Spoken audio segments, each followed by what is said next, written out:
Karl Marx. A Biography. Progress Publishers. MOSCOW. Introduction. Karl Marx stands out among the great men of history.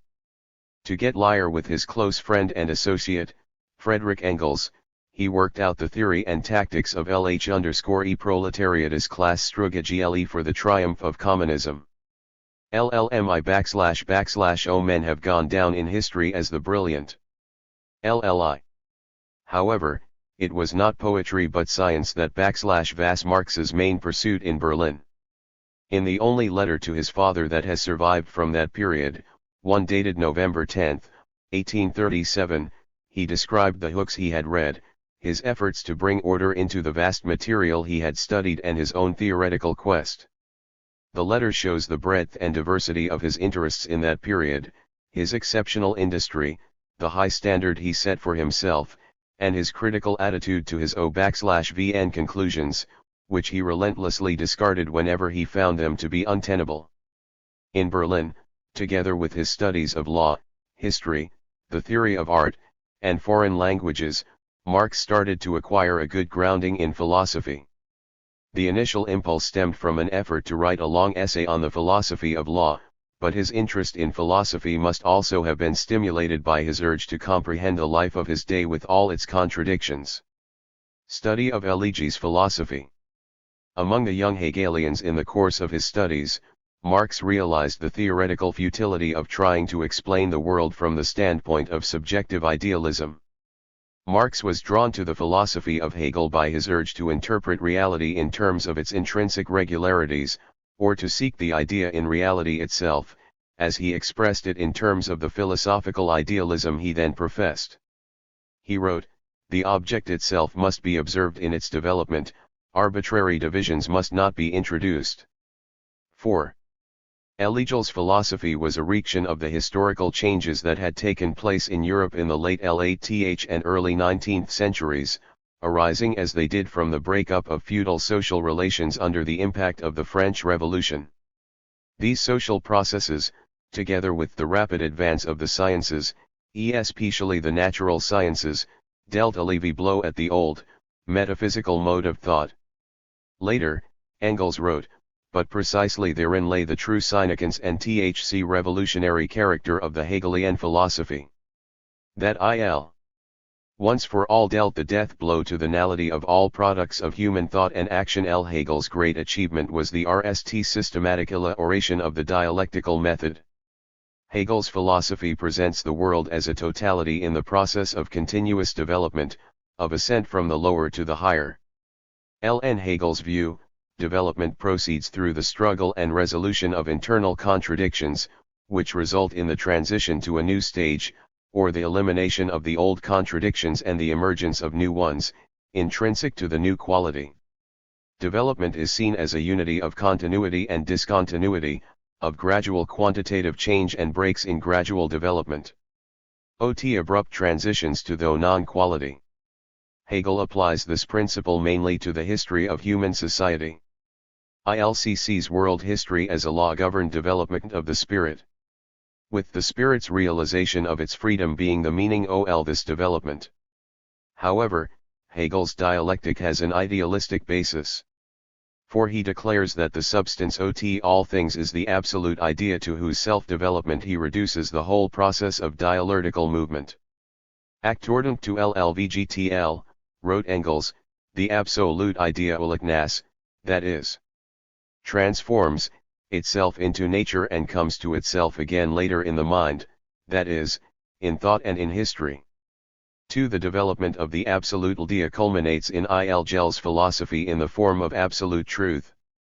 This enshrinement of his own philosophical system as the ultimate goal in the development of human thought and in all development in general, is in sharp contrast //. The dialectical method he himself propounded, when he insisted that all phenomena should be viewed in continuous movement and in unceasing change. The limitations of Hegel's philosophy were most glaring in his political views, for he declared the summit of society's development to be the constitutional monarchy, whose only task was to make some improvements in the Prussian state by adapting it to the needs of the bourgeoisie. This sacrificed the objective revolutionary content of Hegel's dialectical method low the needs of a conservative metaphysical system.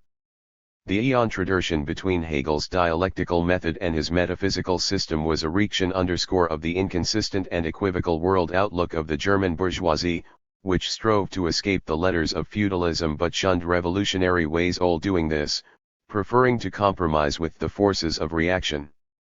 Marx knew something of Hegel's philosophy before he came to Berlin, but did not begin a serious study of it until the spring of 1837. At the time he was taking a rest in Strelov, a suburb of Berlin, after having seriously upset his health by spending nights over his books. There it was that he got to know Hegel from beginning to end, together with most of his disciples. Meanwhile a split was developing between the pupils of the philosopher, who had died in 1831. Some of them including Linrix, Gabler, and Gieshel were taking a militant stand in defense of religion. Lise Lyle / Engliglians read Christian Orthodoxy Iltlu Gels Plila supply and vindicated the existing political order as a whole. The left-wing group, known as the Young Hegelians and one Oncthean David Strauss. The Bauer brothers.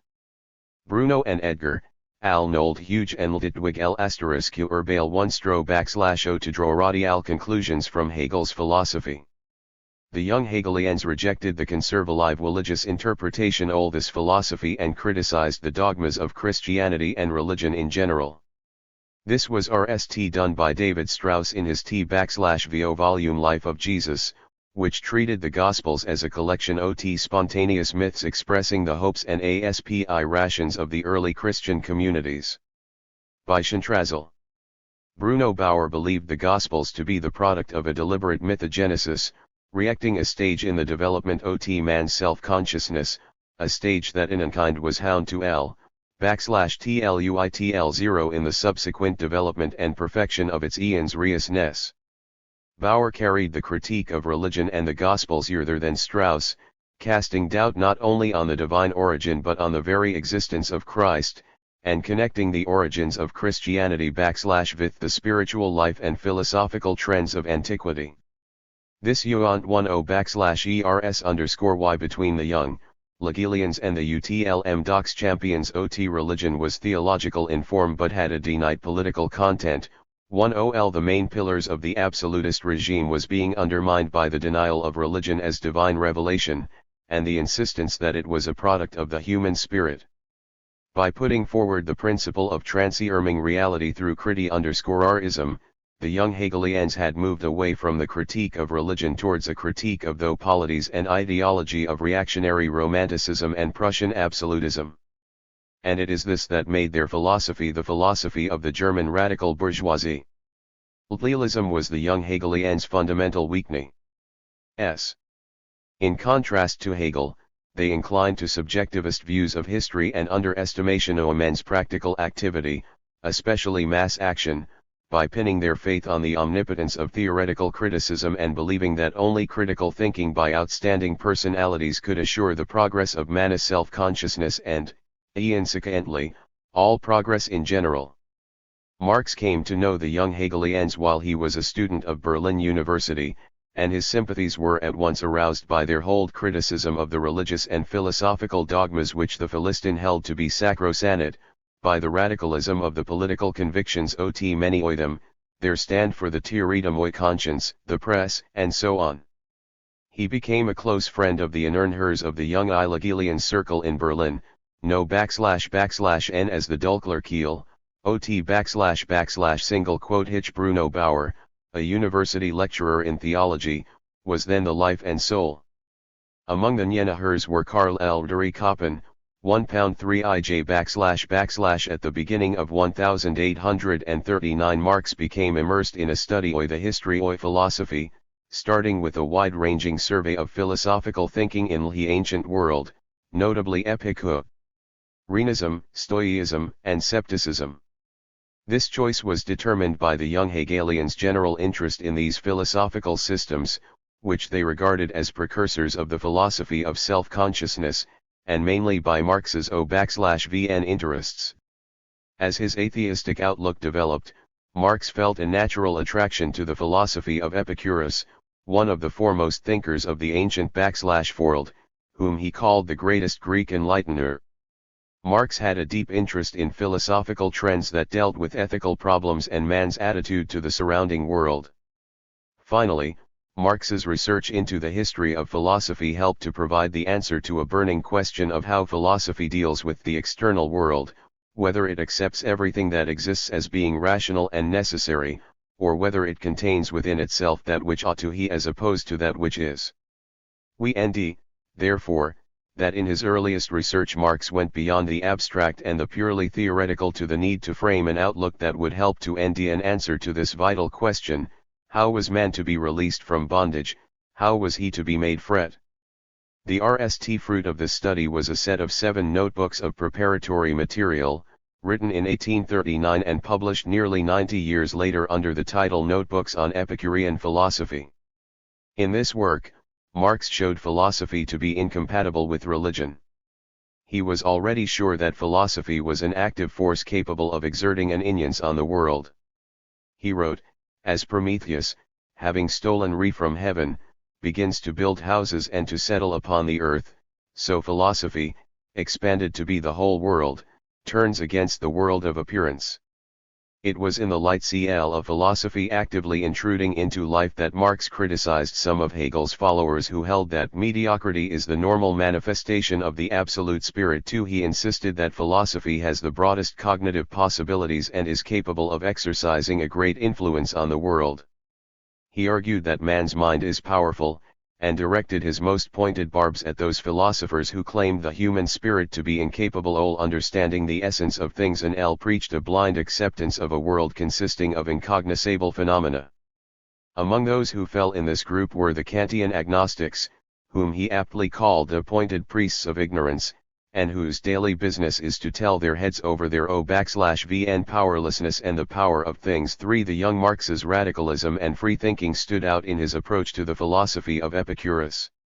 He gave special emphasis to Epicurus' view of the problem of freedom, and praised his striving for the freedom and independence of the spirit. For release from the fetters of religion, superstition, and fear of retribution in a hereafter. Marx also brought out the same congenial ideas he found in the works of the famous Roman philosopher and poet, Lucretius. The polemic between Epicurus and the moralist writer Plutarch, who accused the former of atheism, Marx sided with Epicurus and accepted all his atheistic conclusions. He agreed with the old atheists that religious people project their own qualities onto a supreme being whom they call God. With his usual thoroughness, Marx worked on the history of ancient philosophy throughout 1839 and a part of 1840.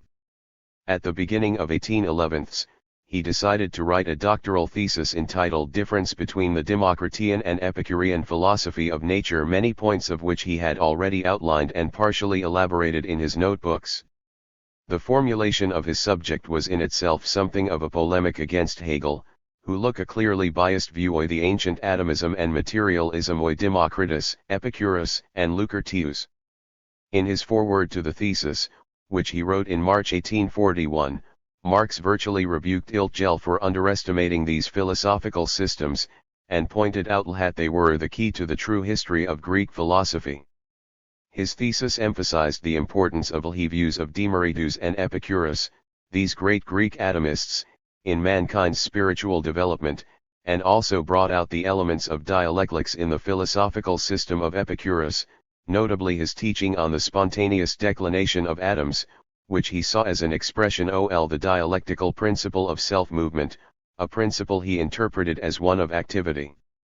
He said, hence the good is the id from evil, pleasure the swerving away from suffering.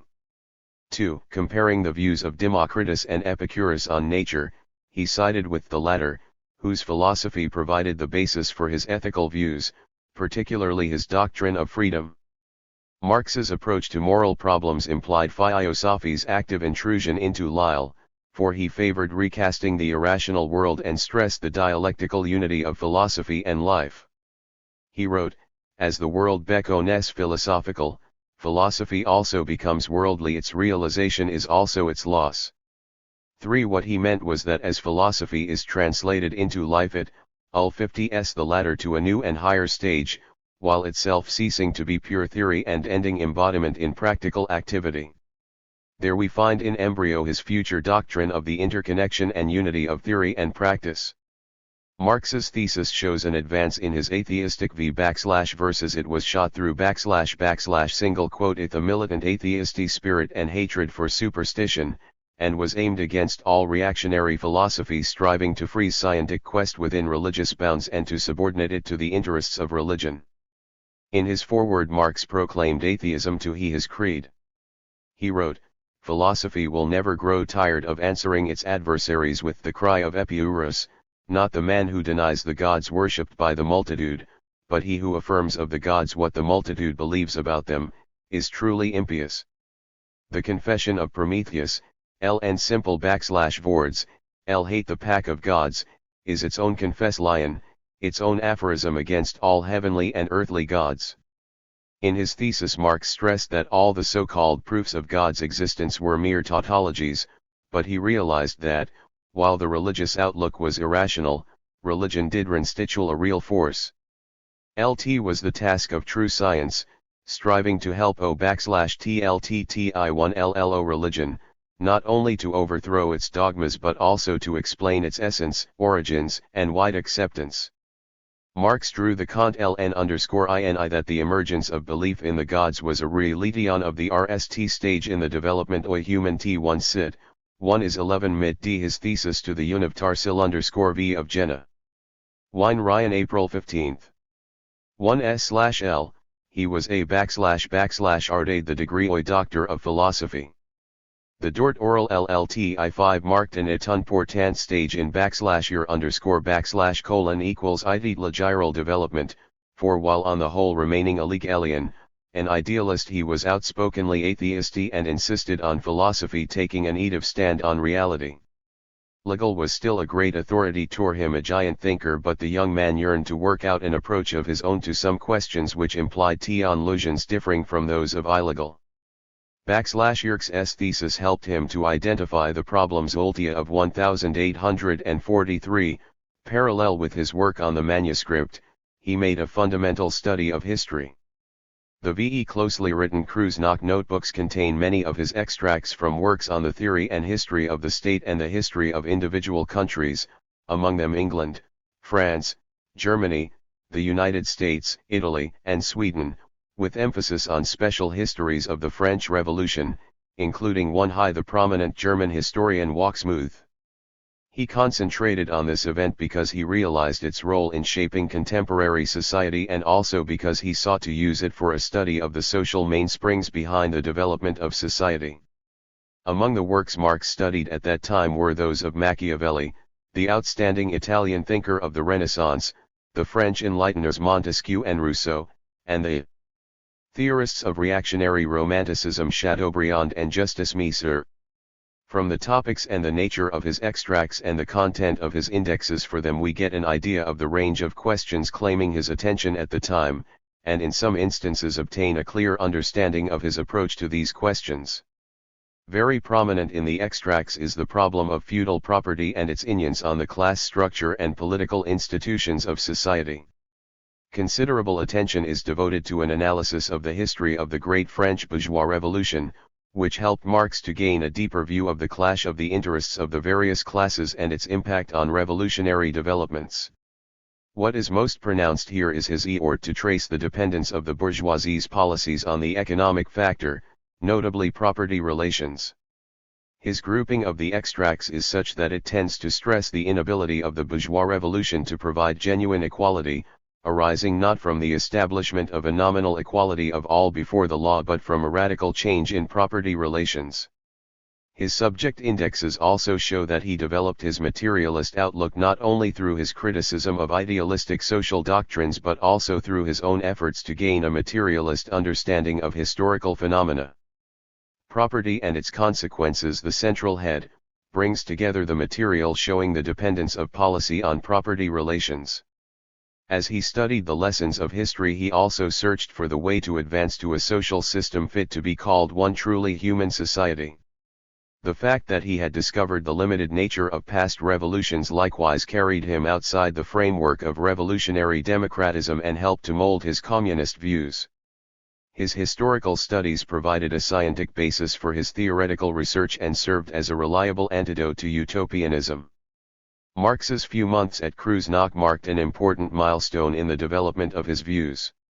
Many years later Engels wrote that at the time Marx had come to the conclusion that it was not the state which Hegel had described as the top of the Edis but the civil society which Hegel had regarded with disdain that was the sphere in which a key to the understanding of the process of historical development of mankind should be looked for. One, his comprehensive critique of Hegel's philosophy of law and his idealism as a whole, together with his summing up of the experience of past history, and his study of Feuerbach's materialist and humanistic views built up and brought out the materialist tendencies in Marx's outlook, which now became predominant.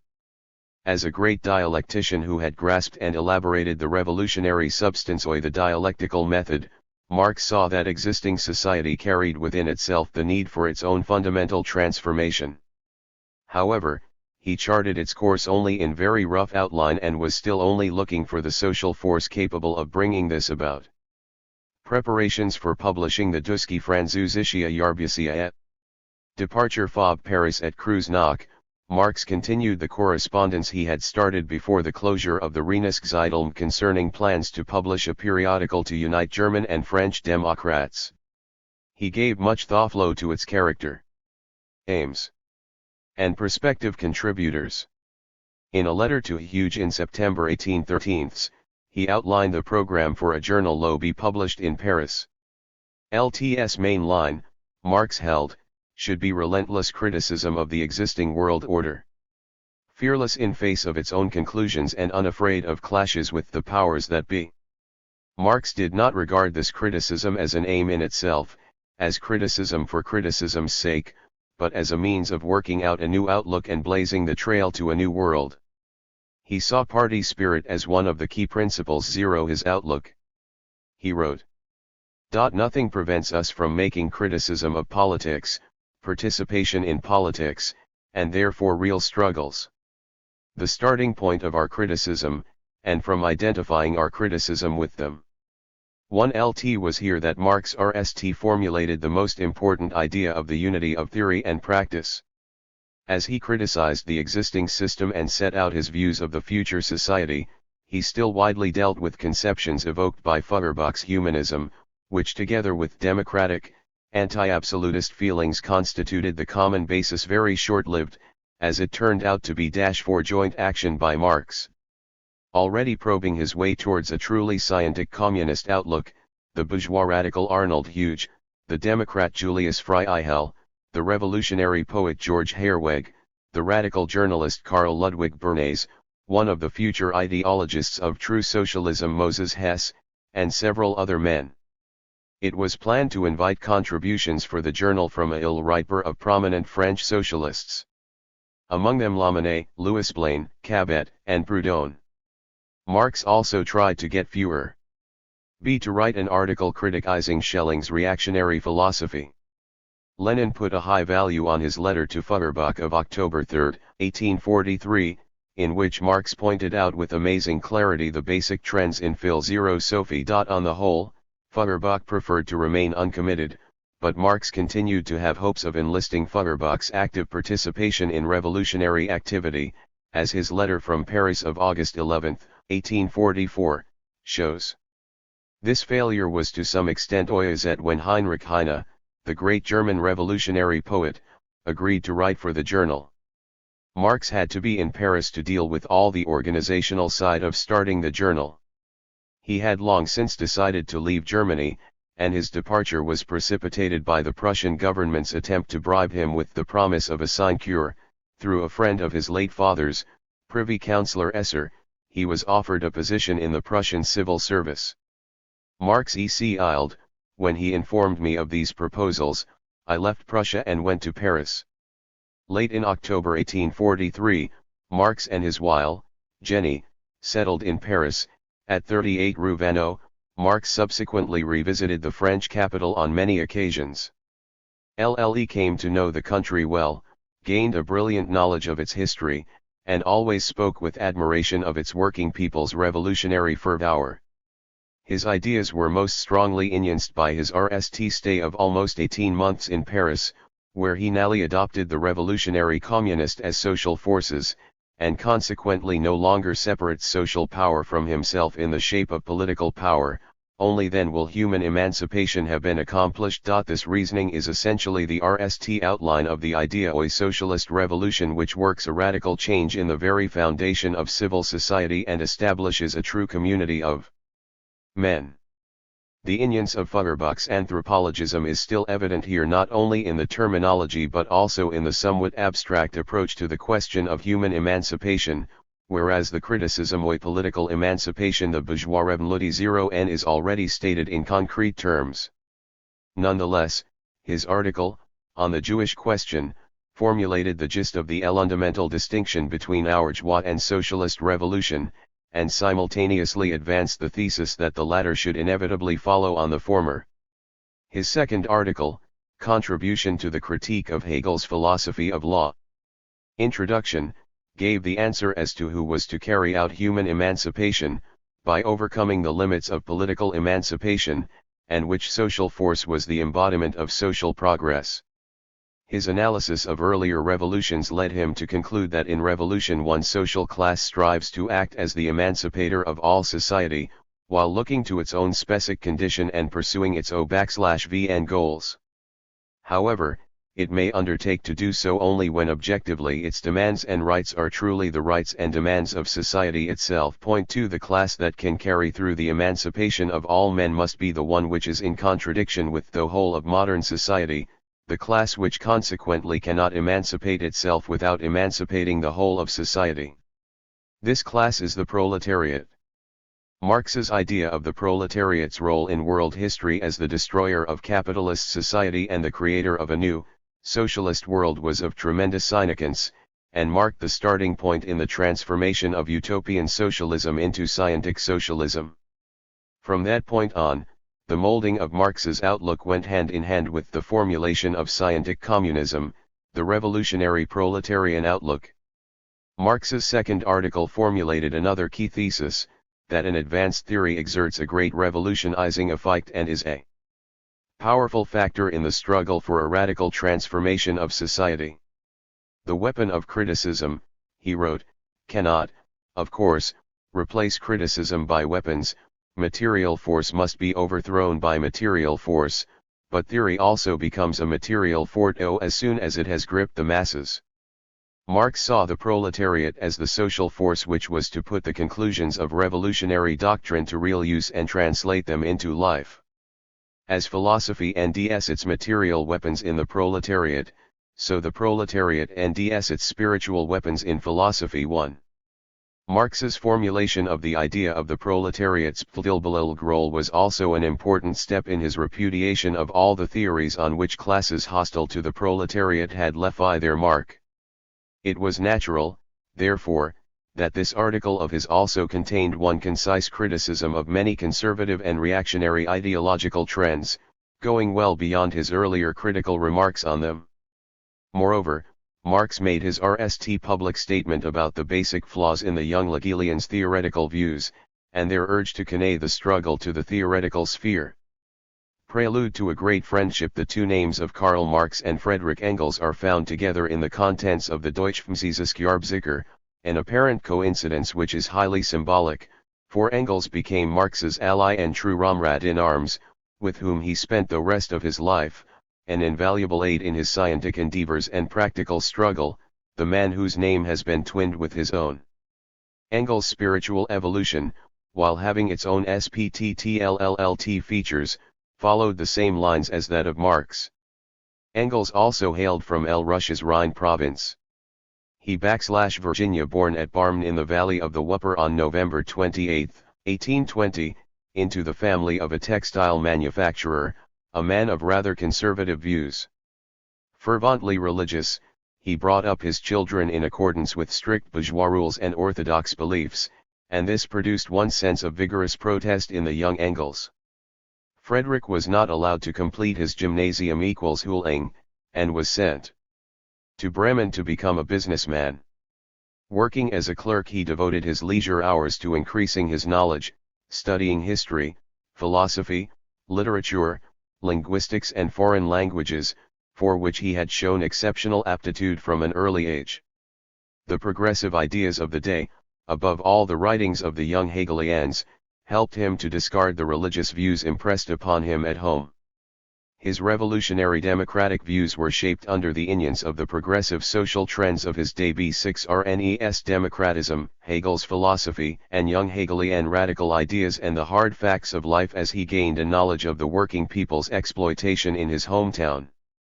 His talents as a writer were soon apparent. As early as 1839 he contributed to the progressive journal Telegraph für Deutschland, the organ of one radical literary group calling itself Young Germany, with whose views Engels then strongly sympathized. His RST journalistic work, entitled Letters from Wuppertal, gave a picture of the harsh oppression of the working men by their masters, concealed by the guise of sanctimony.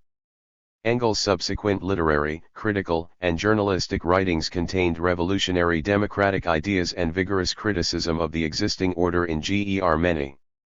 From the latter half of September 1841 to mid-August 1842 he did military service as a volunteer in an artillery unit stationed in Berlin, then the capital of Prussia. This gave him an opportunity to attend lectures at the University of Berlin and get to know many more people. He joined the young Hegelians, whose views he largely shared at the time, and took an active part in the ideological struggle then going on in Germany. A considerable impact on his views at the time was made by Feuerbach's works, especially his Essence of Christianity. Later he wrote, "One must himself have experienced the liberating act of this book to gel an idea of it." While in Berlin, Engels wrote a number of works, directed against the famous philosopher, who had by then moved far out the right and was spreading mysticism and reactionary ideas. Engels' witty brilliant pamphlets exuded atheism and intolerance of obscurantism. They were very popular, and very few of his readers realized that the author was not a trained philosopher but a young army volunteer and a non-matriculated student. In the autumn of 1842, Engels went to Manchester to work in the halls of a company in which his father was a partner, and spent almost 2 years there learning a great deal from his personal acquaintance with capitalism in England, where it was then in its most advanced form with inherent acute contradictions. Lle also obtained much food for thought from his study of English political economy and the writings of English utopian socialists, notably Robert Owen. There, too, he found Chartism, Europe's most advanced working-class movement. In England, Engels was active as a journalist, contributing to the Owenist and Chartist press, sending articles and reports to the Rheinische-Zeitung and the Schweizerische Republikaner. He wrote 2 articles for the Deutsch-Französische Eierblicker. His stay in England, his study of her economic life and political development, his close acquaintance with her working class movement and its leaders, and direct participation in the movement, all helped him to turn decisively towards materialism and communism. Many years later he himself recalled that it was in Manchester that he had realized the crucial role in social life of economic relations constituting the basis of class contradictions and the struggle among P2S. Like Marx, Engels saw the working class as the force capable of remolding society.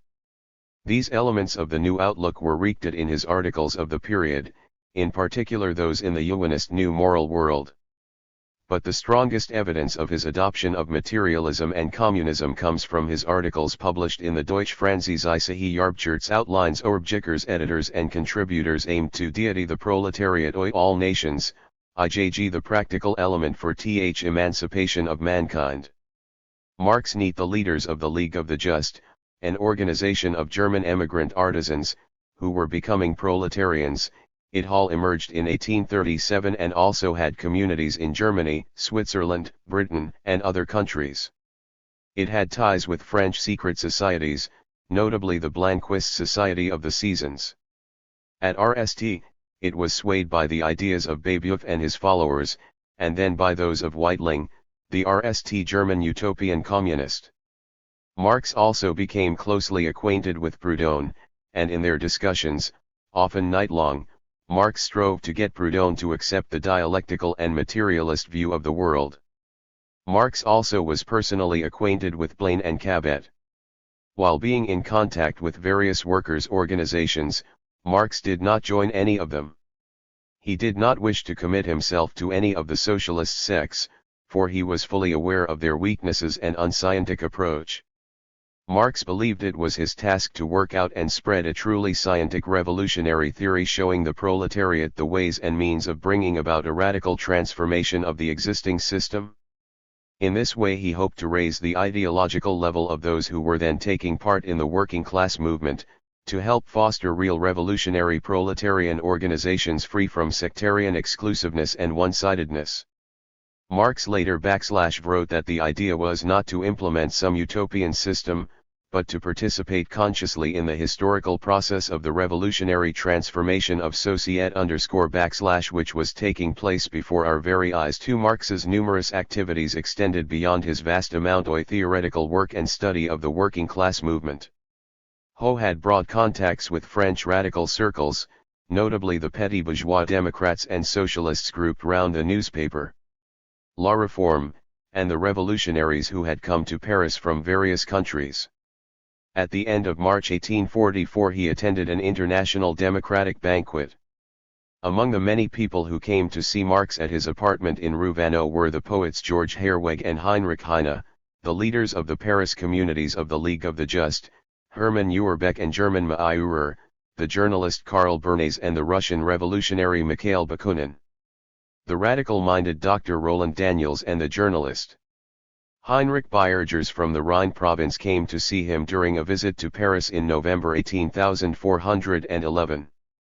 Marx was on friendly terms with Herwegh, a democratic poet who wrote for the Rheinische and whom Marx defended against Ruges' grossly Philistine attacks, although at the time Marx and Herwegh no longer saw eye to eye, the latter taking a bourgeois democratic stand.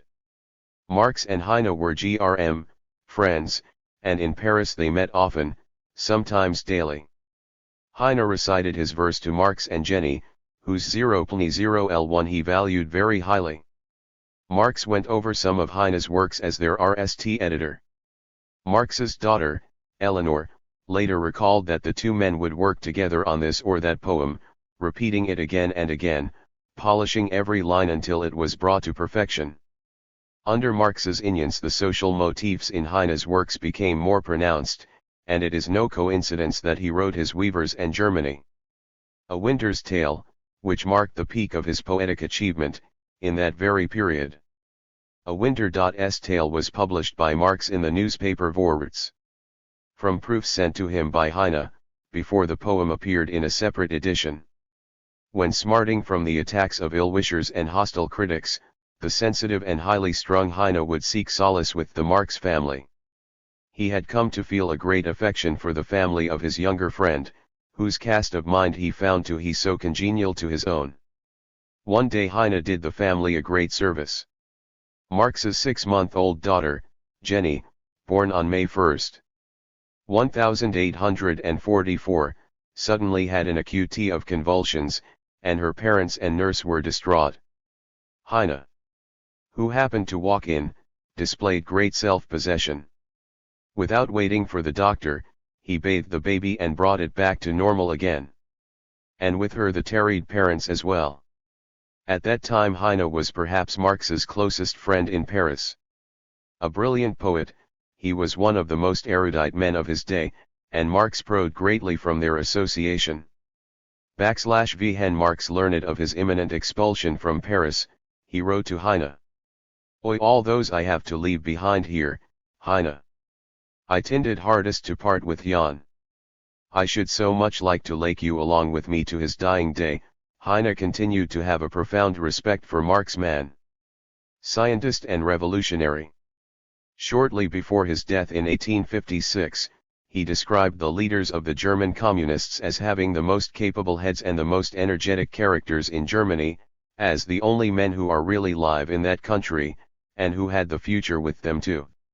Among the Russian emigrants Marx met in Paris were Bakunin, V.P. Botkin, and Herzen's friend N.I. Sazonov. He met Bakunin more often than the others, and in their talks Marx propounded his materialist and communist views in an or to Inyans Bakunin, whose outlook at the time was a mixture of sentimental idealism and instinctive socialism, as he himself called it. In the Marx family, their friends found not only a ready sympathy but also unstinting assistance. Jenny, Marx's eldest daughter, recalled her mother telling her that soon after their wedding she had received a small legacy, and the newlyweds put the money in a casket. Whenever needy friends came to see them, it was left open on the table for each to take according to his needs. SCLENLLFLC pursuits once settled down in Paris, Says Engels, Marx avidly set about studying political economy, the French socialists and the history of France. He often sat ever his books for days on end, taking short periods off for his meals and snatches of sleep. He sought to understand the inner workings of capitalism, its development and contradictions, and the relation between politics and economics, giving particular thought to various aspects of the class struggle in modern society. Time and again he turned to the classic examples offered by the French bourgeois revolution. He made a most thorough study of one of its key periods, 1972 and 1973, when the overthrow of the monarchy on August 10, 1792, was followed by a struggle between the Girondists, a moderate wing of the bourgeoisie, and the Jacobins, the radical bourgeois revolutionaries. Marx hoped to write a history of the convention and collected a great deal of background material. He read the works of the Jacobin leaders Robespierre, Saint-Just, and Desmoulins, and made a conspectus of the memoirs of the Jacobin Levasseur, a member of the convention, which he entitled The Struggle Between the Montagnards and the Girondists. News of Marx's literary plans had apparently reached the democratic circles. In the winter of 1845, the Triefszeitung, commenting on Marx's expulsion from Paris, said that he was going abroad to complete his history of the convention.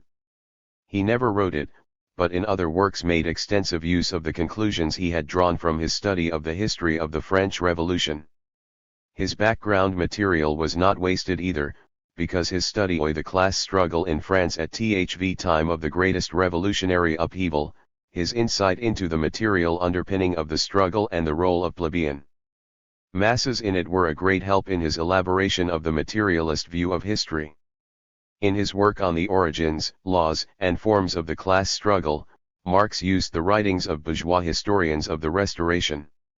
Among them Thierry, Mignot, and Guizot, who, for all the limitations of their views, accepted the division of society into classes and the importance of the class struggle in history, a process which had led to the élimination of bourgeois society. They failed, however, to go to the economic origins of classes or understand the true nature of the class struggle in the capitalist epoch. By contrast, Marx's chief concern was with the economic structure of society as the basis of its class structure, and the nature of economic relations in the modern world, which gave a clue to the class conics of his day. Political economy was coming to play an ever greater part in Marx's scientific research. In the summer of 1843, in the course of his critique of Hegel's philosophy of law, he reached the conclusion that the anatomy of the civil society, that is, the aggregation of social relations, was to be found in political economy. From then onwards for the rest of his Lilo, economic research was his primary concern. Among the many economic works he studied in Paris were those of Smith, Ricardo, Say, Scarheck, James Mill, Destutt de Tracy, McCulloch, and Bois-Guilbert. He made frequent remarks on his numerous extracts from these works, and these, especially his copious comments on James Mill's Elements of Political Economy, show that while the dividing line between Marx and the bourgeois economists was still a thin one and his own economic views were as yet embryonic, he was already highly critical of bourgeois economic theories.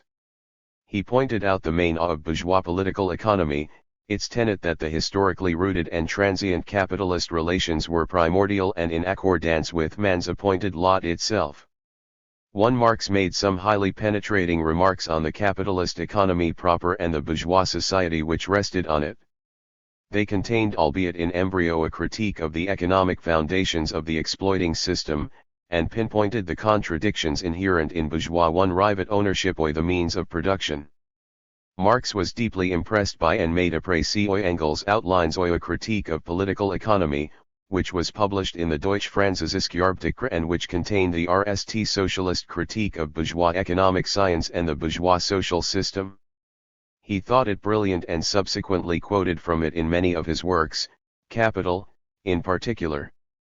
Economic and Philosophic. Manuscripts of 1844. Marx set out the results of his research during this period in a work which has come down to us in the form of 3 incomplete and somewhat fragmentary manuscripts, known as the Economic and Philosophic Manuscripts 1844, written between April and August of that year. These manuscripts contain Marx's economic and philosophic views of that period. His preface said that he had attained his results by means of a wholly empirical analysis based on a conscientious critical study of political economy. His object had been to give a thorough critique of private property and the established political economy.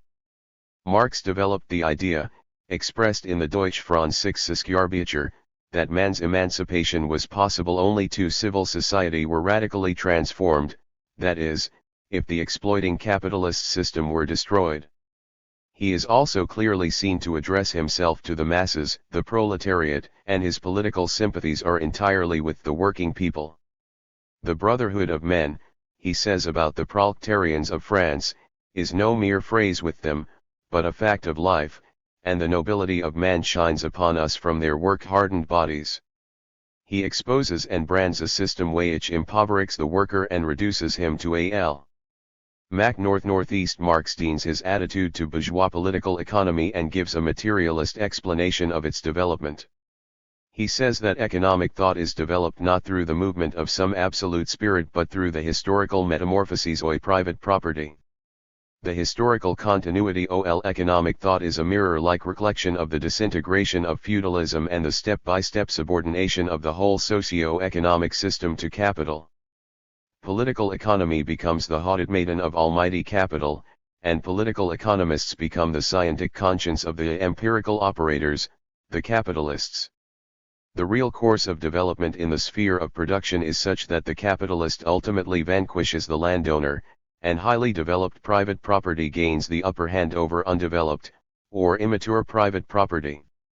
Smith and Ricardo had undoubtedly made a considerable advance by recognizing labor in general as the substance of all wealth, not only agricultural labor, as the physiocrats had done.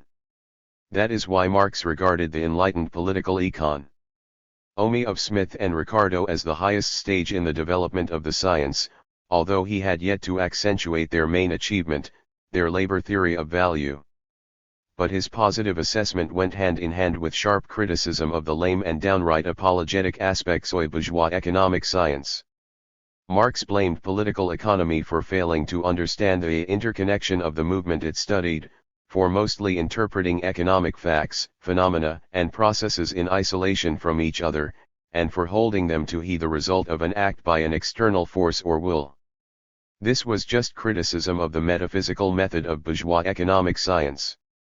By showing its metaphysical and unhistorical approach to economic phenomena and its dependence on capitalist reality itself the source of its limitations, Marx drew a dividing line between it and the new science he was formulating. He set himself the task of comprehending the intrinsic connection between private property, avarice, competition, and the value of man and his devaluation, and so on. The main part of his critique of bourgeois political economy lay in the category of alienation and alienated labor, which proceeded from the actual economic fact recognized by political economy itself, namely, the increasing impoverishment of the working man with the growth of the wealth he produces. The term alienation had been widely used in philosophical writings even before Marx's time. Hegel, for instance, spoke of a world of the spirit alienated from itself. His absolute idea alienates itself into nature, only to return to itself in the spirit in history and in thought into the ether of pure reason. For Feuerbach, alienation was man's alienation from his essential species properties. That is, the common properties which sprang from the characteristic natural properties of all men, when man created God and made him the creator of the world. By virtue of this man on earth was forced to lead an individualistic way 0-1 life, which was alien to his real substance, while the corresponding species existence took place only in the religious imagination and became purely illusory. In an effort to overcome Hegel's idealistic view of alienation, Feuerbach reduced the idea to an alienation of the natural properties of abstract man, treating it in the spirit of abstract humanism, and overlooking its social content. From the start, Marx turned to man's social life and derived alienation from its conditions, which were determined by private ownership of the means of production.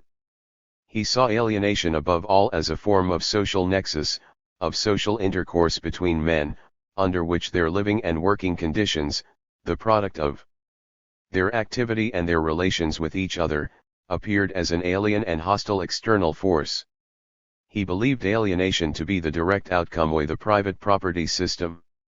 Alienation in the economic sphere was the basis for other forms of alienation in the various material, and ultimately also spiritual, spheres of social relations. Taking reality as his starting point, Marx set his sights not on the pure struggles of thought to which the classic philosophers and their epigones had called men but on AGHT against the unjust and inhuman reality which bred alienation and made it inevitable. This already implied surmounting the flaws in the philosophy of Hegel and Feuerbach in this sphere, and refuting the basic tenet of bourgeois political economy about the capitalist mode of production being rational, normal, and eternal. Alienated labor is the category Marx most fully developed. Man's vital activity and self-assertion as a conscious social being, he wrote, are expressed above all in the practical creation of the world of things, in the course of social production. The worker's making of a thing, a product, means objectification of the worker himself, while its loss due to the domination of private property is the alienation of his labor because the product stands opposed to the worker as something alien, as a power independent of the PR0 Duce point 2 the products of labor go to him who owns the capital and not to him who creates them. Marx deemed capital as private property in the products of other men's labor. By his labor his productive activity man creates power for the non-producer over production and product. So much does the appropriation of the object appear as estrangement that the more objects the worker produces the less he can possess and the more he falls under the sway of his product, capital. 3. The worker, who has nothing but his hands, becomes poorer with the growing power of capital. Parallel to arrangement of the requirements and the means to satisfy them, at the one pole, there arises a complete, crude, abstract simplicity of need at the other. Thus, the alienation of labor is expressed in a growing material inequality and a widening gap between capital and labor. Under capitalism, working conditions and labor itself become the worker's curse, external to the worker, that is, not belonging to his intrinsic nature. For under the rule of capital, the wage worker does not affirm himself but denies himself, does not feel content but unhappy. 5. Does not develop his spiritual and physical qualities, but wears out and destroys his body and soul. The producer of material values is a slave to the division of labor that has taken shape, and is tied to his occupation for life. Factory work, whatever the worker's job, is a kind of bondage, and means the worker's loss of his self. He feels himself freely active only in his purely animal functions eating, drinking, etc. He is himself only when he does not work, and when he works, he is not himself. The concept of alienated labor formulated in the economic and philosophic manuscripts is the embryo of Marx's theory of appropriation by the capitalist of the wage labor of others, and an outline of the most important ideas which he later developed and backed up scientifically in his Capital. According to Marx, man's alienation from the product of his labor, and the antagonism between men created by the very conditions in which material life is being produced, necessarily leads to a degeneration of his species being and to the estrangement of man from man. Consequently, normal social connections and relations between men in harmony with human nature cannot be brought about through the substitution of some hierarchy. In January 1846, which ended with the following words: by resorting to incompetent jugglery and the most deplorable ing trick. Bruno Bauer has in the null analysis confirmed the death sentence passed upon him B_V Engels and L. ARR in the family. Expulsion from Paris. The clouds over Vorodreslow darkened in the autumn of I8/11. It had become very popular among democratic-minded readers for its revolutionary democratic line, its discussion of burning social issues, in particular the condition of the working class, and its publication of Heine's brilliant satirical poems. It had 800 subscribers, at the time an impressive gore for an emigrant paper. LT was grossly attacked by the reactionary press. The L'Arris Globe wrote, "This paper is worse than any French handbill of the RST Revolution period." On September 19, I34-1. The Elberfelder Zeitung exclaimed, "Will the governments of the German states, will the French government tolerate the existence of the handbill?" and went on to demand the most vigorous measures against this dangerous press. However, there was little reason to fear that the French and the Prussian milieu One-itas would take a tolerant attitude to the Vorwärtsloh, because they had been extremely irritated by its accusatory tone. As early as July 184/1, the Prussian ambassador in Paris tried to persuade the French government to close down the paper on the ground that it was preaching regicide. In view of the absurdity of this charge, the French gouvernement did not risk submitting the case to a jury and imprisoned the responsible editor Bernays for his failure to comply with the deposit provisions, defaulted on the payment of the statutory deposit. The editorial board decided to run the paper as a monthly, which did not require a deposit. On January 6, 1845, the French authorities issued an order for the expulsion of its contributors, among them Marx, Heine, Biergers, and Bakunin.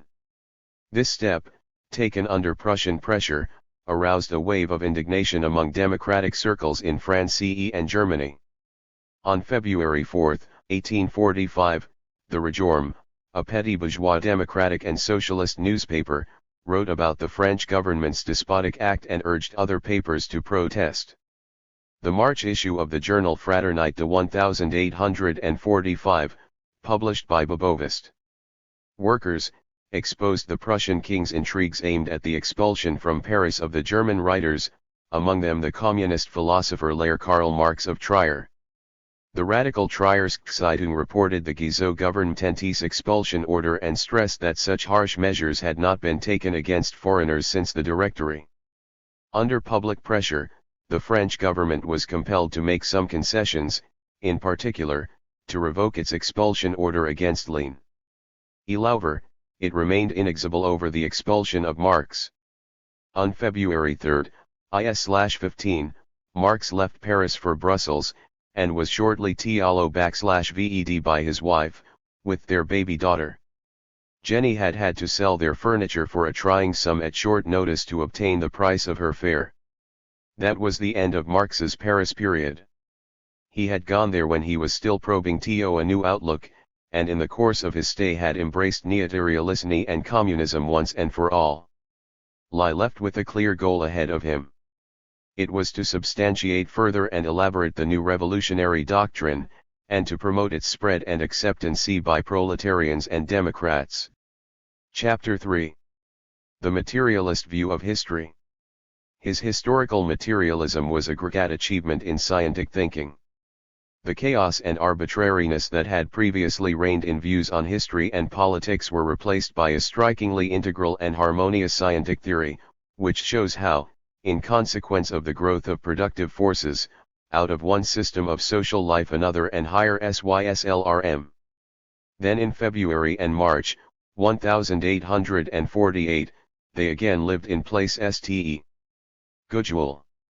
Altogether Marx spent more than 3 years in Belgium, working very hard to elaborate further the scientific principles of the new, proletarian outlook, and making an intense practical effort to rally the advanced elements of the proletariat and form a revolutionary proletarian party.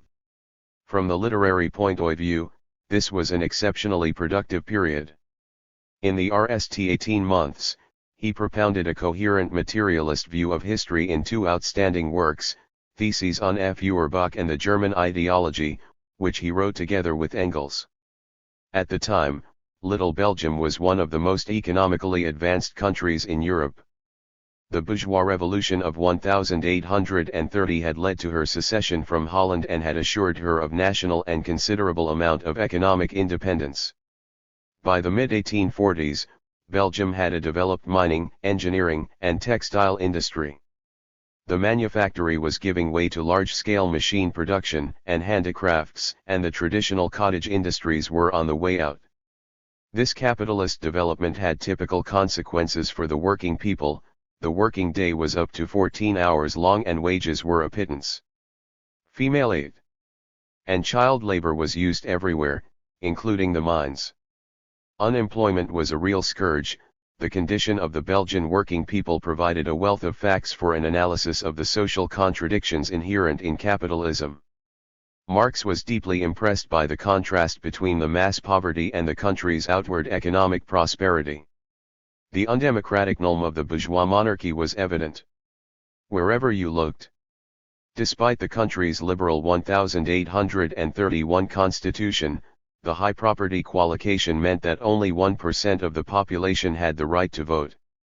Belgium's Minister of the Interior in the 18405, Nothomb, declared, "The only good thing about our constitution is that the people agree not to make use of it at all."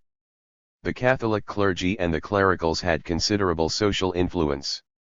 However, Belgium's ruling circles were unable to stop the spread of democratic and socialist ideas.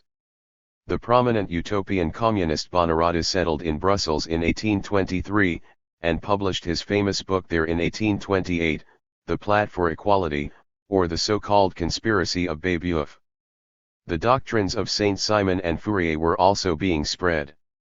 Some members of the radical democratic opposition were under the influence of utopian socialism, and campaigned among Belgian proletarians in favor of a democratic republic.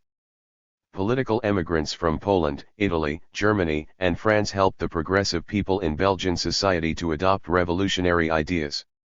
The Belgian authorities were loath to grant asylum to revolutionary emigrants, and Marx's arrival in Brussels was the source of much concern to the royal government. The Minister of Justice ordered the police to keep an eye on the dangerous Democrat and Communist. On March 22, 1845, Marx was summoned to the police department and made to sign a pledge not to publish anything in Belgium on current politics. He was allowed to stay in Brussels only on that condition. The Prussian government, which had engineered his expulsion from France, would not leave him alone either, and was now trying to get him expelled from Belgium. In December 1845, to deprive the Prussian authorities of the official pretext for meddling in his affairs, Marx abandoned Prussian citizenship. Marx and his family soon made themselves quite at home in Belgium despite police harassment and shortage of money, their main source of income / the occasional royalties Marx received for his writings. As in Paris, the Marx household was always a happy, lively one.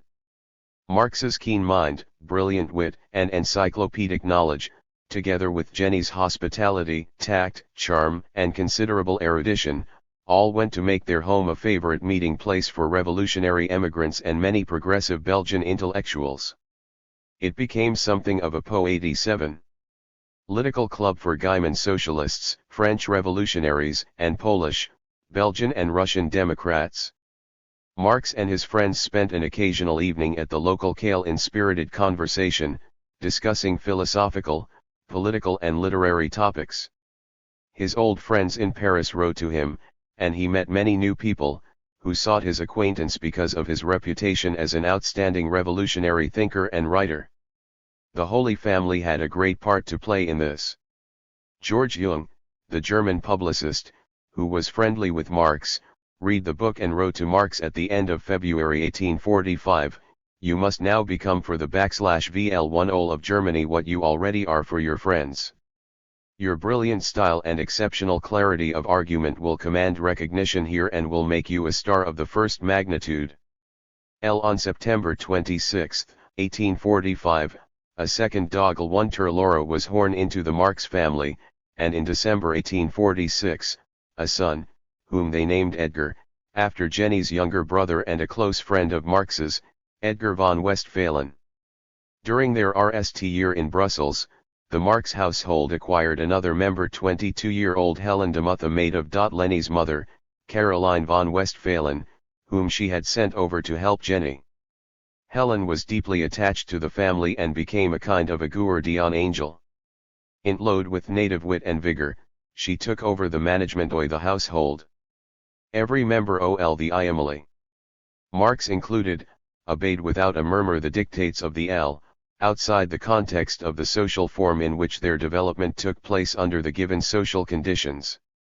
Marx pointed to the distorting influence of capitalist relations on the productive IORCs, emphasizing that the former had become fetters that needed to be destroyed. This carried him forward to his future discovery of the decisive role in the social process of the dialectical interaction between the productive forces and the relations of production. Consequently, in his economic studies, Marx was also constantly faced with the task of elaborating new general methodological principles for the study of social phenomena based on a scientific view of history. By the time Marx Nally, albeit still only in general terms, developed his fundamentally new view of human history, he had come to realize that not only was it incompatible with KARL 1ACH's views of society, but diametrically opposite to them. It was also necessary to draw a line between his own communism and the pseudo-communism of Feuerbach, who spoke about his Remunist convictions and styled himself the communist recluse of Bruckberg, and to pinpoint the fundamental difference between genuine revolutionary communist theory and these pseudo-communist views. While being aware of the inconsistency and limitations of Feuerbach's materialism, Marx continued to value his achievements in developing the progressive philosophy. All their lives, Marx and Engels had profound respect for Feuerbach, and when he died in September 1872, Anton Memminger, a Social Democratic deputy of the Imperial Diet, placed a wreath on his grave on behalf of Marx and other members of the International Working L/Lens Association and the German Social Democratic Workers' Party. Theses on Feuerbach. These 11 theses were written by Marx in the spring, possibly April of 1845, in a notebook he used in Paris and Brussels around 1844 to 1847. These notes, hurriedly scribbled down for later elaboration, ran to no more than VE pages, but are perhaps unequaled in concentration and depth of thought, and clarity and precision of expression. They are, Engels said, the RST document in which is deposited the brilliant germ of the New World outlook. Their central idea is the decisive role of revolutionary material practice in the life of society.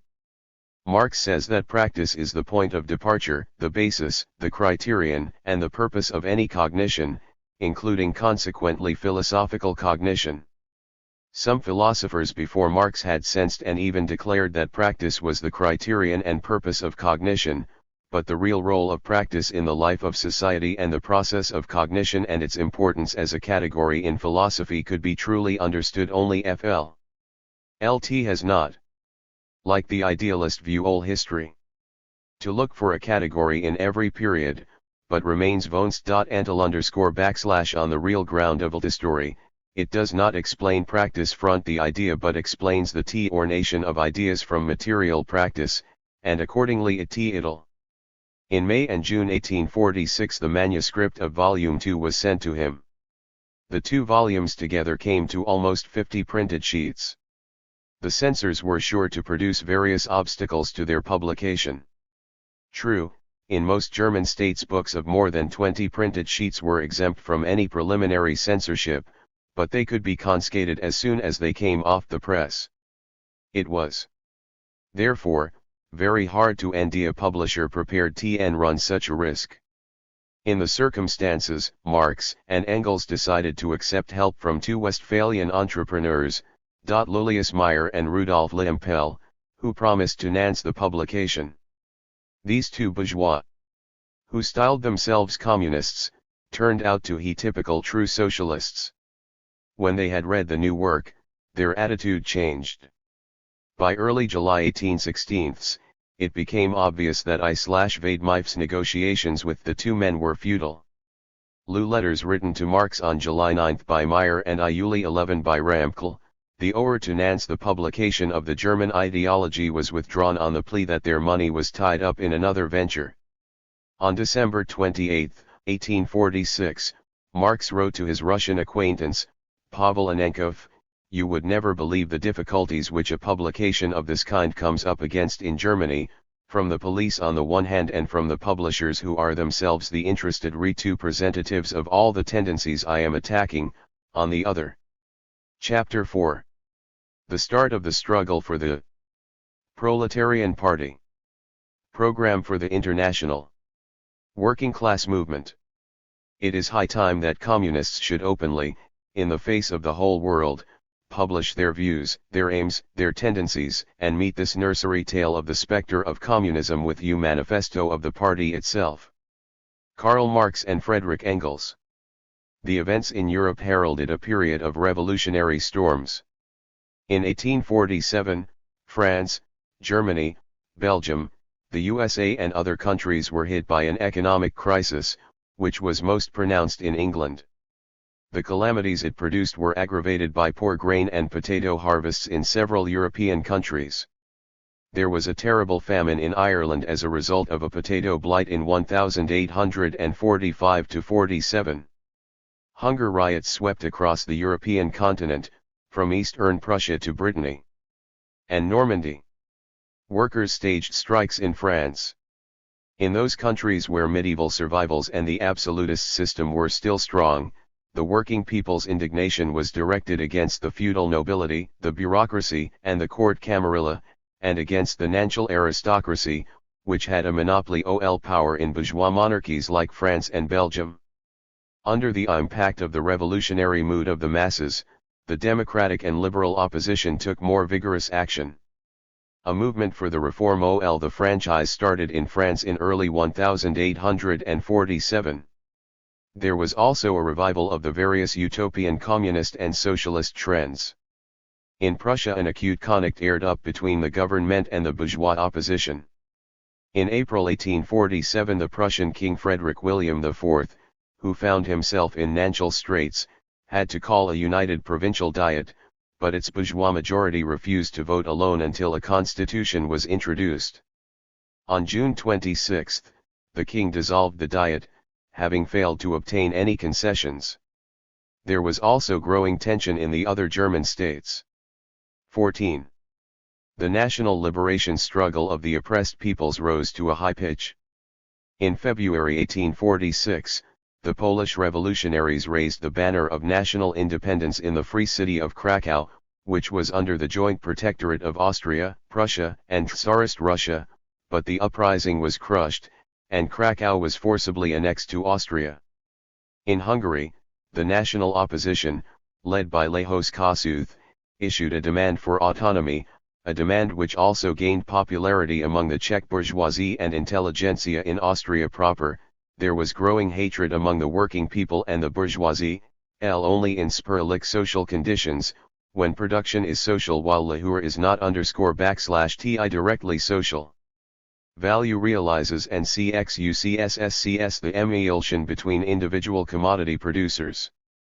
Proudhon saw two sides to value, as to eve _other aretegoi _ the bad and the good. The bad had to be eliminated, and the good had to be retained and developed. Lle believed this contradiction, this double nature of value could be resolved through the stabilization and exchange of commodities without the use of money, the instrument of value.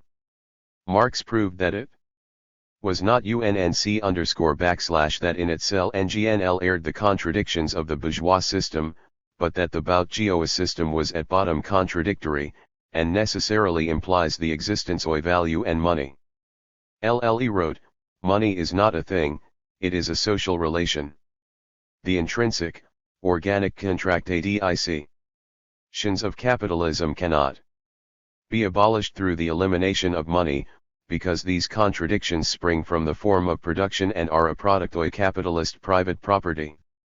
Marx sets out some way the initial propositions of his theory of surplus value which he elaborated in his subsequent writings, but he still operates with concepts borrowed from the classics, like labor as a commodity, the value of labor and the price of labor. Nevertheless he LLs these with the NE\V content, which brings out the exploiting essence of relations between wage labor and capital. The Urdu saw labor as a commodity like any other. Marx regards labor as a specific commodity whose purchase and use result in the capitalist's enrearment and a worsening of the working man's condition.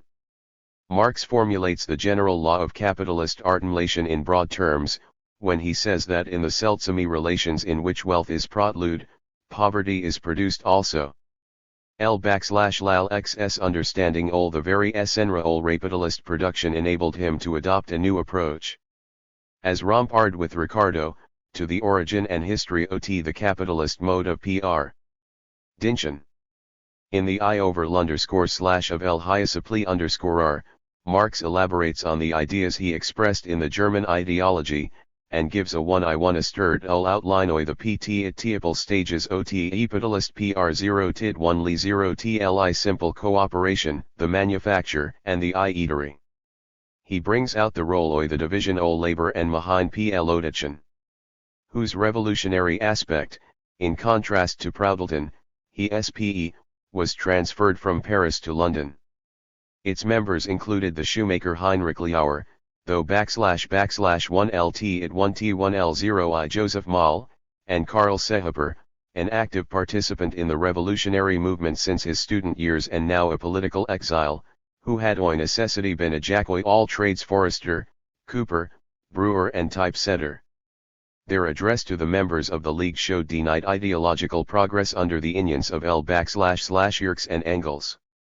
It said that there was a need to net up a strong party and noted the harm caused to the working class movement by the drive to invent diverse artificial socialist systems. It put forward for discussion some really important tactical matters, such as the attitude to the various sections of the bourgeoisie, to the non-proletarian parties, and so on. The address proposed that an international communist congress be held in early May 1847. Confronted with a number of difficulties in drawing up an agenda for the Congress, the leaders of the League of the Just decided to ask Marx and Engels for their assistance, and this won Marx, Engels, Werke, BD 27, S 93. 133. Move was warmly supported by the most active members of the London Organisation 01 the League. The People's Chamber sent Moll with official instructions to see Marx in Brussels and Engels in Paris and arrange the terms on which the T\Vionian would join the League and participate in drawing up the program and other adornments. Marx and Engels had received invitations to join the League of the Just hetero, but had invariably rejected them, because they did not share the utopian views prevailing in it and disapproved of the sectarian conspiratorial principles of its organization. On the occasion in question, Marx at RST had some reservations about Moll's proposal, held in the course of talks held in late January and early February I8/I7 it transpired that the London leaders of the League of the Just were prepared to reorganize it. This was a good opportunity for Marx and Engels to turn an existing international working class organization into the Alliance, Moscow, 1964, p. 133. 134. Agate, convinced that he and Engels, the Paris delegate, would be able to direct the Congress along the right lines.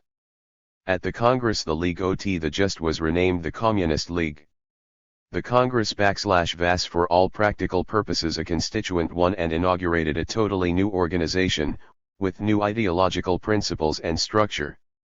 An important step was taken towards working out the program of the League. LU Congress adopted as the basis of the LEAGU's Programmungels outline in the form of a revolutionary catechism. A form then popular among workers' societies raft of a communist confession of faith and decided to circulate it or discussion by its local communities.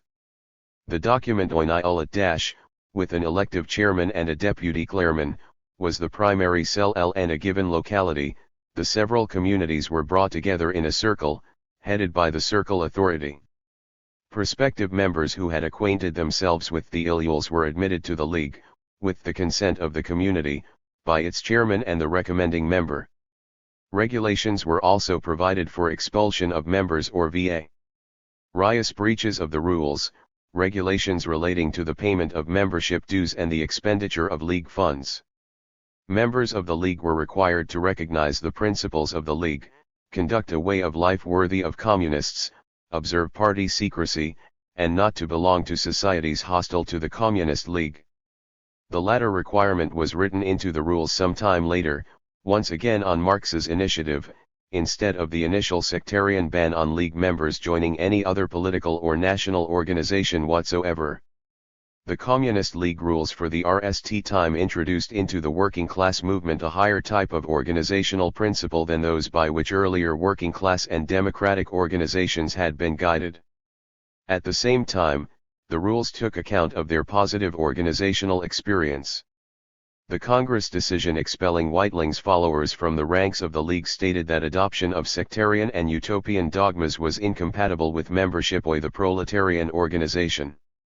The Congress decided to drop the old, vague motto "all men are brethren," and to adopt instead the great rallying cry put forward by Marx and Engels - working men of all countries, unitel. This was of epoch-making importance because it was the RST call in history to embody the fundamental principle of proletarian internationalism, the idea of the international solidarity oi men oi labor, the idea of the unity and cohesion of the working class in the joint struggle against capitalist oppression. The establishment of the Communist League. The RST International Working Class Organization, which proclaimed scientific communism to be its ideological banner, was an event of great importance in the history of the proletariat's emancipation struggle. LT inaugurated the fusion of Marxism and the working class movement, and heralded the triumph of the Marxist outlook and the ideas of international proletarian solidarity. German Workers' Society in Brussels. Following the RST Congress, the need arose to ensure the ideological and organizational consolidation of the Communist League. The Communist Correspondence Committees and groups merged with it. On Marx's initiative, a community and a circle of the Communist League were set up in Brussels on August 5, 1847. Marx, Wilhelm Wohl, Gigot and the German worker, Jung, were on the circle authority. This authority, headed by Marx, did more than direct the Belgian communities. For all practical purposes, Brussels became the governing center of the Communist 136 League as a whole. On all key matters, the London Central Authority consulted primarily with the Brussels Circle Authority. Marx's closest friends and associates soon came to hold leading positions in the League, with Wedemeyer, Daniels, and Biergers acting as organizers and leaders of the League communities in Western Germany. In Paris, the communities were directed by Engels, who was on the Paris Circle Authority. At the end of July 1847, League business took him to Brussels, where he stayed until mid-October that year. Marx believed that the immediate aim of the Communist League should be to organize the spread of communist ideas. Considering the existing conditions in the absolutist states and the obstacles encountered by emigrants in their political activity in countries with liberal regimes, the League had to remain a secret organization, but Marx did everything to prevent it from inheriting from its predecessors the secret workers' societies of the 1830s and early 18s, their isolation and their lack of contact with the masses. He believed that the League's illegal and relatively narrow organizations should be surrounded with a network of open workers' societies, like the German Workers' Educational Society in London. The League was either to establish contact with existing educational societies or set up new ones. This idea was soon put into practice. The educational societies set up by members of the Communist League organized libraries, series of lectures for workers on various subjects, choirs, and so on. There were regular political discussions. Marx later observed, "The League which stood behind the open workers' societies and directed them found in them its immediate eld of activity for open propaganda while also replenishing and enlarging itself with their most capable members." On the initiative of Marx and Engels, a German workers' society, consisting mainly of emigrant workers, was set up in Brussels at the end of August 1847. LT's initial membership of 37 rose within a months to almost 100, with communist league members playing the leading part. The society carried on extensive propaganda and educational work, and Marx was one of its most active members. In the second half of December he read a series of lectures before the Society on Political Economy. There is also a record of a speech delivered by Marx at a New Year's dinner organized by the Society on December 31, 1847.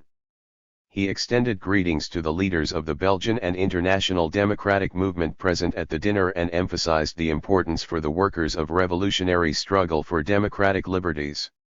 Wage labor and capital. Marx intended to prepare for publication the lectures on political economy he had given at the German Workers' Society. And a copy of them has survived, written out by Wedemeyer for that purpose. They could not be published in Brussels in early 1818s, however, because of the revolutionary events that broke out in Europe. Not until the RST half of April 1819, 18 months after giving these lectures, was Marx able to publish part of them in the Neue Rheinische under the general title Wage, Labor and Capital. The publication was incomplete, and among Marx's material there is a manuscript entitled Wages, which is probably a rough outline of the unpublished part of his lectures. Wage, Labor and Capital is Marx's second relatively large economic fork of the latter hall of the 18/10s after the L0 of philosophy, and it reflects L1 is profound knowledge and original views in this eld. Wage, Labor and Capital is a line example of Marx's ability to present his scientific ideas in popular Lo1m, setting out the most complex economic problems in simple terms and with exceptional clarity for the workers. He had set himself the task of explaining the essence of capitalist exploitation, and revealing the economic basis of the bourgeoisie's domination and the slavery of the Wajuksorkers. The task was of especial importance as the numerous advocates of the bourgeois system were trying to convince the workers that they were being paid a fair wage for their labor, while the factory owners received an equally fair reward in the form of prod, for their capital, which provided employment for the workers. Then there were also the various utopian schemes for harmonizing the interests of all the participants in capitalist production. Marx exposed all these assertions. First of all he explained to the workers what wages are and L10/V they are determined. The worker sells his labor in a commercial transaction with the capitalist, who pays the worker for the time worked or for the finite quantity of articles produced. Wages are expressed in terms of money. They are a special name for the price of this sole commodity which the worker possesses. The worker cannot live without making this transaction, without selling his labor to the capitalist. Labor, his main form of vital activity, is his only means of securing his O/VN existence and that of his family. That is why wage labor merely has the semblance of being free labor. Like the slave, who was sold as a thing to his owner once and for all, like the Sari, who was tied to the land for which he surrendered to the landowner a part of his labor, the wage worker too is in fact bound to the bourgeois class for life. 138. The most he can do is to change the buyer of his labor to switch from one capitalist to another. The price of any commodity fluctuates with supply and demand and under the impact of competition among the sellers. But whatever these fluctuations, they invariably tend to be on a level with the production cost of the given commodity. These fluctuations are neither calen nor measured, but carry the most rightful devastation in wake. And sometimes, in periods of crises, lead to real industrial anarchy. And the category 0 production cost, or value, Marx then included raw materials and tools used in making the given commodities and measured by the labor time embodied in them. And also direct living labor. Single quote hitch is likewise measured by time. By analogy with other commodities, the cost of production of labor consists of the cost of training the worker and that of maintaining him as such. This is the cost of production of the worker's necessary means of subsistence, and their price constitutes wages. Marx then went on to den prod. And rioted the erroneous traditional bourgeois view of capital as a sum total of means and resources, as accumulated labor which is used or new production. Capital has a material int argument and appears as a thing, as many had pointed out. Hud. It was Marx who proved that a thing does not always serve as capital, only under certain social relations is the product ol labor, ac cumulal.ed labor converted into capital. It is the ptotlingtoyodinite historical stage of social development, and is itself a social relation, namely, the prexailing relation of the bourgeois modoi production, old bourgeois society. Whatever its material form, whatever the sum of its constituent commodities, it implies the existence of social conditions under which the ownership of things makes it possible gratuitously to appropriate the direct living labor of the workers, who possess nothing but their capacity for work. It is only the domination of accumulated past, materialist labor over direct, living labor that turns accumulated labor into capital. Capital and wage labor condition and generate each other. Marx gave the classic definition of capital and further elaborated the proposition about the exploitation of wage labor by capital. Lie produced vivid examples to show that the source of the capitalist's prot is that part of the value of the product produced by the worker which is in excess of the value of the means of subsistence he receives in the form ol wages. Marx also drew a clear distinction between real and nominal wages, and also put forward the highly important concept of relative wages, which express the relative shares in the new prodnetoi, the wage worker and the capitalist, labor and capital. He formulated the following important regularity: even under the most favorable circumstances, the worker's share tends to shrink and that of the capitalist to grow. Profit and wages remain as before in inverse proportion. Marx showed that the interests of wage labor and capital are diametrically opposed, and that there is a growing gulf between the proletariat and the bourgeoisie, the two main classes of bourgeois society. With the growth of social wealth and the productivity of labor, the proletariat forges for itself only the golden chains by which the bourgeoisie drags it in its train too. However, the rapid growth of capital creates the prerequisites for a revolutionary transformation of society.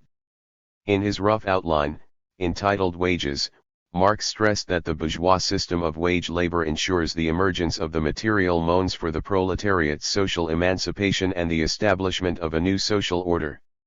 Compared with the earlier forms of society, capitalism has the advantage that the domination of capital divests social relations of their aura of sanctity 3 and patriarchalism, so that the cash relation of purchase and sale remains the only nexus.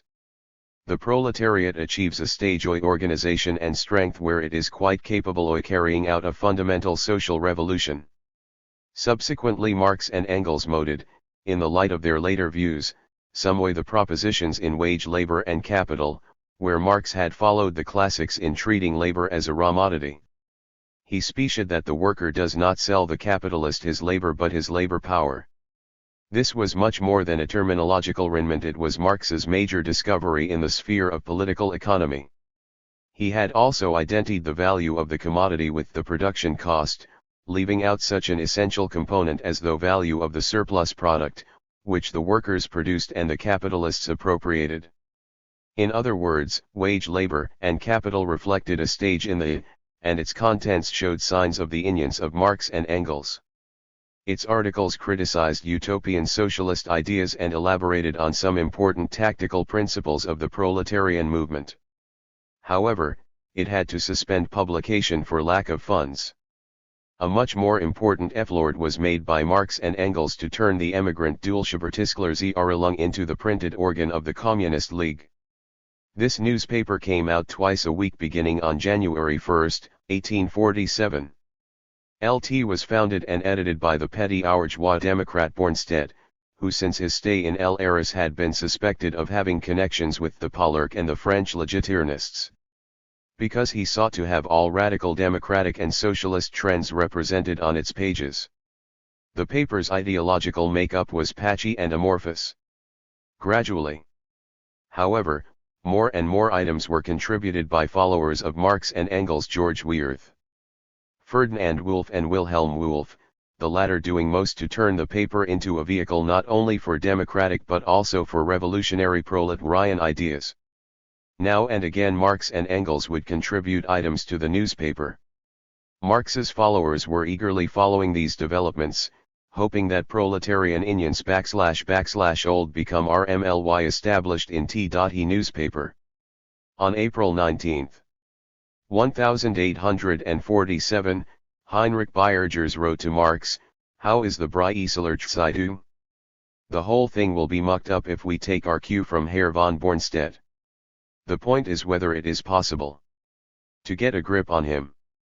7 By August 1847, Marx and Engels were fully determined to influence the paper's line more actively by direct participation in its publication. Marx wrote as much to Herweg on August 8, adding that despite its numerous shortcomings, the paper J. Wademeyer to K. Marx, June 28, 1846. Still has some merits, and that its editor has declared his willingness to meet us halfway in all possible respects. Bornstedt was amenable because he was in Nanchel and undoubtedly hoped that the paper's Pressleague and its shares / old soar if so well-known theoreticians and journalists as Marx and Engels took a hand in it. Nevertheless, it was not that easy to make him accept specific terms.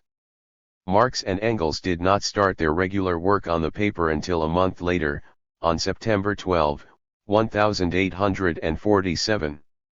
By the end of 1817, Marx and Engels had a commanding influence on the paper, and for all practical purposes acted as its editors until the annual issue appeared on February 27, 1858. Bornstedt was only nominally its editor. The Deutsche Brieseler Zeitung thus became the unofficial organ of TLLE Communist League, spreading the program and tactical principles of scientific communism, and the idea of revolutionary struggle against the feudal absolutist and bourgeois conservative regimes. LT was in the front ranks of the general democratic movement, and at the same time took a resolute stand for the proletariat's class interests and sought yield demands. While working on the paper, Marx revealed himself as a brilliant revolutionary journalist. His writing combined theoretical depth and solid reasoning with keen / single-quoted and impassioned polemic. Marx the journalist freely drew on his extensive reading and his ability to make use of the apt historical analogy, literary metaphor, and the imagery of the great writers. In that period, the main purpose of the articles by Marx and Engels was to explain to the working class its role and tasks in the approaching revolution and prepare the emergent proletarian party toward the coming battles ideologically and tactically. Marx sought to make the party immune to the honeyed talk of the liberal leaders and to the equally dangerous blandishments of political reactionaries who wore a mask of concern for the people. Such was the purpose of Marx's RST article as a regular member of the paper's st. It had been written in connection with a series of anonymous articles which appeared in the conservative Cologne paper, Rheinisker Benbachler, and which depicted the Prussian state as a champion of the working people. In his article, entitled Communism of the Rheinisker Beobachter, Marx tore the socialist mask of the apologists of the Prussian monarchy and branded them as the worst reactionaries and demagogues. He demonstrated the complete falsehood and harm of the stories about the anti-popular Prussian state having a social mission. In his subsequent attacks on the Lassaline leaders, who irritated with Bismarck's Junker government, Marx referred to this article to show his attitude to the Royal Prussian government socialism. Marx also revealed the true worth of the reactionary demagogues' speculations on Christian dogmas and in general terms stated that the revolutionary proletarian outlook was fundamentally hostile to the Christian and all other religious morality. He wrote, "The social principles of Christianity declare all the vile arts of the oppressors against the oppressed to be either a just punishment for original sin and other sins, or trials which the Lord, in his infinite wisdom, ordains for the redeemed. The social principles of Christianity preach one cowardice, self-effacement, abasement, submissiveness, and humbleness, in short, all the qualities of the rabble and the proletariat, which will not permit itself to be treated like rabble, needs its courage, its self-effacement, its pride and its sense of independence even more than its bread." Marx's article contained a clear-cut statement of the proletariat's position in the revolutionary situation that was taking shape in Germany. Lie urged the masses to support the bourgeois opposition, while emphasizing that the working class was dissatisfied with its insufficiently resolute behavior in the United Province Diet. Marx contrasted the liberals' moderate line with the line towards a revolutionary overthrow of the absolute monarchy, abolition of the semi-medieval social institutions, and demeritization of the whole social and political system. He outlined a program L or these demoralic changes, including the Renvoration OL, a truly popular representative body. Abolition OL, the E or V system. Elimination of class barriers and limitations. Introduction of trial by jury, and freedom of association, assembly _ and the press. The main idea that ran through the whole article was that the people is the real motive lorry behind the bourgeois democratic revolution. Marx cited the English and French bourgeois revolutions of the 17th and the 18th century, respectively, to illustrate this idea. L and Germany. He stressed, consistent solution of the tasks OT the revolution would depend on the revolutionary activity of the masses and their readiness to throw the monarchy into the glitter, and pitchfork the lords the manor. Marx explained that with respect to Germany, revolutionary people meant proletarians, small peasants, and the PL0B, three last forces whose uniting together presented the greatest threat to the whole system of absolute monarchy. Marx argued that the working class stood to gain from a victorious bourgeois revolution, because the rule of the bourgeoisie does not only place quite new weapons in the hands of the proletariat for the struggle against the bourgeoisie, but also secures for it a quite different status, the status of a recognized party. In their efforts to help the working class understand its own class aims, Marx and Engels did all they could to see that the Deutsche Zeitung provided fuller information to its readers about the working class movement in Belgium and other countries, and carried reports on the meetings of the German Workers' Society. The newspaper published articles and other material dealing with various aspects of the communist doctrine and the propaganda of the principles of proletarian internationalism. International Congress of Economists and International Congress on Free Trade met in Brussels from September 16 to 18, 1847. It was organized by bourgeois advocates of free trade, who wanted the lifting of all import duties, complete freedom of competition, and non-intervention by the state in business. They saw the Congress as an opportunity to demonstrate the advantages of their system over protectionism. It was attended by many leadingers in bourgeois economic science and was widely advertised by the bourgeois press. Marx, Engels, and some of their associates attended the Congress, having decided to use it to expose the hypocrisy of bourgeois economists. Workers were present in the public gallery, and Marx regarded the Congress as a suitable arena for crossing swords with the ideologists of the bourgeoisie, and countering their views with the proletarian point of view. On its third day, when the unions of free trade on the condition of the working class was being debated, Weirth and Marx put their names down for the debate. Weirth was the RST to take the oar, and his speech clashed sharply with all that had been said at the Congress. To cries of approval from the public gallery, he demanded an explanation of why there were no workers' delegates at a Congress discussing their condition. He exploded the brazen lies of the free traders, who pretended that free trade was a blessing for the proletariat, and gave a moving picture of the plight of the proletariat. Weirth's speech had the effect of an electric shock on the participants in the Congress, and one by one they hastened to take the oar in an effort to refute his arguments. When it was Marx's turn, the Congress organizers quickly closed the debate, although the list of speakers had not run out. A resolution in favor of free trade was rushed through and the Congress was wound up. Marx and his associates denounced these mean actions in the democratic and working class press. On September 29, 1847, the Belgian newspaper, Atelier Democratique, published a summary of the speech Marx had prepared. Engels had articles on the Congress in the Deutsche Zeitung and the Chartist Northern Star, the latter giving in detail the main points of the speech Marx was to have delivered. Thus, considerable publicity was given to the clash between the bourgeois and the proletarian trends at the Congress of Economists in Brussels. In his speech, Marx gave a scientific proletarian critique of protectionism and free trade, exposing the false catchwords used by the advocates of both bourgeois systems and their speculation on the people's interests. Marx took a concrete historical approach to this and other problems. KARL held that at the early stage of capitalism protectionism had been a factor accelerating the formation of the capitalist system and strengthening it for the struggle against feudalism.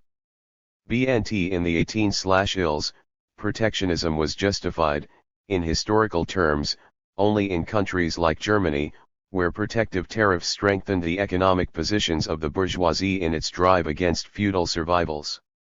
On the whole, however, at the stage capitalism had reached in its development, protectionism hampered the free movement of capital and the growth of the productive torres on an international scale. Accordingly, Marx stressed that protectionism was conservative and that free trade was preferable as the more progressive of the two. Marx showed that far from being a remedy for all the social ills, as the advocates of free trade insisted, it tended to aggravate them and to intensify the contradictions of capitalism. However, as it deepened the antagonism between the working class and the capitalist class, free trade also promoted the more rapid growth of prerequisites for the overthrow of the capitalist system. WCR for free trade, because by free trade all economical laws, / if their most astounding contradictions, will act upon a larger scale, upon a greater extent of territory, upon the territory of the whole earth, and because from the uniting of all those contradictions into a single group, where they stand face to face, will result the struggle which will itself eventuate in the emancipation of the proletarians. Marx pointed out that the working class did not expect salvation from any economic policy of the bourgeoisie, but that its slogan was a fundamental revolutionary transformation of the whole social system. It had to pin its hopes not on the charity or philanthropy of the powers that be, but on its own revolutionary energy. Social reforms can never be brought about by the weakness of the strong, they must and will be called to life by the strength of the weak. Polemics WLTH Karl Heinz and Marx and Engels had to assert the ideological position of the Communist League in polemic not only against bourgeois doctrinaires, but also against petty bourgeois Democrats, like Karl Heinz, who expressed the hostile attitude to communism to a group of German radical journalists and publishers. At one time a petty Ichel and a contributor to the Rheineszeitung, Heinz incurred the wrath of his superiors in 1814 by his book entitled The Prussian Bureaucracy and had to leave Germany to escape arrest. In 1845, in Brussels, he had long political discussions with Marx, Freiligrath, and Itirgers, who tried to help him shed his liberal constitutional illusions. He soon went to live in Switzerland, / here he plunged into a mood of tendinous individualism and swung to radicalism which appeared to be highly revolutionary but was intact fairly vulgar. He urged the Germans to revolt immediately, to do away with the monarchs whom he believed to be the root of all evil, and establish a federal republic. At the same time he wrote articles for the press slandering the communists. In the autumn of 1817, Marx and Engels found themselves forced to start a polemic with Sinsen. In his article The Communists and Karl Iliansky Engels deemed communism as a system of views and social movement which had sprung from the needs of life itself.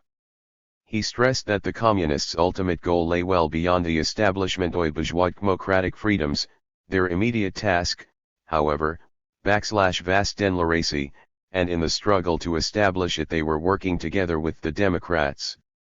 But the communists could not be expected to make ideological concessions to their partners, and had the right to criticize the latter for their erroneous views. Tienzin's naive social and political views, he said, implied that serial JNSTIs could be established by a single revolutionary art against the German monarchs. Hayosen had borrowed from the communists some of their short-term social demands and set them up as the ultimate goal of any emancipation movement, turning them into Philistine fantasies of a better world. Engels' article gave Eilensen an opportunity to launching another anti-communist attack. This he did in an article entitled A Representative of the Communists in the Deutsche BR12 SSE. Zeitung on October 21, 1847, which contained even more trivial moralizing over the communists' inconsistent and enormity of views. This time the rabbin came from Marx in his article Moralising Criticism and Critical Morality, which appeared in a number of issues of the Dulce-Breiseler Zeitung in late October and November I8/17. This article, like many others written by Marx, has many facets to it. It is a brilliant satire exposing political Philistinism and Philistine morality, a literary historical essay containing an incisive evaluation of various literary phenomena. A theoretical sociological treatise setting out important propositions of historical materialism, and a party document expounding the Communist League's program and tactical principles. This wide-ranging content is clothed in an expressive literary form, with extensive use of analogies from Terence, Shakespeare, Cervantes, Goethe, and the last century satirist Jean-Paul Heinzen had the knack of substituting abuse and moral indignation or relevant arguments, and Marx branded this by comparing his writings with the type of literature which in the period of the Let/was called Grobiel. Heinzen, Marx observed, had the honor of reviving this literature that was flat, bombastic, bragging, Rosso putting on a great show vo rude vigor in attack, yet distinctly sensitive to the same quality in others. Marx showed Heinzen's appeals to moralit_v to Heophiles In's response to revolutionary communist ideas, which appeared low the righteous mind ol the virtuous Philistine to he immoral and destructive. His Philistine morality tit in with his vulgar sociological views. Criticizing the latter, Marx elaborated a number of propositions ot historical materialism. He refuted the superficial view of political power. Single quote idcly accepted by bourgeois and pet_bourgeois de la Kralls. As an almighty force leroin which all injustice in property relations sprang aml exploited the illusion that once the existing authority is overthrown, all the social problems can be solved at one go _contrast. Marx expounded and formulated in concrete terms the fundamentals of his doctrine on the relationship bet_v economic basis and the political superstructure. It is not property relations that are determined by political power, he wrote, on the contrary. It is political power that depends on the historically rooted relations of production, or property relations, and the consequent class structure of society. It is therefore impossible to abolish the political system at will. For this requires mature economic and historical prerequisites. The emergent new property relations must come into irreconcilable contradiction with the existing political superstructure. However, the latter is in no sense a passive factor in social life.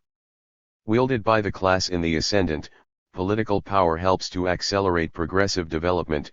Wielded by the class on the decline, it is a great impediment to progress. Consequently, the new social system cannot defeat the old one without removing the old political superstructure through revolutionary action. As Marx put it, the old political integument of society has to be exploded.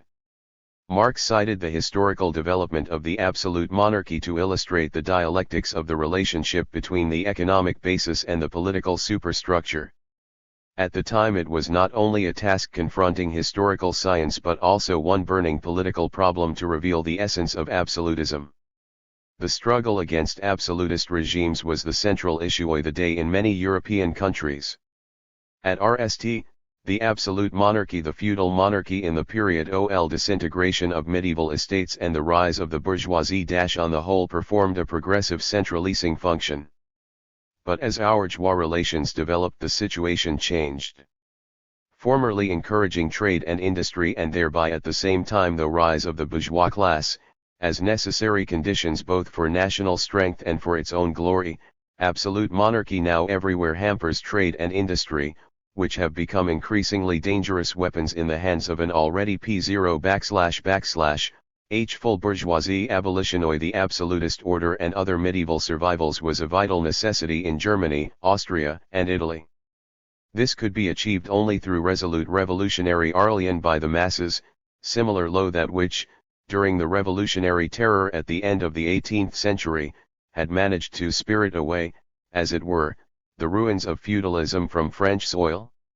In contrast to Heinzen's brash and showy revolutionism, Marx said the communists in Germany and other countries looked to a revolution of the 1789-94 type, in which the people would have the decisive say. The working classes would have to fool their revolutionary tasks in the face of the bourgeoisie's conciliatory policy. Heckos in Germany, the bourgeois generally seek as far as possible to make the change from absolute to bourgeois monarchy without a revolution, in an amicable fashion. Here /VEND the seed of Marx's doctrine of the hegemony of the working class in the bourgeois revolution. Marx saw the bourgeois revolution as an intermediate stage in the revolutionary struggle, and showed that it was sheer utopia to expect its victory to solve all social problems right away. But that was precisely Heinzen's political ideal, as he projected a federal republic with social institutions, the prototype being the United States of America, which he presented as a kind of model state. By showing up the iudatative nature of the North American state and society, Marx dealt a blow at the myth, widespread in Europe, that the transatlantic republic was a land of social harmony. Marx considered the principle of federalism, as applied in the USA and also in Switzerland, to be unsuitable for ludily fragmented Germany, which at the time was in great need of centralization. Federalism was unacceptable both from the point of view of the class tasks of the proletariat, which could be more easily united in a centralist state, and of the consistent struggle for bourgeois democratic change. Federaliso Germany in those historical circumstances would have meant preserving some of her medieval particularism. Accordingly, Marx countered the ideas of the petty bourgeois democrats with the demand that Germany he set up as one indivisible republic. The workers, wrote Marx, can and must accept the bourgeois revolution as a precondition for the workers' revolution.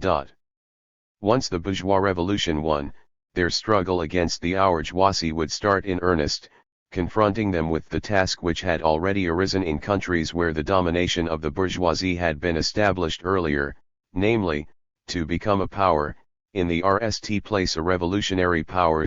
In this way, Marx used his contributions to the press to elaborate one of the main propositions of his doctrine, the idea of the proletariat's revolutionary dictatorship as an instrument of the social reconstruction of society.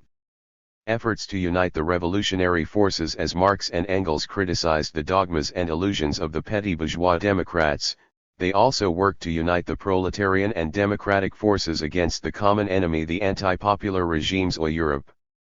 Marx vigorously opposed any sectarian exclusiveness among the workers' organizations, and held that the Communist League should take an active part in the general democratic movement, while safeguarding its class independence and the purity of its ideological and political tenets.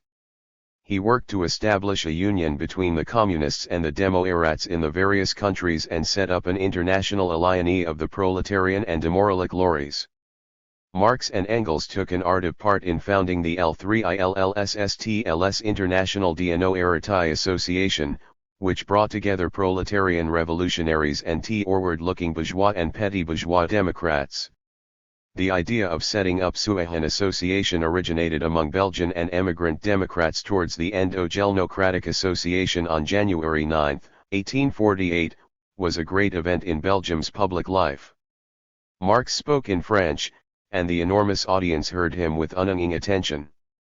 When he finished, a motion was passed to have his speech published at the expense of the association.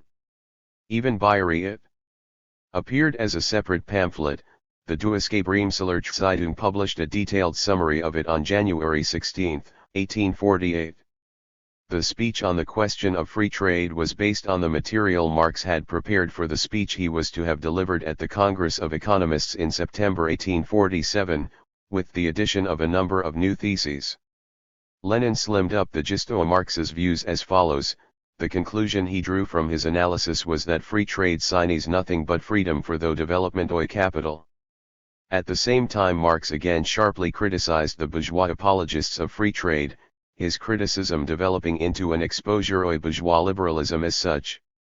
He showed that liberal talk of freedom was eels and hypocritical, and that the bourgeoisie and its ideologists had gravely distorted the idea of freedom and equality, turning it into a cover for violence and exploitation and an instrument for deceiving the masses.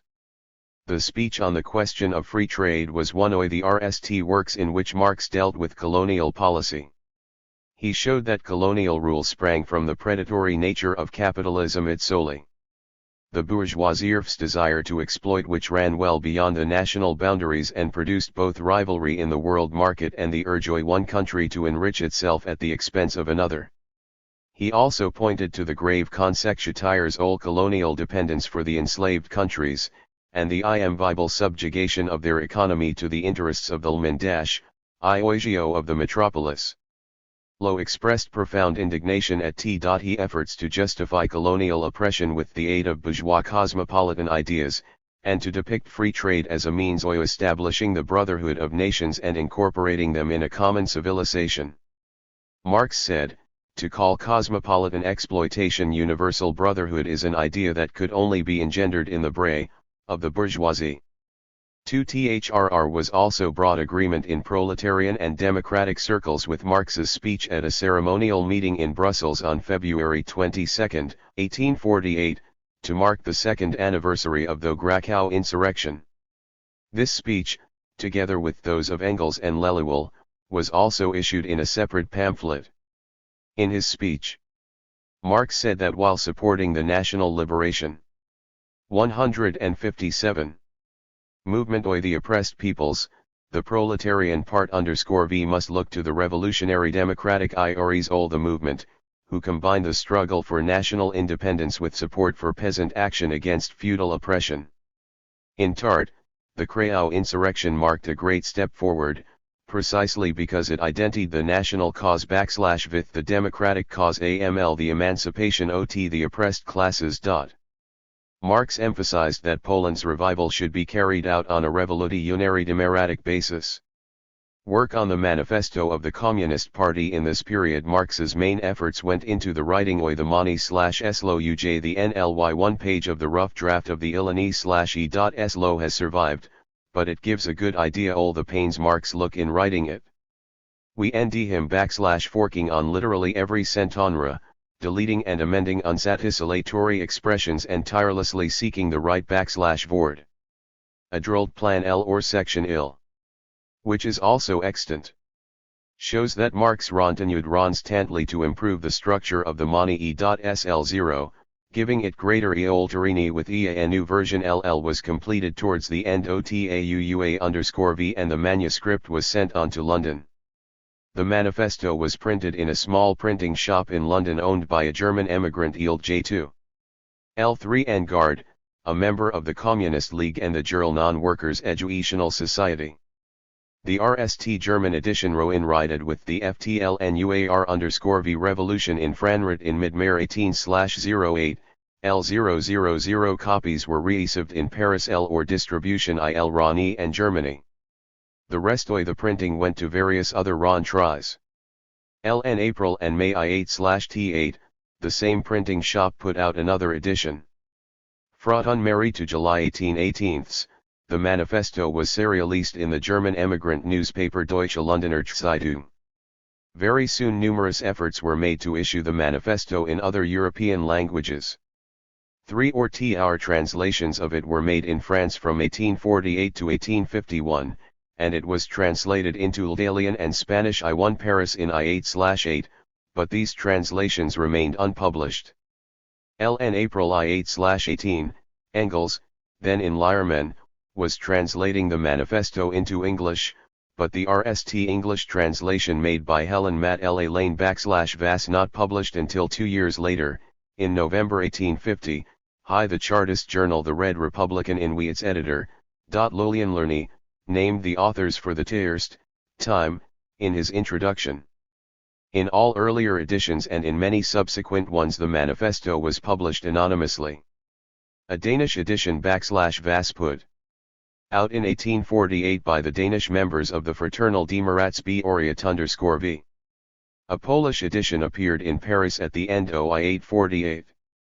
A Swedish edition, which was distributed by the Utopian Socialist G. Direk, was published in Slotke Holm Antler Adilrent name, LL as the Piolalariat struggle tour freedom acquired ever greater proportions, New editions o the Maui/Esto appeared and the number ot its readers ine east li 890, Helmholtz had good grounds for saying that to a certain extent, the history o the manifesto reeks the history o the modern working class movements in 18/48. His great work was translated by the Spanish surrealist José Mesa, the Hungarian Enolela Iaulevol Leo Frankel, the pioneer ot March/is N in Lussia, Georgy Plekhanov, the founder of the revolutionary Bulgarian Soil Demokrati Party, Dimitar Blagoev, the prominent, Bolshevik journalist Václav Vorovsky, and the leader NL the Hungarian communists Belikun. It was translated into Ldussia by V.L. Lenin during his stay in Satnara in 1893, and this translation was read there in Muzaript in revolutionary circles. Readers of the manifesto at Oni remarked on the tremendous part which its ideas had on them. After reading the manifesto Lesueur recalled, /V had I lost in enthusiasm and L gained in seriousness of the aim and knowledge. 2 For the ruling classes. The very tot reading the manifesto was a MMDS formulated the communists' agrarian program, abolition, without compensation, of corvées, quit rent and tithes other feudal obligations, and the handing over to the state of the princely and other feudal estates, all mines, and so on. Large-scale farming was to be conducted on the nationalist lands with the use of the most up-to-date scientific methods and in the interests of the whole of society.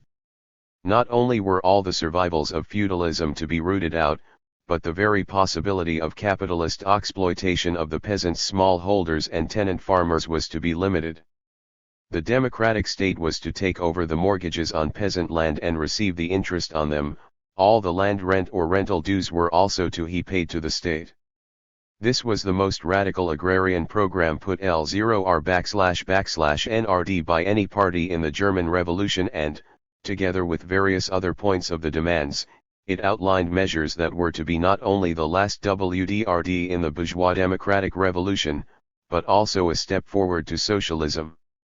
Apart from the nationalization of feudal estates, mines, mortgages and rent, these transitional measures included the substitution of a Steenhank for all private banks, nationalization of the railways, steamships and the posts, curtailment of the right of inheritance, introduction of steeply graduated taxes and abolition of taxes on articles of consumption, the inauguration of national workshops, state provision of work for all workers, and care for those who were incapacitated for work. All of this was to facilitate the subsequent transition to the proletarian revolution and the attainment of its main goal, the abolition of bourgeois private property. Marx and Engels believed that this goal could be achieved in the course of an uninterrupted, steadily mounting revolution.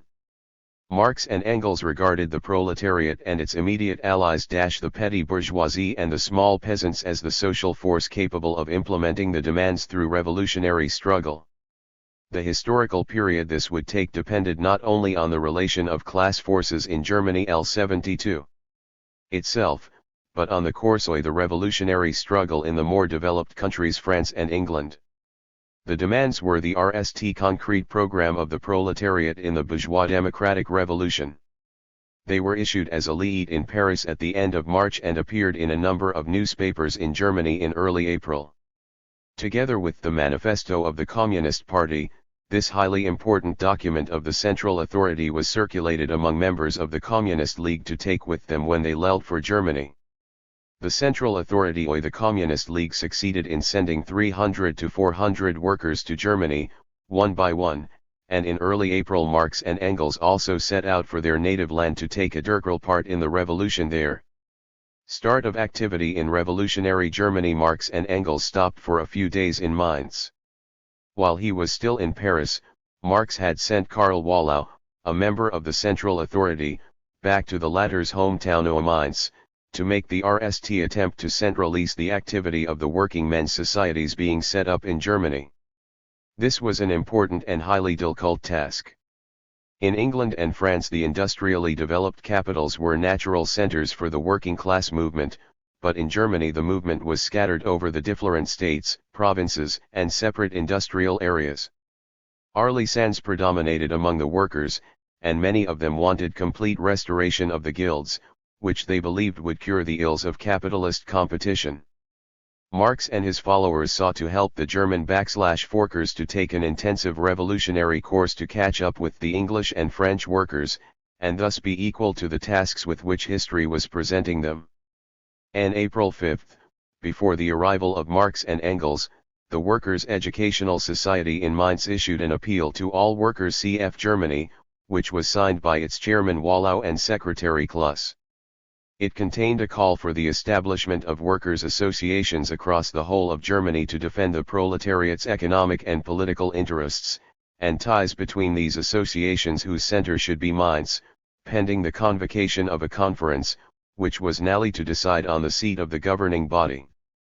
During their stay in Mainz, Marx, Engels, Wallau, and Kluss discussed a plan for further action to unite the workers' societies.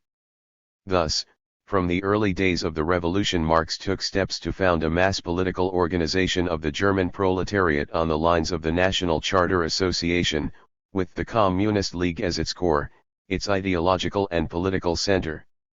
Marx regarded a revolutionary organ which he was planning to publish in Cologne as being of prime importance for the task of consolidating the German proletariat and enhancing its class consciousness. In contrast to the bureaucratic and Philistine atmosphere of the Prussian capital, Cologne was the center of the progressive Rhine province, with its large-scale industry, emerging proletariat, and the Code Napoleon, which allowed the press relatively more freedom than did the Prussian law. Marx arrived there on April 1 and tiled an application for citizenship with the Cologne magistrates, because he had been forced to give up Prussian citizenship in 1845. Permission was granted and the Marx family came to live at 7 Sicilianstrasse. In preparing the publication of the newspaper, Marx and Engels had to overcome considerable political and organizational difficulties. Their endeavor was facilitated by Marx's high reputation as editor of the Rheineszeitung and support from his friends and followers. It was called the Neue Rheineszeitung, to emphasize the continuity and to bring out the Dierenko in its platform and conditions of publication. The main burden of the preparation fell on Marx, whose organizing talent and editorial experience helped to launch the publication of this large revolutionary daily within a very short period. There were considerable financial difficulties, because even the radical bourgeois refused to finance a paper they expected to develop into their antagonist. As a result, Marx had to begin his paper with a very small share capital collected by subscription, of which only a small part was in cash. Meanwhile, he faced some pressing tasks in guiding the Communist League. When he was still in Paris, Wallau, born /Wirth and Wohl had been sent to Germany to strengthen the local league communities, the latter visiting Mainz, Koblenz, Cologne, Hanover, and Berlin and temporarily stopping in his native Silesia. More emissaries were sent to the various cities. Marx and the other members of the central authority had arrived in Cologne. Engels visited Elberfeld and Barmen, Schapper, Mainz, Hessen-Nassau and his native Wiesbaden, Dronke, Collins, Frankfurt am Main, Mainz, Hainen and Kassel. The emissaries' first-hand reports and letters showed that the workers had yet to become aware of their class interests and were still under the influence of the bourgeoisie and the petty bourgeoisie. Anti-communist propaganda had been intensified after the February and March revolutions. All of this greatly hampered the activity of the Communist League's few communities, quite apart from the differences within the League which had yet to become a solid, monolithic organization. Opposing the views of Gottschalk and born a popular physician, Andreas Gottschalk, /Viho was a member of the Cologne community, openly came out against the line pursued by Marx and the central authority of the Communist League. Gottschalk, the head of the Workers' Association he had set up at Cologne, acted according to his own lights, changing his political views with quick succession. At RST he advocated a democratic monarchy, but soon appealed for a workers' republic. In the spirit of true socialism, he ignored the objective historical tasks of the bourgeois democratic revolution. He regarded the ways and means of achieving a workers' republic in the same spirit, trying to convince the workers that they could do so by acting within the framework of the law. Instead of clarifying the contradictions between labor and capital, he spread utopian ideas about all men being brothers and sought to provide a religious and ethical basis for communism, which he stripped of its class content. Gottschalk's erroneous sectarian tactics sprang from his confused theories, and this was clearly seen during the elections to the All-German and the Prussian National Assembly, which he urged the workers to boycott because they were being held in two stages. His attitude tended to isolate the proletariat politically. Gottschalk's moderate action did not match his ultra-revolutionary talk. The Workers' Association conned its activities to deluging the government and the local authorities with petitions expressing craft attitudes and artisan preconceptions. Marx and the Communist League's central authority lost no time in roundly condemning Gottschalk's activities in the Cologne Workers' Association. Gottschalk bridled and handed in his resignation from the Communist League. When Marx asked him, at a meeting of the Cologne community on May 1848, about his attitude to the Communist League, Gottschalk said the League's rules posed a threat to his personal freedom. The petty bourgeois socialist found himself restricted by the constitutional framework of the proletarian organization. Marx held that the break with Gutschrick should not imply a break with the Cologne Workers' Association, for he realized that Gottschalk's ignorance was due to the existing level of the working class movement, and so refrained from openly attacking Gottschalk for the time being because this could be misconstrued by the workers. Even when Gottschalk made slanderous charges against the Neue Leninske Zeitung in the Cologne Workers' Association newspaper, which he edited, Marx displayed remarkable restraint and let the attack pass, in the hope that the patient and persistent efforts of his followers and the workers' O/VN experience would help them to see the error of Gottschalk's tactics, leftist in form, but opportunist in substance. Marx was proved right. Stefan Born, another member of the Communist League, also took a special stand. In a letter he wrote to Marx from Berlin on May 11, he boastfully claimed to be the leader of the working class movement and the chairman of a sort of workers' parliament, consisting of deputies from many trades and factories. Born wrote that the bourgeoisie had confidence in his talent as a go-between, and that the Prussian Minister of Trade, no less, had contacted him.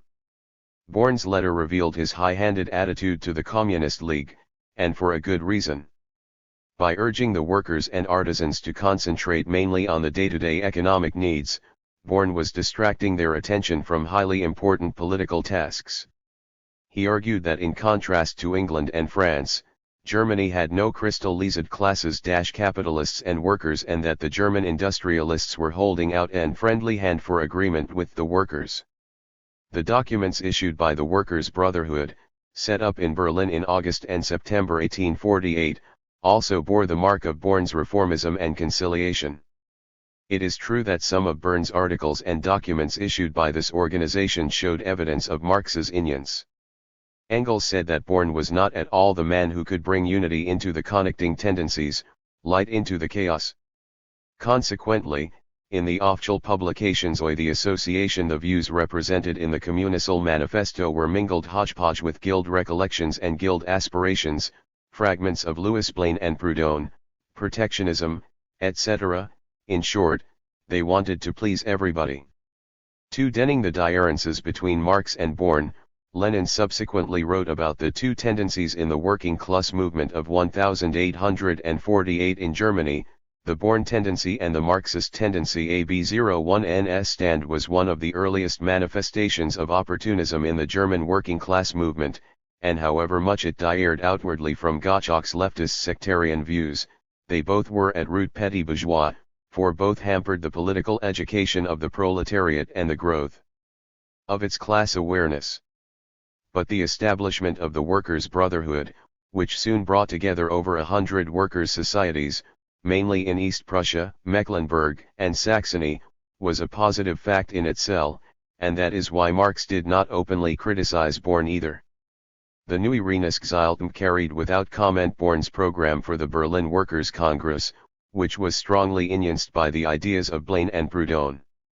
Marx soon published a statement, however, explaining that the publication of this program did not imply acceptance of it. An editorial article in the Neue H/Weihnachtszeitung, aimed against the Turin liberal newspaper Concordia, contained an protest over the fact that paper had mistaken the program issued by the respective Commission for the Workers' Congress, and which we merely reported, for our own proletarian/TVLNG of the democratic movement. The appeal issued by the Mainz Workers' Educational Society did not meet with a broad response. The establishment of a centralist political organization of the proletariat was hampered by the Beikordenks and political immaturity of the German workers, the purely local nature of the movement, and its perilled L1-LLSI1L. There was also the separatist activity of Gottschalk and Born. Other reasons for the failure were the Communist League's small membership and poor organization and the inadequate ideological development of many of its members. Engels subsequently wrote, as could easily he foreseen, the League proved to he much too weak a lever as against the popular mass movement that had now broken out. Quarters of the League members who had previously lived abroad had changed their domicile by returning to their homeland. Their previous communities were thus to a great extent dissolved and they lost all contact with the League. Finally, the conditions in each separate petty state, each PTO and each town were so different that the League would have been incapable of giving more than the most general directives. Such directives were, however, much better disseminated through the press. Following an all-round assessment of the situation, Marx and the League's central authority which he headed found it necessary to adjust the forms and methods of the Communists' activity and their tactics. The League's continued existence as a secret organization would have turned it into a sect, and this would have been tantamount to abandoning active participation in the revolution. Because the direction of the small number of communities and individual members of the League scattered across Germany had to be conned to general political directives, it was much easier to do this through the newspaper Marx was editing.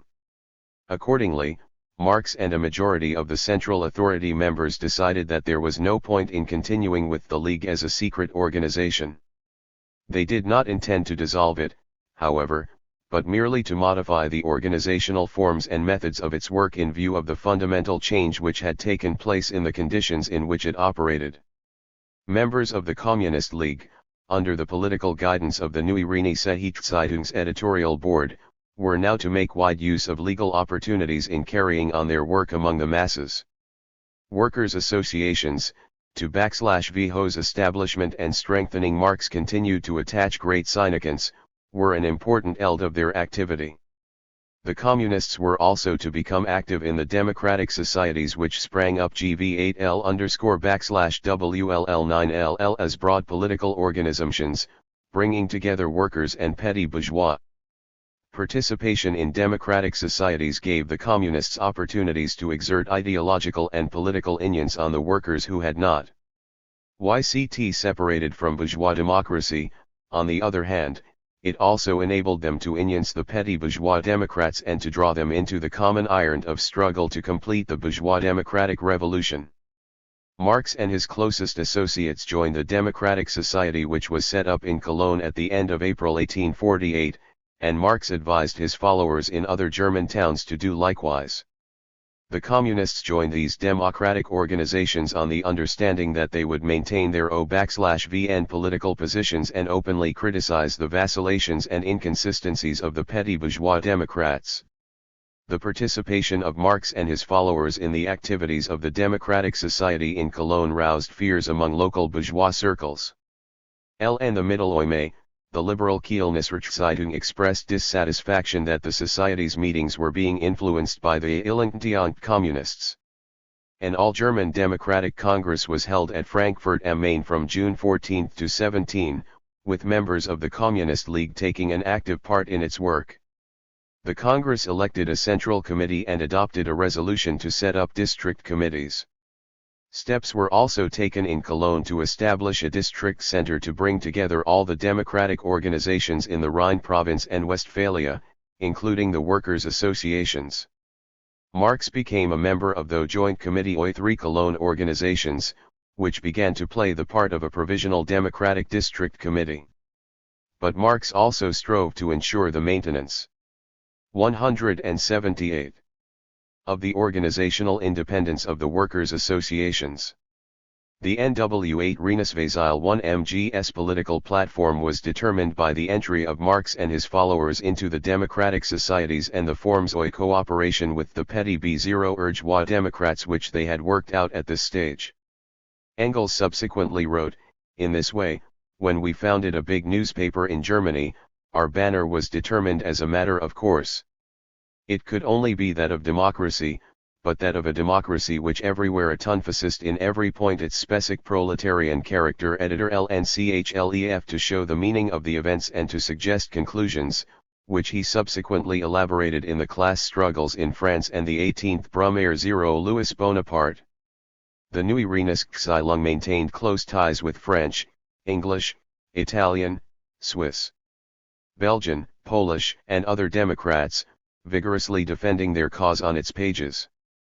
It had good right to call itself an organ not just of German but of European democracy. While carrying the banner of Deniocracy, the Neue Renascenzeitung was not an official organ of any democratic organization in Germany. From its RST issue, it criticized the weaknesses and mistakes of the German Democrats and invariably advocated the proletarian standpoint in the general democratic movement. LT_VAS not only the rostrum from which Marx and his followers addressed the masses, the proletariat above all, and formulated the real slogans of struggle. LT was also an organizing center, a kind of RT voluntary headquarters, rallying the people to implement these slogans. Engels later recalled, "Those were revolutionary times, and at such times it is a pleasure to work in the daily press. One sees for oneself the effect of every word. One sees one's articles strike like hand grenades and explode like red shell." The editorial Hordeuthenkurialzeitung, which had in fact taken the place of the old central authority, directed the activities of Communist League members. Through the newspaper, Marx sought to ensure the Communists' ideological and political unity and to teach them to respond, concertedly and simultaneously, to all the major events concerning Germany. A mass medium of political education and organization of the proletariat and its vanguard, the newspaper prepared the ground for the subsequent formation of a mass German Workers' Party. Lenin considered the Neue Renascenzeitung the nest and unsurpassed organ of the revolutionary proletariat. Struggle to complete the bourgeois democratic revolution in the Neue Renascenzeitung. Marx took a resolute stand against the illusions current in Germany that the March Revolution had been a victory for the ideas of liberty, equality, and brotherhood, and that the forces of reaction had been crushed for good. He exposed these harmful illusions, which tended to lull the people's vigilance, and argued that the March semi-revolution had not yet toppled a single throne, that the old army with its aristocratic officer corps was still there, that the state machine was still in the hands of the greedy, callous officials, and that the landowners still held their estates and oppressed the peasants. He sought to persuade the people that the decisive battles in the German Revolution still lay ahead, and wrote, "The Bastille, however, has not yet been stormed." When, on June 14, the workers and artisans of Berlin stormed the arsenal to obtain arms, the Neue Renascenzeitung said this spontaneous revolutionary outbreak was the RST of lightning of the forthcoming Second Revolution. The Neue Renascenzeitung directed its main attacks not only against the avowedly reactionary Lorses, but also against the German big bourgeoisie, which was disguised and was therefore the more dangerous enemy. The very RST steps taken by the liberal government which came to power in Prussia after the March events showed that it was betraying the revolutionary cause. Out of fear of the revolutionary people, the government made a deal with the reactionary forces, and assumed the ignominious role of providing a shield for the dynasty. Lenin stressed Marx's great theoretical achievement in drawing the conclusion that in contrast to the bourgeoisie of the late 18th century in France, the German bourgeoisie proved to be incapable on the whole, from the very early days of the revolution, of taking any progressive historical action and turned out to be an obstacle on the revolutionary way. On June 14, the Neue Renascenzeitung gave this clear-cut picture of the arrangement of class forces in Germany after the March events. The big bourgeoisie, which was all along anti-revolutionary, concluded a defensive and offensive alliance with the reactionary forces, because it was afraid of the people, i.e. of the workers and the democratic bourgeoisie. The liberal government went on to draft a constitution by agreement with the Crown, seeking to strike a balance between the people and the Crown, and to prevent either from scoring a complete victory. The Neue Zeitung predicted that this balance would be a very short one, and that as soon as the reactionaries had secured a firm footing, the bourgeoisie itself would be driven from the government with ignominy. Marx contrasted the treacherous theory of agreement with the sovereignty of the revolutionary people won in the armed struggle, and explained that the revolutionary tasks facing the people, the proletariat, the peasantry, and the urban working people C0 would be fooled only by revolutionary means. In the course of the revolution, Marx elaborated and expressed in concrete terms one of the basic propositions of historical materialism: the role of the people as the maker of history as applied to its every task and stage. Because the fundamental issue in any revolution is that of power, Marx put forward the idea of the people's revolutionary dictatorship, and urged the masses to establish a truly revolutionary power, hold, resolute and capable of sweeping /V all the medieval rubbish, putting an end to the monarchy and the landowners, and ensuring the victorious completion of the Bonregenocratic revolution. Every provisional political setup following a revolution requires a dictatorship, and an energetic dictatorship at that too. Marx believed that one of the fundamental tasks of the people's revolutionary dictator's life was to do away with the old state apparatus, the remnants of the old institutions, which were the mainstay of the reactionary forces. Lenin wrote that Marx's idea of a revolutionary dictatorship implied the establishment of a revolutionary power even at the stage of the bourgeois democratio revolution, so as to make sure that things took a democratic turn, and that its tasks were defense against counter-revolution and the actual elimination of everything that contradicted the sovereignty of the people.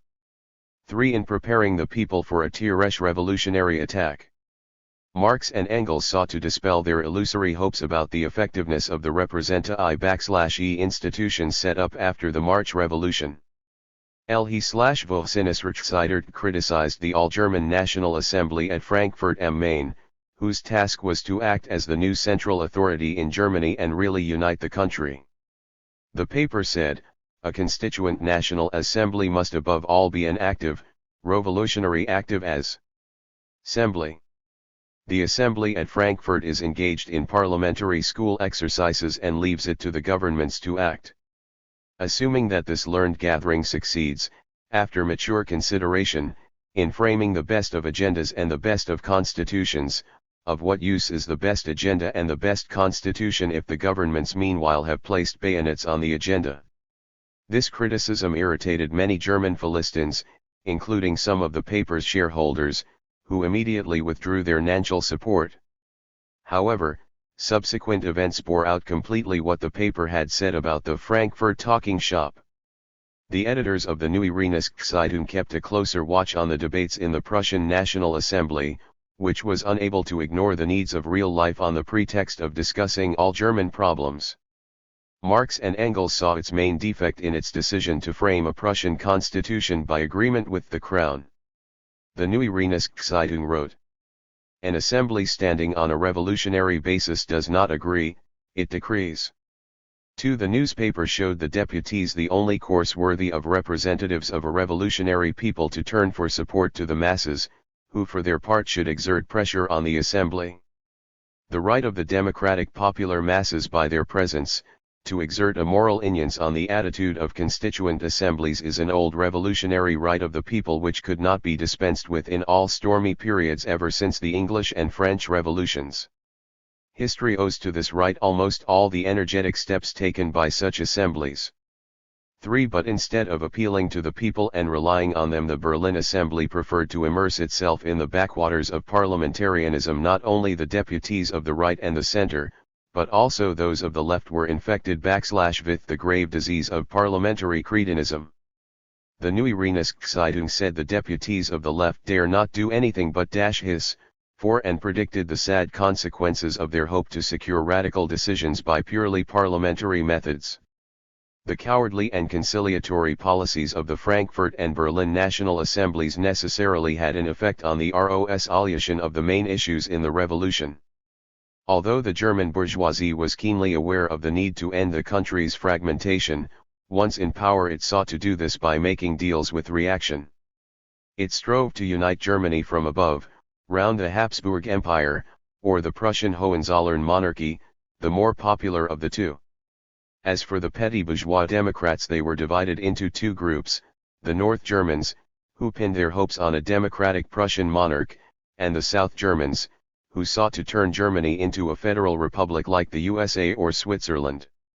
In the concrete conditions of Germany at the time, this meant, for all practical purposes, the formation of a very motley federation consisting of constitutional monarchies, midget principalities, and tiny republics. By contrast, the new Einheitszeitung, in conformity with the demands of the Communist Party in German, /1 Silm for the establishment of a united German Republic through the people's revolutionary struggle. In putting forward this program, the paper took a consistent and resolute stand for the German people's real national interests and its future as a free democratic nation. This was fully in line with the proletariat's class interests.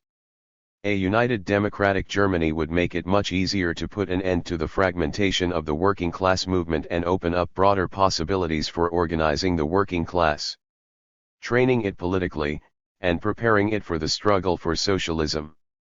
Marx saw the task of German_vs unification as being organically connected not only with the complete democratization of its political system, but also with deep-going social change. The Neue Einheitszeitung launched a resolute campaign to root out the survivals of feudalism in the countryside. By the 1818th revolution, only the more prosperous sections of the peasantry had come to enjoy the fruits of the agrarian reform of 180,741, // it had given the peasants the right to redeem their feudal servitors on extremely harsh terms. The feudal landed estates were slowly developing into bourgeois farms, one process Lenin called the Prussian way of capitalist development in the countryside. When the revolution broke out, the peasants' spontaneous low_v started an anti-feudal struggle. And in some places manor houses were set on fire. The peasants refused to perform any services whatsoever. The Neue Einheitszeitung wrote, all the government had to do was to legalize the abolition of NLL feudal obligations, which had in part already been abrogated by the Peace and Opel W. 1_11 instead. The liberal bourgeoisie, out of fear for its own property, came out in defense of feudal property.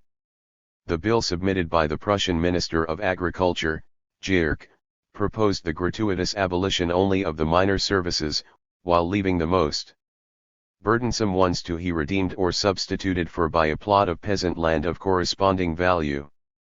Marx said the Gierk bill was the most striking proof that the German Revolution OT 1848 is merely a LMRVDY the French Revolution of 1789.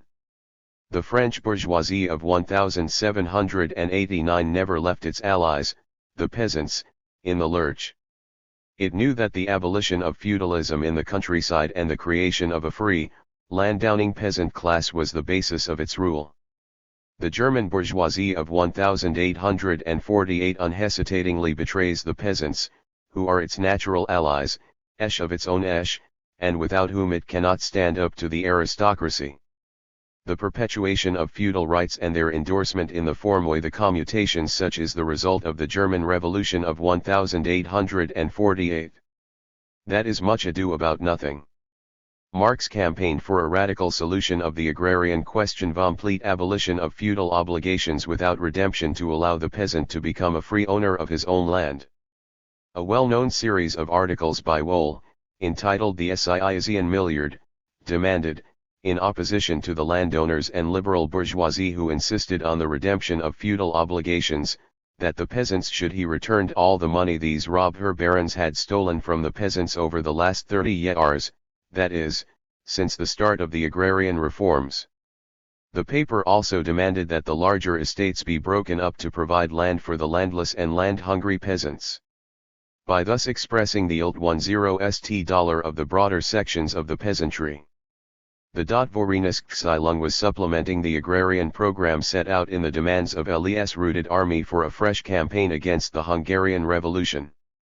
The next day there was an uprising by the people, the Students' Academic Legion and the National Guard of Vienna, who resisted the dispatch of the troops. By nightfall the people had won. From then onwards the course of the struggle depended largely on how united and well organized the people of Vienna were. In his very RST article, Marx sounded a warning about a possible betrayal by the Vienna bourgeoisie, and this was borne out. The Austrian reactionaries also managed to make use of national contradictions. In addition to the southern Slavs, deceived by their landed elite, the Czech bourgeois National Liberal Party also sided with the Habsburgs. Under pressure from the liberals and a section of the officer corps, the leaders of revolutionary Hungary displayed a timid circumspection. The Hungarian troops were in no hurry to go to the aid of the Vienna insurgents. Accordingly, special importance was attached to support for insurgent Vienna by all the democratic forces of Germany. In view of the forthcoming Second German Democratic Congress, left-wing deputies of the Frankfurt, Berlin, and several other German parliaments held a meeting in Berlin at the end of October. When the Frankfurt deputies Simons, Zitz and Schleil stopped in Cologne on their way to Berlin, Marx made a point of seeing them in the hope of swaying the other left-wing deputies. However, the Berlin meeting turned out to be small and far from united, and a majority, refusing to act otherwise than within the law, rejected an appeal to the German people, written by Dester, Jacobi, and Simons. The second G01-man Democratic Congress, which met from October 26 to 30, was just as ineffective. The indignant Neue Retnungszeitungro TL1 at just when the fate of Vienna and Apollon_/OL the whole of Germany was at stake, the Congress wasted time in endless debates on minor organizational matters. Only on the third day did it get round to discussing the Vienna events. The Leltists proposed that a mass meeting should be held at the Tiergarten to call for action by the people. A large section of the delegates walked out in protest, while the rest issued an appeal to the people to demand their governments to go to Vienna's aid. This appeal was harshly criticized by Marx, who wrote, "Did the Democratic Congress have the right to assume for one moment this childish and conservative altitude to the German governments?" He expressed the hope that the people would aid the Viennese in the only way it is still able to do at this moment, by defeating the counter-revolution at home. The remaining participants in the Congress took a more radical stand when they discussed the social question on October 30. The report was delivered by the delegate of the Cologne Workers' Association, Bust, who proposed a draft program which envisaged, following the establishment of a democratic republic, practical measures based on a number of points in the demands the Communist Party in Germany. Most of these were reproduced verbatim, but some were amended in the petty bourgeois democratic spirit. The report was circulated among the democratic societies for discussion. The closure of the Second Democratic Congress almost coincided with the fall of Vienna. On November 6, Marx spoke on the question at a meeting of the Committee of the Cologne Workers' Association, and within a few days, at a meeting of the Democratic Society. Lessner, who was present, later recalled, Marx broke the news that Robert Blum had been shot by sentence of a held court-martial in Vienna. Silence immediately fell over the hall. Marx went up to the rostrum and read out the dispatch from Vienna on Blum's death. We were horried. Then a storm seemed to blow through the hall. In his article, The Victory of the Counter-Revolution in Vienna, Marx Yuri branded the bourgeoisie's betrayal of the Vienna insurgents and wrote, "History presents no more shameful and pitiful spectacle than that of the German bourgeoisie." Assessing the impact of the Vienna events on the German and the European Revolution as a whole, Marx wrote, "The second act of the drama has just been performed in Vienna, its RST act having been staged in Paris under the title of the June Days. We shall soon see the third act performed in Berlin." He anticipated a decisive offensive by the counter-revolution in Prussia and took a realistic view of the balance of forces there. Overridingly, he pinned his main hopes on an initiative by revolutionary France, emphasizing the lessons the peoples had to learn from the experience of the battles fought, the purposeless massacres perpetrated since the June and October events, the tedious offering of sacrifices since February and March, the very cannibalism of the counter-revolution will convince the nations that there is only one means by which the murderous death agonies of the old society and the bloody birth throes of the new society can be shortlined, simplified, and concentrated, and that is by revolutionary terror. Marx used this bitter experience of defeat to again substantiate the need to establish a true revolutionary power capable of preventing any further counter-revolutionary atrocities, and so facilitating and bringing on the victory of the masses.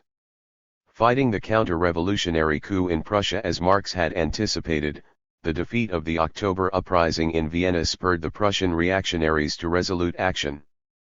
On November 2, King Frederick William IV asked the die-hard reactionary, General Brandenburg, to form a new government. The royal decree transferring the National Assembly from Berlin to the provincial town of Brandenburg was issued on November 9, and marked the start of the coup in Prussia, which Marx summed up in the following words: Brandenburg in the Assembly and the Assembly in Brandenburg.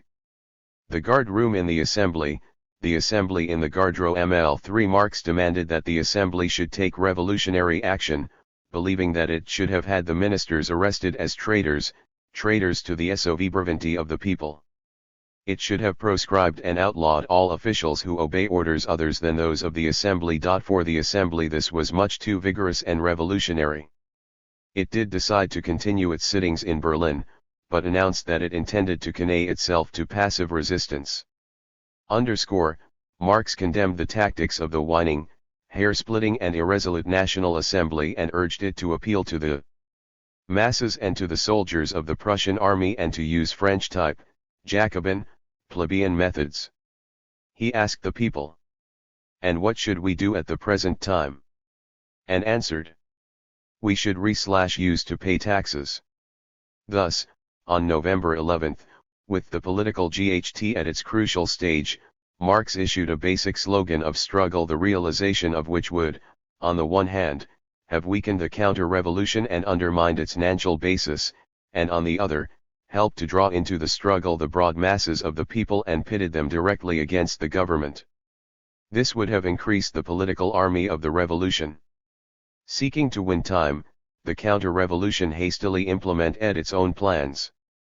On November 11, its soldiers prevented the deputies from entering the theater where the National Assembly was meeting, and they had to assemble at a shooting gallery. A decree was issued disarming and disbanding the Berlin Civil Guard and declaring a state of siege in the city. Marx said this was another piece of high treason and urged the deputies to resort to extra-parliamentary forms of struggle. The National Assembly has its seat in the people and not in the knees of this or that heap of stones. 2. While assigning the most active role to the proletariat and its vanguard, the communists. Marx strove to unite the country's progressive forces, so as to frustrate the plans of the counter-revolution and deal it a crushing blow. Marx himself became the heart and soul of a broad revolutionary movement in the Rhine province. On his initiative, the Democratic Society and the Workers' Association held a number of mass meetings in Cologne and its environs.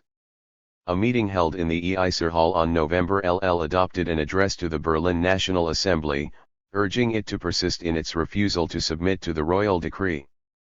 By noon on November 12, the address had 7,000 signatures. The meeting declared itself to be a standing body and on November 13 elected a People's Committee with 20 members, on which all the democratic trends and the communists were represented. The People's Committee was set up on a broader basis than the Committee of Public Safety which had operated in Cologne in September. Apart from representatives of the workers and the petty bourgeoisie, it included some progressive bourgeois. The committee's task was to rally all the forces to resist reaction that was encroaching on the gains of the revolution. Arming the people became the vital question. Already on November the Eiser Hall meeting had called on the Cologne Municipal Council to return the arms confiscated in September to their owners without delay, a demand to which the city fathers turned a deaf ear. The Democratic Society took steps to re-establish the disbanded Civil Guard. The Cologne Workers' Association started T0F0L1 its YL-18 squad. An appeal was issued for the collation of funds for the purchase of arms. The Neue Rheinischen circulation department announced that it was prepared to receive donations for that purpose. Meanwhile, much was being done in the army. On November 12, the Democratic Society adopted an address to the soldiers of the Cologne garrison, urging them to stop being a tool in the hands of the despots. A special supplement to the Neue Rheinische number 143 issued on November 15, bore the headline "The Fatherland is in Danger," followed by an announcement that a meeting would be held in the Eiser Hall that day by members of the Cologne Landwehr and reservists. This meeting demanded that the Berlin National Assembly should call on the Landwehr to rise up as it did in 1813 and destroy the internal enemy as it then destroyed the external enemy. Despite strict orders to the contrary, many Landwehr meetings were attended by soldiers of the Cologne garrison, indicating that the army was also in a state of revolutionary ferment. In order to draw the peasantry into the struggle, the Democratic Society, the Workers' Association and the People's Committee sent their emissaries to the surrounding villages. Marx also worked to coordinate action with the Democrats in various towns of the Rhine province. In a letter dated November 13 to Ferdinand Lassalle, who played a prominent role in Die Iseldorf, Marx, writing on behalf of the Democratic District Committee, recommended that the people of Die Iseldorf should adopt the following decisions: 1. To refuse totally to pay taxes, with special emphasis on carrying the idea to the countryside; 2. To dispatch a volunteer detachment to Berlin; and 3. To dispatch money to the Democratic Central Committee in Berlin. An important step in translating the demand to refuse to pay taxes into a mass action slogan was the signing by Marx and Schneider II of an appeal from the Democratic District Committee on November 14 urging all democratic organizations in the Rhine province to hold public meetings at once and induce the whole population of the province to refrain from paying taxes. But until the slogan was adopted by the Berlin National Assembly and actively supported in the other provinces, Marx believed the people should not, for the time being, use force to resist the collection of taxes. The district committee's appeal at once met with a sympathetic response among the people in a number of towns and rural localities in the Rhine province. There were also reports of revolutionary ferment in Saxony, Silesia and Westphalia. But again the movement was uncoordinated and mainly spontaneous. In order to bring together the local centers of resistance in a nationwide revolutionary struggle, the grassroots revolutionary action had to be reinforced by action from above, by the Berlin National Assembly, the only body capable of centralizing the movement. Putting forward slogans for struggle, Marx also suggested a tactic to be used by the Prussian National Assembly, notably its left wing. At the same time, he was preparing effective support for it. In an editorial article carried in the Neue Rheinische Zeitung on November 14, he called on the people of the Rhine province to hasten to the assistance of the Berlin National Assembly with men and weep 0 ns. In those critical days, Marx established regular ties with the Berlin left-wing deputies, making use for the purpose of one special messenger service manned mainly by members of the Cologne Workers' Association. On November 15, under the influence of innumerable appeals which were coming in ears. Thus, in the dock, Marx stood up for the freedom of the press and spread the idea of three people's revolution, which was to while the revolutionary Charteroi the socialist proletariat had not yet matured to despite the defeat of the revolution.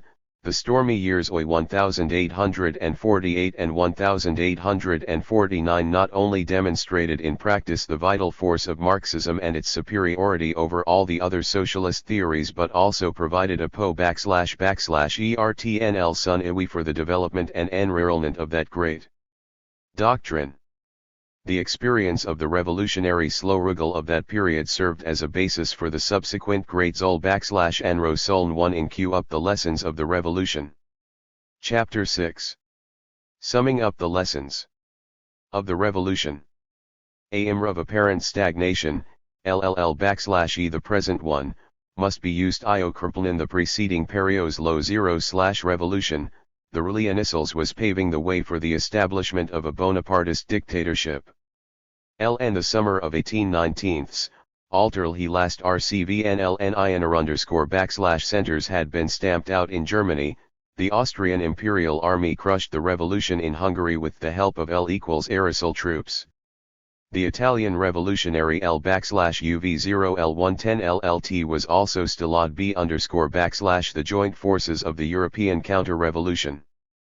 The defeat of LH18/A8-49 revolutions did not quench M\RX energy or shake his confidence in the inevitability of change in Europe.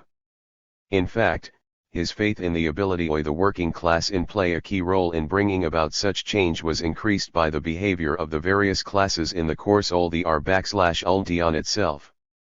For all the bitterness of these reverses and losses, L\Larx was clearly aware that the battles of I-848 and 1849 had not been fought in vain, for they had shaken the feudal monarchist foundation in a number of countries, advanced the establishment and development of capitalism, and prepared the ground for the further growth of the proletariat's consciousness and organization.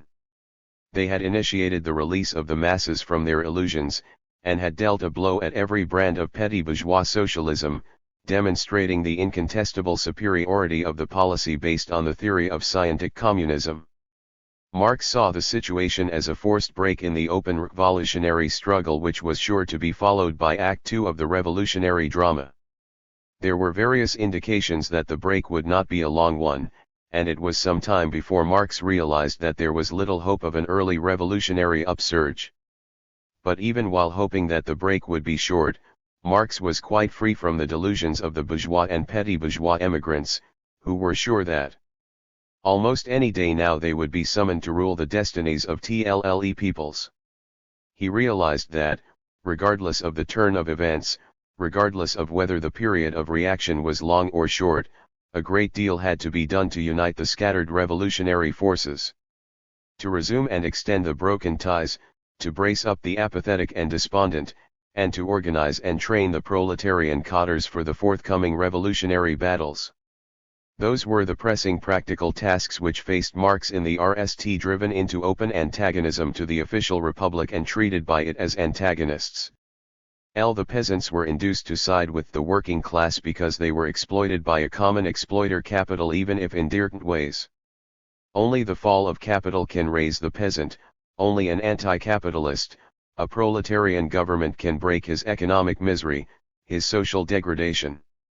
Thus, the French Revolution suggested to Marx the key theoretical and political conclusion, namely, that the proletariat cannot unhinge the bourgeois system unless it has on its side the mass of peasants and petty bourgeois, who accept it as their leader in the GHT against capital. Marx also showed the urban petty bourgeoisie to be an ally of the proletariat, but sharply criticized their political spokesmen and ideologists. LLE riled the action by the petty bourgeois MARX on June I3, I8/I9, to show its total inability to give a lead in the revolutionary struggle. The 1848-19 revolution exposed both petty bourgeois democracy and petty bourgeois utopian socialism. In the class struggles in France, Marx gave a more profound critique of non-proletarian still trends, showing them to be untenable in both theory and practice. LLE gave a L-Ule scale analysis of Louis Blanc's petty bourgeois socialism. Blanc's behavior during the revolution and his participation in the bourgeois provisional government sprang from his false tenet that socialism could be achieved through collaboration between classes and the bourgeois government's assistance to workers' associations. While claiming the status of leader of socialist democracy, Blanc intact acted as a hanger-on of the bourgeoisie, and was a plaything in their hands. 3 chairman of the Commission on the Workers' Question. He spread harmful illusions among proletarians about the bourgeois bosses of the Second Republic being seriously prepared to tackle the social question by organizing labor. Marx said that the Luxembourg Commission was a socialist synagogue and a ministry of impotence, a ministry of pious wishes. And that its failure epitomized the collapse of Blanc's utopian doctrine and conciliatory tactics. To the various doctrinaire socialist systems, which ignored the class struggle, Marx counterposed revolutionary socialism, driving home the main idea that in the course of the class struggle the working class wins political power and sets up a dictatorship of the proletariat as an instrument of the real transformation of society.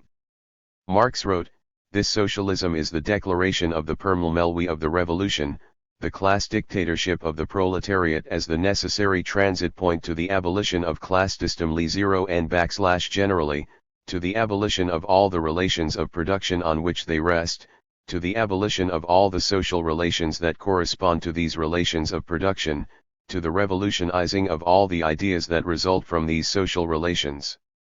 2. It was here that Marx used in print the term dictatorship of the proletariat, which was not a mere terminological refinement, but a more profound definition of the idea of proletarian power.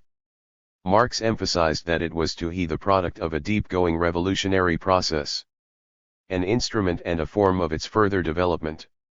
In 1818, he drew the conclusion that a revolutionary dictatorship of the people a vigorous power capable of putting down the scheming counter-revolutionaries was required to carry the bourgeois theocratic revolution to its end. A dictatorship of the working class, faced with even more complex and majestic tasks, was to have this capacity to an even greater extent. This was the Communist Party in Germany. Marx and Engels said that once the bourgeois democratic revolution was victorious, the workers were to see that the confiscated feudal estates were turned into state property, instead of being distributed among the peasants, as the petty bourgeois democrats planned to do. These lands should he use to set up large-scale farms run by associated rural proletariat. Marx and Engels believed that this would strengthen the bonds between the workers and the poor and most exploited sections in the countryside, something that was of exceptional importance for the transition to a socialist revolution. The other sections of the peasantry would be given a clear example of the advantages of the large-scale farming on collective principles. Marx and Engels did not set themselves the task of providing a full-scale program on the peasant question in their address and merely accentuated the tasks which were bound to arise at the second, proletarian, phase of the revolution. Nevertheless, it did reflect some aspects of the great idea of the alliance between the working class and the peasantry, showing that Marx and Engels regarded this as an important element of their permanent revolution doctrine. In contrast to the Democrats' urge to establish a solid petty bourgeois peasant class, they made it clear that only a permanent revolution could release the German peasants from the aches of bourgeois relations in agriculture, impoverishment, and growing indebtedness. That is why the German peasants had an objective interest in the victory of the proletariat, if they were to escape the lot of their fellow peasants in France. Also, the working class required strong points in the countryside, including large-scale collective farms established on lands once owned by the gentry. The address is dominated by this idea: the revolution must be carried forward as far as possible, until the establishment of proletarian rule. The workers' militant slogan should be permanent revolution. The address was handed to Heinrich Bauer, whom the Central Committee sent to Germany at the end of March 1850 to speed up the reorganization of the League. With the assistance of members of the Cologne and other communities, he succeeded in duplicating and widely circulating the document. Bauer's mission was a success. Apart from Cologne, League communities were either reorganized or established in Frankfurt am Main, Hanau, Mainz, Wiesbaden, Hamburg, Schwerin, Berlin, Breslau, Göttingen, Liegnitz, Glogau, Leipzig, Nuremberg, Munich, Bamberg, Würzburg, Bielefeld, Stuttgart and a number of other localities. The League's communities spread their unions to many legal workers' organizations. Marx and Engels insisted that the Communist League could become strong and active only if it succeeded in establishing close ties with the masses and turning the legal workers' organizations into its mainstay. Marx also took steps to revive the Communist League in other countries, notably Switzerland, where Ernst Dronke went as an emissary, but mainly because of strong petty bourgeois unions among the emigrants, his mission was less than successful. In early June 1850, Marx and Engels wrote the second address of the Central Committee to the Communist League, giving detailed information about the state of the League's organizations in Germany, Belgium, Switzerland, France, and England, and giving advice to local leaders on tactical and organizational matters. It was taken for distribution in Germany by the League's emissary, a grinder called Wilhelm Klein. The activity of the Social Democratic Fugitives Committee in London was of great Importance in consolidating the revolutionary forces, for it did more than give assistance to the victims of the counter-revolution. It became increasingly political and helped to restore the Communist League and get the best political emigrants to work with it.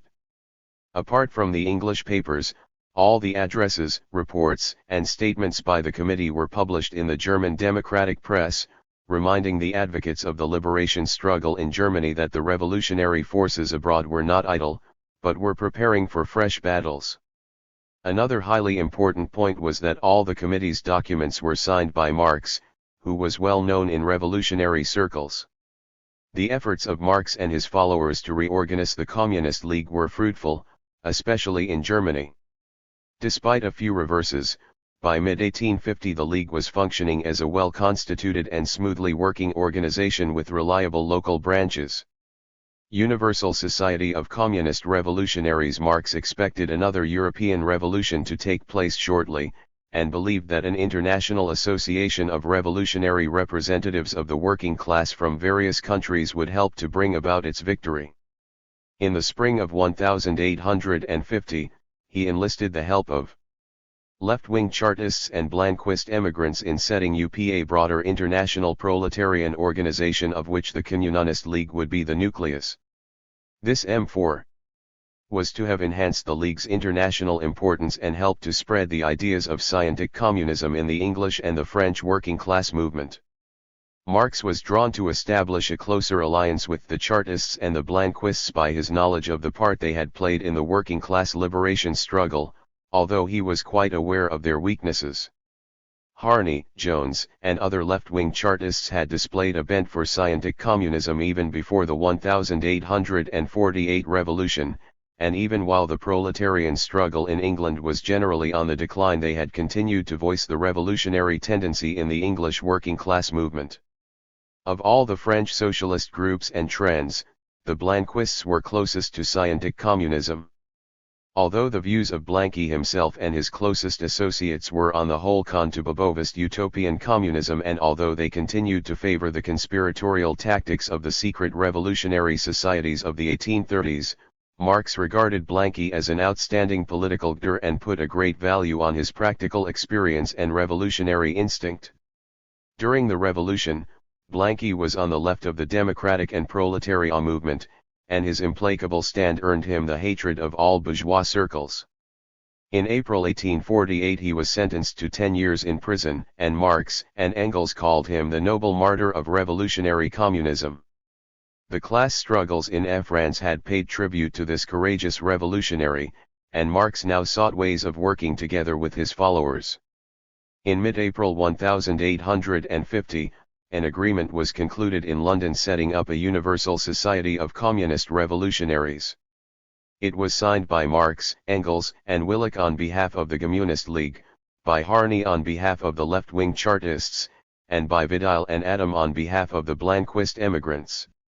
Article 1 of it, containing the program principles of the society, said, "The aim of the association is the downfall of all privileged classes, the submission of those classes to the dictatorship of the proletariat by keeping the revolution in continual progress until the achievement of communism, which shall be the null form of the constitution of the human family." 2. Consequently, the Society's program contains some of the basic ideas of scientific communism, permanent revolution, and the dictatorship of the proletariat. However, the ties with the Blanquists proved to be tenuous. They soon began to break the terms of the agreement, in an effort to establish contacts with the petty bourgeois Democratic Alliance, which took a earthly hostile attitude to the communist purposes set out in Article 1 of the agreement establishing the Universal Society. Subsequently, the Blanquist emigrant leaders became openly antagonistic to Marx and his followers, and this led Marx and Engels to abrogate the agreement with the Blanquists in the autumn of 1850. Their relations with the left-wing Chartists took a different turn. Even before the signing of the agreement, Marx and Engels had done much to help Harney in his GHT against the Reformists' conciliatory factions grouped round the movement's former leader, O'Connor. They had helped Harney and start publication of the Democratic Review and spread revolutionary ideas through it. With the establishment of the Universal Society, the ties between Marx and Engels and the left-wing Chartists were further strengthened. They made regular contributions to the renascent revolutionary Chartist press. The Democratic Review carried extracts from Marx's The Class Struggles in France and articles by Engels. Another journal edited by Harney, Red Republican, carried in its November 1850 issue the RST English translation of the Manifesto of the Communist Party. In the spring of 1851, however, Harney became more closely associated with the petty bourgeois Democrats and broke with the revolutionary wing of the Chartists. Marx and Engels condemned this sharply. However, they continued to give full support to Jones, who remained loyal to revolutionary Chartist traditions. He had accepted some elements of Marx's doctrine and was working to revive the Chartist movement on a socialist basis.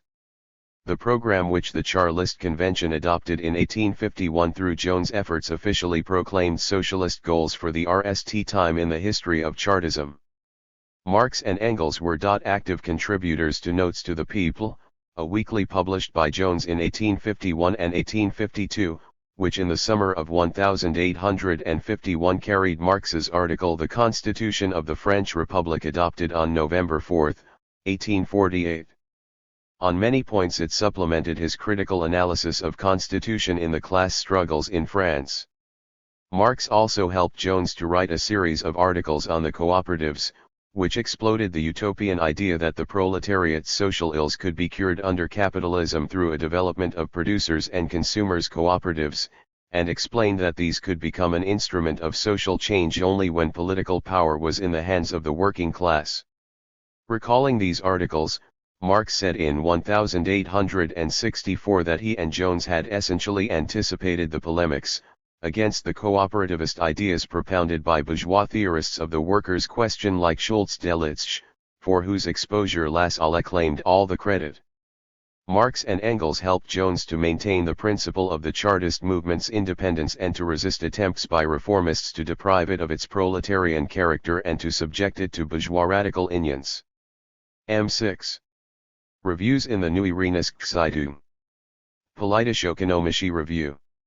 Marx believed that explaining the impact of revolutionary events on ideology was an important part of learning the lessons of the revolution. Together with Engels, he wrote several reviews of books by bourgeois and petty bourgeois writers published in 1849 and 1850.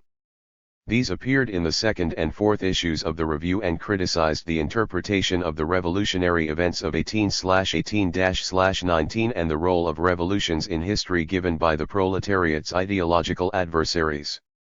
L. Hay analyzed the latest bourgeois historical conceptions and pseudo-socialist theories, bringing out their class and political significance and assessing them from the standpoint of the revolutionary proletarian movement.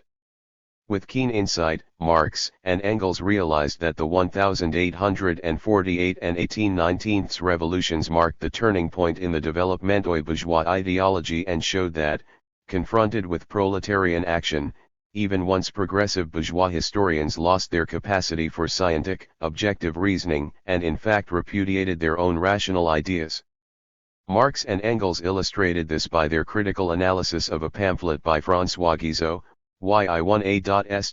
English Evolution Been Successful? Guizot, a conservative bourgeois politician and one of a brilliant group of historians of the Restoration who accepted the role of the class struggle in the formation of contemporary bourgeois society, had moved further to the right as a result of the 1818 Revolution. His latest pamphlet on the English Revolution, published in I-850, showed that even the most capable people of the Ancien Regime, people whose O/VN kind of talent in the realm of history can by no means be disputed, have been brought to such a state of perplexity by the fatal events of February that they have lost all understanding of that science, that they 11 O/V even fail to comprehend their own former course of conduct. Guizot had earlier recognized revolutions to be natural, but now sought to minimize their historical importance and to prove that in his day revolutionary acts were accidental. Among the revolutionary events of the past, Guizot emphasized and presented as ideal those which had entailed the least disruption of traditional institutions and had ended in a compromise. But even these he interpreted idealistically, without trying to identify their material and class causes. Marx and Engels showed that it was absurd for Guizot to say that the L7-TL1 revolution in England had been successful, that is, had ensured the country's further constitution.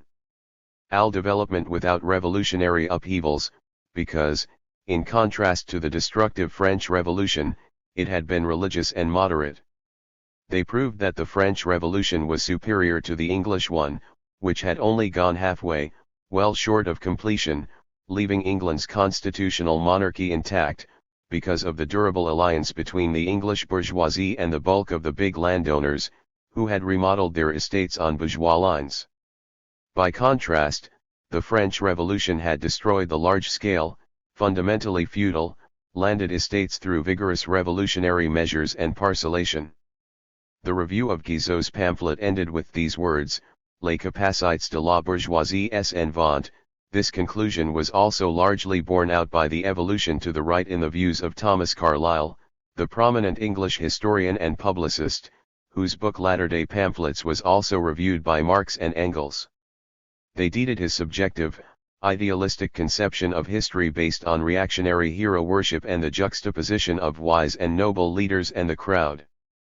Behind the screen of hero worship, Carlyle in fact justifies and even overstates all the infamies of the bourgeois too. The petty bourgeois Democrats also innated and enhanced the role of various individuals, notably, members of the bourgeois and petty bourgeois opposition, and Marx and Engels exposed this in a review of 2 books about the revolutionary movement in France written by Adolphe Chenu and Lucien de la Hode, both police agents. Marx and Engels wrote, "There is nothing more desirable than that the people who stood at the head of the party of the movement, whether it was in secret societies or in the press, before the revolution, or later as persons in official posts, should at last be depicted in their full vitality in robust Rembrandt colors. Up to now, these personalities have never been shown in their real but only in their official form, with buskins on their feet and a halo round their head. These extravagant Raphaelite portraits are devoid of all truth of depiction." This review was a strong expression of the proletarian revolutionaries' negative attitude to adventurism, sectarianism, and conspiratorial tactics in the revolutionary movement. The conspirators, those alchemists of the revolution, were not intent on organizing real revolutionary struggle, but on spurring the revolution by violent means, artificially driving it towards a crisis, an extempore revolution, without creating the conditions for revolution. The men of talent among the bout% EOSI pass away. In their review of a book by the German theologist Dahmer, The Religion of the New Age, Marx and Engels showed the bankruptcy of the ideology of the German Philistine, who was tarried by the revolution. In the light of materialism, they showed religion to be a form of social consciousness, which determined its role in history, and made its disappearance inevitable as men acquired knowledge about the real laws of social development. They added that one of the prerequisites for overcoming religious superstitions was the triumph of the materialist outlook both in the natural and in the social sciences. Marx and Engels were sure that consistent exposure of unscientific sociological views was a way of bringing ideological education to those who took part in the proletarian struggle. International surveys. Evaluating the prospects of the revolution in the course of 1850, Marx and Engels wrote 3 international surveys, which appeared in the 2nd, 4th, and null issues ol the Neue Rheinische Politische Ökonomische Review. They contained a profound analysis of current political and economic events in Europe, North America, and Asia, and forecasts which were subsequently borne out by historical developments. The experiences of 1848–49 induced Marx and Engels to devote the most serious attention to economics. As Marx probed for the root causes of these events, he came increasingly to realize the need for a thorough study of economic processes. In their international surveys, Marx and Engels expressed the view that economic crises give an impetus to revolutionary crises, and that, on the contrary, economic prosperity tends to slow down revolution and create the ground for a consolidation of reaction. This idea was subsequently spelled out in detail in their letters, and Lenin observed, "Crisis paves the way for proletarian action." Concerning Engels' remark that a long period of prosperity had had a demoralizing, Lenin emphasized, the demoralization of the workers by a time of peace, one until the middle of 1850, Marx and Engels were sure revolution would come soon, believing that another economic crisis would break out shortly in Europe and that this would spark of a new revolution. This view is repeated in the RST and Second International Surveys. However, as they developed their study of the shaping economic outlook, they came to see that this forecast was unjustified and drew different conclusions concerning the immediate prospects for Europe's social development. Marx and Engels made their premature forecast of revolution partially because at the time they had a general tendency to overestimate the maturity of capitalism and the proletariat's revolutionary capacity, and therefore expected the forthcoming revolution soon to become a socialist one. In a preface to Marx's The Class Struggles in France, Engels wrote in 1895, "History has proved us, and all who thought like us, wrong. LT has made it clear that the state of economic development on the continent at that time was not, by a long way, ripe for the elimination of capitalist production." In the summer of 1850, having made a study of economic development in the preceding decade, Marx drew the conclusion that the effects of the 1817 economic crisis, which had played a great part in paving the way for the revolutionary events of 1848, had completely died away and that a new industrial boom had started while the revolution was still on. In 1849 and 1850 it had risen to a very high level, thereby helping European reaction to entrench itself. This conclusion was substantiated in the Third International Survey, written by Marx and Engels in the autumn of 1850, which marshaled a vast body of facts to show the economic upswing in England, France, Germany, and the USA, and stated that a temporary and zero-end revolutionary period had opened in the development of capitalist society. And these circumstances of general prosperity in which the productive forces of bourgeois society are developing as luxuriantly as is at all possible under bourgeois conditions, there can be no question of a real revolution. Such a revolution is only possible in those periods when these two factors, the modern productive forces and bourgeois forms of production, come into contact with one another. A new revolution is possible only as a consequence of a new crisis. The one, however, is just as inevitable as the other. To this reconsideration of the prospects for revolution led Marx and Engels to review the tactics of the Communist League, which could no longer be directed towards an outbreak of revolution in the immediate future. Assuming a relatively long period of reaction, new tactical forms of party activity had to be sought.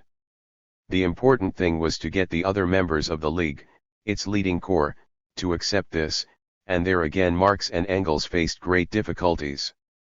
Fight against the Willich-Schapper sectarian adventurist faction.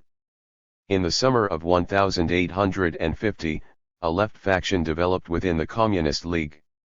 It was headed by August Willich, who was a communist only by instinct, and KARL Schapper, who had failed entirely to break with the sectarian conspiratorial traditions of the early period of the working class movement. Willich, Schapper, and their followers were unable to understand the specific features of the new historical situation and to take account of them in formulating the tactical tasks of the working class movement. They advocated essentially adventurous tactics, which was especially dangerous when the revolutionary movement was at an ebb. Marx and Willich had already clashed in the winter of 18/950, when Marx was lecturing on the manifesto of the Communist Party at the German Workers' Educational Society in London. In these lectures he said that communism could not be achieved overnight but had to be arrived at through a number of phases in revolutionary development, and that the tasks of the bourgeois democratic revolution had to be tackled before proceeding to communist transformations. Willich had no idea of the laws governing the development of society and the revolutionary process, and denied the need or any material prerequisites for the establishment of communism, hoping to set it up at one go, through an effort of will by a handful of men. These differences remained in the background as long as Marx was hoping for an early revolutionary explosion, but the situation kluiged after he and Engels had realized their conclusion in the summer of 1850 about the start of non-revolutionary period in Europe and had made the relevant changes in the League's tactics.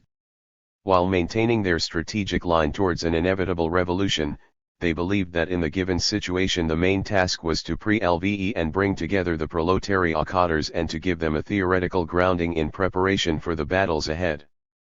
Willich, Schapper, and their followers objected strongly to the new tactics and tried to push the League into reckless action aimed at instant revolution in Germany. This was a harmful and adventurous playing à la revolution, instead a serious preparation for the coming revolutionary battles. By mid-September 1850, the Willich-Schapper faction had disrupted the League's work in London. In breach of the rules, they started to oppose the Central Committee's decisions in the German Workers' Educational Society, at general meetings of the League's London district, and in the Social Democratic Fugitives Committee. In a minority on the Central Committee, they began to spread ideas among the workers that clashed with the 251 Manifesto of the Communist Party and the Central Committee's addresses. The split occurred at an extraordinary meeting of the Central Committee on September 15, 1850. The representatives of the majority Marx, Engels, Schramm, Fiender, Bauer, and Ecurius were all present. The minority group was represented by Willich, Schapper, and Lehmann. Freinkel was unable to attend. Marx pointed to the real cause of the differences between the majority and the minority, arguing that, contrary to what Willich asserted later on, these were not personal but absolutely fundamental, because the urge of the Willich-Schapper faction to substitute imaginary for actual conditions and to invest a subjective factor like volition with the principal role in revolution was ideologically and tactically untenable. Marx said, a German national point of view was substituted for the universal outlook of the manifesto and the national feelings of the German artisans were pandered to. The materialist standpoint of the manifesto has given way to idealism. The revolution is seen not as the product of realities of the situation but as the result of an effort of will. Whereas we say to the workers, you have 15, 20, 50 years of civil war to go through in order to alter the situation and to train yourselves for the exercise of power, they say, we must take power at once or else we may as well take to our beds. Marx proved that voluntarism and subjectivism were the ideological basis of their adventurist policy and sectarian tactics, which ignored life. With the approval of the majority he resolutely rejected the idea, which was being advocated by the Willich-Schapper group that the League should look to an instant takeover of power by the working class in Germany. Marx assumed quite rightly that the Central Committee majority was empowered by the rules to expel the representatives of the minority from the League, because their views clashed with the League's principles, but he was loath to do this, for he hoped that events would make them realize their mistakes. At the same time, he believed it necessary to make an ideological break with the faction, and therefore proposed a demarcation formula that would prevent both a split in the League and a takeover by sectarian elements. His proposal was that the Central Committee should transfer its powers to the Cologne District Committee, and set up two separate districts in London, one consisting of the supporters of Marx and Engels, and the other of those of Willich and Schapper. Both districts would be members of the same League and would work under the leadership of the same Central Committee, with whom each would maintain contacts independently and abide by its decisions. Marx emphasized that he was proposing this solution for the sake of keeping the League united. Speaking for the factionalists, Schapper rejected Max X's plan. When the debate was over, Willich and Lehmann walked out. Schapper, who stayed on, made a point of abstaining from voting. The others all voted for Marx's proposal. Willich, Schapper, and the other factionalists refused to abide by the Central Committee's decision and got a general meeting of the League's London district to adopt a decision setting up its own Central Committee and expelling Marx, Engels and their supporters from the League. They achieved this by resorting to slander and playing on the craft union prejudice of many of the League's members, who naively expected an early revolution. Marx and Engels gave the new sectarian organization the ironic name of Sonderbund, by analogy with the separatists' alliance of reactionary Catholic cantons in Switzerland in the 1840s.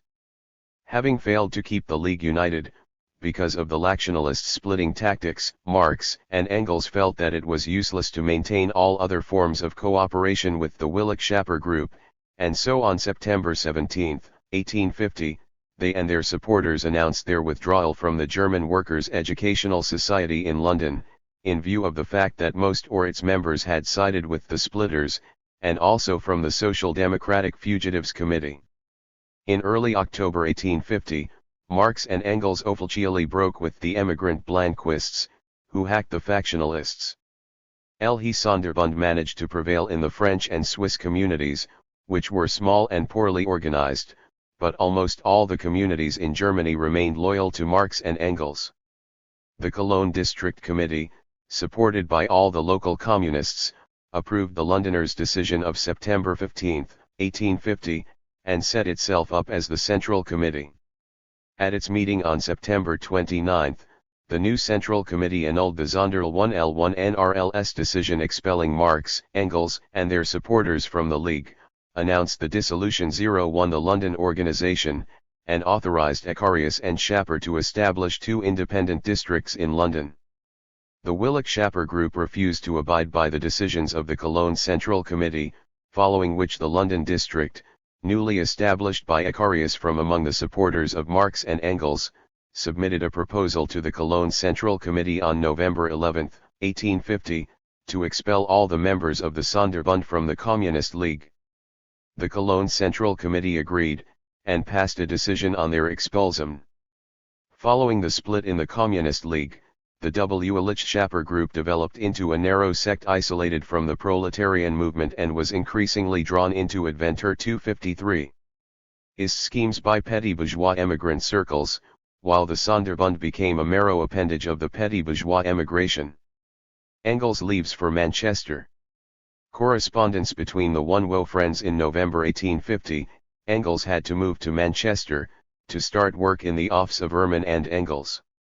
He was forced to resume his damned business activity largely because of his desire to give the Marx family regular financial support and to help Marx to get on with his theoretical work. Resident in 2 different cities, the 2 men continued to maintain close spiritual contact with each other. Now and again Marx would go to see Engels in Manchester to work on some piece or writing together or take a rest. Engels also took every opportunity to spend a few days with Marx and his family in London. However, for many years letters were the main form of contact between the 2 friends. They got into such a habit of writing regularly to each other that any slight delay in the post at once became a source of acute anxiety. Their correspondence is something of a chronicle of their life and struggle. Its most valuable aspect is that it is a very critique by Karl Marx. This advertisement appeared in the RST issue of the Weekly in January 1852. However, until April 1852 Marx was engrossed in work dealing with the recent Bonapartist coup in France, which he considered to he the more pressing task of the 2. By the time he was free, Die Revolution was no longer being published as a periodical because the editor was short of money, so there was no chance of publishing a pamphlet against Proudhon. The 18th Brumaire of Louis Bonaparte on December 2, 1851, the supporters of President Louis Bonaparte staged a coup d'état and dispersed the legislative as /ML, Lee.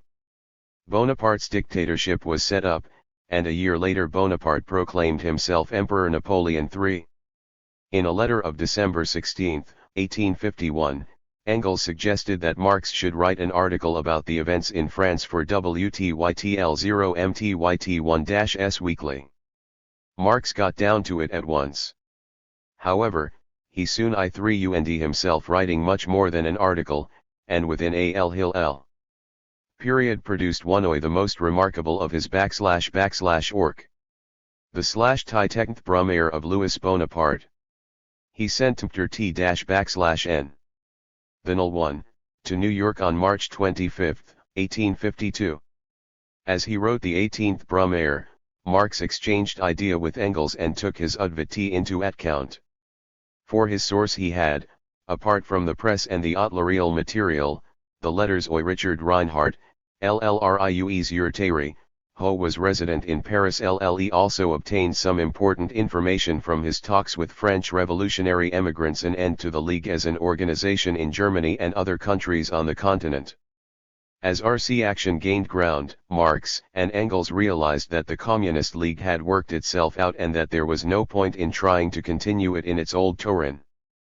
A meeting of the League's London district on November 17, 1852, adopted, on my-s initiative, a decision to dissolve the local organization, and announced that it consulted the further continuation of the League on the continent to he equally purposi loss.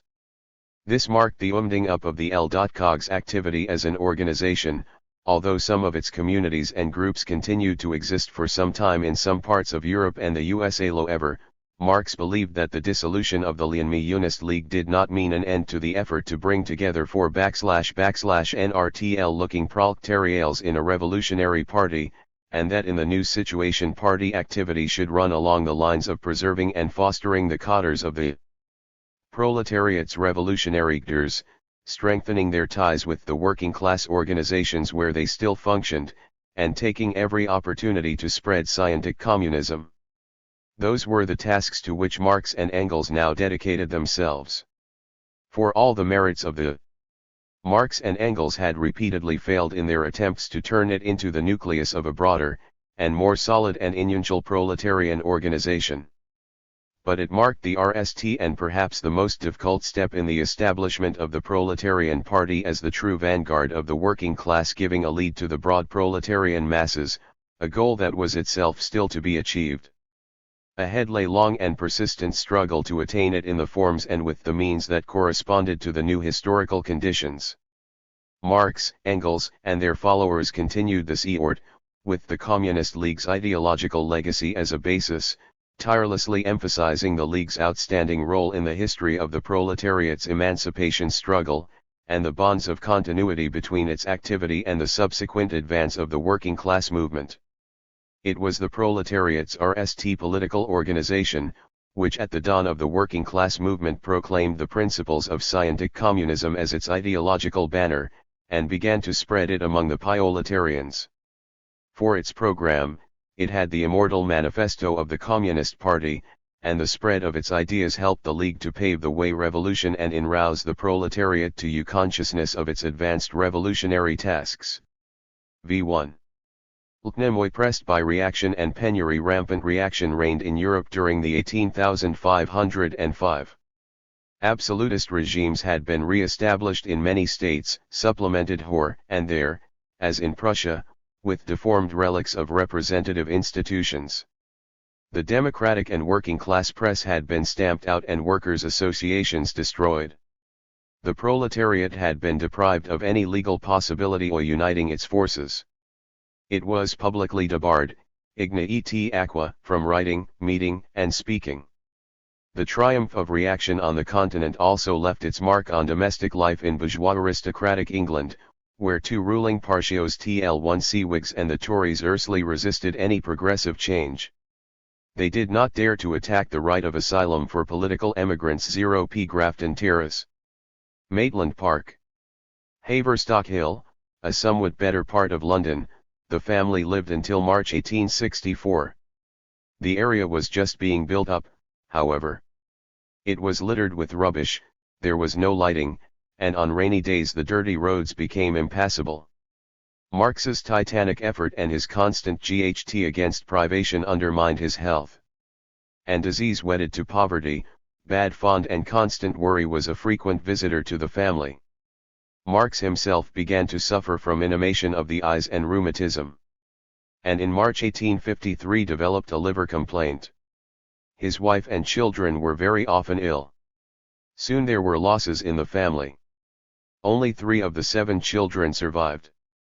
The 1-year-old Heinrich Guido died of pneumonia on November 19, 1850, and Franzisen, born on L/LA-CH 1851, died less than 18 months later, on April 11.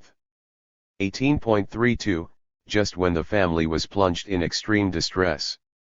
A //-hearted French emigrant helped to pay for the coffin and the funeral expenses. Jenny gave birth to another child in early July 1857, but it died at birth. The most painful blow for Marx was the death on April 6, 1855 of 8-year-old Edgar. He had been a gifted and friendly boy, with an inquiring mind, the favorite of the family, known as Little Sparrow Muss, and Marx and Engels frequently called him Colonel Muss. In the spring of 1855, Edgar developed a grave gastric complaint, and from then on Marx and Jenny lived in a virtual nightmare, alternating between hope and despair, depending on the child's state. When Edgar died, the whole family was in a state of shock. Marx wrote to Engels, "I have already suffered many misfortunes, but only /v have I come to know what real grief is." The sufferings of Marx and his family were due mainly to the cruelty of the bourgeois world, which had doomed a great revolutionary thinker to a life of destitution. Mering wrote, "For such a genius bourgeois society has nothing but swearings and tortures still more cruel than the punishments of antiquity or the stake of the Middle Ages, though outwardly they may appear less brutal." Marx bore all these trials with a truly heroic stoicism, and nothing could make him swerve from his path. He remained true to his lifetime goal. In August 1866, he wrote to Paul Lafargue, who was later to marry one of his daughters, "You know that I have sacrificed everything I had to the revolutionary battles. I do not regret having done so. Quite to the contrary. If I had to begin my career again, I would do the same."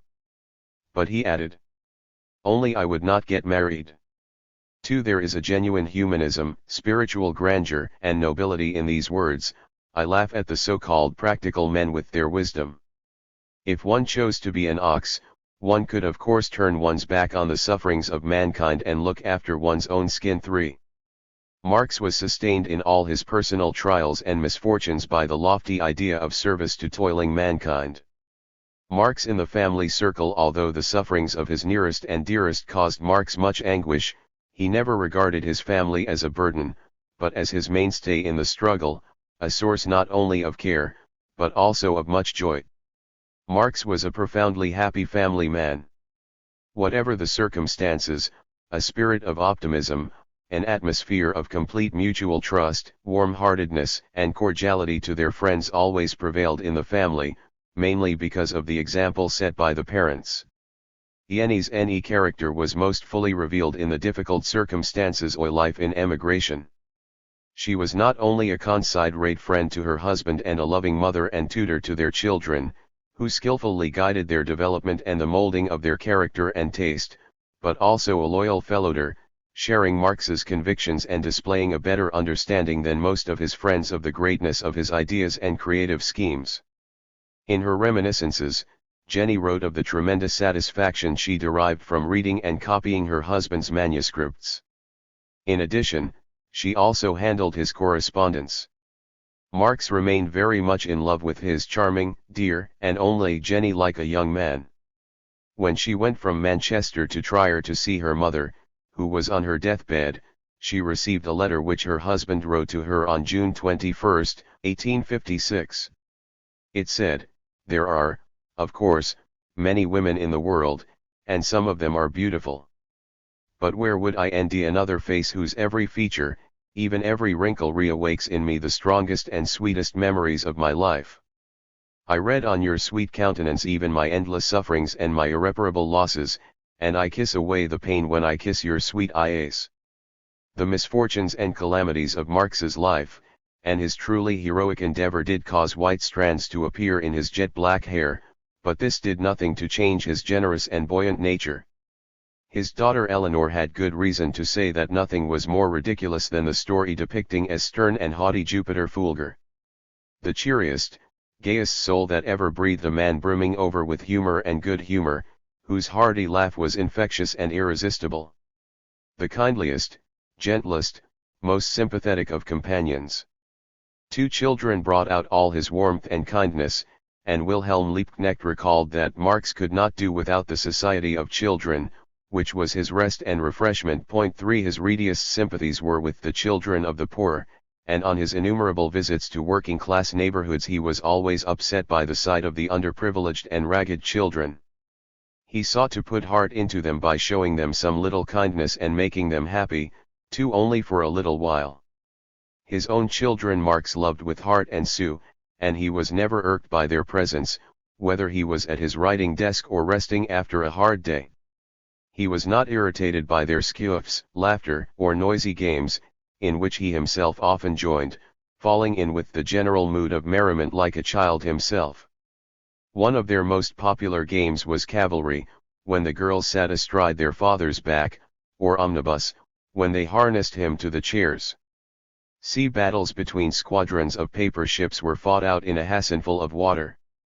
But the most memorable events, for the children and the grown ups, were the Sunday outings to Hampstead Heath, a rugged sandy heathland spreading over the hills and valleys of a verdant range, to which the whole family repaired in the company of a few close friends.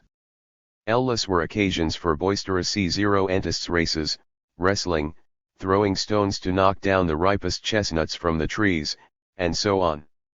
On one occasion, Marx joined in the stone-throwing with such gusto that he was afterwards unable to use his right arm for a whole week. As the girls grew up, the games became more sophisticated, chess and comic questionnaires, with the answers requiring considerable intellectual powers.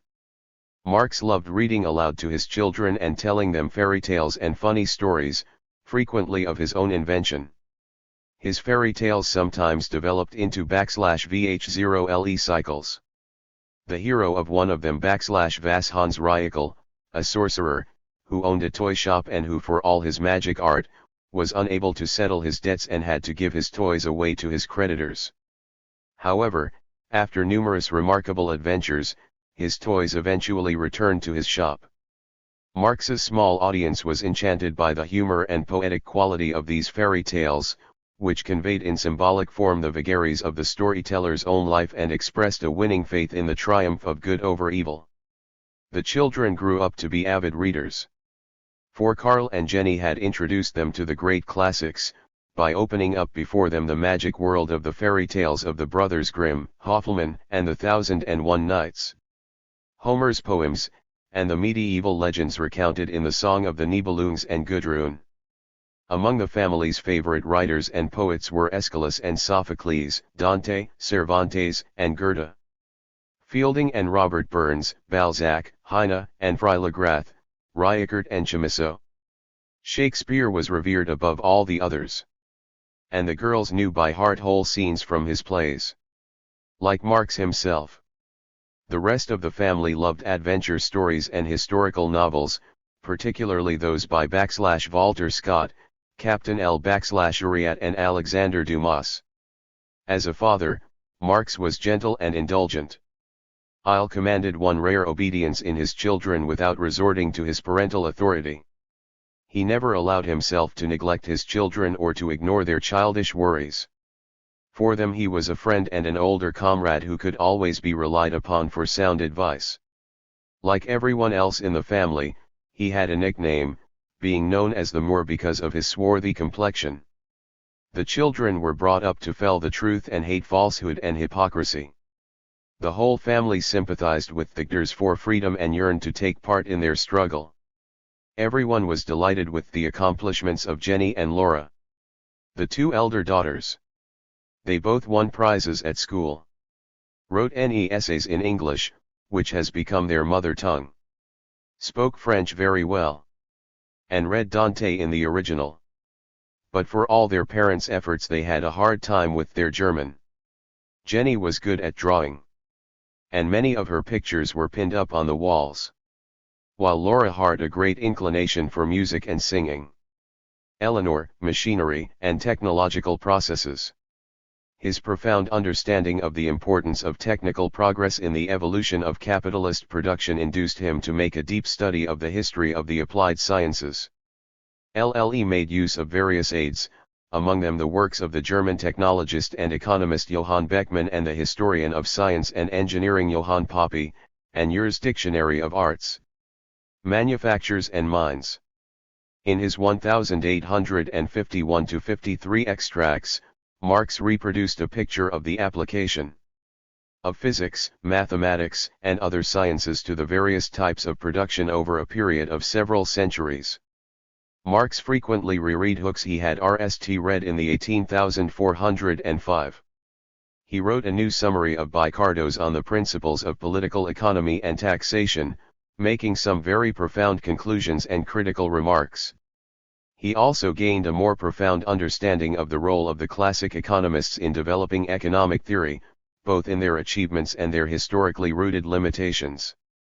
Marx explicitly stressed Ricardo's scientific superiority over Smith, an economist of the manufactory period, whose relative inadequacy of scientific concepts and inconsistency in applying the principle of labor value stemmed from the low development of social relations at that time. Ricardo, however, wrote at a time when capitalist relations were more mature, so his V/Vs were more mature and consistent than those of Smith. In his new summary Marx wrote, "The important thing about Ricardo is that, whereas even Adam Smith and Say still take a denied product of labor to he the regulator, he everywhere takes labor, activity, industry itself, not the product but production, the act of creation. Hence the whole epoch of bourgeois industry. The aggravation of capitalist contradictions and the sharpening of the class struggle induced the ideologists of the bourgeoisie to reject Smith's and Ricardo's conclusions and traditions in the field of political economy. The labor theory of value propounded by Smith and Ricardo was in particular TLLE Target 01 general attack. This amounted to vulgarizing economic science. And in a letter to Engels on April 2, 1851, _Larks said, basically the science has not advanced at all since the time of Adam Smith and David Ricardo, although much has been done in individual, frequently very subtle, lines of research. Two already pronounced though not yet clearly formulated in Marx's statements at this time was the distinction he drew between the classic school of bourgeois political economy and its vulgar trend, hearing the mark of degeneration and downright subservient to capital. A large part of Marx's extracts dealt with the theory of money and the circulation of money. In 1851, after consolidating and systematically arranging his notes on this problem, Marx produced a short rough manuscript which he entitled The Complete Monetary System. Money epitomizes the contradictory nature of the capitalist world, being connected with such categories as commodity, value, price, cost of production, and so on, an understanding of which must be attained for any correct scientific examination and analysis of capitalism as a whole. In effect, Marx refuted Ricardo's quantitative theory of money. Going beyond his own view of a few years earlier, Marx no longer regarded the value of money as being a magnitude derivative from the quantity of money in circulation. On the contrary, he believed that the quantity of money itself depended on the sum total of the prices of commodities being exchanged through the medium of money. In a letter to Engels of February 1851, he argued that the quantity of money in circulation was not regulated by the ebb and flow of precious metals, as Ricardo, Lloyd, and many other theorists and practitioners of finance and banking had believed, but by the state of industry and trade. Marx said, "The circulation increases only when business expands to a point where more currency is required to carry it on. Its increase is ultimately the equal of more capital invested in business, and not the other way round." Engels agreed with this view and felt that this approach would help to reduce the confused theory of circulation to simple and clear-cut fundamental facts. 2. In his economic summaries of 18-11-53, Marx gained a deeper understanding of the substance of capital. He made the following observation concerning Ricardo's view of capital as that part of the country's wealth which is applied for the purpose of future production and can be increased in the same way as wealth itself. Here Ricardo confuses capital with the material of capital. Wealth is only the material of capital.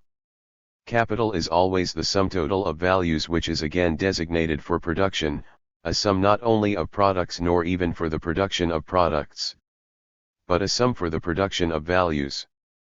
3. These and other statements show clearly the fundamentally different views of capital taken by Ricardo and by Marx. According to Ricardo, capital is a simple sum of things, and according to Marx, capital is a affiliate social relation, one which is characteristic of a definite historical stage of Romneodydy production. For the time being, in his polemics with Ricardo, Marx merely outlined the way towards the scientific discovery of the secret of capitalist enrichment, in other words, the approaches to formulating the theory of surplus value. He wrote, "Bourgeois wealth and the purpose of all bourgeois production is exchange value and not consumption. In order to increase this exchange value, there is no other means reciprocal swindling apart but to multiply the products, to produce more."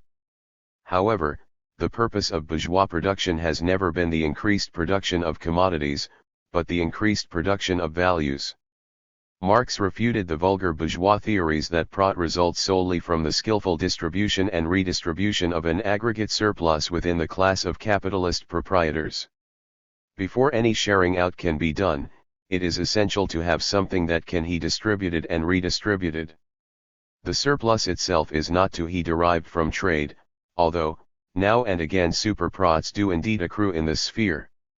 The surplus does not arise in this exchange, although it is realized in it. It arises because out of this product, which costs 20 working days, the worker receives the product of only 10, etc., working days. The value of wages decreases to the same extent that the productive force of labor increases. The term surplus value is not yet used here, but its source, the sphere where the roots of capitalist exploitation and profits are to be found, is indicated. Among Marx's cardinal scientific achievements of the early 18,505 is his theory of rent, which he set out in a letter to Engels of January 7, 1851. As he was analyzing it, he came to realize that Ricardo's theory of rent was wrong and proceeded to make a fundamental review of its basic points.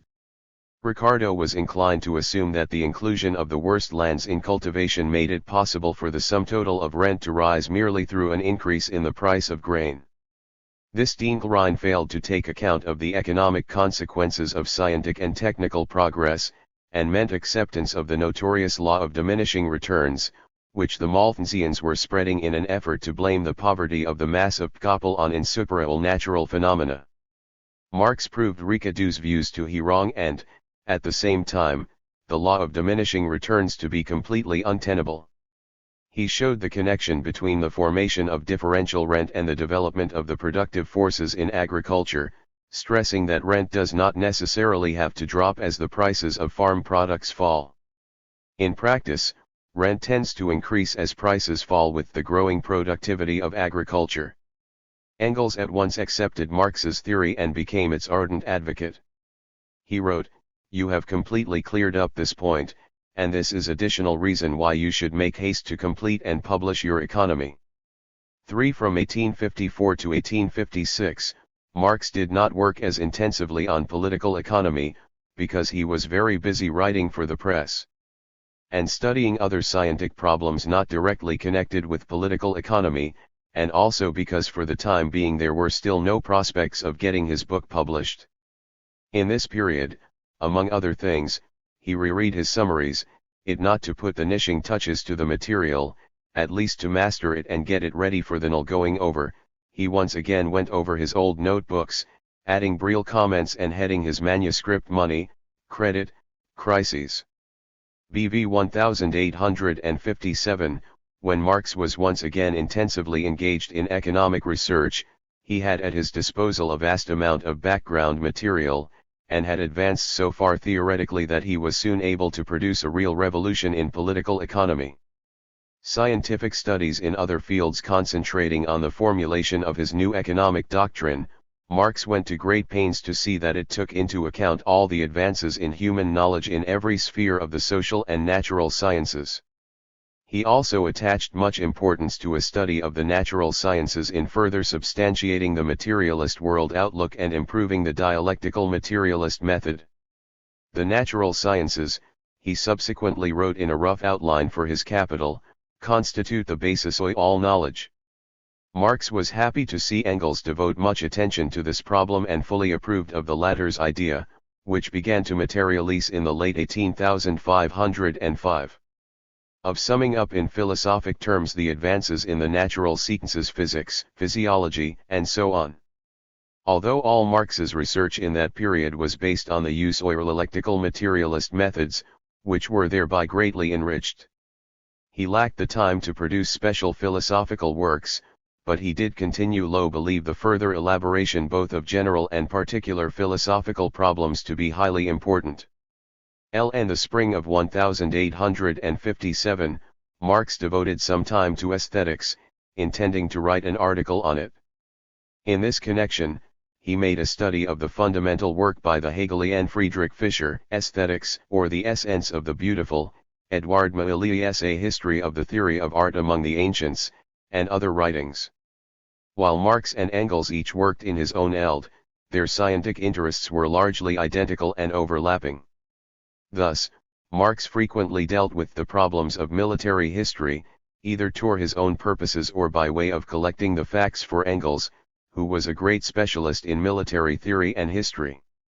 However, Marx made no systematic study of military history, relying fully on Engels, whom he called the War Ministry in Manchester.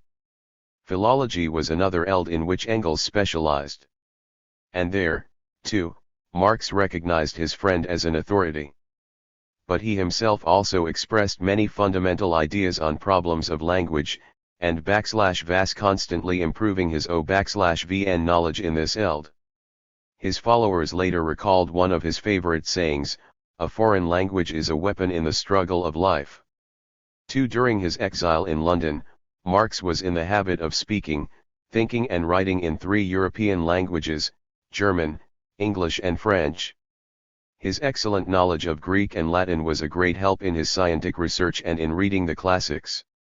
By the time he arrived in London he was also able to read Italian well, and read in the original not only Dante's Divine Comedy, his favorite, but also the poems of Ariosto and Bojardo, the verse of the satirist Pietro Aretino, the comedies and historical writings of Machiavelli, and the works of the 19th-century Italian writers and publicists Guerrazzi, Massimo D'Azeglio, and others. He read the works of Giordano Bruno, the great Italian thinker and martyr of science, in Italian and Latin. In the spring of 1854, Marx began studying Spanish his own, seeking to master it from the best Spanish classics, Calderon's El Mxico Prodigioso and Cervantes' Don Quixote. Within 6 months he was able to read Spanish sources for his study of a history of Spain. Philological research also had a bearing on L/lar_vs economic and historical studies. Thus, he went through various philological reference works, including Ducange's Glossary of Medieval Latin, in order to establish the origin and medieval use of terms like capital, interest, prod, and product. One of his main subjects in that period was world history, to which he was impelled to refer by his approach to economic problems. His method required that logical analysis with the aid of scientific abstractions should go hand in hand with analysis of the concrete historical development of the phenomenon he was studying and should rest on it. At the same time, Marx was aware of the importance of improving historical materialism by considering the development of historical science and summing up its advances. A further incentive in his historical studies was his journalistic work, and his urge to gain a deeper insight into contemporary events and to bring out their historical roots. Now and again, depending on the lines of his work on economic theory or the needs of his writing for the press, he had to change the subjects of his historical researches, but on the whole they were geared to the task of varying the general regularities underlying the historical process, and their concrete manifestation.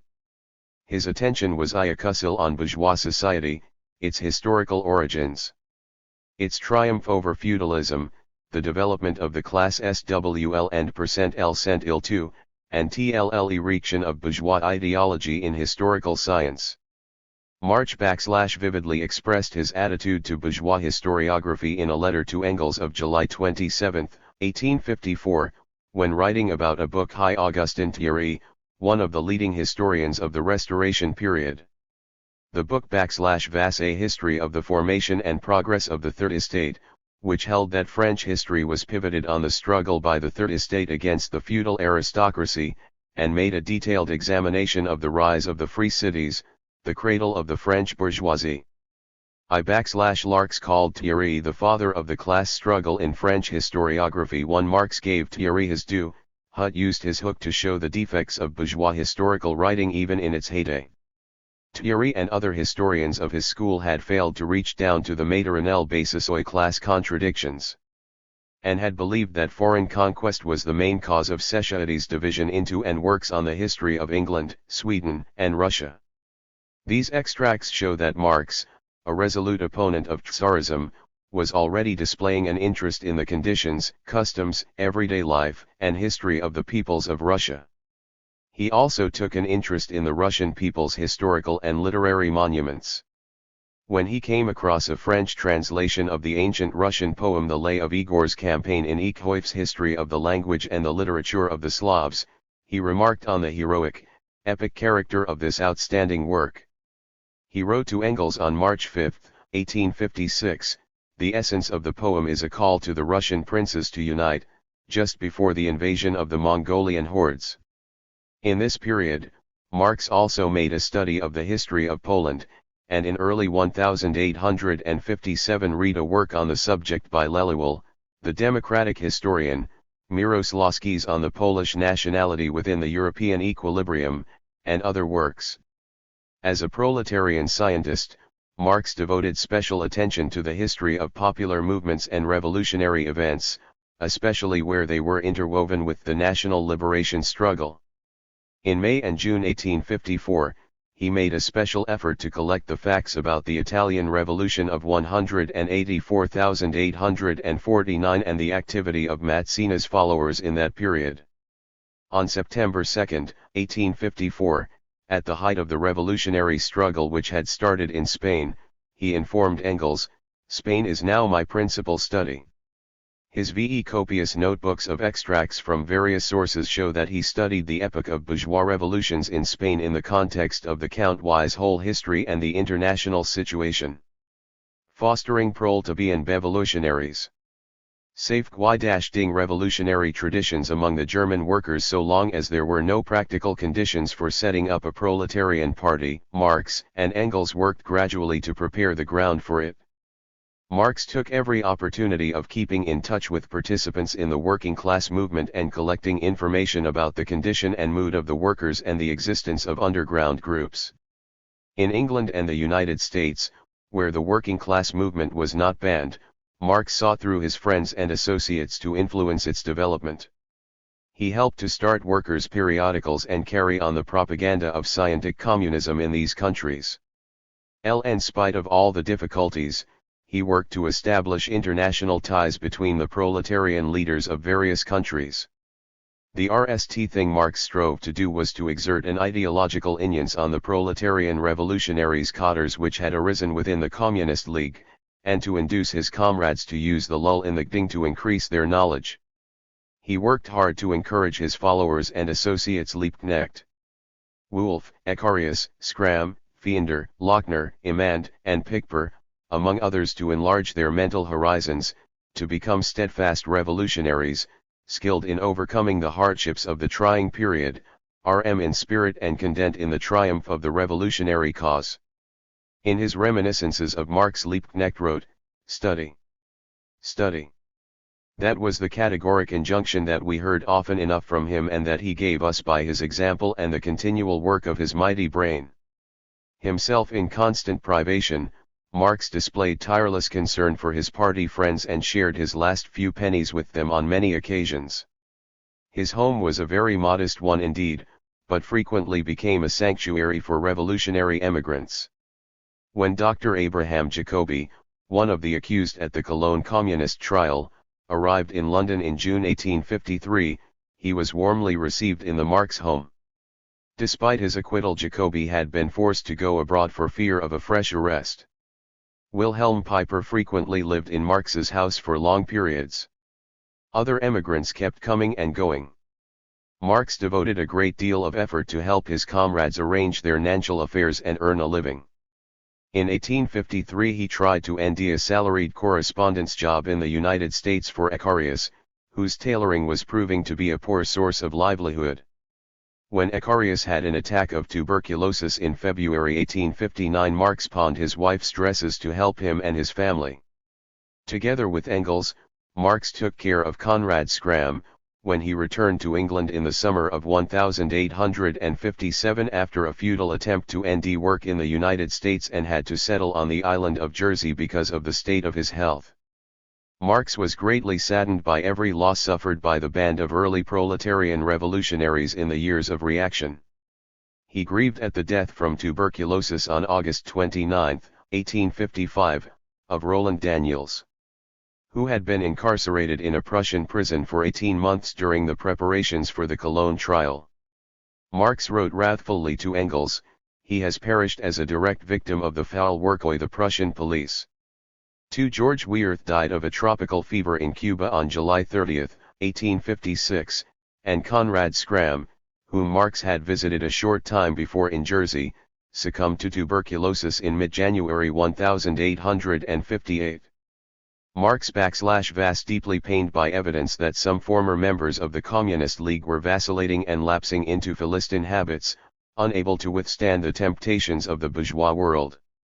Among those who withdrew from active participation in the working class movement was Dronke. Intolerant of political desertions, Marx did not hesitate to break with those who had betrayed the working class. Thus, in the late 1850s and the early 1860s, once he was convinced that former members of the Communist League, Hermann Becker, Heinrich Biergers, and Johannes Miguel, had gone over to the bourgeois camp, he refused to consider them either as friends or acquaintances. However, he was tolerant and lenient with those who admitted their mistakes. In the spring of 1856, Marx was reconciled with Schapker, who had led a sectarian faction in the Communist League. Despite all the difficulties, Marx managed to keep in touch with proletarian and democratic circles in various countries and valued especially highly his contacts with the leaders of the working class movement in Germany, where former League members had gone underground to carry on revolutionary work. The end of December 1853. Marx had a visit from Gustav Levy, a German socialist from Isilderl, who came as a representative of the League's former communities in West Germany. He told Marx about the revolutionary inute of the workers in the Rhine province and tried to obtain his moral sanction for an armed uprising. Marx had a hard time explaining that in view of existing conditions this idea was reckless and untimely.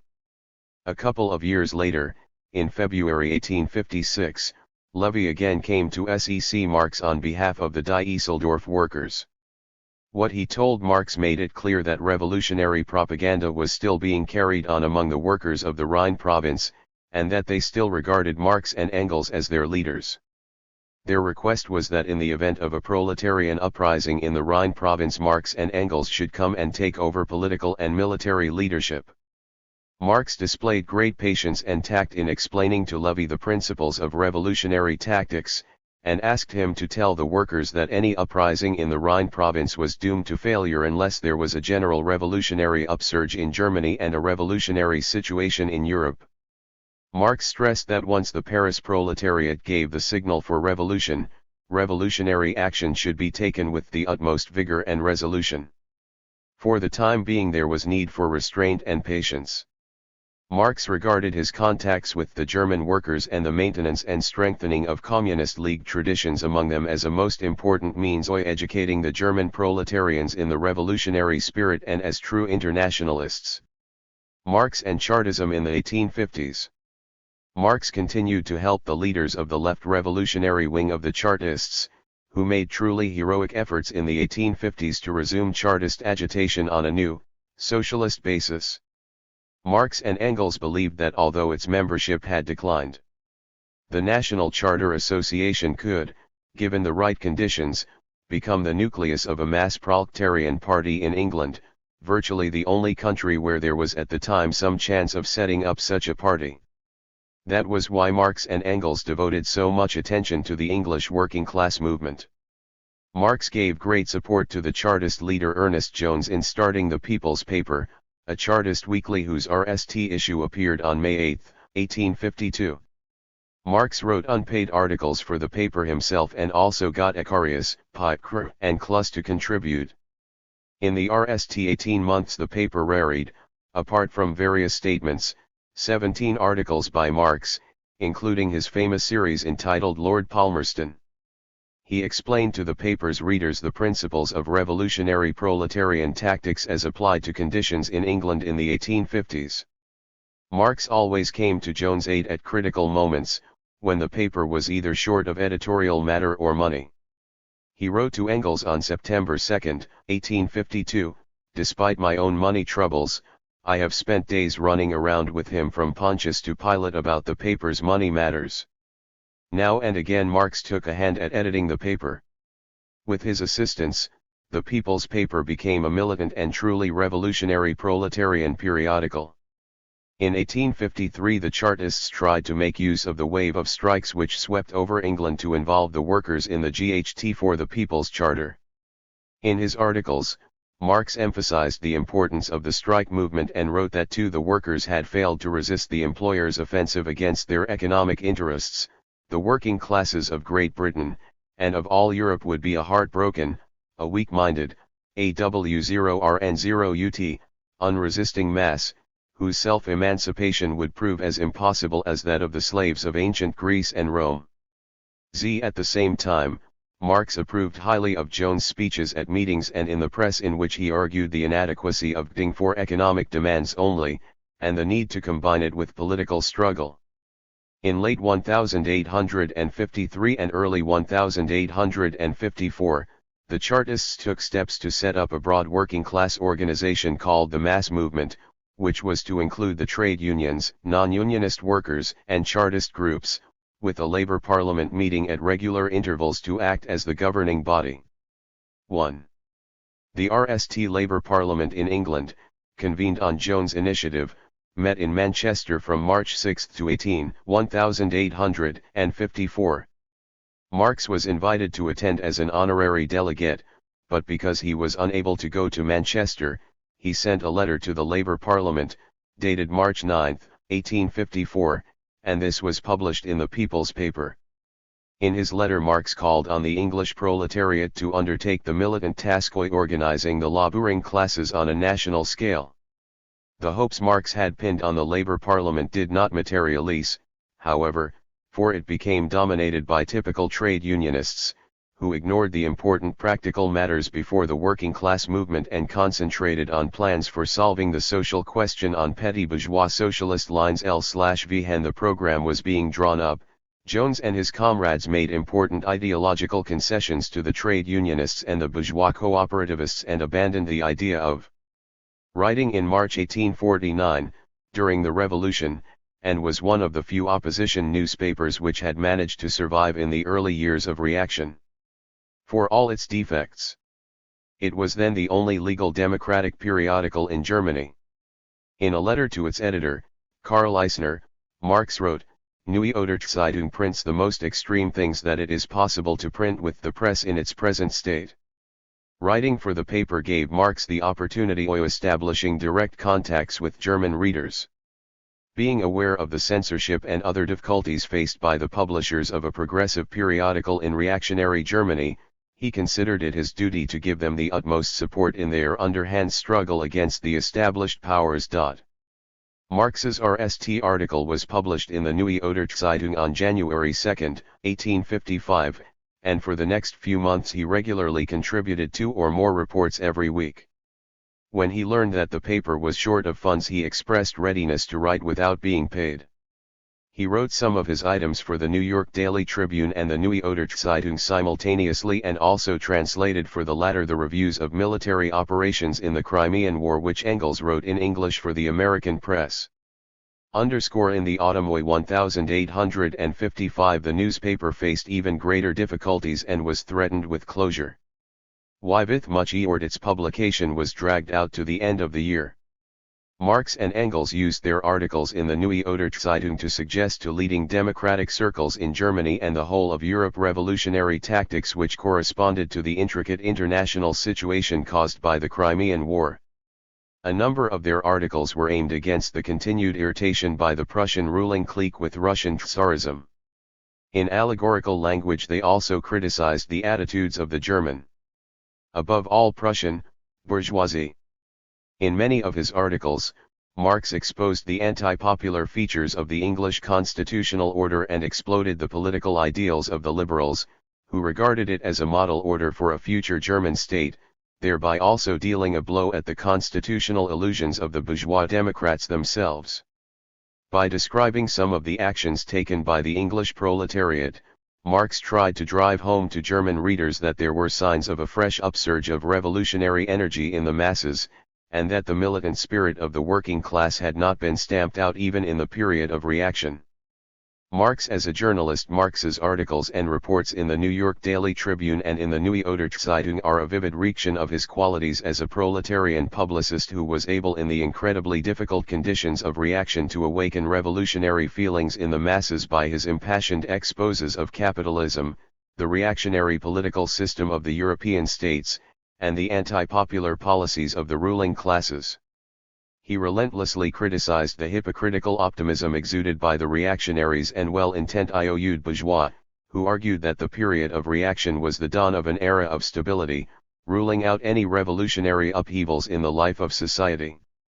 He had nothing but scorn for the official economic fortune-tellers, who presented the short-lived revival of industry and trade as the start of lasting affluence. Marx wrote, "There never was a single period of prosperity, but they profited by the occasion to prove that this time the medal was without a reverse, that the inexorable fate was this time subdued." In contrast to bourgeois economists, he predicted at the very height of the economic boom that the next crisis would be much deeper and more extensive than that of 1847. The ideologists of the bourgeoisie, Marx argued, were falsely asserting that the economic prosperity had brought lasting welfare to the working people. He cited hundreds of facts to show that the economic upswing had not at all eased the working people's sufferings, or eliminated growing impoverishment of the lower orders, the social deprivation and the spiritual and physical mutilation of those who worked at the factories. Nor had it done away with unemployment, that terrible scourge of the working class. Marx said that two social phenomena, starvation and forced emigration, brought out most forcibly the true price that working people had to pay for capitalist prosperity, as men in the prime of life died of malnutrition in Great Britain, abounding in goods and accumulating the wealth of the whole world, and as thousands fled across the ocean, driven from their native soil by privation and lack of land. In capitalist society, Marx never tired of emphasizing, public wealth grew at the price of ruin and incredible suffering for the vast majority, while a handful of exploiters enjoyed the fruits of it. In such a society, progress resembled the hideous pagan idol, who would not drink the nectar but rot on the skulls of the slain. While presenting a true picture of capitalist reality, Marx never lapsed into the sentimental tone old petty bourgeois writers who did not go beyond complaints and lamentations. A true revolutionary, he regarded the successes of the capitalist economy and the attendant deepening the contradictions of capitalism as a source 0l. The prerequisites served only as a means to comwatch the second MP1's intrinsic instability and imminent bankruptcy, which the ruling clique sought to escape by engaging in gambles abroad. Dissatisfaction with the regime was spreading among the broadest sections, and in 1857 we end the surface of society already heaving and rocking with the movement of the subterranean res. Marx sought to show that it was not the bourgeois opposition but the mass of the people, the staunch French proletariat above all, that would play the decisive role in the inevitable overthrow of the Second Empire. On March 25, 1853, after a demonstration against the Bonapartist regime had been staged by workers taking part in the funeral procession of the wife of a prominent revolutionary, Raspail, Marx wrote to Cluss that the proletarian lion is not dead. 5 Marx pinned great hopes on the indomitable revolutionary energy of Auguste Blanqui, the leader of the French workers, who was then languishing in a prison cell. The reaction in Europe, as Marx repeatedly said, was sustained by the joint efforts of the counter-revolutionary governments, with Hohenzollern Prussia taking an active part in this peculiar community of gendarmes and police.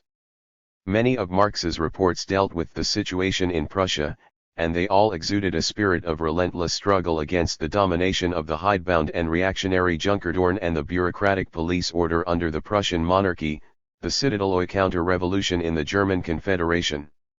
MARX's articles The King of Prussia's Insanity and 8 Years in Prussia, among others, showed that the Prussian reactionaries were intent on eradicating every trace of political reform which had been carried out during the 1848 revolution and obliterating the very memory of that terrible year. That was the meaning behind the numerous revisions of the 1848 Constitution, all this tedious process being gone through in order to wipe out the last features recording the revolutionary offspring of the patchwork. Marx said that the Prussian provincial diet was a mere sham and a mock institution. To his article The Divine Right of the Hohenzollerns showed that the very rise of that dynasty revealed the specifically reactionary features of Prussian politics which had been carried on into the 19th century. Petty theft, cruelty and traitorous deals with the strong powers behind their neighbors' backs, with the aim of benefiting at their expense, were among the means additionally used to attain their plunderous aims by the Brandenburg electors, who subsequently became the kings of Prussia. Marx said that the actual restoration of absolutism in Prussia had been the result of the indecision and cowardice of the German bourgeoisie, and Nally reached the conclusion that the bourgeoisie in Prussia, and Germany as a whole, had lost its ability to take resolute anti-government action and was living in mortal fear of popular movements. All its thoughts and aspirations were concentrated on boosting its prots. It had ceased to take an interest in progressive philosophy that reeked at opposition to the existing order. Speculation in ideas has given way to speculation in stocks. However, the arrogance of the Junkers and bureaucrats and the bourgeoisie's slavish submissiveness did not prove that the reactionary order in Germany was solidly based. The country had a burgeoning industry and trade. Berlin, once an aristocratic showplace, was a growing center of engineering. The number of new banks was well in excess of the number of princes in the German parliament. The upshot of the industrial revolution, the formation of a proletariat and the ruin of the petty bourgeoisie and the peasantry together with the unsolved historical task of unifying the country, all injected tension into the social situation in Germany, and led Marx to expect social and political change in that part of Europe shortly. The Austrian Empire was one of the pillars of reaction in Europe. A patchwork, multinational absolutist state, it was maintained by strife among the nations under Habsburg rule. Nevertheless, Marx emphasized in his article Austrian Bankruptcy and Other Writings, the tide of history was washing away the foundations of the reactionary monarchy which had stood for centuries. Bureaucratic and police methods could not stem the growth of centrifugal forces, the national liberation struggle, the deepening of the internal crisis and the aggravation of national and other difficulties. Surrounded by their guards, their gibbets, and their jails, the reactionary rulers feel the thrones of Europe vibrate to their foundations at the forebodings of the revolutionary earthquake. MARX's readers were left in no doubt as to what would happen to these corrupt regimes once the revolutionary storm again swept across the continent. Exposure of capitalist states' colonial policies. From the 1850s there are signs of T/Marx taking a growing interest in the history of the colonial and dependent peoples. By then the colonial enslavement of the backward countries by the capitalist slates had been considerably advanced. With her annexation of the Punjab in 18/9, Britain completed the conquest of India. In 1852, she seized the Burmese province of Pegu, and was engaged in colonial wars against China, Afghanistan 1838-12, and Iran, and was extending her possessions in South Africa. The French colonialists were engaged in the conquest of the Far East and were mounting punitive expeditions against Arab and Kabyle tribes in Algeria. The U.S. bourgeoisie was beginning to take an active part in colonial expansion. But there was also growing resistance to the colonialism from masses of people in Asian and African countries. Marx and Engels kept a close watch on events in the East and regularly commented on them in the press. They showed the essential features of colonial policies and formulated the working CLNS's attitude to the liberation struggle of the oppressed PEO. Please, thereby elaborating the principles of the revolutionary proletarian doctrine on the national and colonial question and providing a profound theoretical hacking for the principles of proletarian internationalism. Marx's study of colonial problems also gave him additional background material for examining important aspects of the capitalist mode of production, and this was later wreaked in his Capital. However, Marx went beyond the purely theoretical analysis to expose the colonial policies and their architects. In the mid-19th century, when even prominent European Democrats had a supercilious attitude to the peoples of the East, it took great courage to express the consistent proletarian revolutionary stand and issue an impassioned plea in defense of these peoples' rights to independent development. This was young in the face of established tradition and prejudice. Marx gave especially much attention to India, Britain's largest colony, whose situation he examined. I use such articles as The British Rule in India, The East India Company, Its History and Results, and The Future Results of the British Rule in India. He also kept a close watch on the events in China. His articles Revolution in China and in Europe, The British Quarrel with China and History of the Opium Trade branded the policy of aggrandizement pursued in the Far East by the British, French, and other colonialists to which China had fallen a victim. He also showed what the European invaders were doing against Iran, Turkey, Afghanistan, and Burma. His articles Question of the Ionian Islands, The Indian Question, Irish Tenant Right, and The Excitement in Ireland analyzed the status of the Greek population on Corfu and other islands of that group, and the situation in Ireland, which had become an English colony in the Middle Ages. Colonial policy was a reaction of the most disgusting and bloodthirsty aspects of the capitalist system. About British rule in India, Marx wrote, "The profound hypocrisy and inherent barbarism of bourgeois civilization lies unveiled before our eyes, turning from its home, where it assumes respectable forms, to the colonies, where it goes naked." He was profoundly indignant at the hypocritical efforts of bourgeois ideologists to invest the colonialists with a civilizing mission and to present them as being solicitous of the welfare of the peoples they conquered. Colonial wars, he insisted, were the most blatant piracy, and acts of gross lawlessness and arbitrariness. The British conquest of India, which went hand in hand with a struggle between Britain and her colonial rivals Portugal, Holland, and France constituted a series of piratical acts. Carried out with brazen cynicism, gross perfidy and unprecedented savagery. An important role in this bloody conquest of a vast country with an ancient civilization was played by the East India Company, a company of English merchant adventurers, who conquered India to make money out of it. Marx exposed the base methods used by the colonialists to achieve their aims: divide and rule, feudal fragmentation, rivalries between local rulers, caste and religious divisions, bribery of members of the local nobility who were quick to betray their own, and so on. Marx commented indignantly on the military gambles launched by the British and other colonialists to enslave China, and said the so-called opium wars waged by the capitalist powers against the Chinese Empire represented the implementation of a piratical policy with respect to the Chinese people. He branded the atrocities committed by the European conquerors, who trampled on every rule of international law. The violations of women, the spittings of children, the roastings of whole villages, were then mere wanton sports, not recorded by mandarins, but by British officers themselves. Marx showed that the development of the colonial system of capitalism rested on the most abominable forms of the exploitation of man by man, which revived obsolete and barbarous institutions long since L0LL. Ho brushed aside the biased attempts by the British bourgeois press to present it as a military mutiny and insisted that it was in truth a national revolt. Although it was defeated, it dealt a mighty blow at Irish colonial rule, forcing a change in method, notably the winding up of the East India Company in 1858. Marx also gave close attention to another major event in the East, the Taiping Rebellion in China, a powerful peasant war aimed against the feudal and national oppression of the Manchu dynasty, and also indirectly against the foreign colonialists who were encroaching on China's independence. In 1853, Marx wrote in the New York Daily Tribune about the Taiping movement as a revolution which was to shake the foundations of that ancient empire.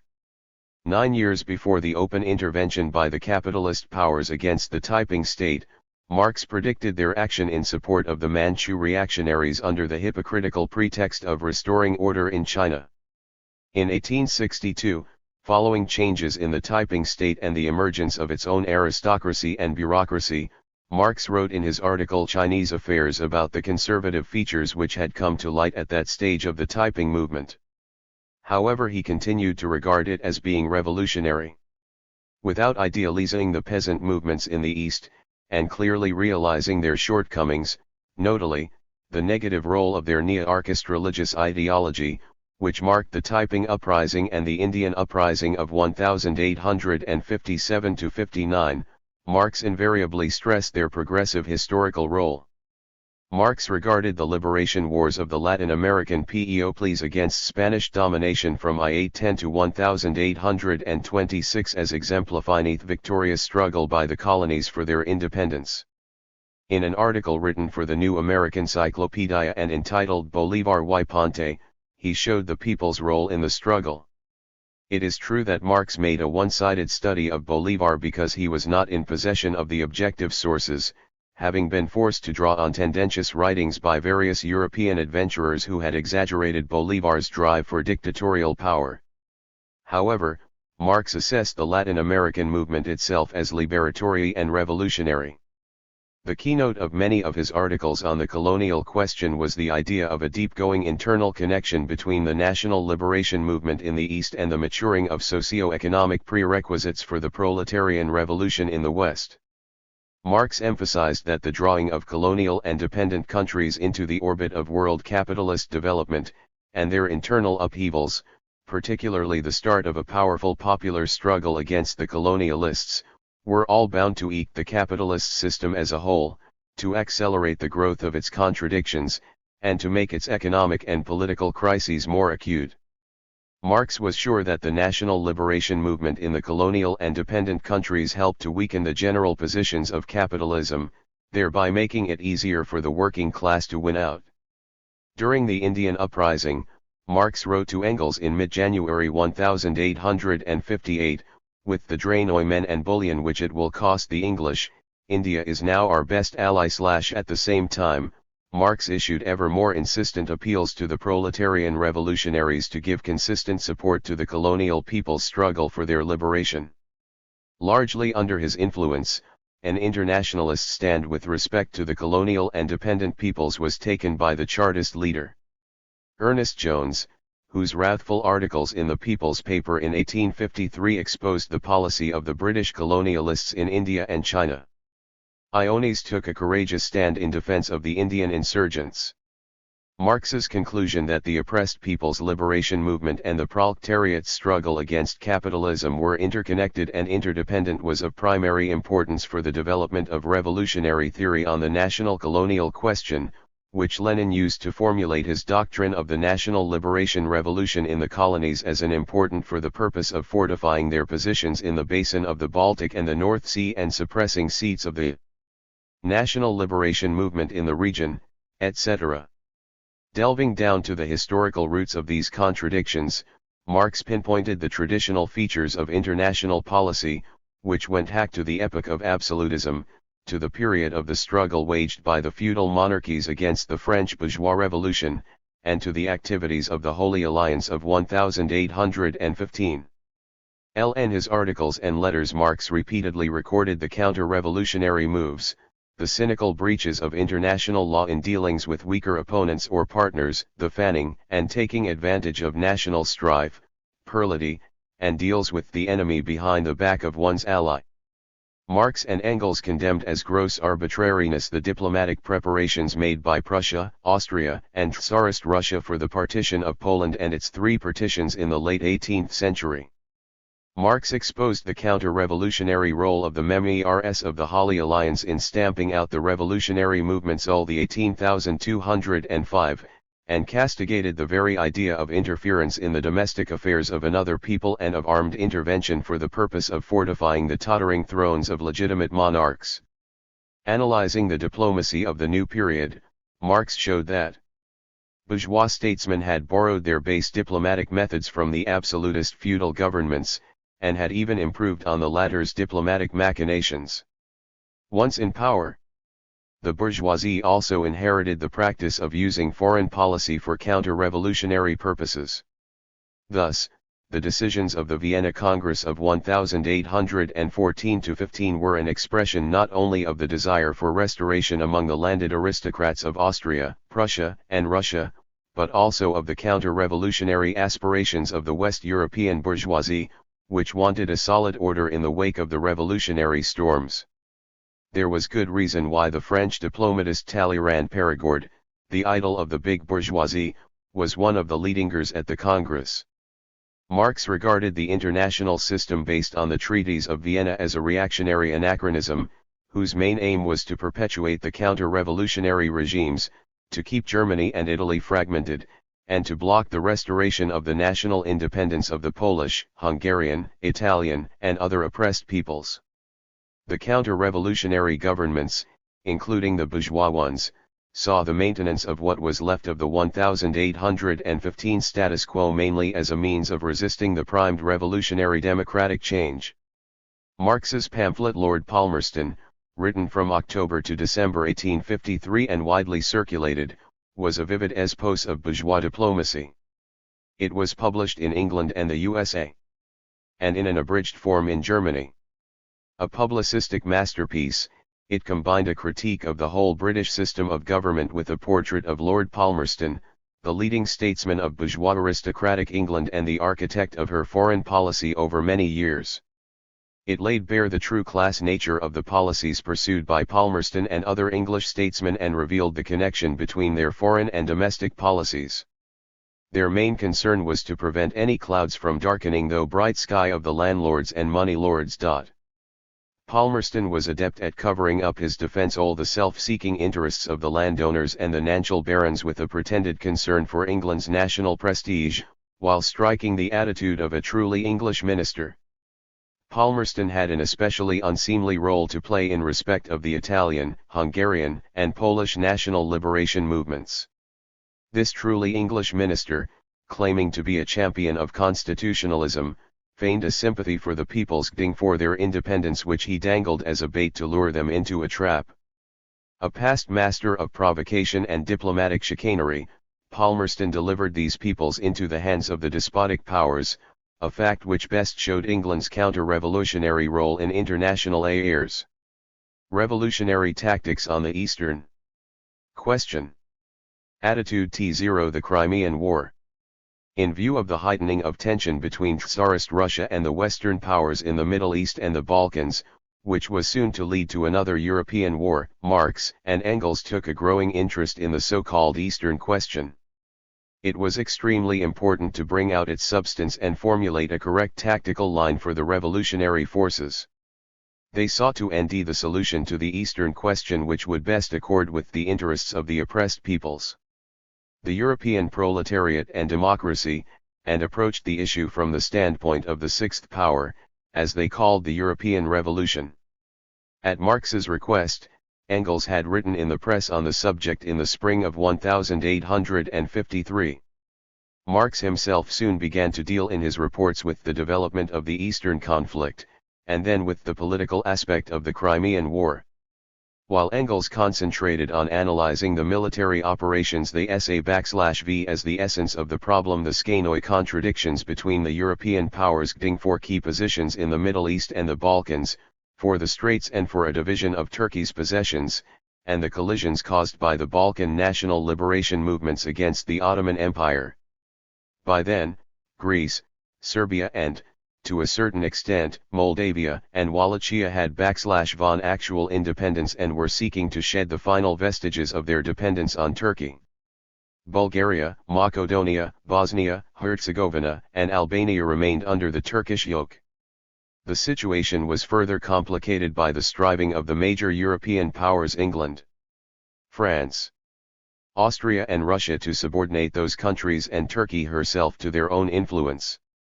Both belligerent sides were striving toward territorial aggrandizement in this conflict, but Marx and Engels regarded Tsarist Russia as being the most dangerous aggressive force, for since the late 18th century it had been the citadel of international reaction, stamping out the freedom of its O/VN and other peoples and serving as the mainstay of the counter-revolutionary forces of Europe.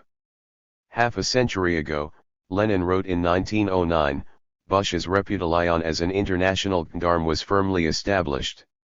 In the course of the last century our autocracy rendered no small support to various reactionary causes in Europe, even to the point of crushing by downright military force the revolutionary movements in neighboring countries. Marx's publicistic writings wrathfully branded Tsarist Russia's despotic regime, exposing Tsarism as the sponsor of the aggressive foreign policy, and revealing the machinations of Tsarist diplomats. He explained that the Tsarist government sought to use for its aggressive and counter-revolutionary purposes the sympathies which the peoples of the Balkan Peninsula, the southern Slavs especially, had always felt for the Russian people. Whereas the victories scored by Russian armies in the wars against Turkey objectively helped these peoples to escape from the Turkish yoke, Tsarism, donning the mascot protector of its Slav co-religionists and spreading pan-Slavist ideas, was in act seeking to establish its domination in the Balkans. In their Middle East policy, Tsarist Russia's rivals England and France were guided by equally self-seeking motives.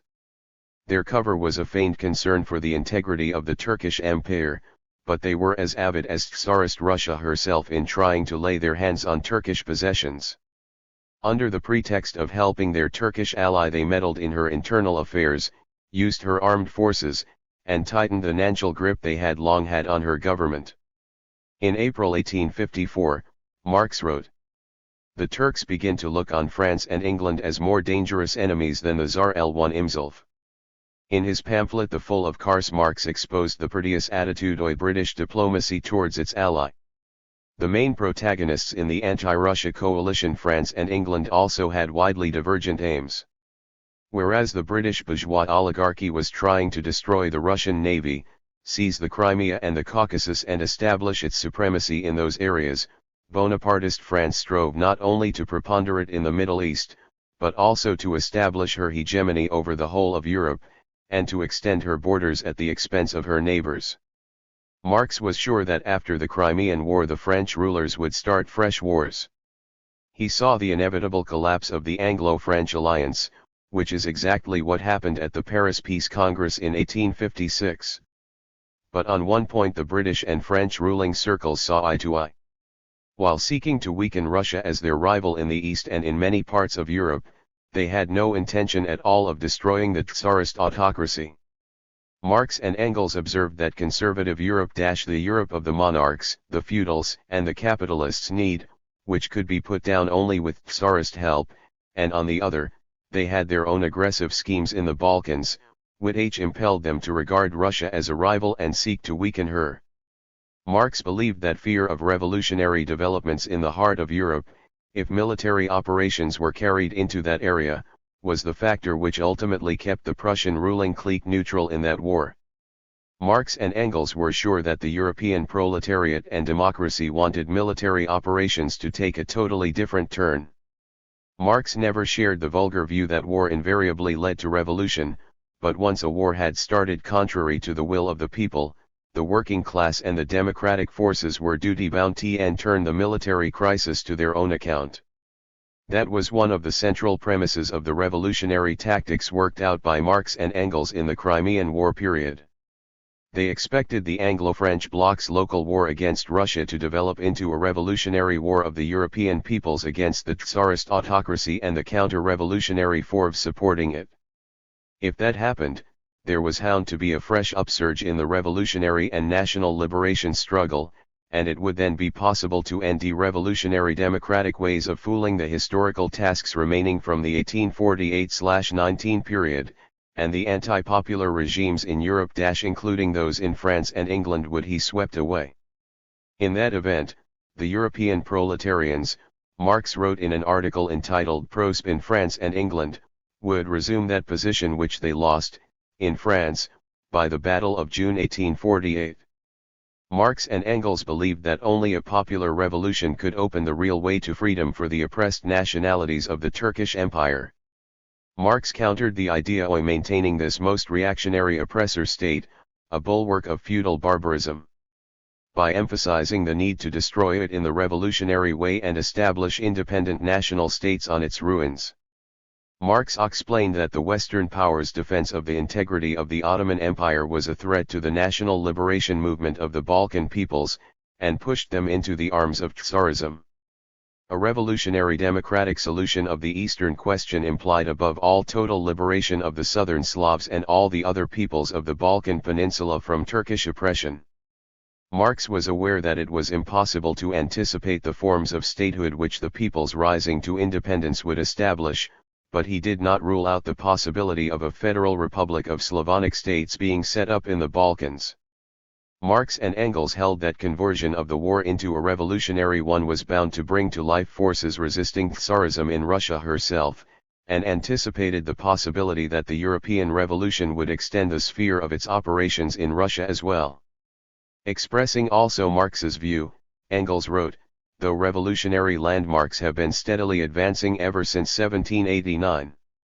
The last revolutionary outposts were Warsaw, Krzyn, Bucharest, the advanced posts of the next revolution must be Petersburg and Constantinople. They are the two vulnerable points where the Russian anti-revolutionary colossus must be attacked." 2. In that period, Marx and Engels already began to take a profound interest in the prospects for the revolutionary movement in Russia. Marx kept in touch with Russian revolutionary writings published abroad, and continued to maintain ties with Russian emigrants, notably, N.I. Sazonov, who lived in Paris. Nor did Marx fail to take note of the establishment in London in 1853 of the Free Russian Press by Alexander Hurtko. Marx had read several works by this outstanding revolutionary writer, including on the development of revolutionary ideas in Russia.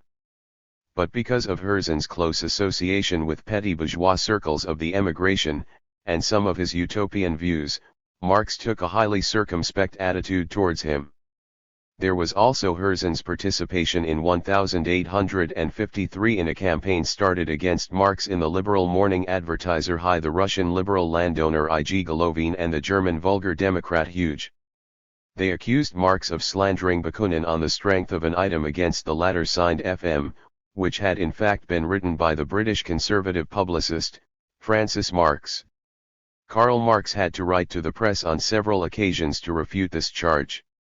The Crimean War did not develop in the way Marx and Engels had hoped and did not result in direct revolutionary changes in Western Europe. The problem of national independence of the peoples still under TL1's yoke remained unsolved. For Russia, however, the consequences of the war were much more considerable.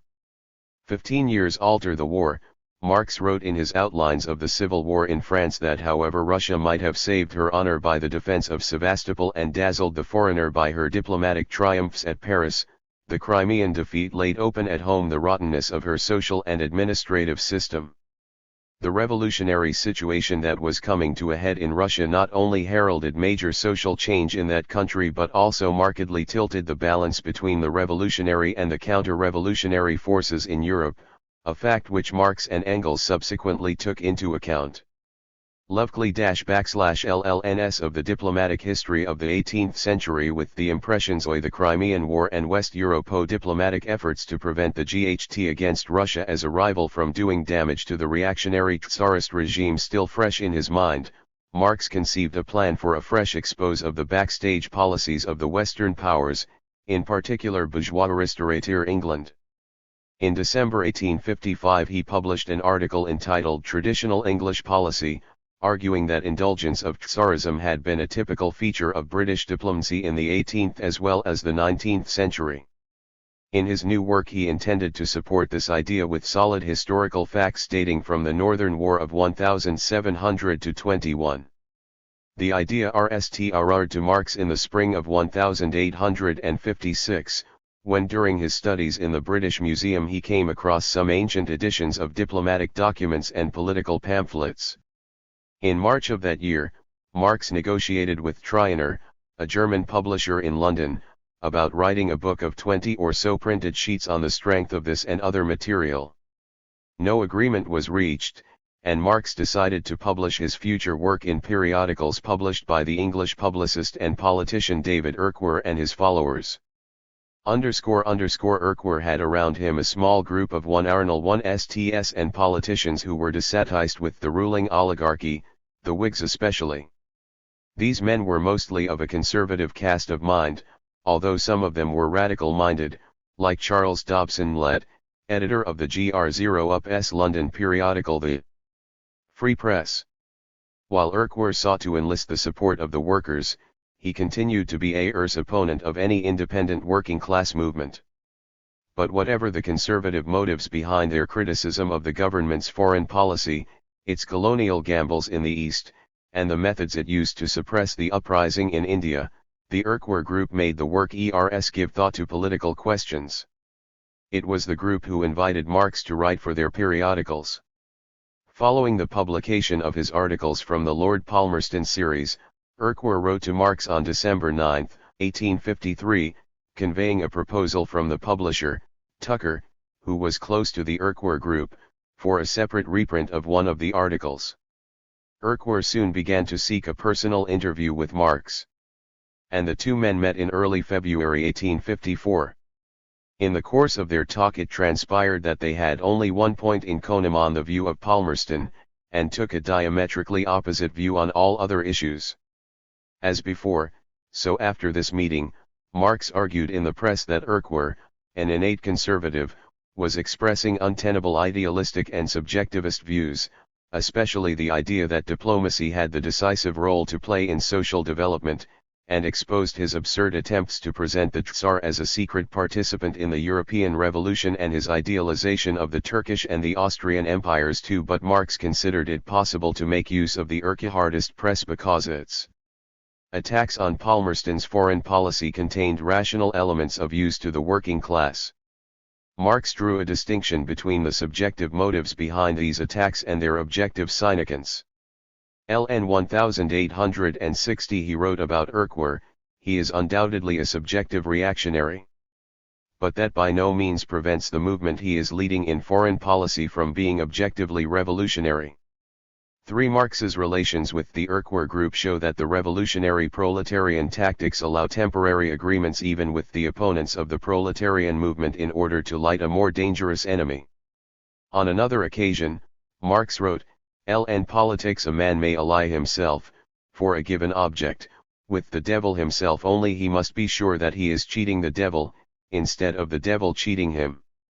Marx stressed that his collaboration with the Urquhart group did not imply any ideological concessions or abstention from criticism of their views which were hostile to the proletarian outlook. Apart from reprinting Lord Palmerston, the Urquhartists also published some of his other articles from 1856 to 1859, the most important of these being his work on the diplomatic history of England and Russia in the 18th century. It was released in the provincial Sheffield Free Press in the summer of 1856, as the author submitted each part.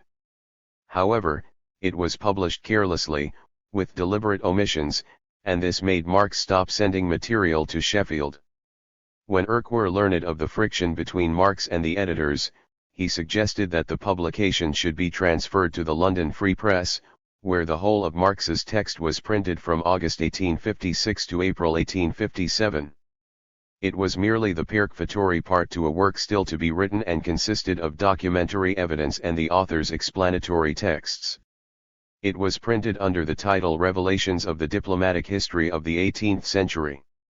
After Marx's death, a separate edition was prepared by his daughter, Eleanor, and this appeared in 1899 under the title Secret Diplomatic History of the 18th Century.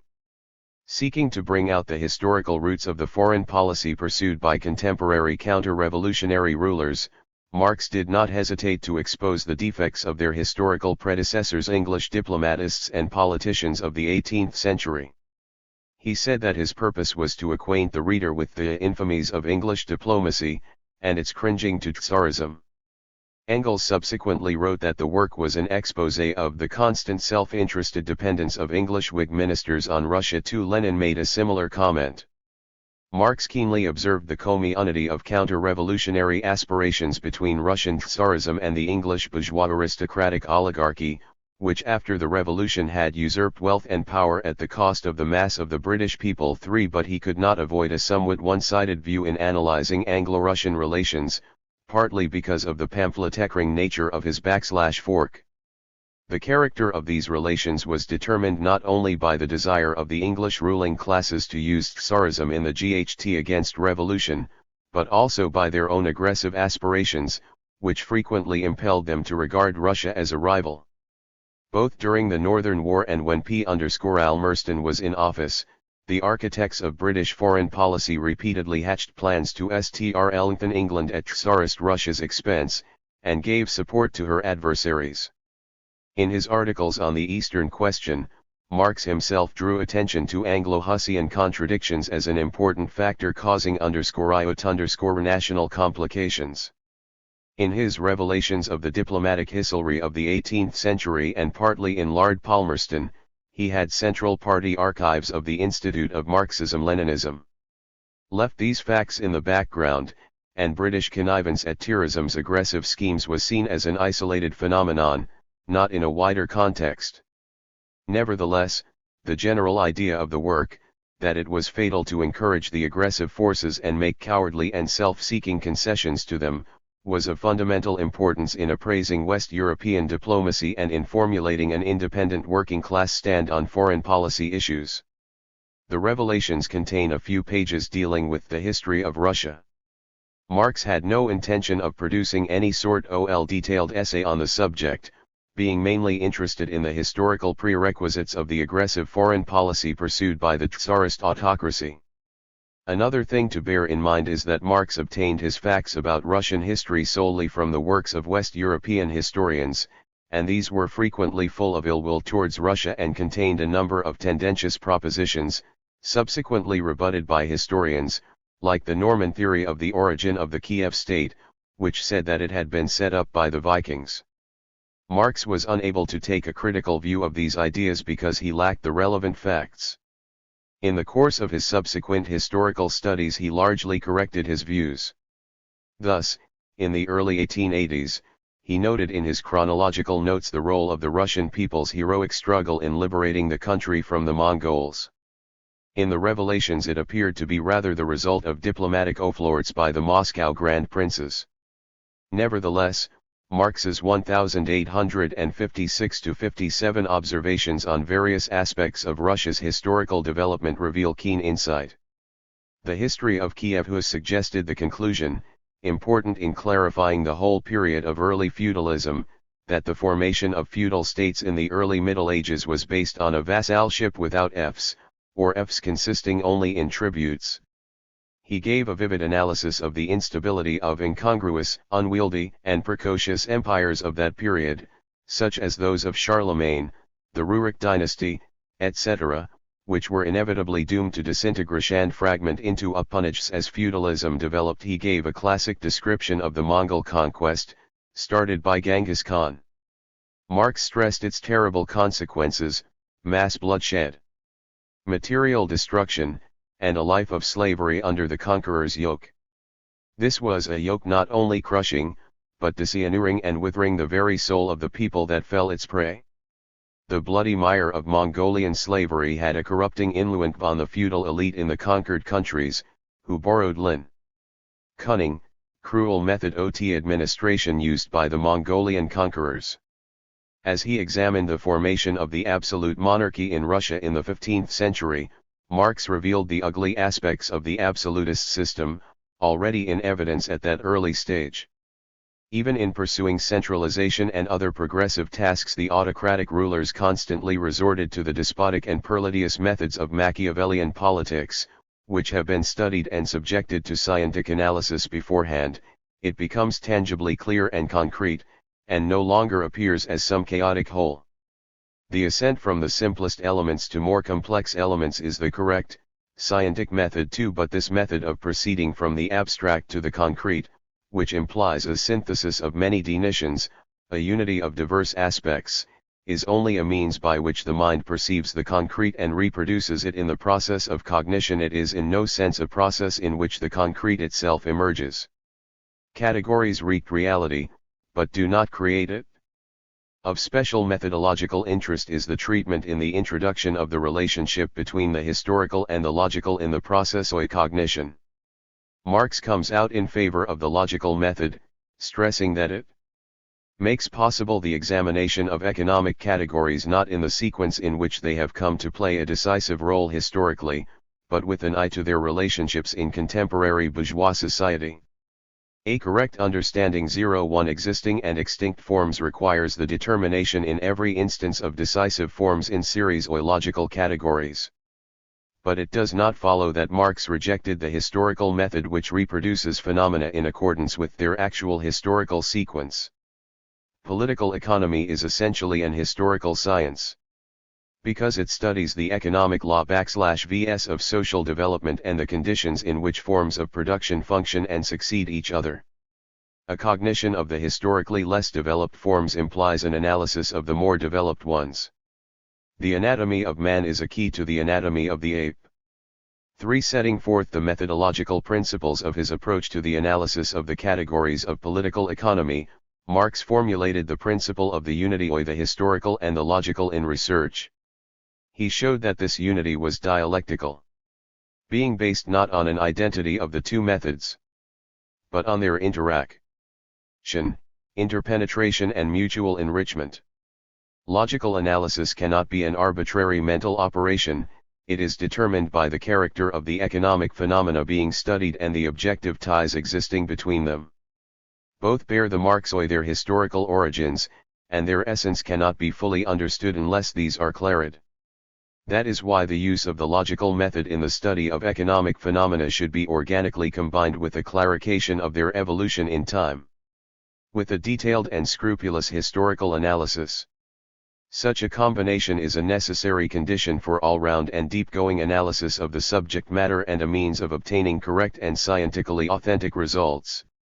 The introduction shows clearly that Marx formulated the problems of political economy and the method of analyzing economic phenomena in close connection with the general philosophic questions of the revolutionary proletarian outlook. While assuming production relations to be the economic basis of social development, he constantly dealt with the processes relating to the sphere of political and ideological superstructure, and traced their dependence on the basis and their retroactive effect on it. Marx also made a profound study of the arts as a form of social consciousness. On the strength of his vast erudition and knowledge of the nest products of human culture, he formulated, as early as the 18-10, a number of conclusions constituting the basis of the new, materialist aesthetics. Marx was the RST to bring out the materialist prerequisites for the arts. In his economic and philosophic manuscripts of I-844 he had pointed to the role of labor in the development of man's capacities to perceive and reproduce the beautiful and to shape matter also in accordance with the laws of beauty. At the same time, he stressed that the capacity to create works of art does not stem so much from man's anthropological, natural qualities, as from the social and historical conditions of his existence. Any change in these conditions tends to bring about a change in aesthetic ideals, requirements, and standards. Marx believed that art has a great part to play in social life, and saw creative art both as a form of reaction of the world and as a mode of its mastering. He was sure that progressive art exerts a progressive influence on the social process and on the education and spiritual development of the members of society. Marx revealed that by its very nature art is social and develops historically, and showed the influence exerted on it in an antagonistic class society by class contradictions and the policies and ideology of denied class forces. The content of artistic works and the prevalence of this or that genre in literature and the arts, 2. are determined by the level of society's development and its social structure, and Marx saw this as one of the basic reasons why the art of different epochs is unique, and why it is impossible in contemporary conditions to recreate, say, the myths and epic poems of the ancient Greeks. Is the conception of nature and of social relations which underlies Greek imagination and therefore Greek possible when there are self-acting mules, railways, locomotives, and electric telegraphs. in a warning, as it were, against the vulgar sociological approach. Marx said that there was nothing straightforward or mechanical about the region of social life and the ideology of denite classes in the sphere of art. Creative art, while being subordinate to the general laws of social development, has, as a special form of consciousness, its own specific features and regularities.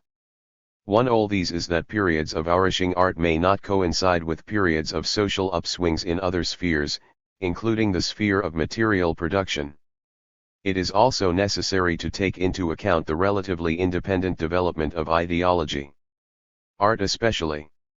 Although works of art are historically connected with denite social forms, it does not follow that the importance of the former declines with the disappearance of the latter.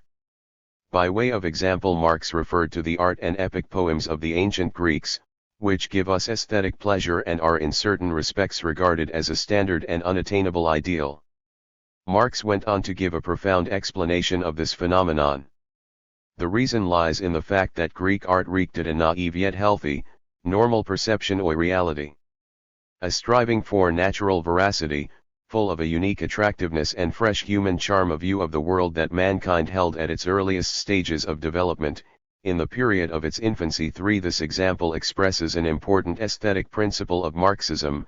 In examining works of art ultimately as a region of denite social conditions and social relations, it is necessary to bring out in them that which is of lasting value, the truly human element, which meets the aesthetic needs of subsequent generations as well. The nihilistic attitude to the artistic legacy of the past is deeply alien to Marxism. Marx himself provided an example of how people should cherish the world art treasures and study and use all mankind's great achievements in the sphere of spiritual culture in the interests of progress.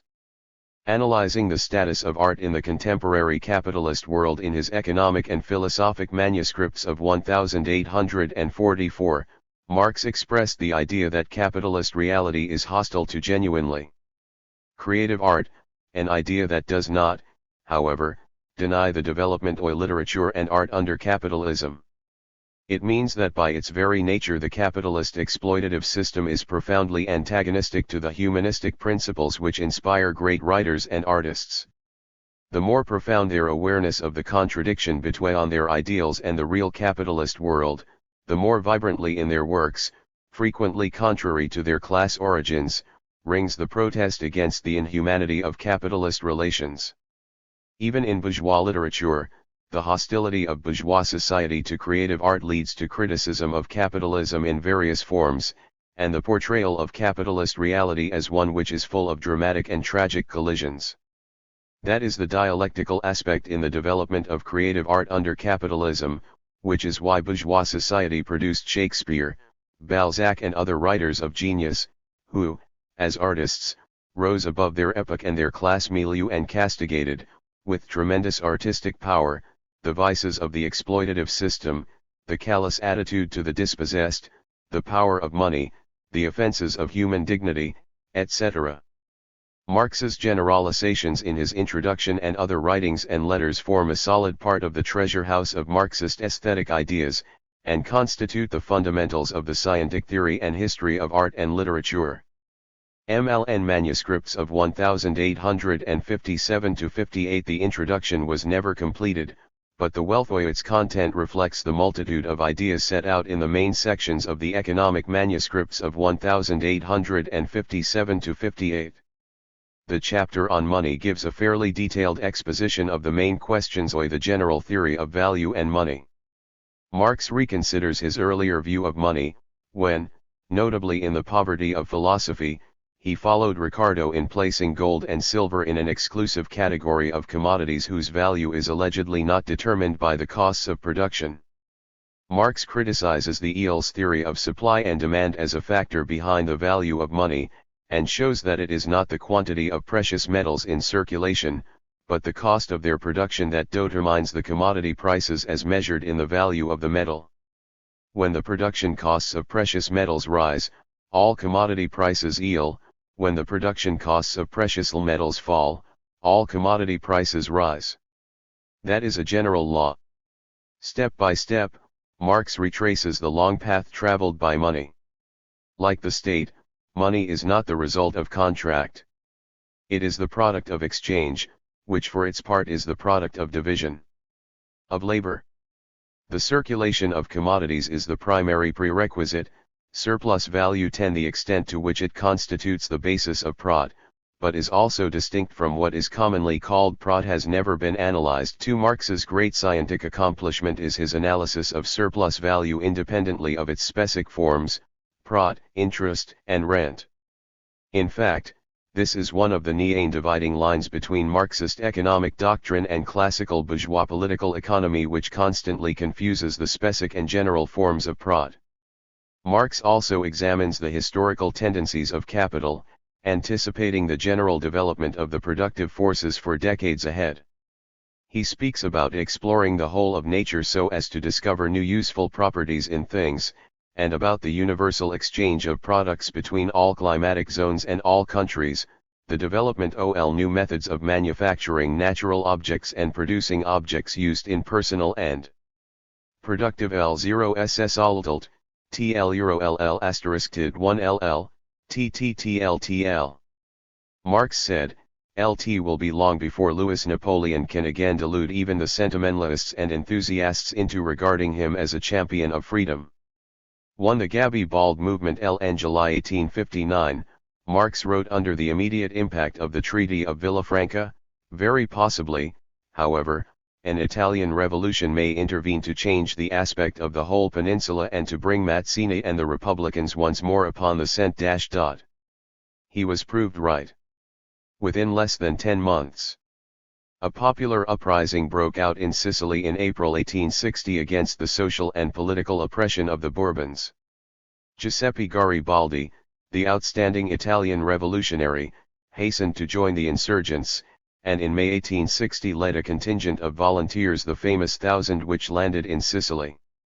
From there, Garibaldi's victorious army advanced on Naples and entered it in early September, thereby completing the liberation of the whole of southern Italy from the Neapolitan Bourbons. Garibaldi then began to prepare to march on Rome.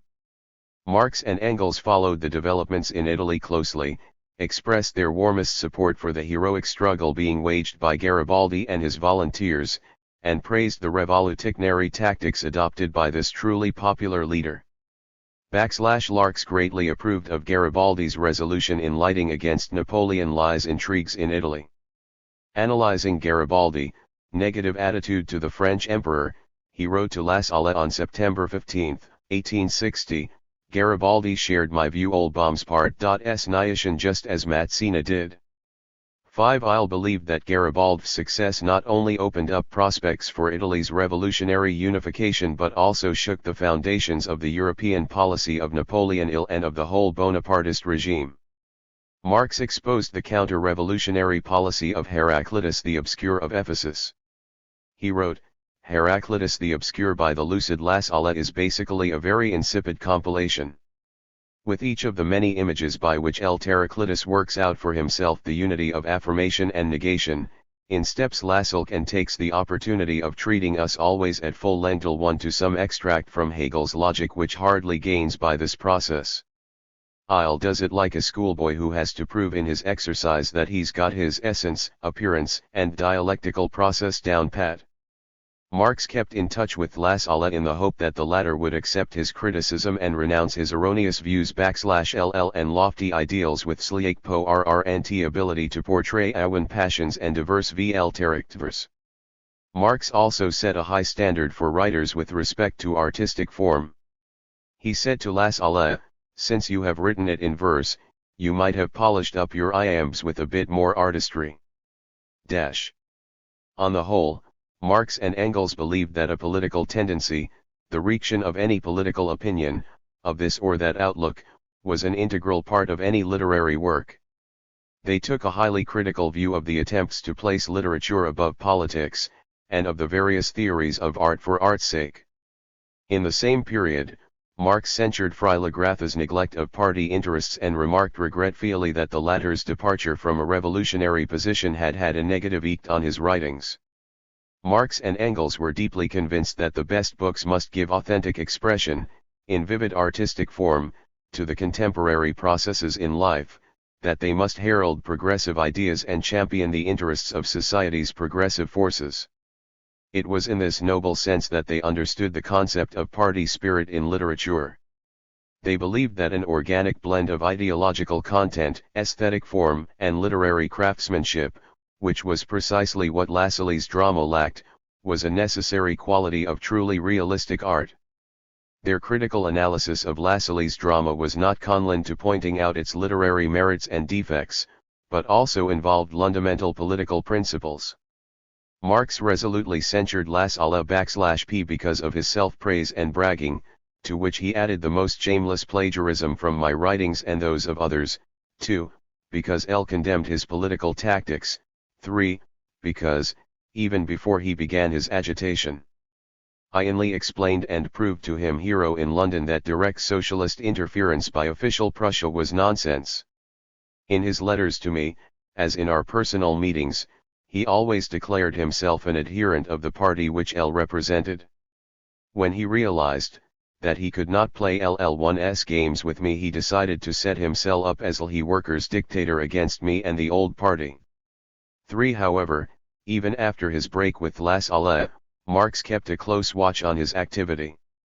When in May 1863 the General /Sokantai 01 German Workers was founded, headed by Lassault, Marx saw it as a revival of an independent working-class movement in Germany, and an important step in releasing the workers from the tutelage of the liberals who, like Schulz Delitzsch and others, sought to restrict the proletariat's tasks to the establishment of cooperative societies, loan and savings banks, etc.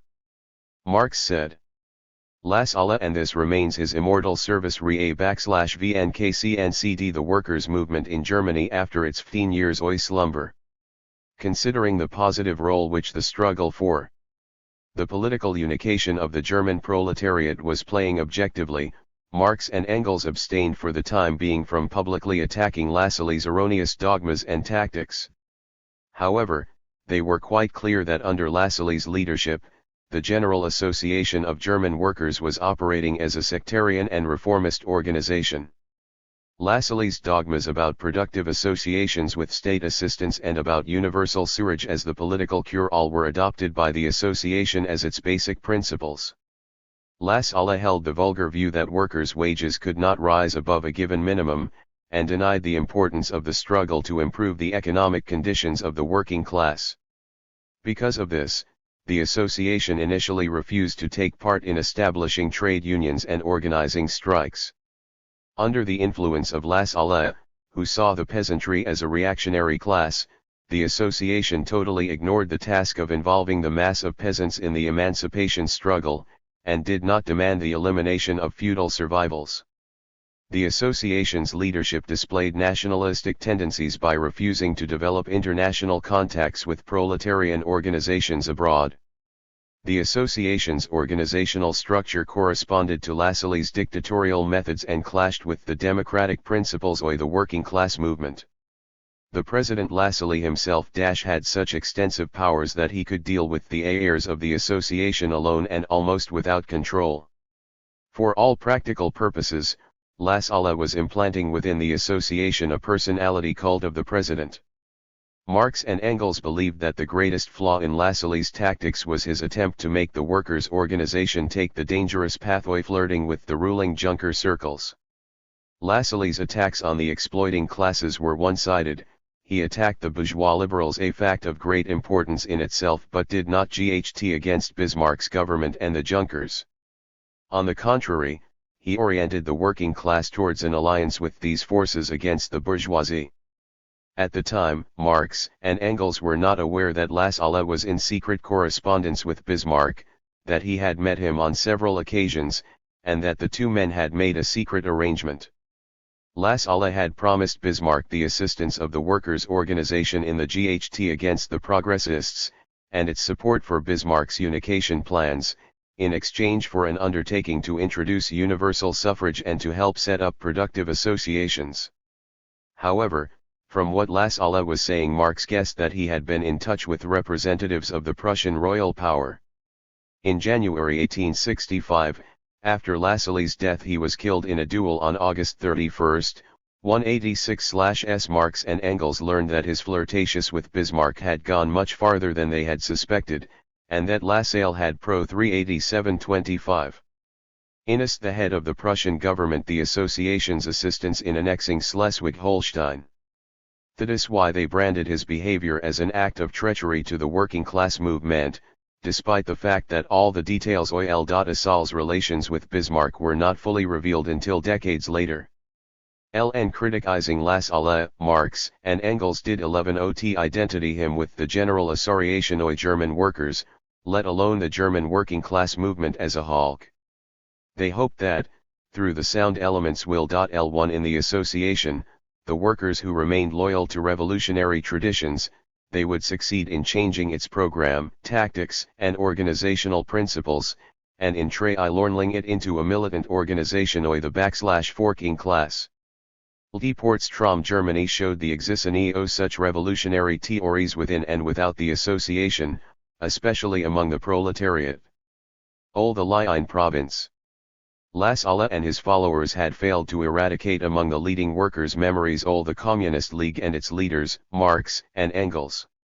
In the spring of LATI-I, during the anniversary celebrations of the association in the Rhine city of Lionsdorf, the audience loudly applauded the mention of their names.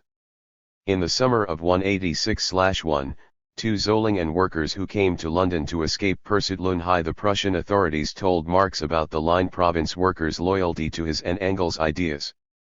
Marx and Engels pinned great hopes on the activity within the association of their comrade-in-arms. Particularly Wilhelm Lieblumichelt, who had returned home in 1862 and regularly interrogated them about the state of the working class movement in. While seeking to give the working class a theoretical weapon in its GHT against the capitalist system, Marx had all this time been putting an intense effort into the writing of Capital, his main work. Chapter 10. Capital. Marx's main work. Capital is our sword, our shield, our weapon of attack and defense. Johann Philipp Becker work on the second part. N Capital Otli L little a eart. /e_u dash plus value. Formal and real tin nerdinalin at laner in tzl /li/l, and the prionitive ac nin l tin n capital. We nd, trel lh1e, that the ni anseript. Rule earls the, lti Engels put it. Some notebooks 01 the n1 anusri 1t deal will at1l, g relating to volumes 2 and l3 o capital, like the n and nl money in the Preves 01 epitalist 1 apmlocioi, ltiOLLN of volume I/L pound of capital in September 1868. Nikolai L. Onyel, on, at young clerk at the senior Poderschurg Mutual Credit Society, a revolutionary Narodnik who subsequently became a prominent loader cf. the liberal Narodniks. Wrote to Marx concerning the publication of Capital in Russian. He said, though importance of your latest /fork-capital. A critique of political econ.om_l/ has induced a local publisher to undertake the translation of this work into Russian. To the idea ol translating Capital into Russian was RST moved by Herman Lombatin, a young graduate of St. Petersburg University, and an ardent follower of Nikolai Chernyshevsky, who had rallied round him revolutionary-minded young people of St. Petersburg and several other towns. In 1870 Lopatin made a special trip to London to see Marx and was warmly met there, the latter in early July. The two soon home last Irons. The 25-year-old Lopatin, who had a critical mind, a noble, steadfast character, and was well read, became Iavurilo with Marx, who said, "There are few people in the world of whom I am so fond and whom I esteem so s Ludwig Feuerbach, Symplikozerka, Zenterband, Stuttgart, 1911. Lopatin worshipped Marx and called him one of the most remarkable writers on political economy and one of the most widely educated men in the whole of INRA.2 London. The two men frequently discussed the publication of a Russian edition of Volume 1 of Capital, to which Lopatin suggested the corresponding terminology in Russian. For this edition, at his request, Marx promised to rewrite, in a more popular form, his RST chapter on commodities and money. On Marx's advice, Lopatin began his translation of the book with its second chapter, and by the end of November 1870 he had also translated chapter 3 and part old chapter 4 and oy relative surplus value, that is, roughly 1/3 of the hook. He then returned to Russia to organize the escape of Gernishevsky from exile in Siberia, but as arrested in Siberia and did not manage to get Yuri until the summer of 1873. The translation ul capital was completed by Lopatov's friend, Nikolai Danielson, with the participation ol Nikolai Lyubavin, subsequently a professor of ethnohistory at I/Lashro/V University. Chapter F Capital. A French edition of Volume 1 was produced between I-872 and 1875 in separate parts. This was the second foreign edition, the Russian being the RST. Marx himself helped to prepare it, because he wished to improve the work and make it more comprehensible to the French reader. The French edition was prepared in the period which followed upon the defeat of the Paris Commune, the RST attempt to establish proletarian power. Even the members of the Commune were mostly socialists by instinct only and had no clear understanding of the key principles of scientific communism. In a letter to Kugelmann of May 18, 1874, Marx observed that in France the absence of a theoretical foundation and a practical common sense is very evident. Proudhonism continued to be a source of dangerous influence on the workers.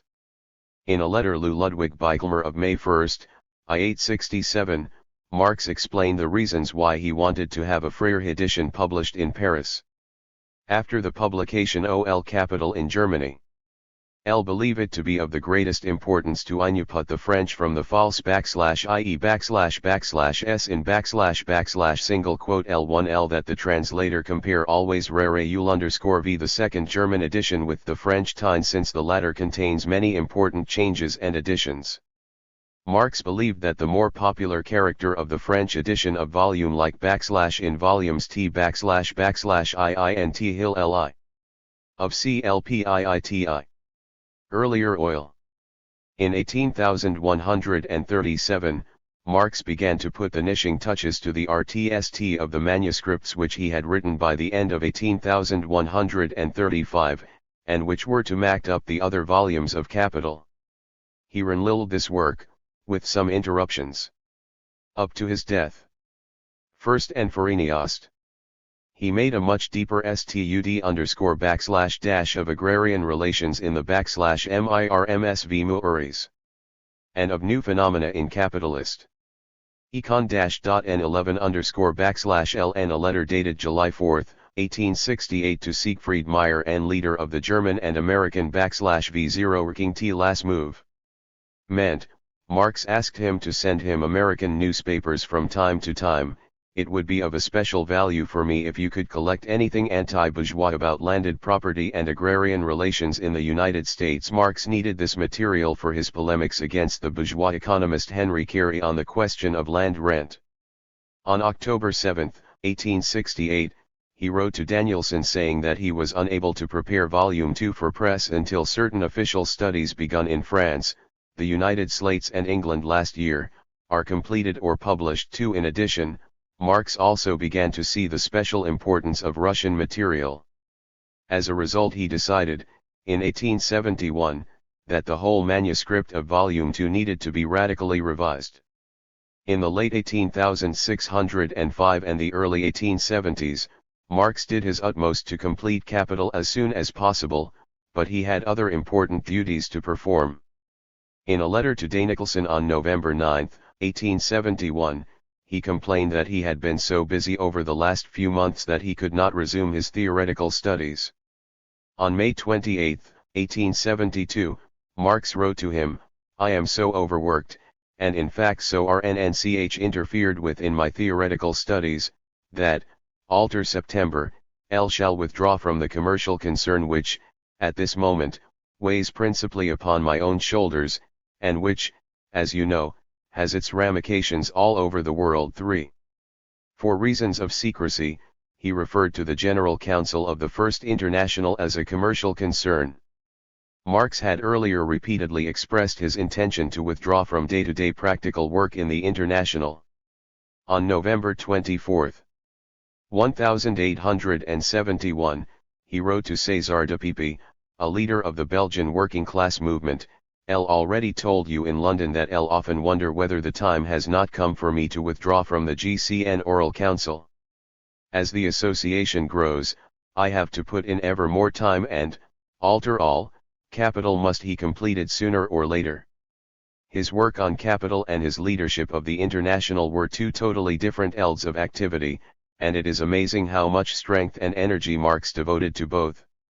One wonders how both activities could be carried on simultaneously by a man who was ill, no longer young and tormented by bitter privation and endless everyday worries. A great goal generates great energy capable of performing miracles. At the end of 1869, Marx began to learn Russian, his profound interest in the language and Russian social thinking being stimulated by N. Flerovsky's The Condition of the Working Class in Russia, which he had received from St. Petersburg and which made a great impression on his very RST reading it. Marx believed it to be absolutely necessary to make a study of Russian economic writings and original sources, especially on relations involving landed property. Having made a rapid study of the grammar, he started to read Russian works with a dictionary, his RST being a copy of Herzen's Prisons and Exiles, which Engels had studied before him. The translations and Russian roots which he had jotted down in the margin were a great help to Marx, and he was soon able to start Flerovsky's book. On February 0, 1870, he L1 sent him various books that he frequent L_V returned after reading them. Marx's extensive and numerous extracts, with his comments, from the transactions of the Tar Commission. Reports of the Commission on the State of Agriculture, a summary of reports by Gubernia of /ISIS on peasant anniers, statistical data on landed property and populated localities in European Russia. And the works of various Russian authors are themselves a reflection of Marx/S wide range of interests and knowledge, and show how much energy and effort was going into his capital even after the RST volume had become a standard work among leading proletariats in various countries, and alter the preliminary manuscript until the subsequent volumes had been written. He always sought to supplement data referring to one geographical area or country with data on other areas or countries. On January 24, 1870, he wrote to César de Pepy, "Now that I's on dealing in the second volume of Capital with landed property, I'll feel it would be useful to look one little into the details of the structure of landed property in Belgium and Belgian agriculture. Would you be kind enough to send me titles of the main works / which L should consult 9. De Pepy did so very quickly. In April 1876, Marx asked Serge whether it was possible to obtain catalogs of American books from New York. And at what price? To end out whether an _thing /V0RTH Heil had been published in the USA since 1873 about LILBLL, and wondered whether Serge still had any of his old American papers. To be fully armed with the facts, Marx continued to study agronomy, agrochemistry, and the physiology of plants.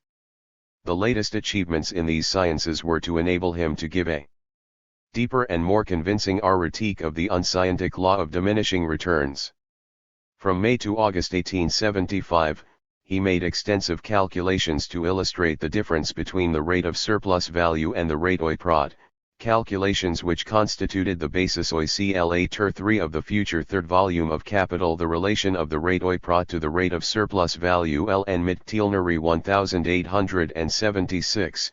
He / wrote a short but theoretically important study entitled Elgetierenschuld and Rent as Mere Interest on Capital Incorporated in the Soil, / Engels.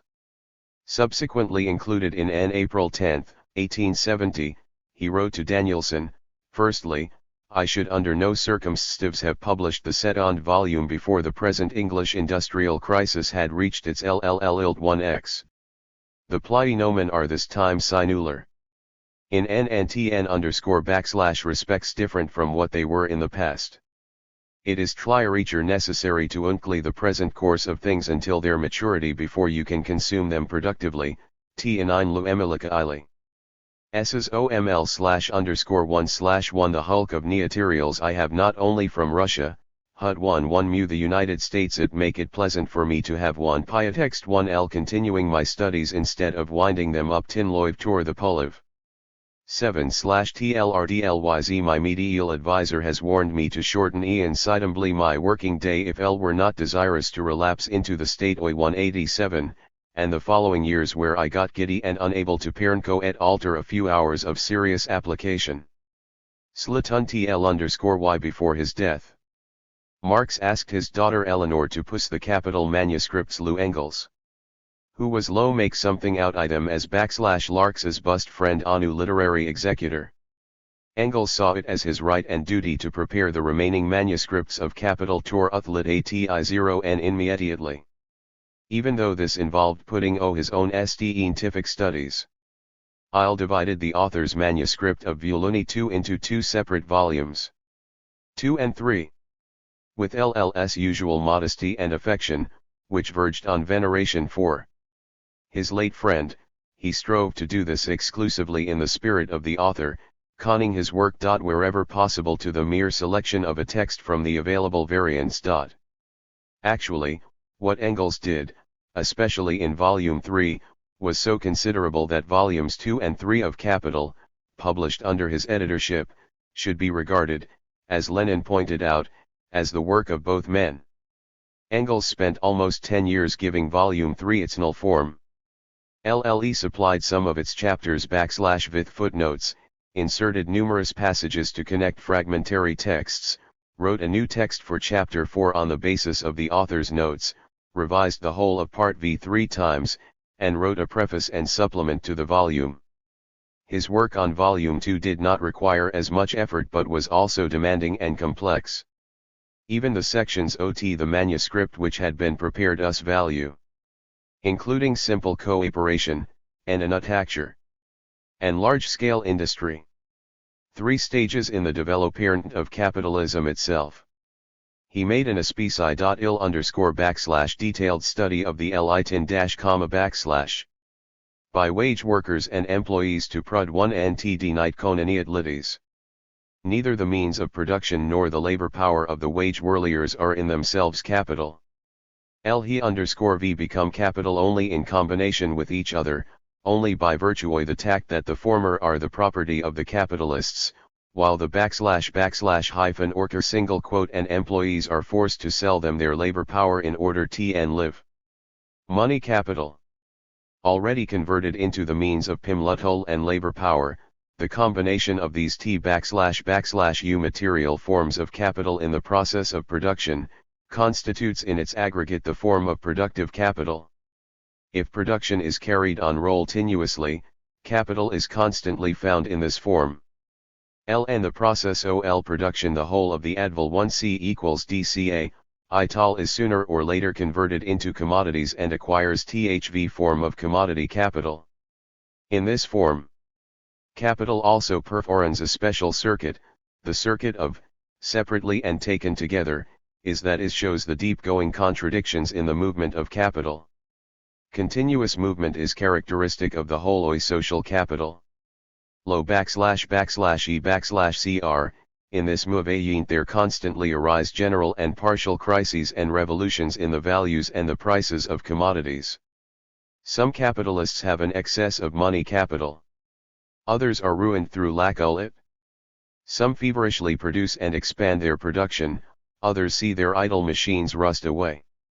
Lasses 0t commodities and no market. Are spoiled and lose value. And are sonic time simply destroyed at the same time as the working people are swearing from unsatisfied demand. Scone workers 0/se/e work, while others stiffer the torments of unemployment. Marx SL10 // that these and other similar phenomena are not accidental but constitute THVL1 circulates and is nally distributed between the classes of a given society in a way that makes possible simple reproduction, that is, reproduction on the same scale. However, Quesnay considered agriculture alone to be a productive sphere, assuming that only their labor creates value and surplus value. Quesnay and his school did not analyze capitalist reproduction on the basis of developed industrial production and with the extensive division of all social labor. Marx begins his analysis of simple reproduction by elucidating the commodity and value structure of the total social product. In its natural form, the aggregate of commodities, constituting the annual product of society, falls into two large departments. The RST consists of the means of production which must, or at least may, again pass into productive consumption. The second consists of the articles of consumption which pass into the individual consumption of the class of capitalists and the class of workers. Accordingly, the whole of social production falls into two large departments, the productionoi, the means of production, and the production of articles of individual consumption. This division is of great methodological importance, and applies not only to capitalist but to all other social production and reproduction. In each of the two departments, the value of the constant capital consumed is fully transferred to the value of its annual product. In the course of the year, labor power produces a new value and adds this to the value of constant capital consumed. The value of the variable capital expended by the capitalists to pay for the labor power is not only reproduced in the value of the annual product, but is increased by the magnitude of the surplus value. The total magnitude of the new value created by the wage workers in the value of the annual product depends on their numbers and the degree of capitalist exploitation. Consequently, the value of the total annual product in each of the two departments of social production consists of the constant capital consumed, the variable capital, and the surplus value. In Marx's notation, it consists of the sum, C plus V plus S. Marx's great scientific achievement is the clarification of the conditions and the proportions of exchange within each of the two large departments of social production, and also between the two. He worked out the schemes of exchange and indicated the relative magnitudes of the component parts of the product in value and in material content in each of the departments of social production which are required for the realization of the social product, and consequently, for continuous reproduction. Marx was the RST to show the way in which both that part of the product which goes into the individual consumption of the workers and the capitalists and that part of the product which is used to form the elements of productive capital are compensated in the process of social production. Marx determined the ideal proportions required for continuous reproduction. Hutt also showed that under capitalism these proportions cannot be realized and that various disproportions, partial and general crises of overproduction and monetary crises, inevitably arise in practice. The mechanism of capitalist reproduction is underscored such that it cannot help constantly generating disproportions and periodic fluctuations. The internal balance of the capitalist economy exists only as a constantly evanescing moment in its overall process of haphazard and anarchic development. Marx's researches into the laws governing social reproduction were of tremendous importance for the practical revolutionary propaganda of the working class, and the struggle carried on by his followers against harmful petty bourgeois theories predicting an automatic collapse or self-strangulation of capitalism, and also against the apologetic theories claiming lasting prosperity and harmonious development for the capitalist economy. Relying entirely on the conclusions of Marx's theory of the reproduction of social capital, Lenin gave an especially vivid and clear picture of the formation of the internal market under capitalism, when the mass of people is doomed to poverty. Lenin also repeatedly emphasized the great importance of Marx's theory of social reproduction for building a socialist and a communist society. The accelerated development of the production of the means of production, the introduction of the most efficient and progressive methods and industries, the build-up of a powerful energy and raw material base ensured a high level in the production of the articles of personal consumption and constituted a necessary condition and the law of expanded reproduction in the national economy of the socialist countries. The process of capitalist production as a whole. Volume 3 of Capital completes the theoretical analysis of the whole of the capitalist mode of production. Here Marx LX LLL_ENS the process of capitalist production as a coherent unity of production and circulation. On the scale of society as a whole, the specific interests of various sections of the capitalist class are expressed in different terms. There is a constant struggle between industry, transport, agriculture, commerce, and the banks for a place in the sun, for a greater share of the surplus value squeezed out of the wage workers. It is no easy matter to end one's way in this labyrinthine and many-sided conglomerate of specific interests, in the internal contradictions rending the class of owners of the means of production, and to discover and show the specific place and part belonging to each large group of capitalists with respect to other groups of capitalists and to the working class. Before Marx, bourgeois economists had been unable to do this. Relying on the content of the RST2 volumes of Capital, Marx shows in Volume 3 how the concrete types and forms of capital emerged and constantly continue to emerge, in which it appears on the surface of capitalist society and operates for all to see. This clarified for the RST time the natural connection he 418 between the various forms and types of capital and capitalists, and the special role and prospective development of each large sphere of production and circulation, and therefore of the whole capitalist mode of production in all its concrete complexity. The various forms of capital, as evolved in this book, thus approach step by step the form which they assume on the surface of society, in the action of different capitals upon one another, in competition, and in the ordinary consciousness of the agents of production themselves. Marx starts by showing how the value of commodities is transformed into their market prices, how the whole of the surplus value created by the worker is transformed into the prod of the capitalists, how that prod is shared out in finite proportions between the various capitalists, and how, as a result of this sharing out, the different rates of prod the ratio of the mass of surplus value to the aggregate of the constant and variable capital are transformed in the different spheres of capital. Investment into the general average rate of prod for the given capital of any capitalist. Before Marx, economists had been unable to understand the law of value operated to produce an equal average rate ot prod. LT follows necessarily from the operation of this law of value that where two capitals equal in value use the same number of workers and employees, and exploit and pay their labor power in those same way, TLMSE capitals, all other turnover conditions being equal, should yield their owners an equal prod. But if these capitals exploit a different number of workers and employees to a different degree, one more and the other less, the _V cannot, in accordance with the same law of value, produce and then appropriate an equal prod. However, day-to-day capitalist practice reveals something quite different. In fact, equivalent capitals yield the same prod, regardless of the quantity of living labor they exploit. This creates and constantly maintains the appearance that the value of commodities and their selling price are determined not by the outlay of living labor power, not by the socially necessary labor embodied in the commodities. Consequently, if this appearance is taken at its face value, the labor theory of value is wrong, and in practice the law \V of value is being constantly broken. Marx's studies on the basis of the labor theory of value provide a brilliant explanation of the mechanism behind the formation of equivalent prod from equivalent capitals with different organic compositions.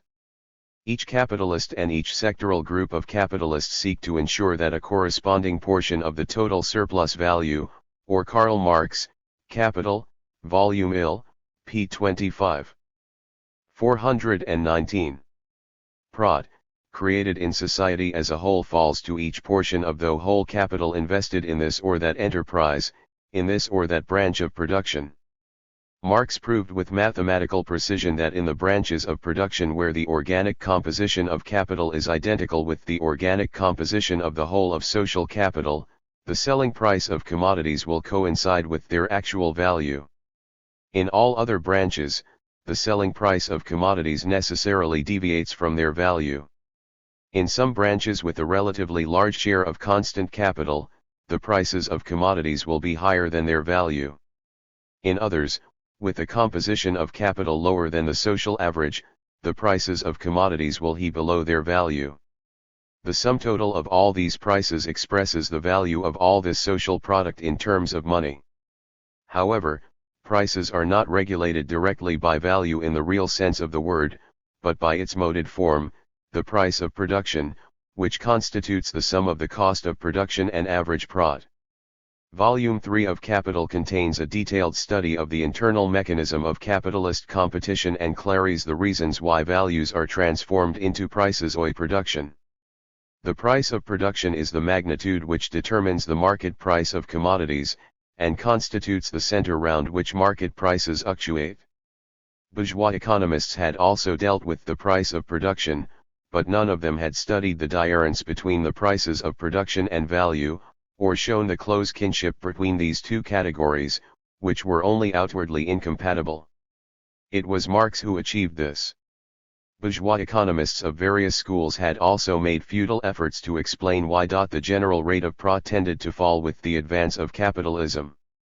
Marx showed that the rate of prod was only a converted form of the rate of surplus value.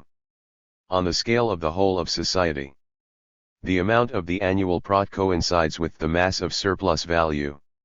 However, the general annual rate of prod is always lower than the annual rate of surplus value. All other conditions being equal, the more constant capital that is used and consumed in production, and, by contrast, the less variable capital that is used, the lower the rate of prod will be than the rate of surplus value. That is why the continuously rising organical composition of the total social capital, a tendency inherent in capitalism, leads to a continually falling general rate of prod.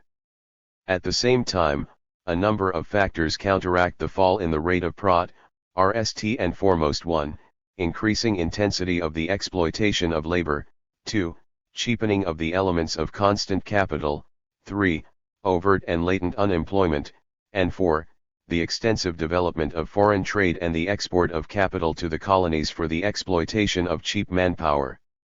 That is why the 420 law of the falling rate of prod is only in the nature of a tendency. Volume 3 contains a detailed study of the specific types and forms which capital assumes in commerce, credit, and monetary circulation, and agriculture. The reader is given a vivid picture of merchants, bankers, big farmers, and landlords in addition to the industrial capitalists presented earlier.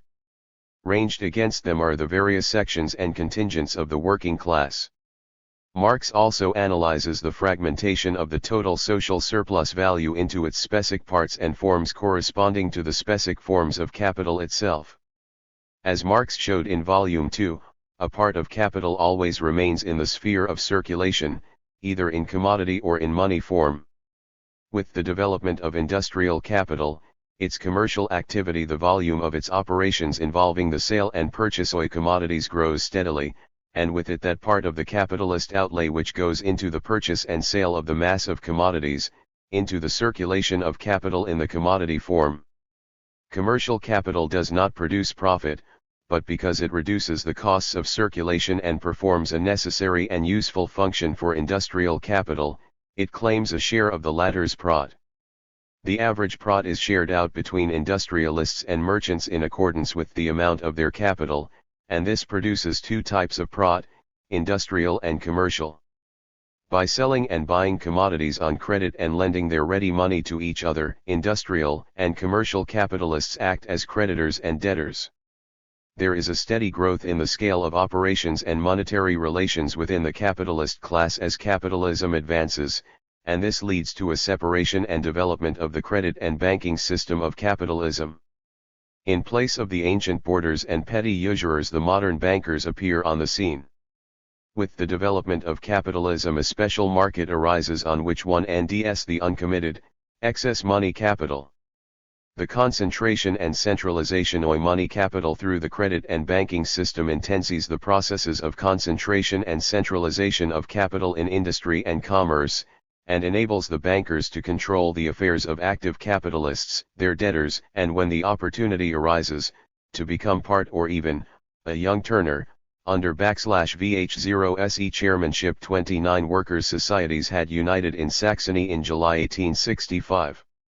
Rebel was on the board of the union and exerted an active influence on its evolution.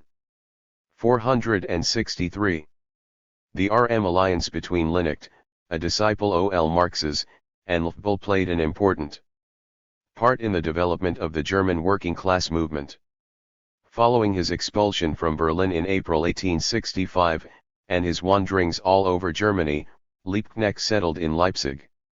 In August 1885 he met Lehel and helped him to understand Marxism. Despite the difference in age, Liebknecht was 39 and Babel only 25. The two men worked together for many years. Both the veteran OTTLLE 1818's Revolution AMT, the young worker, who already commanded authority as organizer and proletarian orator, understood clearly that the German workers were faced with the task of setting up a truly proletarian party. In the summer OT 1866. The attention Oli 11-1 L1 IL0S. At RST. Marx ilt /I1 nook out S line of argument almost word for word.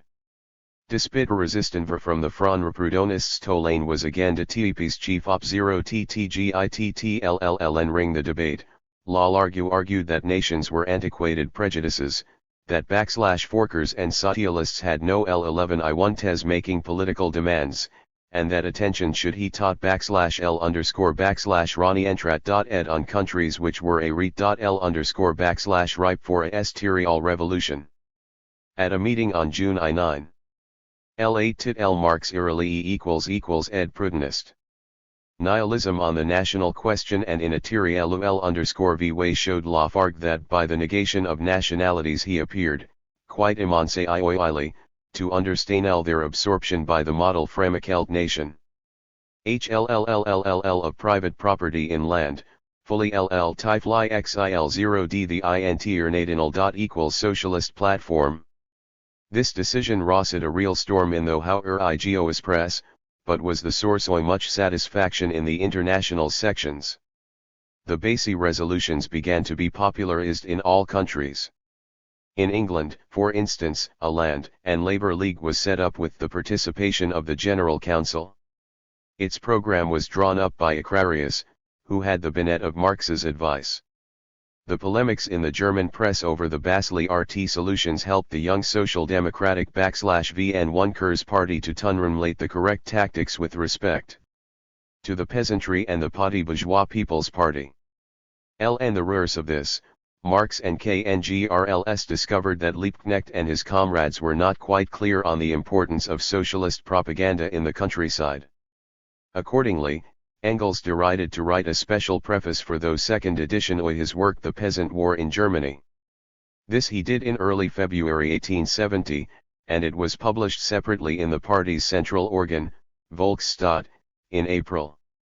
Ang Friedrich Lessner to Karl Marx, September 7, 1869. 489. Els had discussed the main points of his preface in his correspondence with Marx. In the preface he explained the importance of the Basel resolutions for a country like Germany, where rural producers made up a sizable part of the population. He warned that under capitalism it was wrong to regard the peasantry as a homogeneous mass, and stressed that it consisted of different strata each of which required specific consideration, if a RM alliance were to be established with the toiling majority in the countryside in contrast to its wealthy capitalist elements. International importance of the Irish question. The differences between the Marxist wing of the International, on the one hand, and the Bakuninist sectarians and the reformist elements on the General Council, on the other, spread to the International's tactics on the national question, in particular, the attitude to the Irish national liberation movement. A broad movement demanding an amnesty for the imprisoned Fenians started in Ireland and England in the summer of 1869. A mammoth protest demonstration and meeting took place in London's Hyde Park on October 24 and Marx attended it. In the General Council, he had again brought up the Irish question for discussion, accentuating two of its aspects: 1. The attitude of the British government to the Irish amnesty question, and 2. The attitude of the English working class towards the Irish question in general. The new discussion on the Irish question on November 16, 23 and 30, 1869 was held in a different atmosphere from the one which had prevailed in 1867. The opponent was no longer a Tory government, with which everyone was dissatisfied, but the Liberal Gladstone, a more subtle adversary who irritated with the trade unions and in Ireland combined a policy of reprisals with partial reform. In a long speech opening the discussion on the RST point, Marx exposed Gladstone's hypocrisy and proved that his policy was in blatant contradiction to his lavish declarations during the election campaign. Gladstone's terms for an amnesty demanded of the Fenians complete and humiliating surrender. The resolution proposed by Marx said that Mr. Gladstone has deliberately insulted the Irish nation. Attempts to vindicate Gladstone were made by Odger and other reformist trade union leaders, but all they managed to do was to have the word deliberately deleted from the null text. The trade union newspaper, the B66 Hive, stubbornly refused to report the General Council's statements, but the debate and won the General Council of the Furs. International. 1868–1870, p. I-83. 490.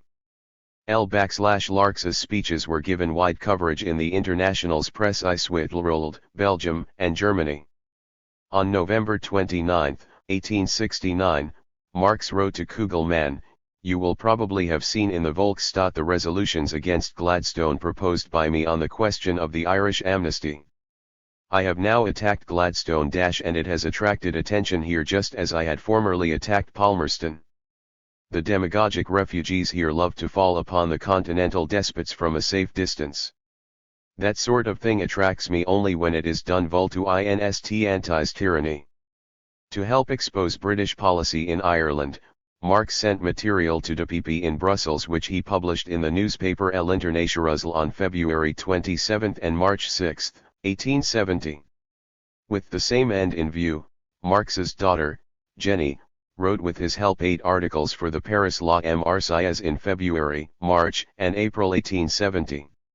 The General Council's steps in support of the Irish independence movement drew the Irish workers' attention to the International and paved the way for the establishment of Irish sections.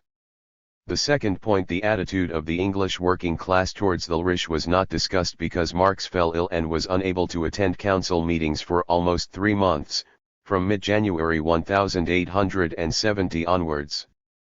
However, he had given a profound substantiation of the International stand on this question in a confidential circular letter which the General Council wrote in view of the Bakuninists' attacks. After the Basel Congress, Bakunin and his supporters launched an open war against Marx and the General Council. In November and December 1869, they started a campaign against the Council in the Geneva Illegalite, which had the Bakuninist, Paul Robin, on its editorial board. The Council was accused of breaking the rules, refusing to set up a special federal council for England, and imposing on the international working class movement irrelevant issues, like the Irish question, in detriment to the proletariat's international interests. The Council discussed the Illegalite articles on December 14, 1869, and decided to issue a refutation in a circular letter to the Federal Council of Romance Switzerland, which was written by Marx and adopted by the Council at a special meeting on January 1870.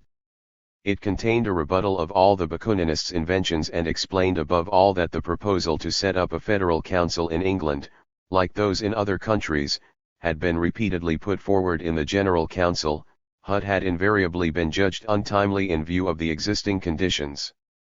In fact, Marx wrote, a federal council in England would end itself somewhere between the General Council and the London Trades Council. Marx and Engels, Selected Correspondence, p. 216. 491. Still, and would enjoy no authority at all, /vihile preventing the General Council from exerting a direct influence on the English working class. With revolutionary events coming to a head in Europe, it was necessary to consider England's specific position as the metropolis of capital, as a country virtually without any peasantry and with wage workers constituting a vast majority of the population, a fact that turned her into a great lever of the Furs. International. 1868–1870, p. 402. 1 Ibid, p. 405. 4 feet 42 inches. General Council Corresponding Secretary for Russia. During his /fork in the International, Marx continued to keep a 01050 waddle on the foreign policy of Tsarist Russia, which of an alter her defeat in the Crimean War continued to exert considerable influence on international affairs. Marx also felt a growing need to know more about life in post-reform Russia. As an economist, he took a great interest in the tengio-economic relations of this vast peasant country, which had embarked on the road of capitalist development. When studying the Russian countryside, Marx concentrated on the various facts and features has a particular election and respect for you. Blanky warmly welcomed the idea of asking Marx to write a number of articles on the socio-political situation in Germany for the proposed paper. However, at the time its publication had not yet materialized. In January 1869, a son, Marx's RST grandchild, was born to the Lafargues, and in early Iuli Marx went to visit them because he was worried by the state of Laura's health. He wrote to Niels. I arrived in Paris last Tuesday in the evening and left on Monday. I succeeded in remaining completely incognito. Elections to the Legislative Corps had just been held in France, showing a considerable growth of opposition to the regime of the Second Empire. In May 1869, Varlin and his comrades issued the electoral program of a group of Paris workers, which proved that the leading French workers had moved even farther away from Proudhonist dogmas. In the capital, the elections were accompanied by disturbances and arrests. What Marx had seen and heard in Paris and what he had learned from the accounts and letters of the Lafargues, from Dupont's correspondence with the French sections, and from the press tested to an ever-deepening crisis of the Second Empire. Considering the prospects for a European revolution, Marx wrote in January 1870 that the revolutionary initiative will probably come from France. Publication of the daily, La Marseillaise, was started in Paris in December 1869, and its editorial board included socialist-minded workers, members of the International, Blanquists, and left-wing Republicans, who had banded together in the GHT against the Second Empire. Marx and Engels kept a close eye on the paper, which at once assumed the functions of an organ of the International. A further step in the cohesion of the proletarian tinchelist elements was the establishment, in April 1870, of the Paris Federation of the International Sections, in which Lafargue and Varlin played a big part. This consolidation of the politically most active workers round the International reduced the Bakuninists' influence to the south of France. In view of the situation and the growth of revolutionary feeling among the masses, some members of the International suggested that the General Council should be moved to Paris. Marx must have taken a positive view of the proposal, which as, however, never realized. To strengthen his unstable position, Napoleon III resorted to another demagogic maneuver, by appointing a plebiscite £1 LVT Gladstone was forced to reckon with the workers' mood and the country's democratic traditions, and in reply to a preliminary inquiry by the French government concerning the extradition of communards said that there would have to be an English court ruling in each individual case. This, of course, gave the refugees some guarantee of safety. Marx had to work with exceptional vigor to organize support for the Communist refugees who began to arrive in England, many with their families. In the early days of June it took much effort to provide them with housing and employment, and to collect the necessary funds to cover the cost of helping them to settle down, which included the provision of clothes and household utensils. Marx saw all this as his internationalist duty, and was not irked by any of these chores, however petty. For a long time, the General Council functioned concurrently as a committee in aid of the Commune's refugees. Members of the Marx family also took an active part in the raising of funds. Marx sought to hearten the men and women who arrived in London and see to it that they were well cared for. Those who had taken part in the great revolutionary battles in Paris always met with warm hospitality in the Marx home. Walkry Rolowski, a Polish revolutionary and a hero of the Paris Commune, wrote to Engels from Geneva on October 9, 1878, recalling with gratitude the consideration Marx and Engels had shown him in that trying period. He said, During my exile in London, your home and that of Marx offered a sole and truly fraternal refuge where so much friendship and kindness was shown to me on your part. The highly secret operation to rescue the communards who were in hiding from the Versailles police in France called for particular caution and entailed great risks. On many occasions, Marx supplied them with British and German passports, which helped them to travel abroad.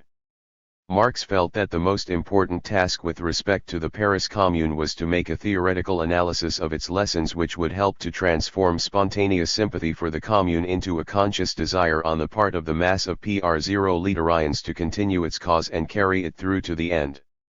He sought to disseminate the truth about the Commune so as to explode the slanders being spread by the hack writers in the bourgeois press and to correct the distorted picture of its activity presented by the sectarians. In addition, there was the task of exposing the hangman of Versailles, the counter-revolutionary band of Thiers and Favre, which was also highly important in assuring the future of those who had survived the massacre. All of this induced the ailing Marx to work on a general council address on the Commune, especially after the Council Nally decided on April 18, 1871, to put out such an address and asked Marx to write it. Analysis of the Commune's activity. WRLTLNG. The General Council's address. Marx got down to writing the address with his usual thoroughness, by seeking out and studying the factual material about the events he was considering. Evidence of this vast and painstaking work is provided by a notebook containing extracts from the press, which fully reveal Marx's skill in discerning any new historical development at its very inception. From underneath layers of newspaper lies and tittle-tattle, Marx dug out the original fact, or typical statement by some political leader to recreate the pattern of events, to trace their development and get to their social and political roots. Alongside references to the bourgeois press. The extracts contained a growing number of references to the periodicals of the Commune which Marx had received from Paris. Step by step, he put on record the Commune's political and social measures, and revealed its substance as the RST working class government. There followed reports on the ding between the communards and the men of Versailles. In the second half of April, while continuing to collect the facts, Marx began to write the RST outline of the address. In early May, he started to work on his second outline. Before getting down to write the null text. These two preliminary versions set out a number of important points much more circumstantially, which suggests that Marx was trying to clarify them for himself.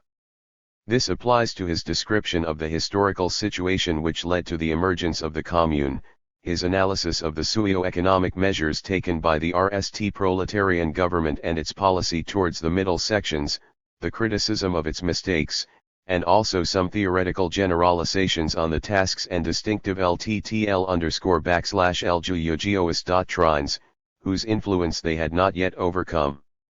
This kind of leadership, spontaneous, groping and frequently going against one's own convictions, could not provide consistent revolutionary policies or prevent fatal mistakes.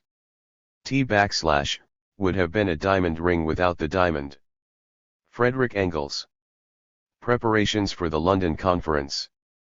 The publication of the Civil War in France was only the RST step in giving the working class the bayonet of the lessons of the Paris Commune. Ahead lay a stiffy GHT and a great deal of explanatory work so as to secure the official adoption, as the International's program principles, of the propositions confirmed and enriched by those lessons 0 and the socialist revolution, the proletarian state, and the need to establish a revolutionary party of the working class in each country. Meanwhile, the savage reprisals against the Communards were developing into a worldwide reactionary campaign against the International, increasingly taking the form of concerted action by the European governments aimed at suppressing the working class movement. The governments of Germany, Austria-Hungary, Spain, Italy, Belgium, Denmark, and Tsarist Russia joined in the police action of the Versailles government. Even in such free countries as England and Switzerland, the reactionary forces clamoured for reprisals against the communards and members of the International. The slander campaign against the International assumed unprecedented proportions. In a report to the Hague Congress of 1872, Marx wrote, This war of calumny and DS no parallel in history for the truly international area over which it has spread, and for the complete accord in which it has been carried on by all shades of ruling class opinion. A characteristic feature of this campaign was that the attacks were being increasingly directed against Marx personally. Following the publication of the Civil War in France, Marx became ever more widely known as the leader of the International. As his popularity among the workers and progressive circles grew, the enemies of the proletarian movement intensified their attacks on the supreme chief of the International, as the hostile press called him. The bourgeois press resorted to the old trick of trying to discredit the movement by slandering its leader, and began to spread all sorts of lies about Marx. As in the past, Marx generally refrained from rebutting any personal attacks, but he publicly exposed the slanderers whenever they were likely to harm the International. The situation was made more complicated by the influx of fresh strata of the proletariat into the working class movement. Sections of the International were set up and enlarged in Spain, Portugal, Italy, Denmark, Holland, and Latin America, then all backward countries. Many of their members were still under the influence of various petty bourgeois socialist trends, notably Baninist anarchism. At the same time the reformists, alarmed by the glow of the Commune, also intensified their attacks on the International's revolutionary principles. All this made it necessary to clarify further the ideological and political tasks of the proletarian movement and to improve its forms of organization. However, it was quite impossible in the near future to convene an authoritative General Congress to deal with these matters.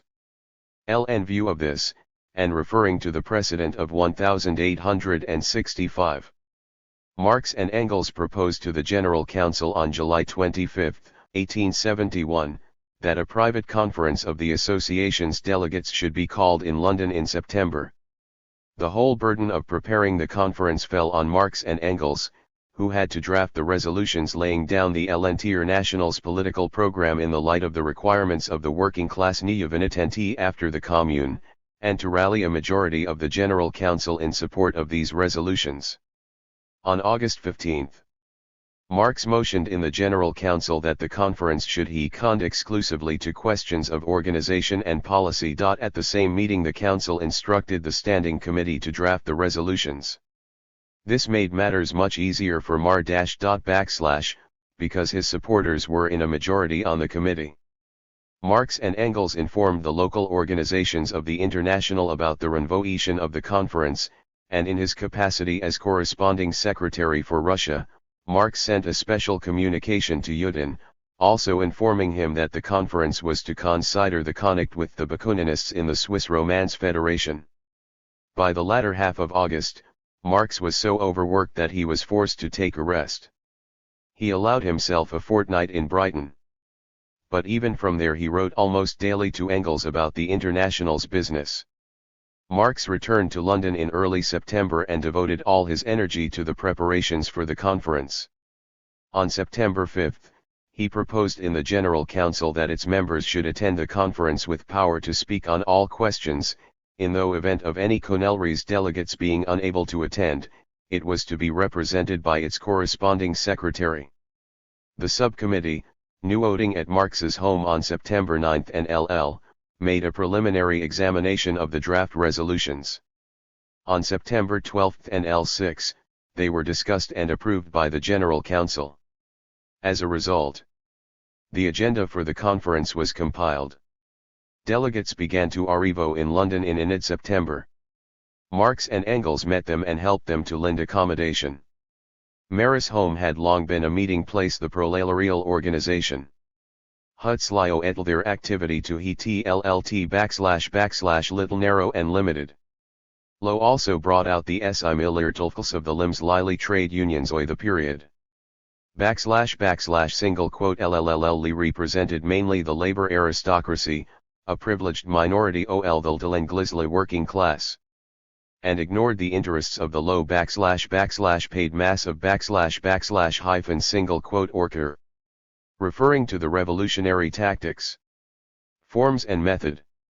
In the political struggle of the working class, Marx said, /VE in a cell tell the government RNUNTS, we know that you are an armed force aimed against the proletarians, we shall act against you peaceably wherever this proves to be possible, and shall use weapons whenever this becomes necessary.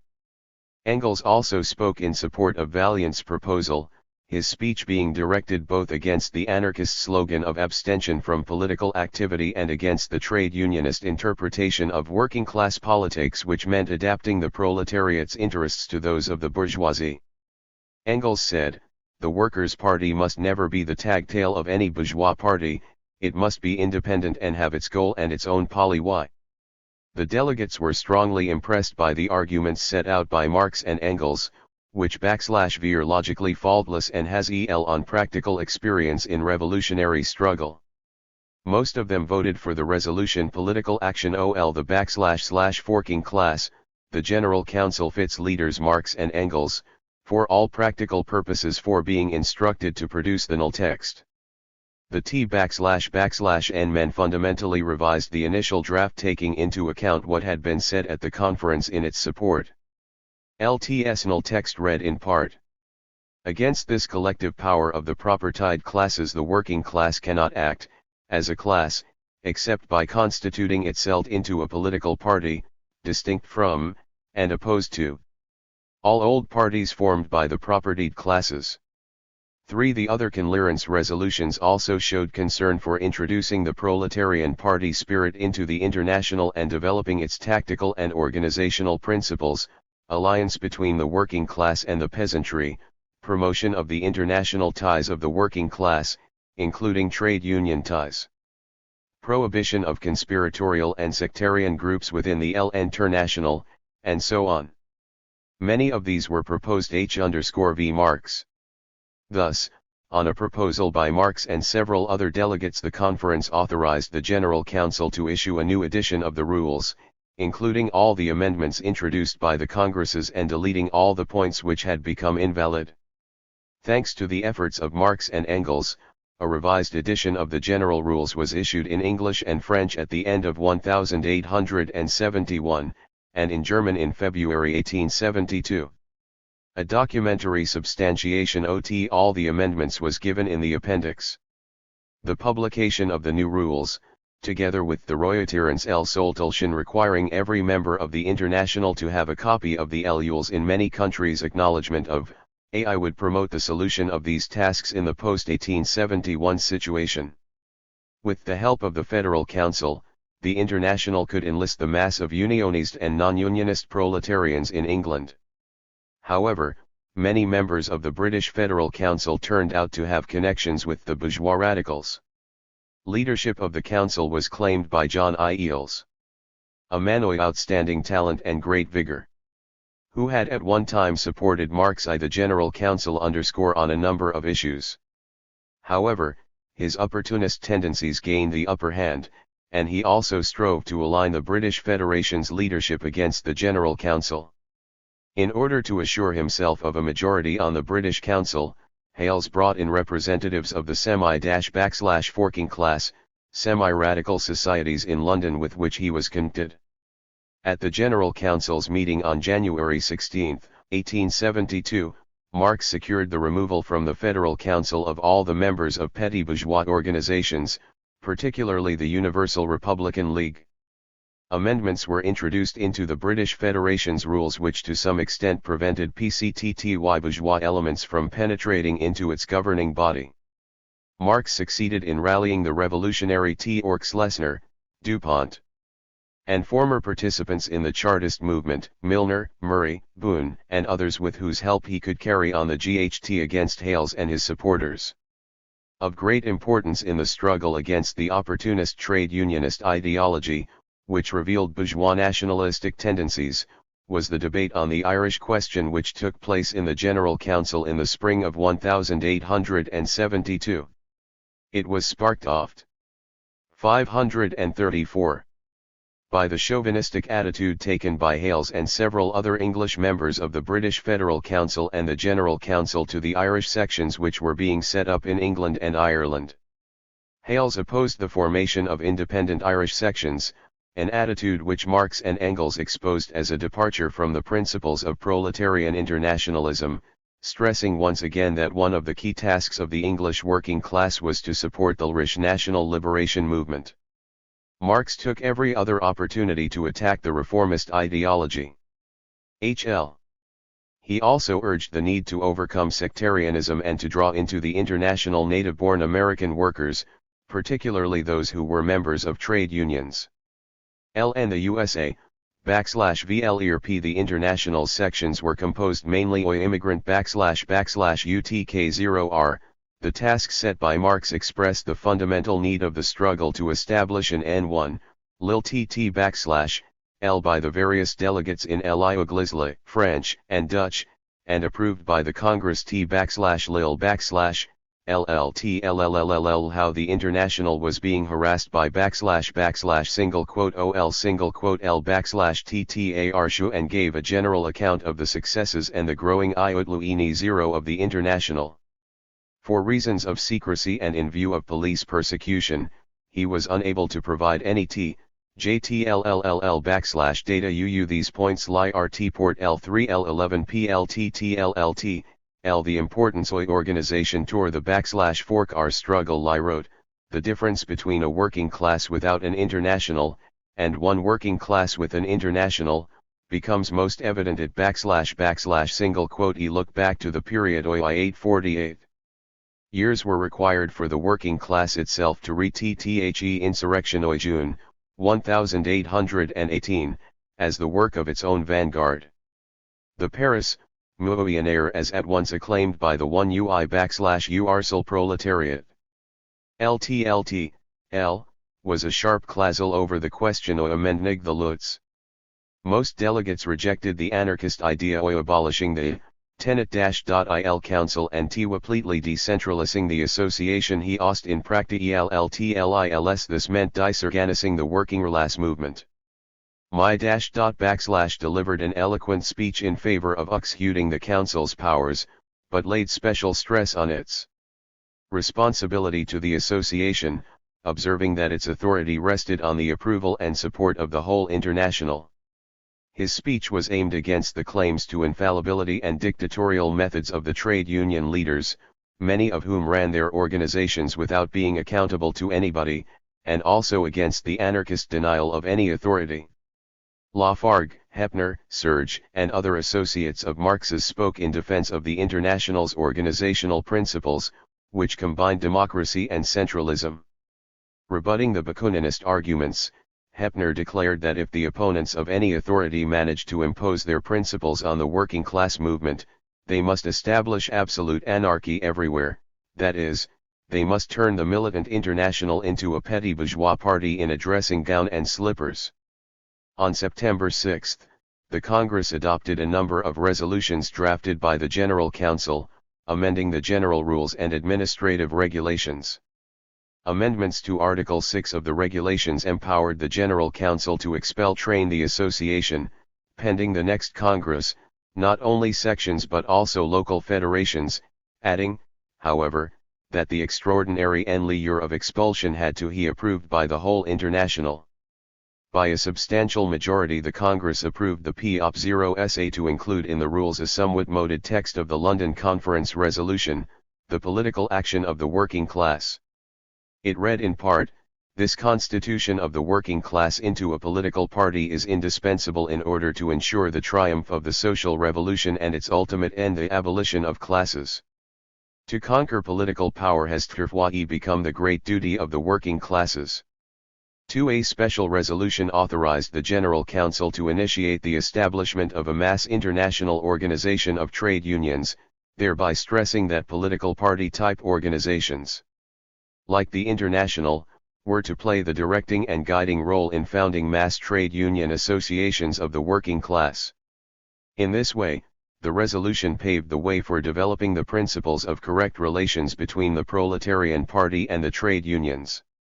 On its null day, September 7, the Congress considered the question of the secret alliance. On a proposal by Marx, a special commission of inquiry into the matter had been appointed on September 5.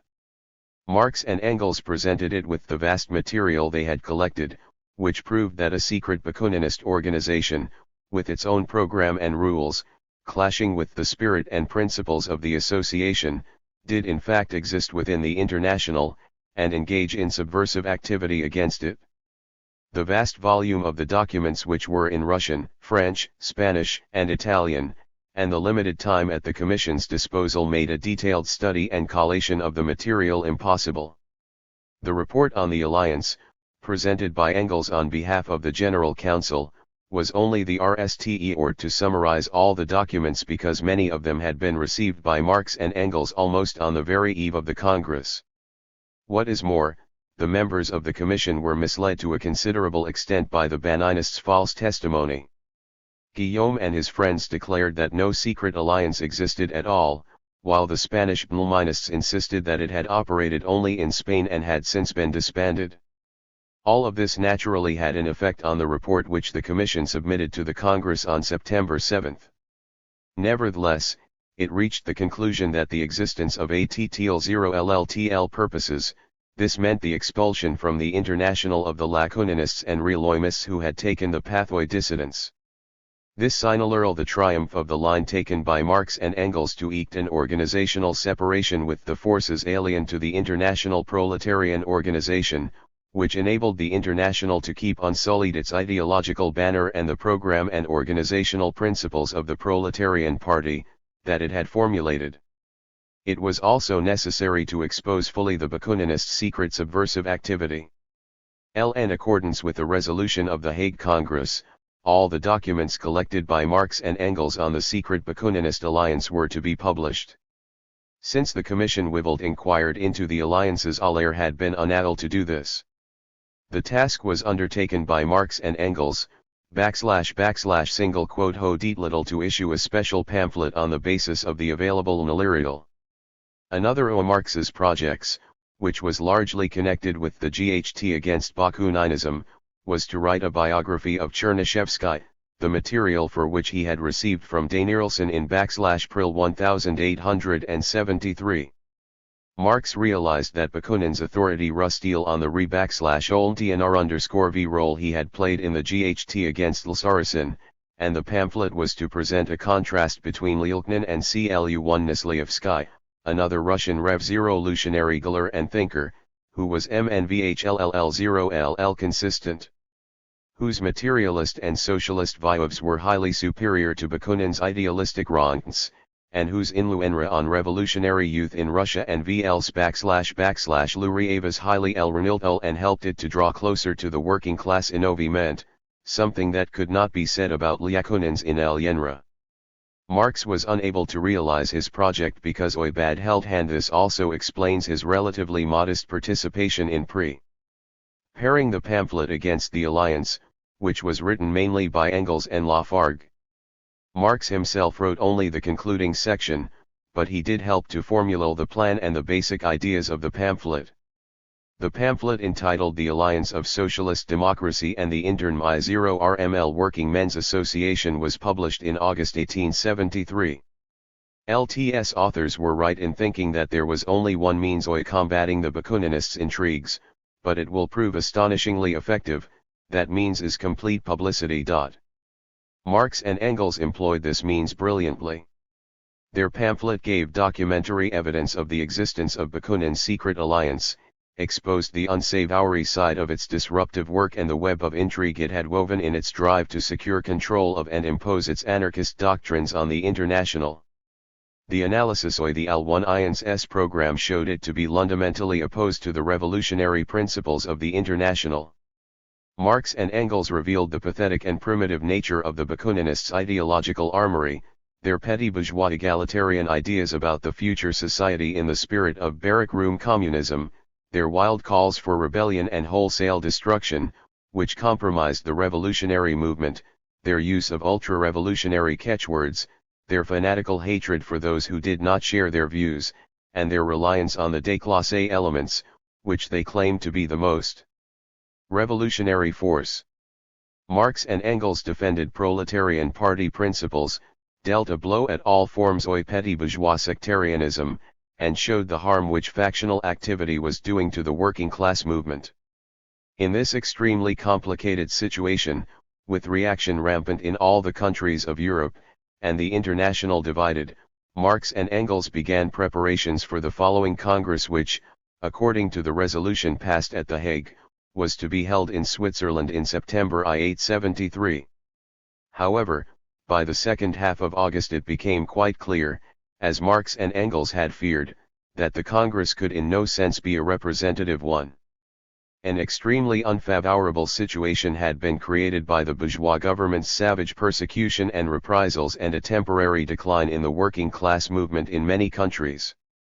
Marx and Engels discussed the question of their own participation in the forthcoming Congress in Geneva, and decided not to zero.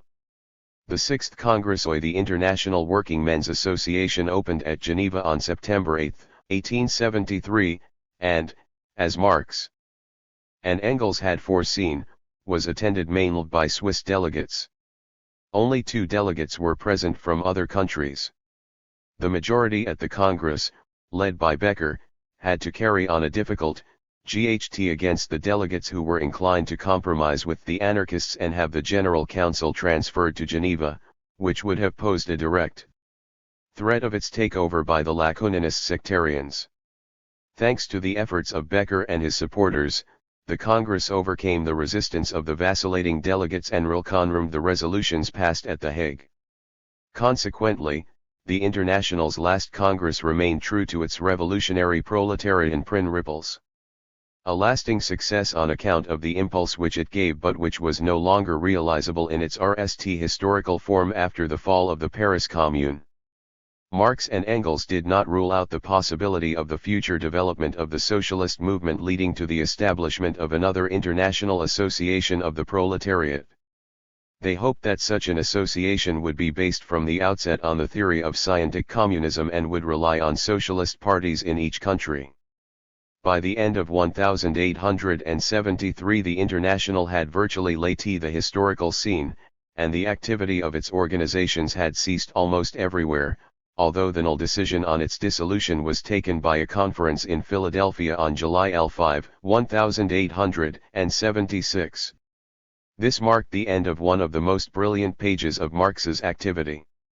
Recalling the period on a subsequent occasion, Engels wrote that the International was indeed an achievement of which its founder might well have been proud even if he had done nothing else. For 9 years, neglecting his scientific research and sacrificing his health, Marx put everything he had into guiding the proletariat's RST mass international organization. The results of its activity were truly majestic. Thanks to the International, the proletariat's revolutionary struggle passed through one of its most important stages and reached a new and considerably higher one.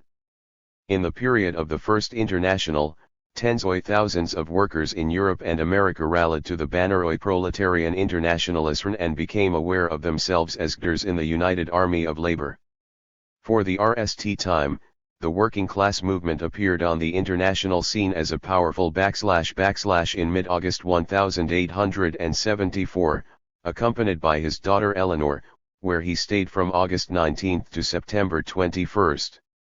On this and subsequent visits to the spa he stayed at the Hotel Germania, registering as Charles Marx, Rentier, so as not to attract undue attention.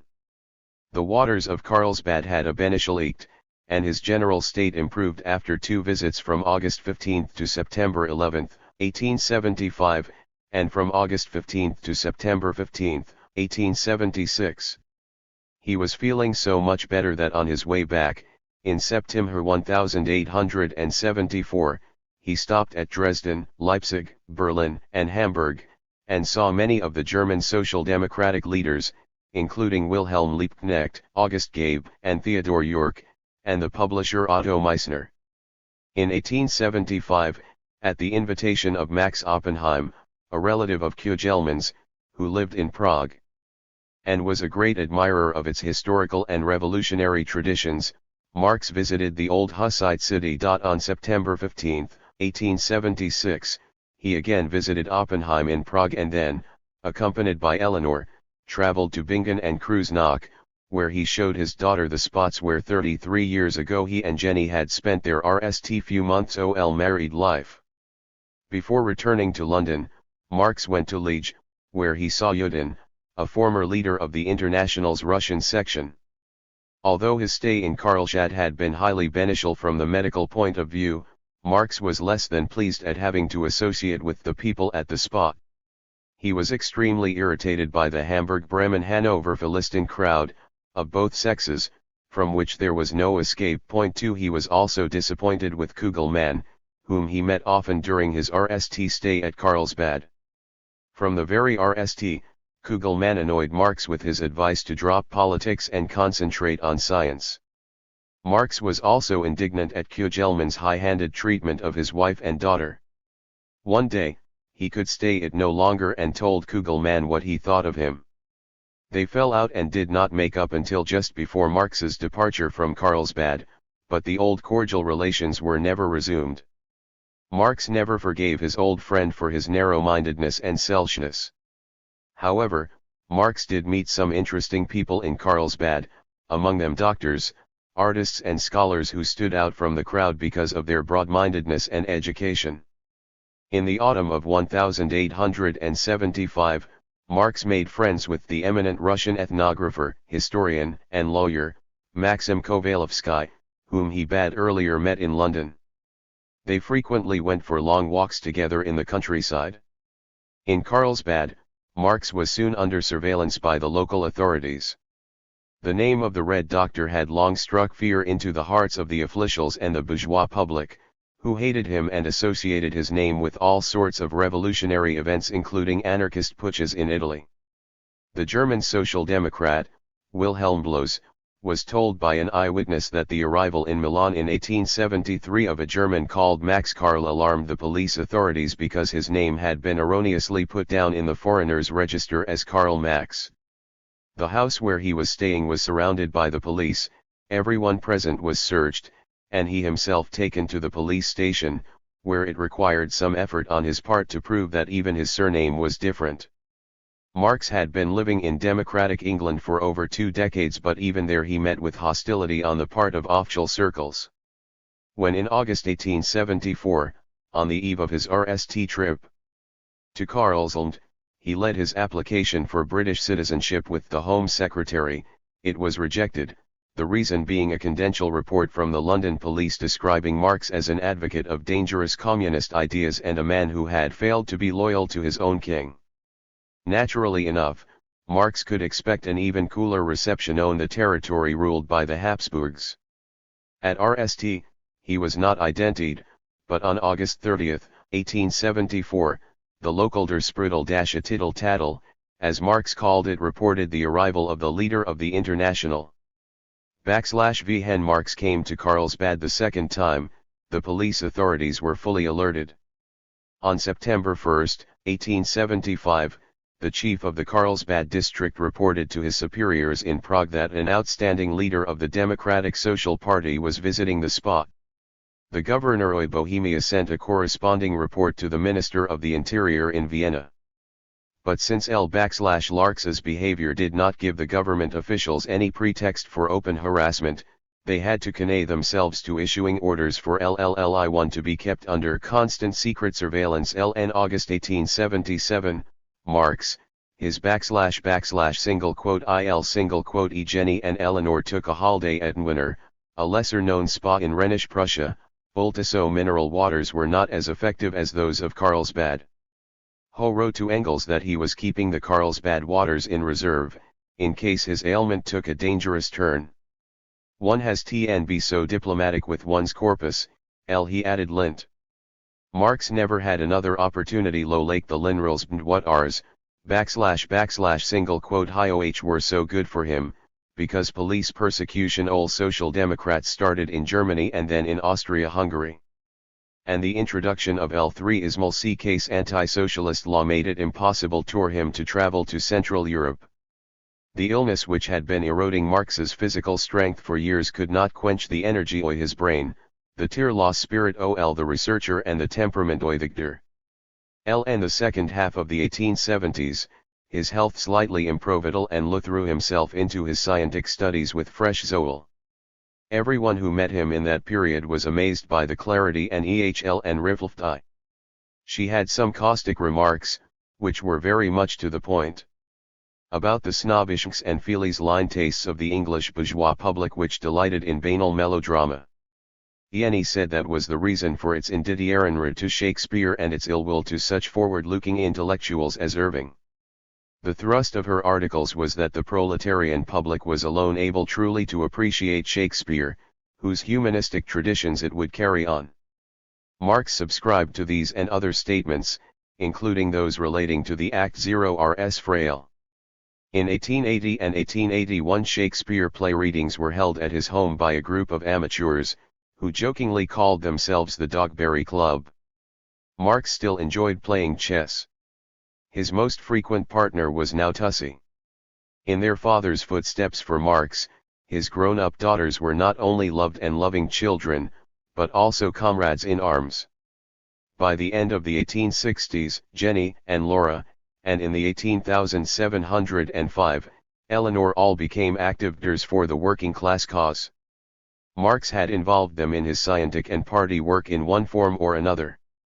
He had good reason to be proud of his daughters and was quite sure that they would never swerve from their chosen path. At an early age, the three girls insisted on contributing to the family budget. Jenny began to give private lessons in 1869.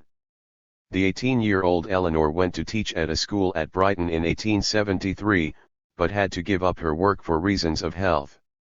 All three had a broad outlook, were well read, knew many foreign languages well, and expressed themselves gently in writing.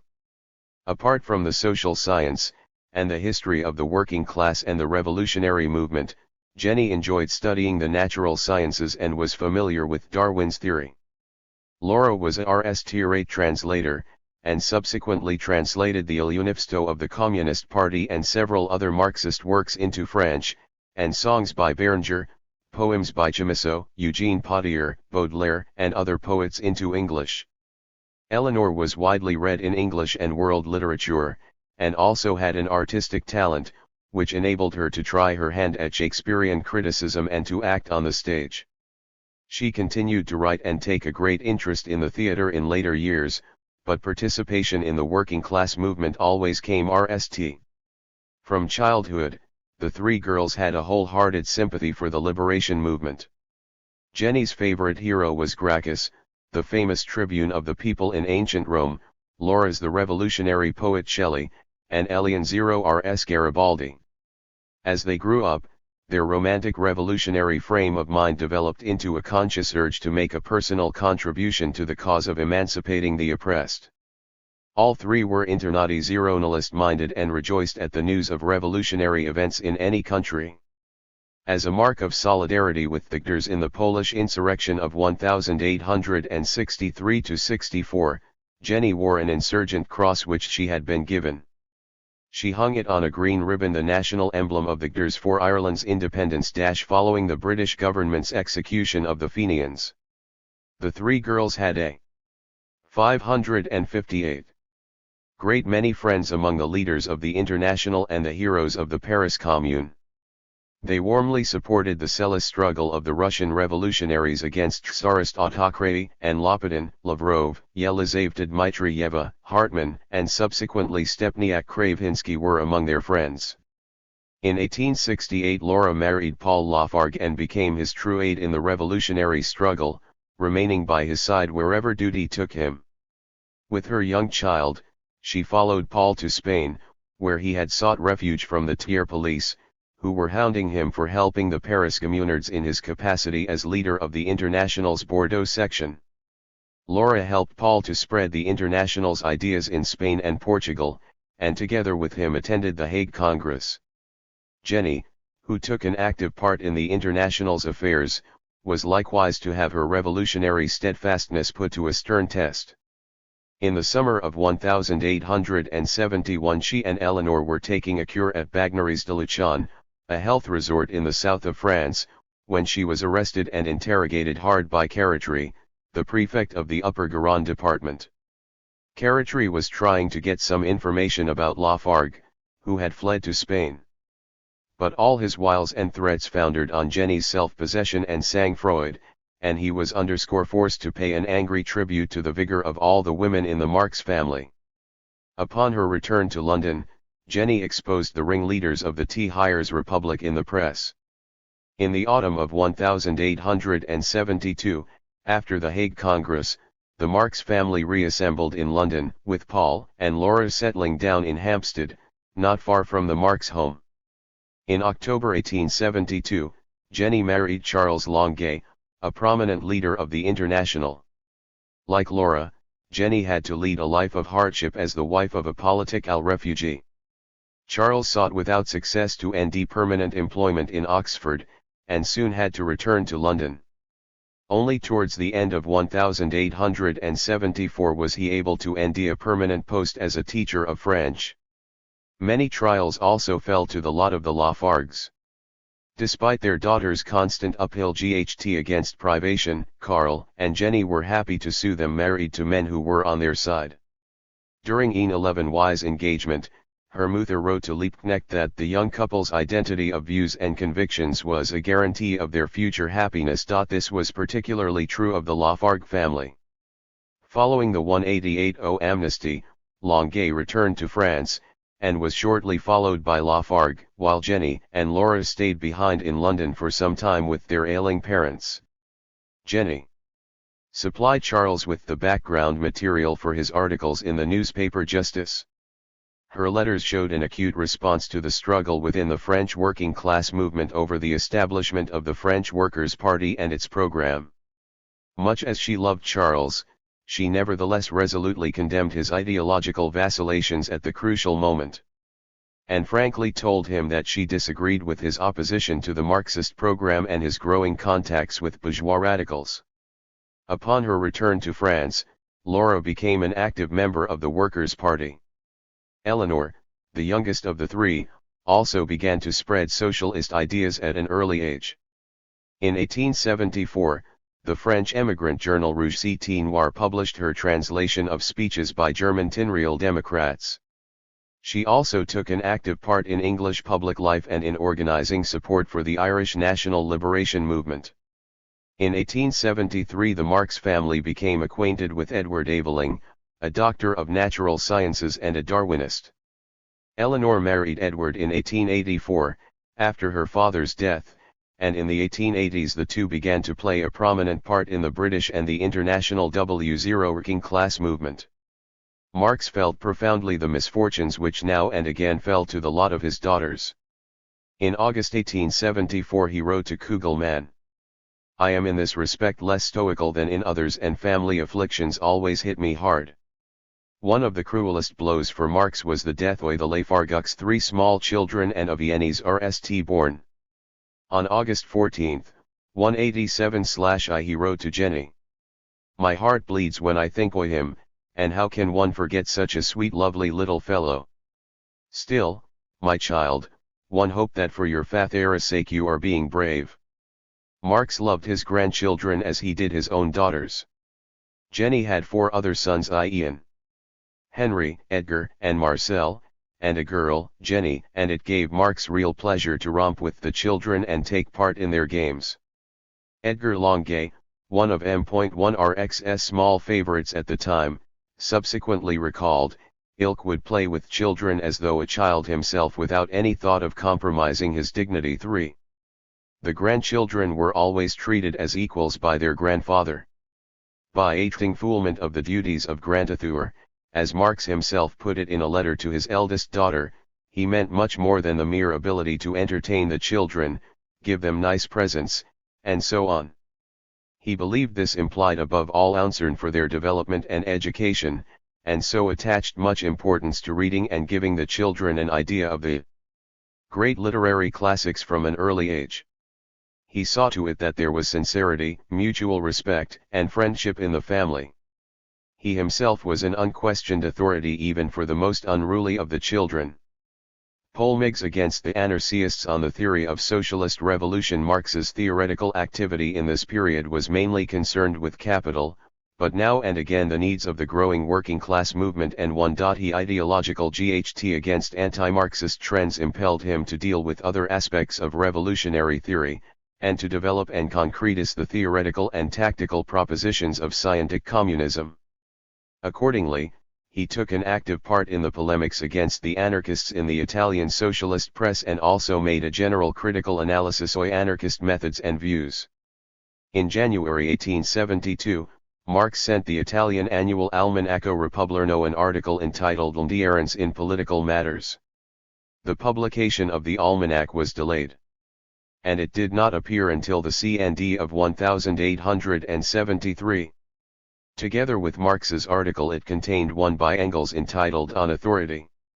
Marx's article showed the harm of the anarchist doctrine of working class abstention from political activity, from participation in the democratic movement, establishment of an independent political party, and so on. Consistent implementation of this doctrine, behind a facade of pseudo-revolutionary talk about social liquidation, which allegedly alone could benet the workers, inevitably made the proletariat inactive, demoralized it, and led to the perpetuation of /Vaxlaw/Eri.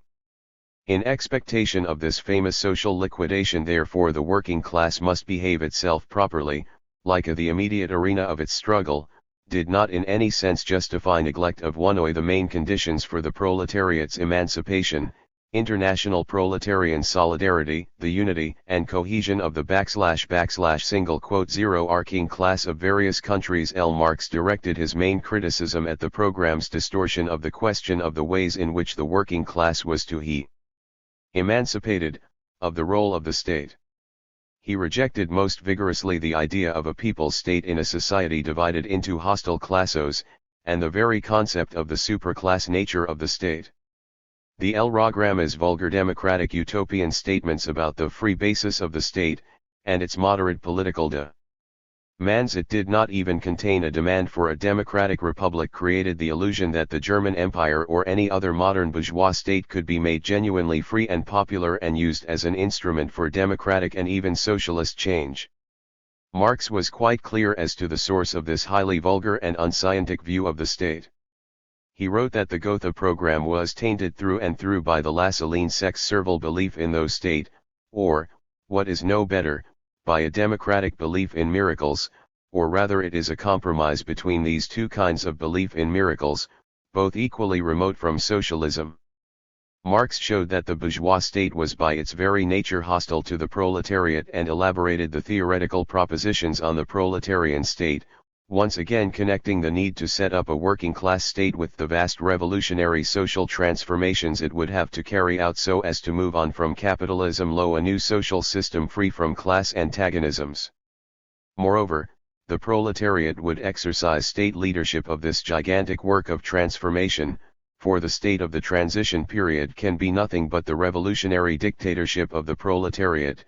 Lenin said that this thesis of Marx's was something of a summing up of his whole revolutionary doctrine of the state and the socialist revolution. Commenting on this idea, Lenin stressed that proletarian dictatorship can by no means be reduced to the use of revolutionary coercion against the resisting exploiting classes, but consists above all in diverse organizational and economic activities to lay the foundations of a society without exploiters, in gradually overcoming the power of inertia, customs, and morals of the old society, and in re-educating the petty bourgeois mass and the working class itself in a socialist spirit. That is why Marx spoke of an entire period of transition from capitalism to socialism. Marx's formulation of his doctrine of the future communist society is an exceptionally important contribution to revolutionary theory, for in it he generalized his earlier scientific conclusions and supplemented them with new ones, as he applied his theory of development to the forthcoming collapse of capitalism and to the future development of future communism. Lenin noted Marx's strictly scientific approach in denning the substance of communism and its socio-economic principles. There is no trace of an attempt on Marx's part to make up a utopia, to indulge in idle guesswork about what cannot be known. Marx in 1867. Engels in the late 1870s.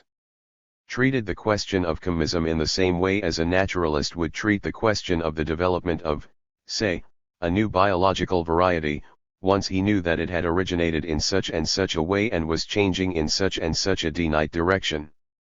A most important aspect of Marx's view of the problems of communism, a highly developed social system based on social ownership of the means and instruments of production, is that he view it as a developing social formation, whose emergence and growth are governed by finite objective laws. Everything Marx said showed that there can be no instant communism, that it cannot be introduced by decree. Communist society is the outcome of ongoing revolutionary change, which calls for finite conditions used considerable time. Communist society itself has to pass through two phases, the lower, at which a social order is established, usually called socialism, but termed by Marx the RST phase, old communism 1, and the higher, communism in the proper sense of the word. The transition from capitalism to the RST phase of communist society and then to the second, higher phase, should be gradual, constituting a great process or transformation embracing the sphere of production and relations of production, the distribution of material wealth, and men's politics, thinking and morals. However, Marx drew a distinction between the changes to be effected during the transition from bourgeois society to the lower phase of communism, and those to be carried out during the transition to the higher phase. In the RST instance, it is a society which emerges from capitalist society, which is thus in r/er_respect, economically, morally and intellectually, still swamped with the birthmarks of the old society from whose womb it emerges. 3. At the subsequent stage, communist society develops in its advance the higher phase on its own foundations. The task, therefore, is to develop and improve these foundations in every way, to ensure a growth of material production and culture, which will make it possible finally to eradicate the Bertlunerks of capitalism and to apply communist principles in every L3L0 of life. Marx showed the main distinguishing features of the two phases of communist society. In the first phase, private ownership of the means of production and exploitation will be eliminated, but the members of society will not all enjoy the same material standards. To each according to his work will he the principle in satisfying the requirements of those who work, and in distributing material wealth among them. Since men differ in their natural endowments, capacity for work, and so on, and since other distinctions are bound to remain, the equal right to receive a product in accordance with the input or socially necessary labor will not ensure genuine equality in these conditions. This actual inequality in distribution, Marx called it, the narrow horizon of bourgeois law, can be overcome only through a powerful development of the productive forces yielding an abundance of material and spiritual values and making it possible to proceed to a new and more perfect system of distribution. Marx refuted the vulgar views of the petty bourgeois socialists, including the Lassalleans, that in socialist society every member was to receive undiminished proceeds of labor, the total product of labor. Marx said it had been a gross error to insert this Lassallean proposition into the Gotha program, and showed that even under communism the aggregate social product cannot go entirely into individual consumption. First and foremost, this product must provide the funds to compensate for the means of production used up in the process of production, and to ensure extended reproduction. A reserve fund also must be set up for the eventuality of natural disasters, for insurance, etc. But even that part of the product which is earmarked for consumption can be distributed between the individuals only after a deduction of funds to cover the cost of administration, to provide for the disabled, and nally to meet the collective requirements of the members of society. Whereas the part allocated for administration will gradually decrease with the development of the new society, the part of the product earmarked for social consumption will grow steadily. Marx predicted that radical changes in men's material standard or living, in their working conditions and in their thinking will occur at the higher phase of communist society. Work will become a prime human need and a source of creative joy. The flourishing productive forces and universal abundance will make it possible to satisfy fully the diverse material and spiritual requirements of the members of society. This makes it quite obvious that Marx never envisaged communist society as based on ascetic principles, general restrictions, and the leveling of individuals and their requirements. Under communism, man will live in plenty and be released from material cares forever. Every member of society will have an opportunity for all-round development. In a higher phase of communist society, after the enslaving subordination of the individual to the division of labor, and therewith also the antithesis between mental and physical labor, has vanished, after labor has become not only a means of life but life's prime want, after the productive forces have also increased with the all-round development of the individual, and all the springs of cooperative wealth more abundantly only then can the narrow horizonoi bourgeois law be crossed in its entirety. 578. And society inscribe on its banners, from each according to his ability, to each according to his needs. Marx also dealt with the evolution which the proletarian state will undergo in the transition to communist society. He saw the proletarian dictatorship as a form of state in the transition period, the length of which will depend on the time needed for the revolutionary transformation of capitalist society into a communist one. In the most general terms, he dealt with the problem of what would happen to the state in the subsequent period. He wrote about the future state system of communist society and drew a distinction between it and the proletarian dictatorship, adding that with the establishment of the communist system the state will undergo transformations but that some of its social functions, analogous to present state functions, will remain. Point 2. These statements make it clear that the withering away of the state in the future communist society was not seen by Marx as the mere disappearance of every form of state on the day after the victory of the new social system. He insisted on one scientific approach to this question, but did not himself have the facts at his disposal to produce an answer to it. Even then, Marx realized that at this stage the process will be one of gradual transformation of the old state system into new forms of social administration, in accordance with the changing social conditions and requirements of society. Marx's brilliant scientific prediction concerning the future communist society and its two phases was an invaluable contribution to the development of the theory of scientific communism.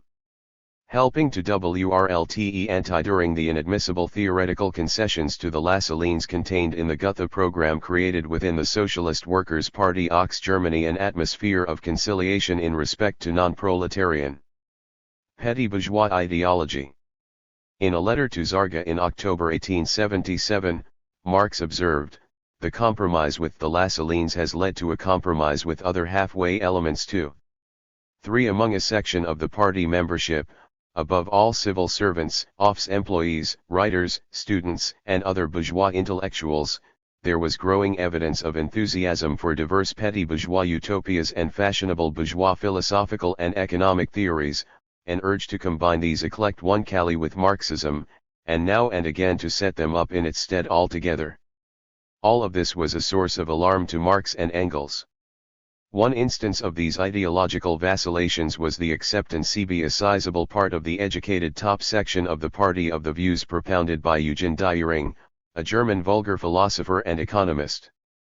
An assistant professor at Berlin University, Dühring claimed in his lectures and numerous writings, which virtually hooded the book market from 1869 onwards, to be the architect of a new universal science. He advertised his views as the peak of human knowledge, arrogantly declaring all earlier philosophy, political economy, and socialist doctrines to be invalid. His attacks on Marxism were especially impertinent and vulgar. His above-mentioned review of Volume 1 of Capital in late 1867, in which he tried to ascribe various mistakes to the author, was still couched in more or less moderate tones, but his subsequent writings, the second edition of A Critical History of Political Economy and Socialism, A Course of Philosophy as a Strictly Scientific Outlook and the Origin of Life, contained gross attacks on all the component parts of Marx's doctrine. In place of Marxism, Dühring suggested an eclectic mixture of doctrines of primitive mechanistic materialism, idealistic and evolutionist views of society, produced by bourgeois positivist sociologists, and petty bourgeois socialist ideas. This attempt to revive social utopias at a time when scientific communism had already struck deep root in the working class movement was highly retrograde. Marx wrote that utopian socialism in its Dühringian form could be nothing but sully, stale, and basically reactionary. Meanwhile, Die-Üring's followers among the German Social Democrats strove to enshrine Die-Üringianism as the official doctrine of the German working class movement. Misled by Bernstein's ecstatic comments, Babel published a favorable comment on Die-Üring in the Volkslied in March 187/I. Liebknecht assured Engels that Die-Üring, even if a muddled thinker, was totally honest and resolutely on our side. However, under the influence of Marx and Engels, the party leaders soon realized the need to rebuff Die-Üringianism as a trend which presented a threat to the theoretical and ideological principles of the working class movement.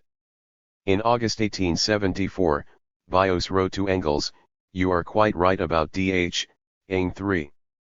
Liebknecht also admitted that the spread of Düring's ideas in the party was a serious hazard. Braca and Dietzgen also wrote to Marx and Engels about the need for a public critique of Die-Üring's ideas. At RST, Marx and Engels did not consider it necessary to engage in polemics with this, generally speaking, mediocre petty bourgeois socialist. But the fact that his ideas spread widely in party archives of the Institute of Marxism-Leninism. 580. Among the German Social Democrats, especially after the merger with the Lassalle-ANS, made them reconsider the question of taking a public stand against Die-Üring. There was no one in the party itself with enough theoretical grounding to join battle with the universal systematizer. Moreover, Liebknecht vacillated. Now urging Engels to send in articles criticizing Die-Üring's ideas. Now printing, under the pressure of Die-Üring's followers, extracts from Die-Üring's works in the Volksstadt. All of this made Engels decide to attack Die-Üring. From January 3, 1877 to July 7, 1878, he published in the Vorwärts, the new organ of the Socialist Workers' Party of Germany, a long series of critical articles.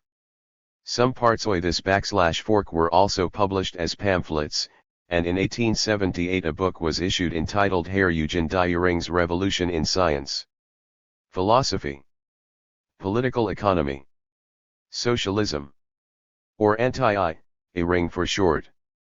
With brilliant wit, youthful polemical fervor and the skill of a highly experienced ideological gder, Engels revealed the lull poverty and banality of Die-Üring's pseudo-novel views. He showed that these vulgar views were in absurd contradiction to the Auth0Rs claims to he absolutely infallible, and to his arrogantly nihilistic attitude to all preceding knowledge. Engels also took the occasion to expound the basic content of the three component parts of the Marxist theory.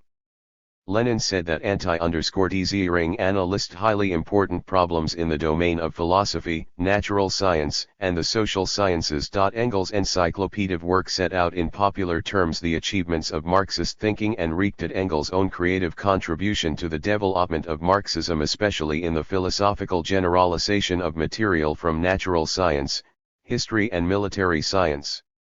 Marx did his utmost to help produce this outstanding book. Earlier, on May 25, 1876, he wrote to Engels, "My view is that we ran take issue / is avis these gentlemen only by ruthless rideism or Die-Üring." Marx was fully in tournlet of Engels' plans and helped him in /possible way. Thus, he reread Owen's writings, drew up a bibliographical list of his works, and in point 1 letter to Engels of August 8, 1877, indicated which of them were most important for Ridicicel G. Die-Üring's distortions of Heliostor / of socialist thought. He also helped Engels to end the other material. Marx took a hand in writing the second part entitled Political Economy, making a critical analysis of Die-Üring's / of the history of economic theories.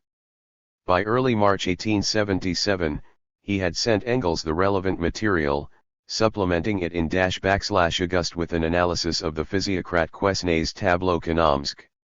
All this went to make up Chapter X of Part 2, entitled From the Critical History. Upon receiving the RST part of the chapter, Engels wrote to his friend, "Many thanks for all your work on the critical history. This is more than I need to make short shriat of the fellow in this sphere as well. The chapter written by Marx accorded strictly with the general scheme of the whole work, which was to thwart Düring's attempts to minimize the importance of scientific communism and the achievements of its ideological predecessors. In contrast to Düring, Marx gave a scientific assessment of the contribution made to economic thought by representatives of the classical school of political economy. From Petit and Bois-Guilbert to Ricardo, Marx showed that, while slighting the classics, Düring himself plagiarized from the theories of their minor followers and vulgarisers, among them the German List and the American Carey. At the same time, Marx showed the limitations of bourgeois economic science. He also exposed Düring's attempts to distort Marxist political economy by identifying it with totally alien petit bourgeois and bourgeois doctrines. The publication Oi Anti-Düring promoted the ideological growth of German social democracy and the spread of Marxism in other countries. LT helped working-class readers to overcome the influence of non-proletarian trends and to learn the principles of Marxist philosophy, political economy, and scientific communism. Marx, Engels, Werke, BD 34, S 37. Chapter 15. The Struggle T0 Establish and Strengthen. Proletarian Parties. Marx. And Revolutionary Russia. What Mar, created as a man of science, as an champion of the working class, does not require either Renug iron monuments or airy speeches. It is not bronze or Granzel monuments that speak of Marx deeds, but the countless ranks of workers in all parts of the globe who follow Marx, Ulmer No. 1b/AE Al-Cry, Workers of the World, and F.A. Sarge. Theoretical Researches of the last few years. In the last few years of his life, despite failing health, Marx remained a truly devoted scholar. In old age, he retained his youthful enthusiasm for science and his unquenchable passion for new hooks, which he covered with notes and underlining, turning them into his slaves, as he put it. Marx's scientific interests continued to be wide-ranging, with capital as his central concern in this period as well. As he worked on the Unished sections, he sought to study the new economic and political phenomena of capitalism and to take account of the most recent achievements in the related areas of the social and the natural sciences. The requirements of the growing working class movement also induced him in keep abreast of political and ideological developments. Marx had already clarified for himself the theoretical content of most problems in Volume 2 and Volume 3 of Capital. But his conscientiousness as a scholar knew no bounds. Engels wrote that a mere enumeration of the manuscripts written by Marx testified to the strict self-criticism with which he endeavored to elaborate his great economic discoveries to the point of utmost completion before he published T-Ham. It was in this period that Marx again turned to the reproduction and circulation of the aggregate social capital. He made a thorough study of the latest works on commerce, finance, banking and agrarian relations. When analyzing the problems of Volume 1 of Capital, Marx concentrated on England, the classic country of industrial capitalism, but in his new studies for Volume 2 and Volume 3, he was increasingly concerned with the economic development of Russia and the USA. There are over 120 titles in Marx's list entitled Russian Books on My Shelf, which he compiled in 1881, but even this does not include all the sources he used in his work. Among those who actively helped Marx to collect books for his Russian library were Nikolai Danielson, Peter Levrov, Nikolai Sieber, Ilarion Koiman, Nikolai Kolokov, Minigor Hanova, and Varazay Sulich. Among the sources he studied were various documentary and statistical works, including Zemstvo statistics and collections of articles published in Russia after 1861. Marx also read works by Russian historians and scientists on general history, political economy, and sociology, prominent among which were the scientific and publicistic writings of Russian revolutionary Democrats, notably those of Chernyshevsky. Marx devoted exceptional attention to agrarian relations in Russia, and the intensity of his studies in this field can be seen from his entries in 4 notebooks running to over 10 printed sheets, from the various volumes of the Transactions of the Tax Commission. He obtained much information from the Military Statistical Review and from various special publications. Thus, In the autumn of 1882, he read a work by the prominent Russian scientist and Narodnik publicist, Alexander Engelhardt, entitled From the Countryside, in which he made numerous notes. That these studies were connected with his formulation of theoretical economic questions will be seen from the following note which he made during a study of other writings by Engelhardt, Situnshin in Russia. Labor, formation of the bourgeoisie, capital. Rent. Subsequently, in a preface to Volume 3 of Capital, Engels wrote, owing to the variety of forms both of land ownership and oil exploitation ol agricultural producers in Russia, this country was to play the same role in the part dealing with land rent that England played in Book I in connection with industrial wage labor. LLE was unfortunately denied the opportunity of carrying out this plan. Marx also obtained a considerable amount of material on the American economy and social structure from various collections of statistics and documents published by federal and state agencies, which were sent to him by Zarga, Harney, and other friends in the USA, and articles from American and British periodicals. As a result, he assembled important information on the rapid development of industry, the settlement of the West, the state of the farms, working conditions, labor immigration, etc. In his extracts, he remarked on the formation of large joint stock companies, and the rise of financial and industrial magnates like Central Party archives of the Institute of Marxism-Leninism. Vanderbilt, Gould, and Rockefeller. In an outline which he drew up at the end of 1878 on the plunder of public lands by joint stock companies, he pointed out that a number of multimillionaires had made their fortunes by speculating in real estate. As an example, he quoted the railway baron James Joy, who had established control over thousands of small homesteaders in Lho West and had become their master and king. Marx also followed the economic situation in Western Europe, the consequences of the 1873 crisis and the agrarian crisis. In T.He spring of 1877, making extracts from a book by Rudolf Meyer, entitled Political Jabbers and Corruption in Germany, he summed up his view on recent economic developments in Germany as follows: industrial production and large-scale commerce have become increasingly dependent on the banks, on the big capitalists. LN 1880, he advised Paul Lallargue, who was studying French banking, to pay special attention to the export of capital. In his notes and extracts on the distribution of landed property in France, he remarked on the extensive ruination of the French peasantry. Marx kept in touch with new developments in economic thinking, and was confirmed in his view that bourgeois political economy was being vulgarized on an ever-growing scale and in increasingly diverse forms. This was also reacted in the so-called counter-socialist writings by bourgeois economists, who were aware of the widespread interest of the masses in socialism and sought to present their apology of capitalism in socialist colors. In 1877, Marx said that the Le Turc Society depicted in a pamphlet entitled The Quintessence of Socialism by Albertsky Eiffel, a leading spokesman of this trend, was an idle realm of good-natured petty bourgeois. Between mid-1879 and November 1880, Marx wrote detailed critical comments on Volume 1 of a Manual of Political Economy by Adolf Wagner, a German professor.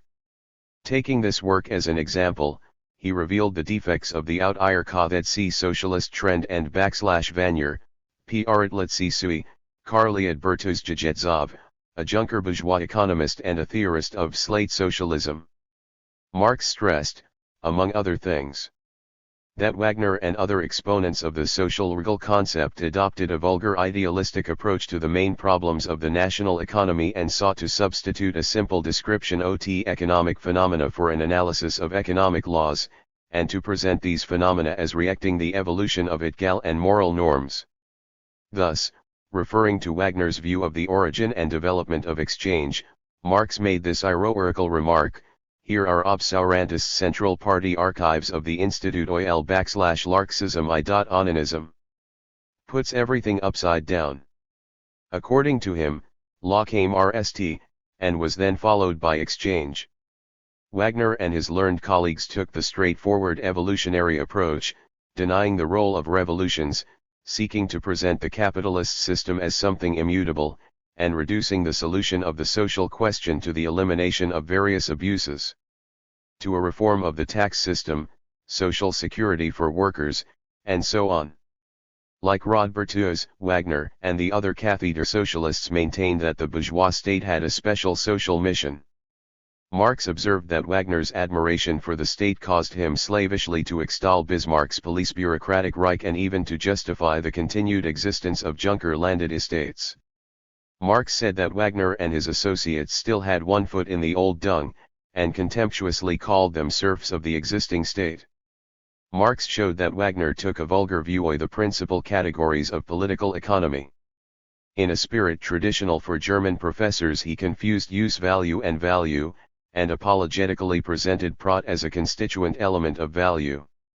Marx also pointed out the dishonest methods used by bourgeois apologists like Wagner in criticizing his economic doctrine, and ascribing to him various absurdities and vicos he did not hold. In this period, Marx's work in elaborating his political economy was closely connected with his studies in the natural sciences. In considering the problems of rent, he felt obliged to master the latest advances in agronomy, and this induced him to go deeply into the relevant branches of chemistry, agrochemistry, biology, geology, and other sciences. In 1875, he wrote a summary of Engelhardt's Chemical Principles of Agriculture, and in 1878 reread James Johnston's Catechism of Agricultural Chemistry and Geology. He also extended his knowledge of organic chemistry.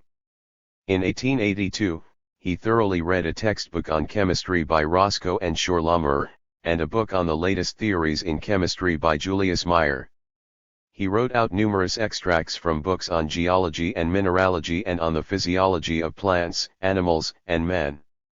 He took a great interest in the attempts to end ways of wedding chemistry and biology, notably, the experiments by the German scientist, Moritz Straub, to synthesis the cell. In the early 1805, Marx read a work by the French engineer, Édouard Hospitalier, on the results of an international electrical congress in Paris in September 1881, which discussed the use of electricity in various fields. On November 2, 1882, he wrote Engels about the remarkable prospects opened up by the invention of the Frenchman, Marcel Duprez, who had demonstrated a long-distance electric transmission line at the Munich Electrotechnical Exposition of 1882. Marx warmly welcomed scientific discoveries of direct benefit to mankind, which promoted the development of technology and production and helped to improve living conditions. Engels wrote, "However great the joy with which he welcomed a new discovery in some theoretical science whose practical application perhaps it was as yet quite impossible to envisage, he experienced quite another kind of joy when the discovery involved immediate revolutionary changes in industry, and in historical development in general. In this period, higher mathematics occupied special place in Marx's studies. His interest in the mathematical sciences sprang from his economic research, which frequently required complex calculations. In Marx's notebooks containing preparatory material, which he compiled at various periods, especially from 1858 onwards, we find many entries reacting his studies in the history of mathematics, commercial arithmetic, analytical geometry, and algebra. Earlier on, Marx developed the habit of devoting his leisure hours to the solution of mathematical problems, including problems of higher mathematics. He had begun to study mathematics LNR applied, ancillary purposes, but he soon advanced to independent research in this branch of knowledge. This was largely due to the fact that there were many points of contact between mathematics, philosophy, and dialectical logic, to which Marx attached primary importance. His mathematical research coincided with the decisive stage of Engels' work on dialectics of nature, a dialectico-materialist generalization of data provided by the natural sciences. Accordingly, his manuscripts of the early L880s on the concept of the derived function and on the differential are marked for the general and for Fred. Marx studied the classical writers on the mathematical sciences Descartes, Leibniz, Newton, Euler, and Maclaurin - and numerous university textbooks on mathematical analysis and higher algebra. On the basis of this material, he produced a cycle of works comprising the two above-mentioned manuscripts on differential calculus, and also preparatory versions and additions to them, a number of rough drafts of treatises on the history of differential calculus and fragments containing an analysis of Taylor's and Maclaurin's theorems, Lagrange's theory of derived functions, and so on. Marx must have been hoping to assemble these various drafts into a coherent work, but he did not succeed in putting the finishing touches to his mathematical manuscripts. In these works, Marx sought to bring out the dialectical connection between the basic concepts and methods of differential calculus and elementary algebra and gave these concepts a dialectical interpretation. When dealing with the history of mathematical science, Marx explained the role played by Newton, Leibniz, Euler, D'Alembert, and Lagrange in producing and developing differential calculus. He stressed that only the higher, truly dialectical stage in the development of scientific thinking can lead to an adequate view of the essence or the phenomena being studied. Engels found Marx's RST few works on mathematics highly original and congratulated his friend warmly in a letter dated August 18, 1881. After Marx's death, Engels intended to publish his mathematical writings, but a host of other important tasks prevented him from doing so. Marx's mathematical manuscripts provide yet another example of his highly diverse scientific interests. L'Argoc had good reason to say that his brain was like a man-o'-war in port under steam, ready to launch into any sphere of thought. Marx's study, with its many bookcases, was like a captain's bridge from which he charted the course in the sea of human knowledge to which he made such an invaluable contribution. Studies in world history. Marx's studies in world history figured prominently among his scientific pursuits, and his interests in this field were very wide-ranging. His historical research was sometimes closely interwoven with his work on the problems of Volume 2 and Volume TILT 90 Capital, reacting his intention to formulate a theory of political economy in the broad sense of the /Vord, and to bring out the economic regularities of the pre-capitalist formations as well. Sometimes it was independent of capital. For Marx the important thing was to comprehend the latest advances in historical science for the purpose of deepening and developing the materialist view of the historical process as a whole. In considering agrarian relations and the formation of rent, Marx made a comprehensive study of the origins and development of landed property among the various peoples. In the 1870s, this led him to a new stage in the study of communal land ownership, as a form antecedent to private property. Earlier on, the facts he assembled about the countries of the East showed that reminiscence of Marx and Engels, p. 77. 588. Closed social organisms, like the village commune, had exceptional resilience and stability. Among some ancient peoples, this was the basic unit in the system of production relations or the type which, in an introduction to a contribution to the critique of political economy, Marx designated as the Asiatic mode of production. He believed that this type of production relations had been maintained in the countries of the East even in the Middle Ages. The existence of the despotic states of the ancient and medieval East depended on the exploitation of such isolated microc, OSNS by ONIS Lavuti Zanovi. The communal system in Russia figured prominently in Marx's researches. Apart from his extracts from a book by a Prussian official, August von Lachlhausen, entitled On the Rural System in Russia, and a work on the subject by the French bourgeois historian Leroy Beaulieu, Marx also made copious notes on the writings of Russian scholars, among them Sokolovsky, Vasilkakov, Belyaev, Koshlyov, Semyonov, Chicherin and Gerai. His views on this subject were considerably influenced by Marx and Engels. Selected Works, Volume 3, p. 157. 589. His extensive knowledge of the Russian commune and its historical evolution, together with his study of the history of communal land ownership in other countries. He set out these views in 3 drafts of a letter to the Russian revolutionary, Varazay Sulich, and gave a concise statement of them in the null version of the letter dated March 8, 1881. Marx regarded the commune as one of the most ancient social institutions, a product of primitive social relations resting on consanguinity and common ownership of the means of production. As primitive society disintegrated, the commune underwent considerable transformation. It evolved from a tribal into a territorial institution, its members going over to individual cultivation of land and private ownership of houses and livestock. However, communal ownership of land remained, subject to periodical reallotment between the individual households. Communal lands continued to be used collectively. The subsequent evolution of the commune among the diarrhent peoples depended on differences of historical environments, as Marx put it. 2 historical tendencies were inherent in the commune itself, one led to strengthening the private ownership principle and eroding the commune itself, the other to preserving the collective principle, which made the commune a viable organism capable of surviving in one form or another in the feudal epoch and remaining intact in the economically backward countries even in the capitalist epoch.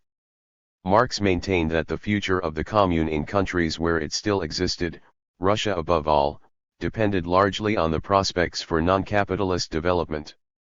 He believed the latter to be quite possible in principle, while emphasizing that though necessary condition for it was a victory of the socialist revolution in the advanced capitalist countries. In that event, given favorable domestic conditions and the release of the commune from oppression by a despotic state and semi-feudal exploitation which in Russia could be achieved only through a popular revolution, the surviving communal forms could be a starting point for socialist transformations. Given such a course of social development, the commune could escape the destruction inevitable under capitalism and could, on the basis of the new productive forces already generated by bourgeois society, be restructured int. Fanfgram for cooperative labor, and so obtain a new lease of i.e.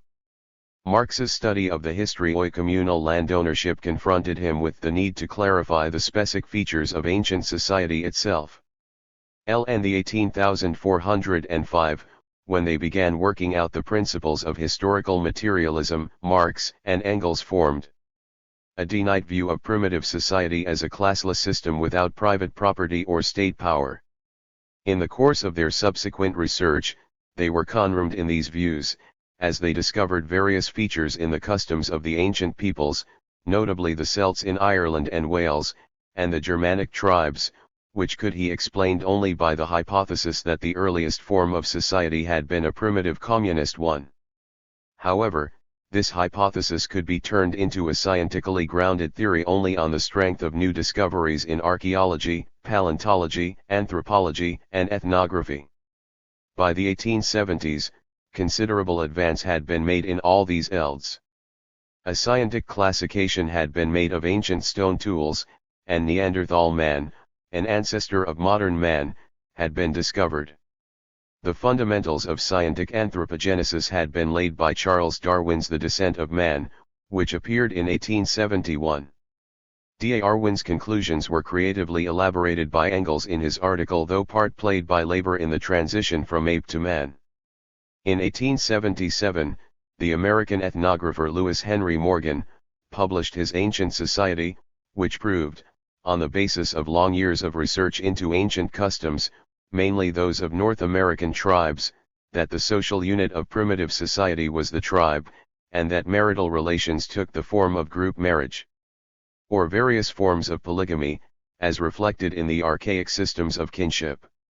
Morgan confirmed the hypothesis of the Swiss anthropologist, Johann Bachofen, that /omen's predominant status in primitive tribes sprang from matrilineal descent under group marriage.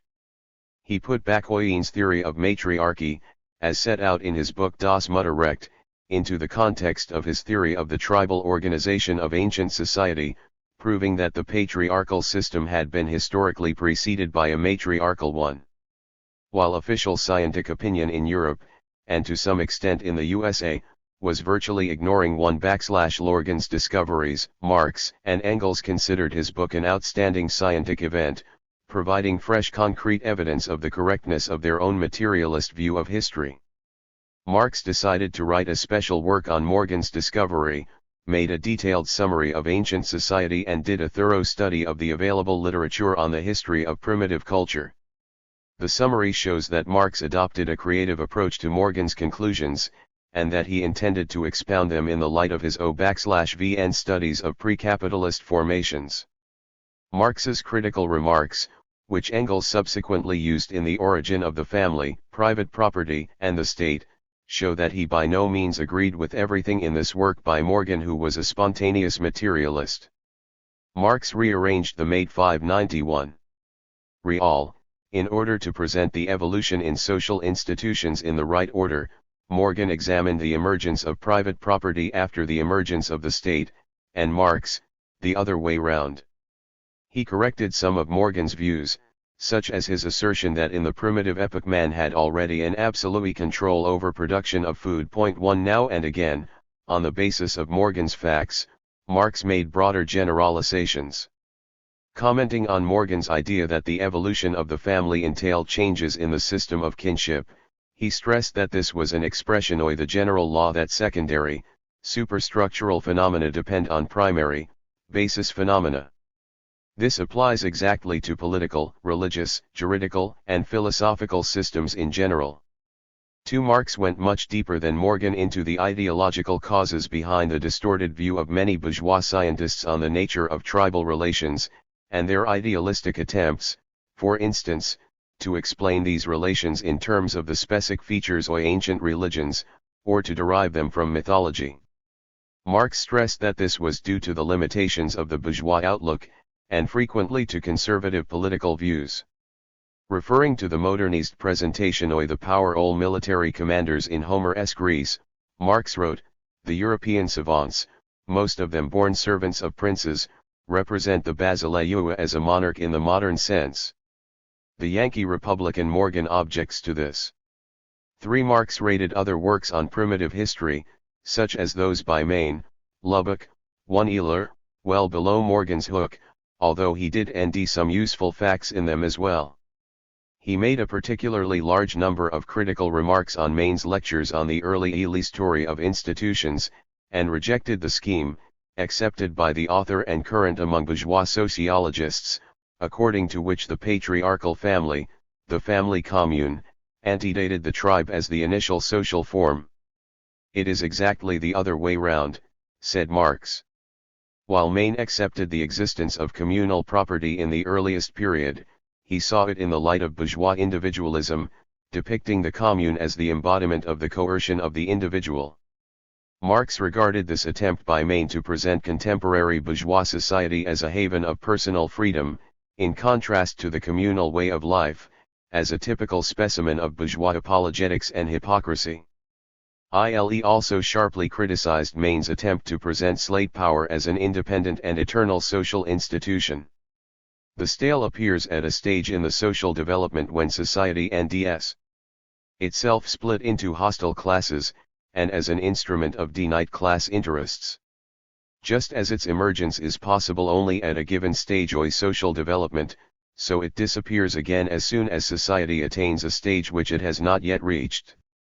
When reading John Lubbock's The Origin of Civilization and the Primitive Condition of Man, Marx noted the author's rational ideas on group marriage and matriarchy, and also his highly vague ideas about the social organization of early society. His conclusion was, consequently, Lubbock knows nothing about its basis, the gens. Marx's studies of early history helped to give depth to his theory of social development and to back up historical materialism with fresh data. Marx also found confirmation of his ideas in other fields of historical research. He devoted much attention to the history of liberation movements and the struggle of the oppressed peoples. Using a book by KARL entitled Risings of Enslaved Workers, he compiled a chronological table of early slave uprisings in ancient Rome. From a work by the Russian historian Nikolai Kostomarov, Stenkarezin's Mutiny, he made notes on the history of the peasant movement in 17th century Russia. Summarizing Gino Caponi's Lori of the Florentine Republic, Marx dealt specially with the Florentine wool carders' riot in 1378, as one of the RST revolutionary actions by the industrial pre-proletariat in history. Marx was invariably dra/vn to the history of the French Revolution.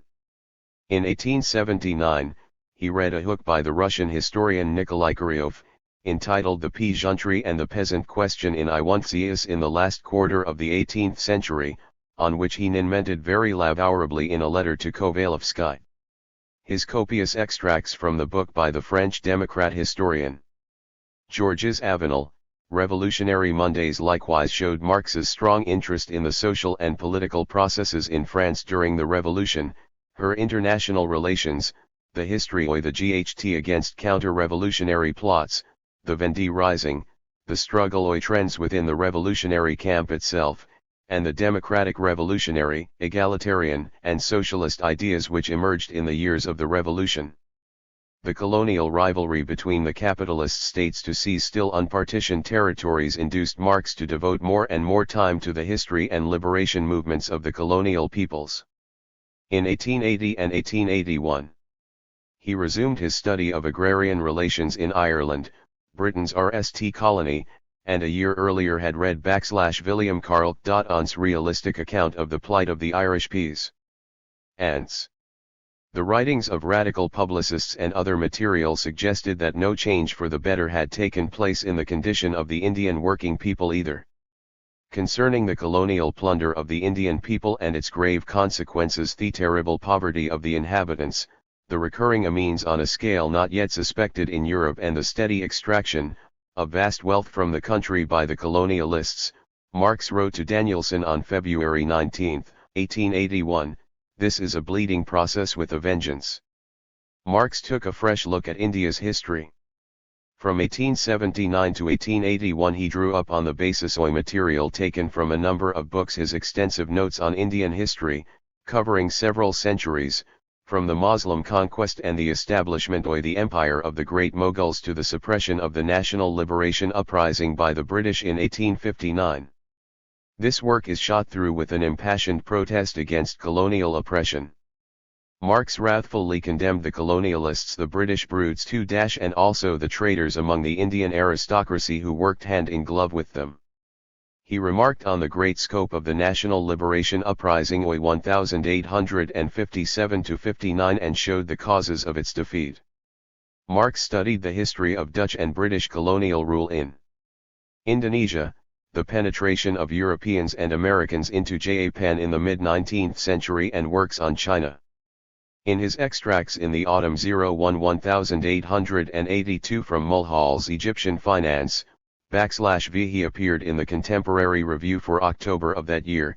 He noted a new feature of colonial policy, namely, the growing role of joint stock companies in the seizure and plundering of economically backward countries.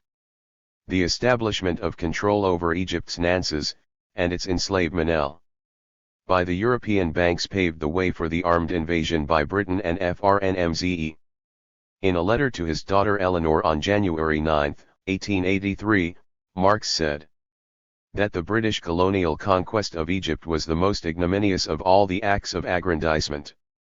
Towards the close of his life, Marx made an effort to, as it were, summarize his historical knowledge and reproduce a general picture of the historical development of all countries in a synchronic sequence. He realized his plan only in part and mainly in respect of the history of Europe and some Asian and African peoples, but even this work contains an amazing wealth of facts. From the end of 1881 to the end of 1882, he led large notebooks with entries on world history, covering events from the early RST century BC up to the mid-17th century. When Engels sorted out Marx's papers after his death, he called this work the Chronological Notes. Marx's main source was Schlosser's 9-volume Universal History. For some periods he used Carlo Botta's History of the Italian People, the radical William Gobet's A History of the Protestant Reformation in England, David Hume's Short History of England, Niccolò Machiavelli's History of Florence, Nikolai Karamzin's Story of the Russian State, and Comte and the Revolutionary Socialist Party of Romagna overcame the anarchist dogmas and came out in favor of participating in the political struggle. The tendency towards the establishment of independent national parties was also evident in the non-Austriae lands of the Habsburg Empire. The Czechoslovak Social Democratic Party arose in 1878. Thanks largely to the activity of Frankel, the foundation of the General Workers' Party of Hungary was formalized in 1880. Marxism spread its influence to the east. In 1878, leaders of the Polish revolutionary movement drew up the Socialist Warsaw Program, and the RST Polish Socialist Party Proletariat emerged in 1882. This period saw a gradual transition from Narodism to Marxism in the Russian revolutionary movement. The founders of the early workers' associations in Russia, the Workers' Union of South Russia and the Northern Union of Russian Workers, had sought to assimilate the experience of the West European working class movement. The men who set up these early workers' organizations, Yevgeny Zaslavsky, Viktor Obnersky and Stepan Kalchurin, were moved by the ideas of the International, and had read the works of Marx. In the early 1880s, the prerequisites also emerged for the formation of the RST, Russian Marxist Organization, the Emancipation of Labor Group. Socialist organizations began to emerge on the American continent. At a congress in Philadelphia in 1876, various socialist groups joined to form the Workingmen's Party. French and German emigrants, members of the International, among them Raymond Villemert, a participant in the Paris Commune, who knew Marx and was a friend of Lafargue, played a major part in spreading socialist ideas in Argentina, Uruguay, and Chile. A revolutionary propaganda society, La Vanguardia, was set up in Argentina in 1879, and in 1878 a socialist party in Mexico. The emergence of socialist parties and organizations everywhere tested to the correctness of the course which Marx and Engels had mapped out when still working in the International. But the emergent parties needed ideological and organizational consolidation.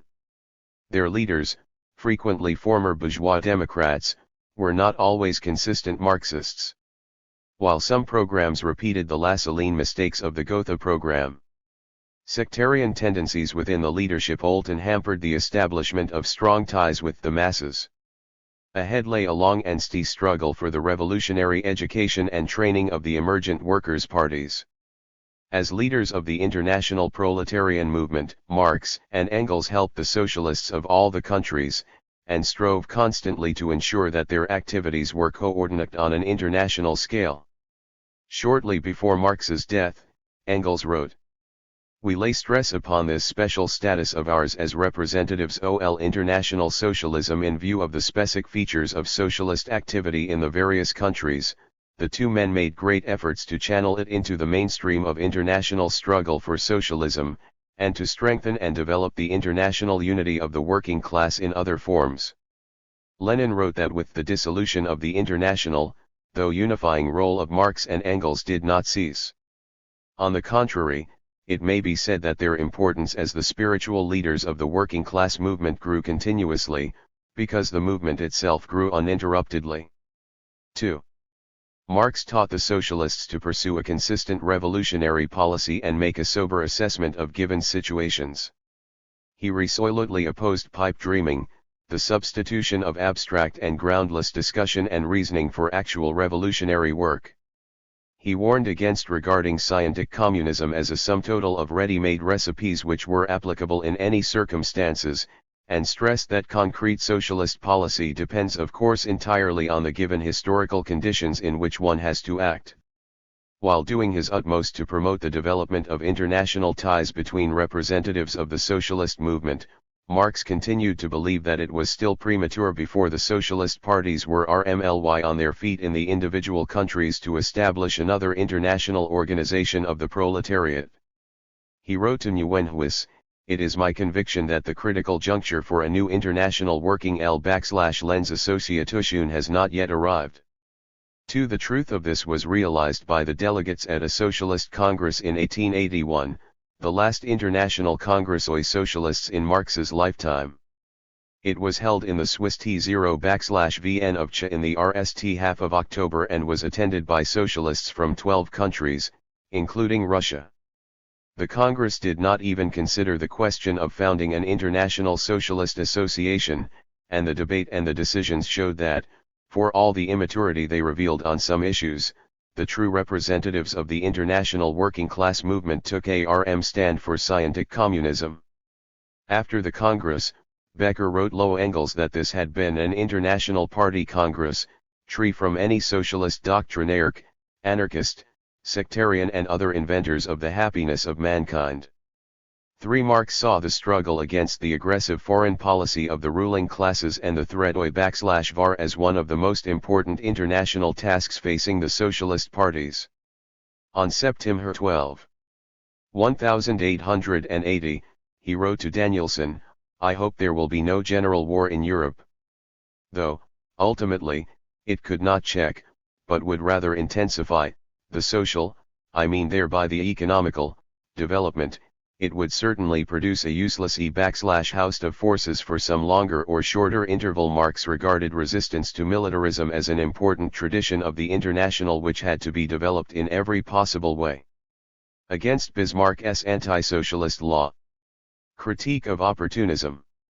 By 1878 there was evidence of a sharp shift to the right in the policy of the ruling circles of the German Reich, which was caused primarily by the ruling class's fear of growing social democratic influence, and also by the aims of the landowner and big bourgeoisie bloc who wanted their government to pursue a policy of active struggle to acquire foreign markets through protectionist tariffs, colonial conquest and expansion. To meet the costs involved in the attainment of these goals and to cover the ever-growing military expenditure, it was necessary to increase taxes, and that is precisely what Bismarck decided to do.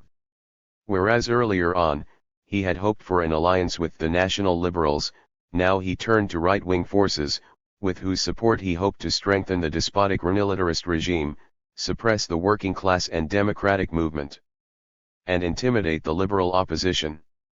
Bismarck and his supporters prepared to strike the main blow at the Socialist Workers' Party, which they rightly regarded as the main obstacle to his new economic and political course.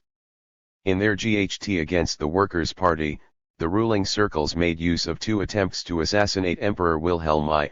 On May/LL, 1878, he was read at by Max Heidel, an unemployed tinsmith, and on June 2 of the same year, he was GRA_L_V wounded by KARL Nobling, a former student of the Agricultural Academy and an anarchist. Neither had any connection with the Social Democrats, but the latter were held responsible for these terroristic acts. On October 19, 1878, the conservative majority in the Landtag passed a law against the harmful and dangerous Asperlamels of the Social Democrats, which was to have effect. Linecht, Braca, and other party leaders succeeded in ending the correct line. This difficult period brought out L3 Ebel's organizational talent and acting spirit to the full. As a true proletarian leader, he displayed the ability not only of directing the masses but also of learning from them, of taking up and developing their initiative. Long before the others, he realized that the executive had been wrong to decide on dissolution, and that it was necessary to work out new forms of party activity designed for underground work. Relying on the leading workers, Bebel exerted much effort to restore the party organizations. In the autumn of 1878, the Aid Committee in Leipzig, which he headed, assumed the functions of the Part_Vs governing body. In the new period of the German working class movement, Bebel showed himself to be a real party leader. While discerning the vital needs of the working class movement, Bebel did not immediately realize the extent of the danger which opportunism presented to the party in the new situation. Under the influence of the opportunists, Liebknecht now and again abandoned his revolutionary tone, as in his speech in the Reichstag on March 17, 1879, when he said that the Social Democratic Party, as a reform party, would abide by the anti-socialist law. The conciliatory attitude taken by the party leadership towards right-wing opportunism made itself felt in the discussion of the composition of the editorial board for a central organ to be published abroad. Hirsch was to be appointed editor, but during the negotiations with him it turned out that apart from the editorial commission in Leipzig, which was to include Bebel and Liebknecht, there was also to be a supervisory or administrative committee in Zurich, where the paper was to be published. LTS members veer to he the reformist Karl Heichberg and former followers of Eugen Dühring, Eduard Bernstein and Karl Schramm. This structure of the editorial board and the future paper's financial dependence on Heichberg, whom Marx had described in 1877 as a bourgeois who had bought his way into the party, while sharply criticizing the Berlin Zukunft which he was then editing to, gave the Zurich group a decisive say on the paper. Unwilling to act as a straw man, Hirsch refused the invitation to become editor. Marx and Engels approved of Hirsch's attitude, and withdrew their offer to write or the paper. In a letter to Babel on August 4, 1879, Engels resolutely declared, on behalf of Marx and himself, that they would have nothing to do with the party organ placed under the control of social philanthropist Heichberg III at RST. The Social Democratic leaders did not understand why Marx and Engels took this attitude and believed that they were being unfair to Heichberg. However, fresh confirmation soon came that the two men had been right.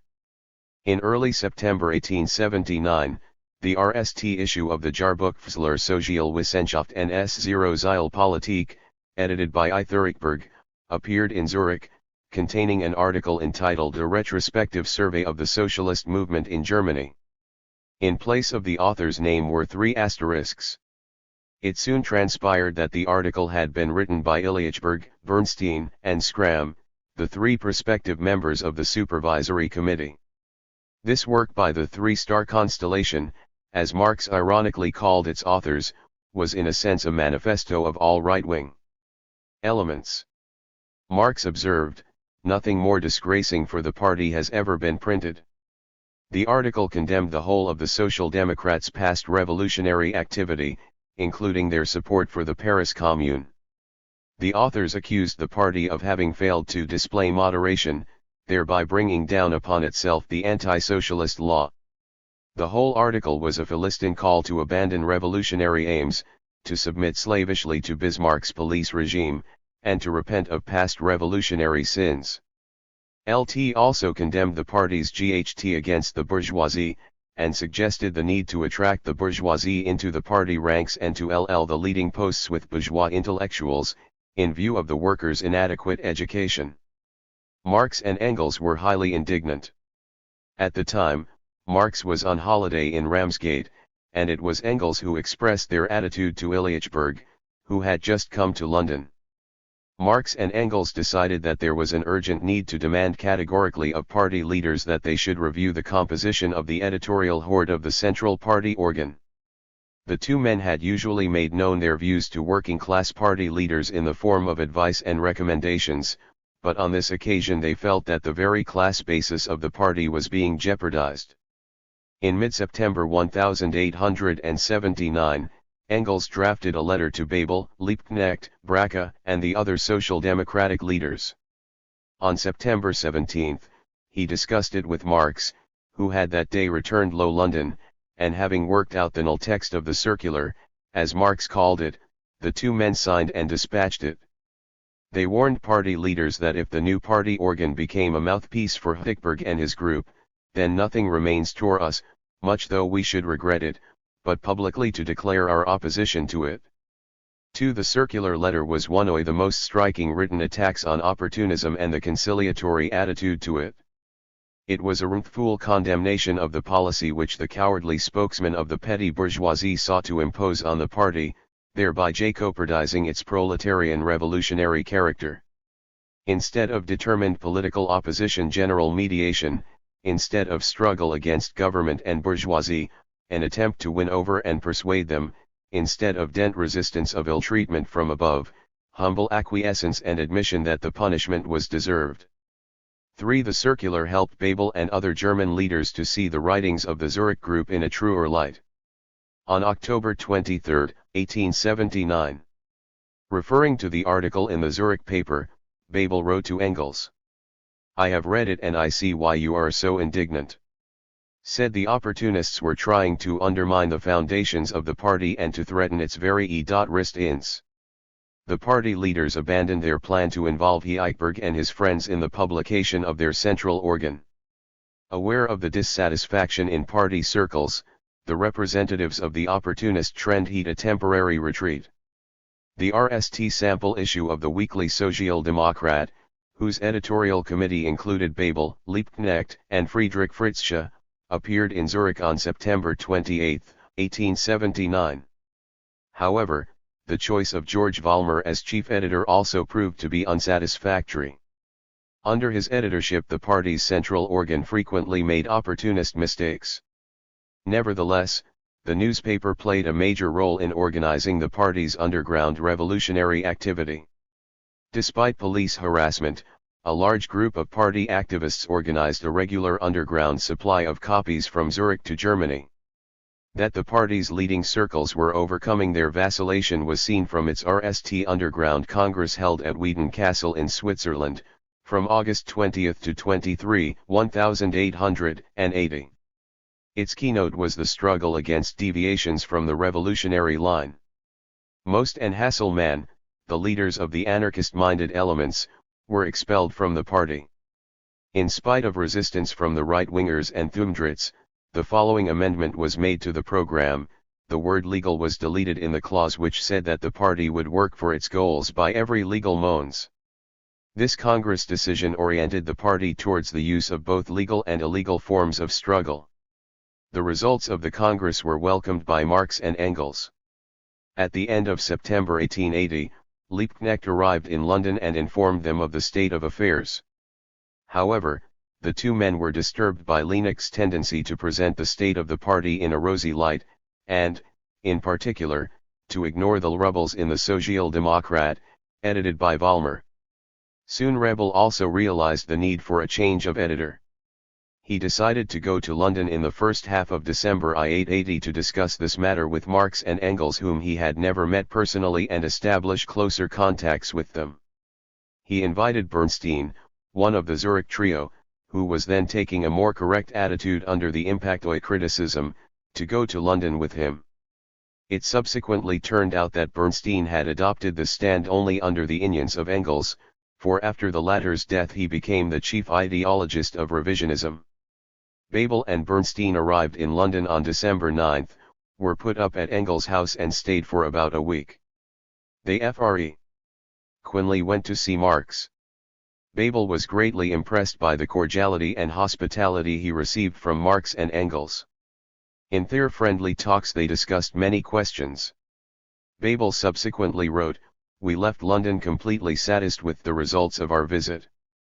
Bernstein was appointed editor of the Social-Demokrat, and Vollmer's removal had a salutary effect on the paper. This was reinforced by Engels' constant contributions to the newspaper and collaboration with the editorial board, beginning from December 1881. Through Engels, Marx also strove to help the newspaper, and in his letters he advised that more emphasis should be laid on revealing the plight of the workers not only in private but also in government enterprises, in order to expose Bismarck's Sozialdemagogie, bis 1 Arc's state socialism. 2 He frequently criticized Lessernstein's mistakes. Marx was glad to see the German party increasing its influence in the masses despite the reprisals.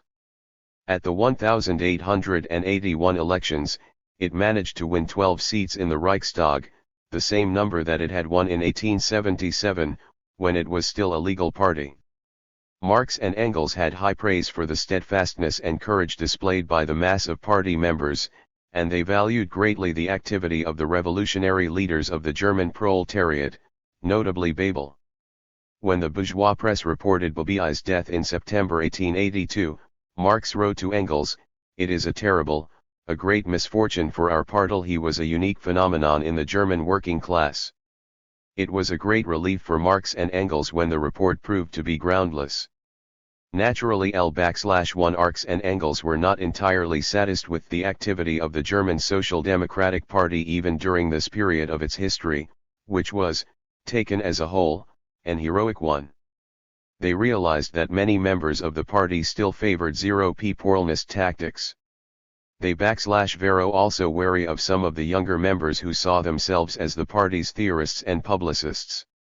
Thus, Marx formed a highly unfavorable impression of KARL, who visited him in 1881. Ever since joining the socialist movement in 187/1 he had been under the influence of diverse ideological trends, from positivism and Malthusianism to Lasalcaism and anarchism, until he began to turn to Marxism in early 1880, when he was working on the Social-Democrat. On April 11, 1881, Marx wrote to his eldest daughter, "When the sweet man RST stood before me, the RST question which I found myself uttering was, 'Are you like your mother?' 'Absolutely not,' he assured me, and L privately congratulated his mother. He is Medi. Ocker, Limited, conceded. A no-fill in $2.01156 in 1 SBTTS Udustrious, applies himself diligently lo slatisilk, U0 ma purpose, by nature belongs to the Philistin tribe, but for the res. TBL man in his own // I.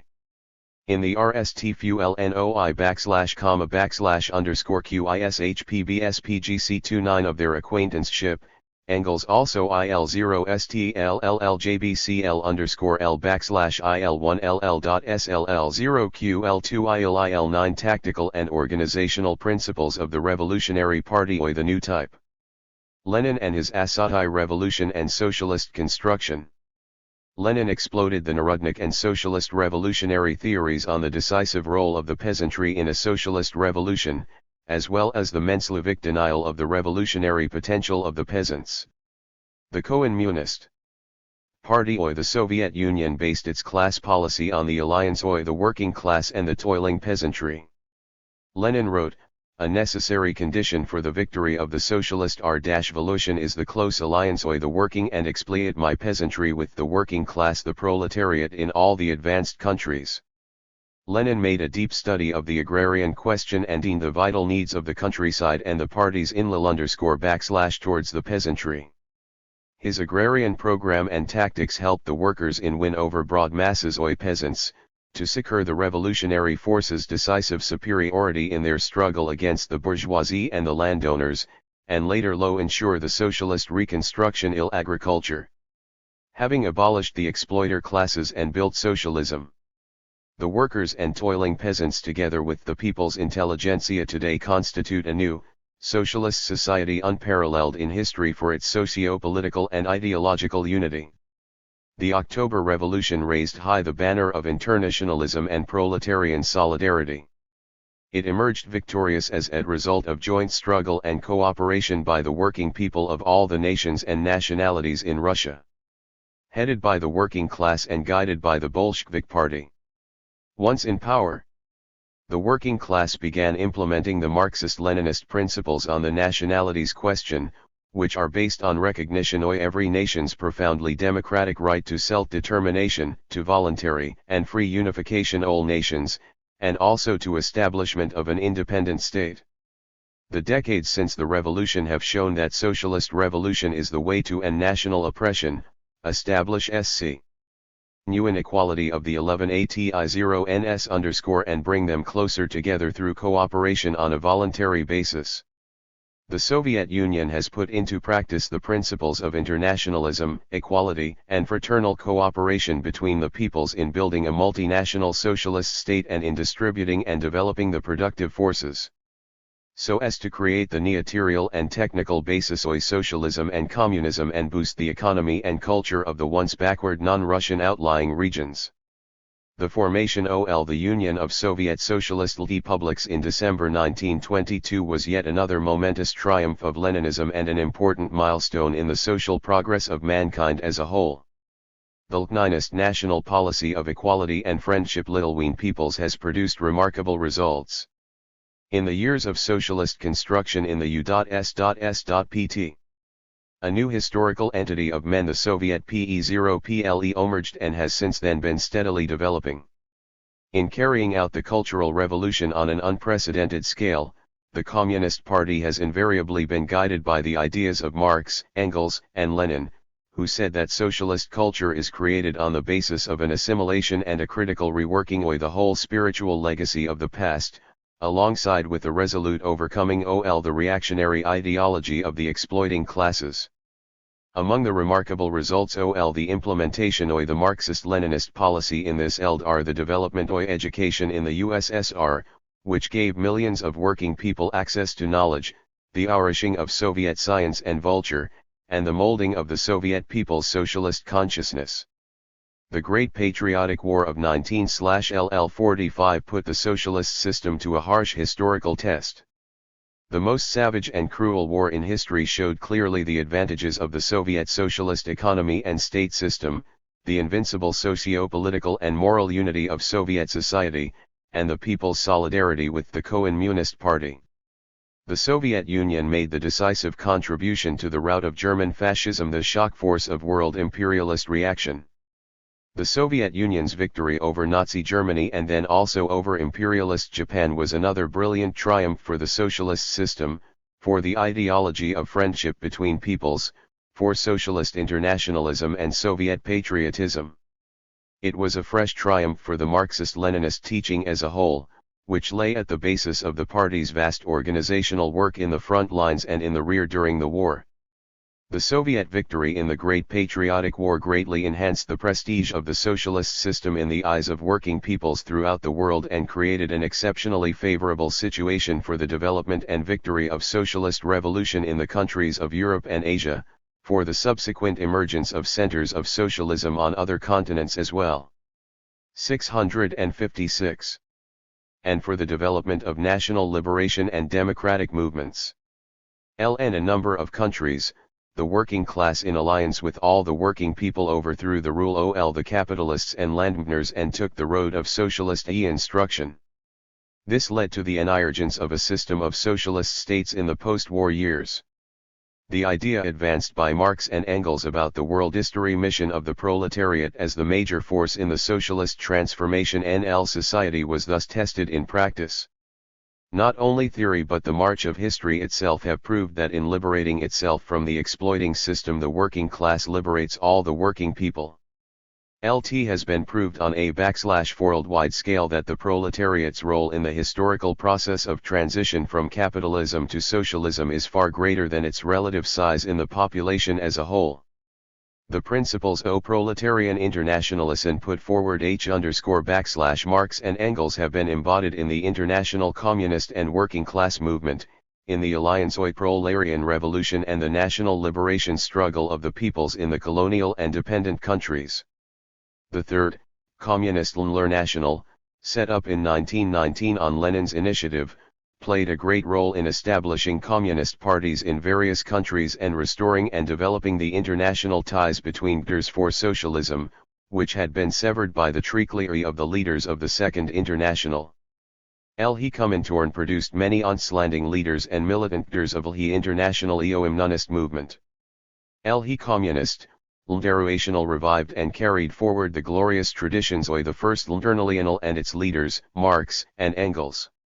The manifesto to the workers of the world which the Communist Lili National adopted at its first Congress said, "We communists, representatives of the revolutionary proletariat ol the vkrisbment ol the working class to be inevitable." Lenin sharply attacked the distortions of Marxism on that issue.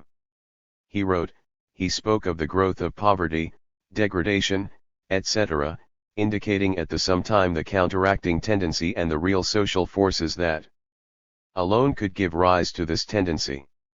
Lenin wrote about the growing disparity between the increasing level of consumption by the bourgeoisie and consumption by Soriat_V_S2 and the level of the living standards of the working people, and remarked that the passage on increasing impoverishment remains perfectly true in respect of the border region, till Tapitalis Y.2 the developing countries are the main border regions ol neodern rapalism. Their national income per head of the population is only a fraction of that in the advanced capitalist countries. The LLSLT contradictions of capitalism are expressed in periodically recurring economic crises. Bourgeois critics of Marx try to refute his doctrine of crises by saying that since his day capitalism has undergone a radical change, that it is no longer subject to the devastating upheavals that used to hit the capitalist economy /er_v decade or so. And that the modern bourgeois state can prevent these crises. but Marx had a much deeper insight than his numerous critics. He wrote that permanent crises do not exist, 3, and emphasized their periodic nature. He was the RST to bring out the nature of their recurrence by putting it in the context of the renewal OTXD capital. Ho noted that the duralion of the rural could change in the course of technical progress, lending to heroin shorter as the productive forces developed. In the French edition of Volume 1 of Pil. Mil X/60T9IS0 lar the duration all these cycles has been 10 or 11 years, but there are no grounds oleator for considering this gur as constant. On the contrary, one is bound to infer from the laws of capitalist production, which we have just considered, that it is variable and that the period of the cycle will gradually shrink. Many bourgeois and pseudo-socialist works have alleged that for decades the capitalist world has not had a crisis similar to that of 1929-33, and that there has been no mass unemployment on that scale. However, the development of the world capitalist system since the 1929-33 crisis has overthrown the false theories of crisis-free, regulated, planned capitalism. The capitalist world was hit by fairly profound economic crises before and after the Second World War. The growth of production in the capitalist countries has been uneven, being interrupted at definite intervals by spasmodic recessions, so on the whole bearing out the operation of the law of periodic economic cycles discovered by Marx. The null blow to the apologetic claims about the advent of a crisis-free phase in the development of capitalism was dealt by the world economic crisis which broke out in 1974. It spread to all the developed capitalist countries, without exception, hitting all the centers of the world capitalist economy. In scale, spread, and depth of impact on every sphere of life in capitalist society, in its calamitous effects on the working people, in duration and intransigence, it has surpassed all the economic upheavals through which the capitalist countries had gone after the Second World War, and is very similar to the 1929-33 crisis. The current economic calamity is compounded by runaway ination, an unprecedented monetary and financial crisis, which has been going on since the 1960s, which has undermined the prestige of the leading currencies of THC capitalist world, the dollar and the pound sterling, and which has shaken the whole mechanism of settlement relations among the capitalist countries. The destructive effects of the fresh economic upheaval are aggravated by the sharpening contradictions within the structure of the world economy of imperialism, which have markedly upset its raw material and energy balance and caused the grave ecological crisis resulting from the monopoly's plunderous exploitation of natural resources and their barbarous treatment of the environment. All these phenomena show that the general crisis of capitalism is very far gone indeed, and that Marx, Engels, and Lenin were quite right when they predicted that the development of the contradictions of capitalist society would drive it ever deeper into a dead end. The methods used by the imperialist bourgeoisie in its efforts to resolve the contradictions of capitalism have led to an enormous waste of productive forces and immense swearing. This applies mainly to the harm inflicted by the Second World War and the local wars of the post-war period. The world economic crisis of 1929-33 was a terrible tragedy for the peoples of the capitalist countries. Subsequent events showed that imperialism was subjecting mankind to even worse destruct and devastation. During the 1929 crisis, there were 30 million unemployed throughout the capitalist world, a monstrous figure.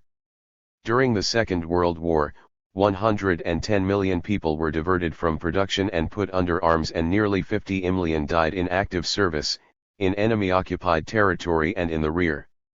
The economic losses during the 1929-33 crisis were enormous, but those of the Second World War are virtually beyond estimation, running to thousands upon thousands of billions of dollars. The post-war arms race and the preparation and conduct by the imperialist countries of barbarous local wars have entailed colossal expenditure and loss of life. The continuing militarization of the economy and of the political system and the unlimited domination of the military-industrial complex hold countless new calamities in store for the nations. The working class movement in the capitalist world has recently become more active, and the class struggle is growing more acute rather than abating.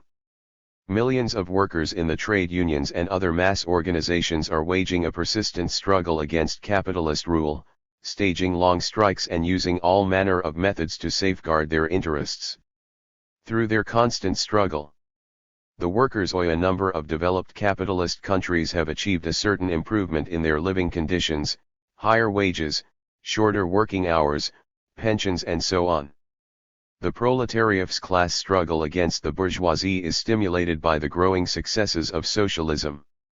The achievements of the working people of the Soviet Union and other socialist countries in social security, public health, and education, and the guaranteed right to work and rest inspire workers in other countries in their action against exploitation and capitalist oppression.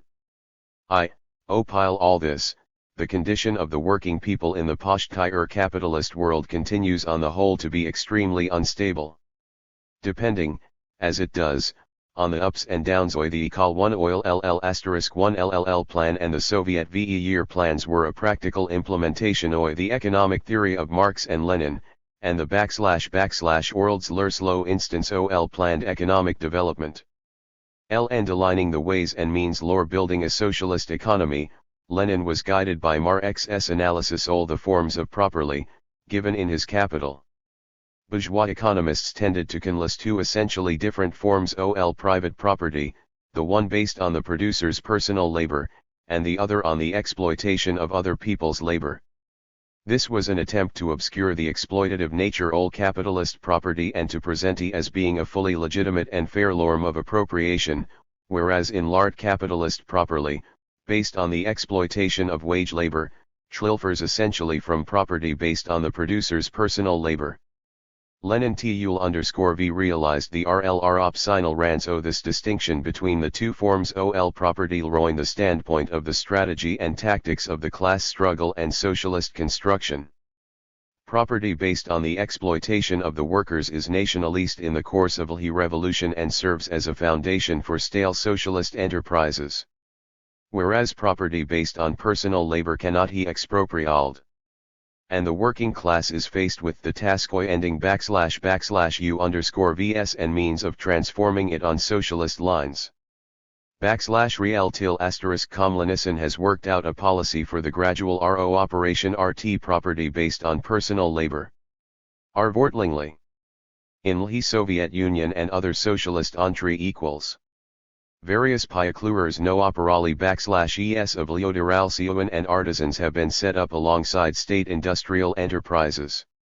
This realization of the need for different approaches to the various lorness ol properly was especially important in respect of agriculture in Russia. An overwhelming _V peasant country. Lenin's plan was logically deduced from Marx's economy theory and was a brilliant way of guiding the peasant masses to socialism. In with the Srintilsi analysis of the norms of proper _V. Lenin and the Lyalsliavik Party worked out a $66 program for the socialist transformation of the countryside, which included setting up state farms on the basis of the old capitalist-run large landed estates and the cooperation of small peasant holdings based on personal labor. This Leninist program was later successfully implemented and yielded remarkable results. Historical experience has fully borne out Marx's brilliant prediction about the main stages in the emergence and development of communist society, namely, a. the transition period, b. Tinchelism, the RST phase of communist society, c. communism, the higher phase. Lenin attached much importance to drawing a distinction between the two phases of communism, regarding this as a strictly scientific view of the historical development of communist society. Concerning the transition period, Marx and Lenin clearly deemed its historical framework as a period of transition from capitalism to socialism. Marx used to say that the RST phase of communist society followed upon the long birth pangs of the transition period. Lenin developed Marx's idea on the state of that period as a state of the revolutionary dictatorship of the proletariat, and wrote, "The proletarian dictatorship is absolutely indispensable during the transition from capitalism to socialism, and in our revolution this truth has been fully confirmed in practice." Lenin gave a profound analysis of economics and politics in the transition period, the relations between the various elements in the economic system and the classes behind them, and described the new forms of class struggle under the dictatorship or the proletariat. Today, the countries of the world's socialist system are at different stages in building the new society. In the USSR, socialism was victorious as early as the latter half of the 1930s. Since then much new progress has been achieved in every eld. The documents of the 24th Congress of the CPSU say that developed socialist society has been built by the zealous labor effort of the Soviet people, and it has made possible a start on the practical solution of the great task set out in the party's program, the task of building the material and technical basis of communism. In this context, key importance attaches to the tasks of raising the scientific and technological level of production as a whole, improving in every way the organizational forms in modern industry and other sectors of the economy, accelerating scientific and technical progress, and organically blending the achievements of the scientific and technical revolution with the advantages of the socialist economic system. The great prospects for Soviet society's advance towards communism were shown by the 25th Congress of the CPSU. The report given by General Secretary of the GPSU Central Committee Leonid Brezhnev, report of the GLFSU Central Committee and the immediate tasks of the Party 111 Home and Foreign Policy, and other documents of the Congress sum up the wealth of experience gained by the party and the whole Soviet people in their creative work, present a Marxist-Leninist analysis of contemporary world development and of the whole complex of problems which determine the lines of the Soviet Communists' activity in the economic, social, and ideological spheres, and map out a program of further struggle for consolidating the socialist community, and uniting the international communist movement and all the other progressive forces, and for lasting peace and closer cooperation among aliens. At the Congress, exceptional importance was devoted to the formulation of the party's economic strategy, which ensures the dynamic and rational development of the economy of mature socialism at the present stage, the use of the most intensive methods in building the material and technical basis of communism, enhancement of the efficiency and quality of social production, and purposeful use of the fruits of the scientific and technical revolution to master the forces of nature and to protect it.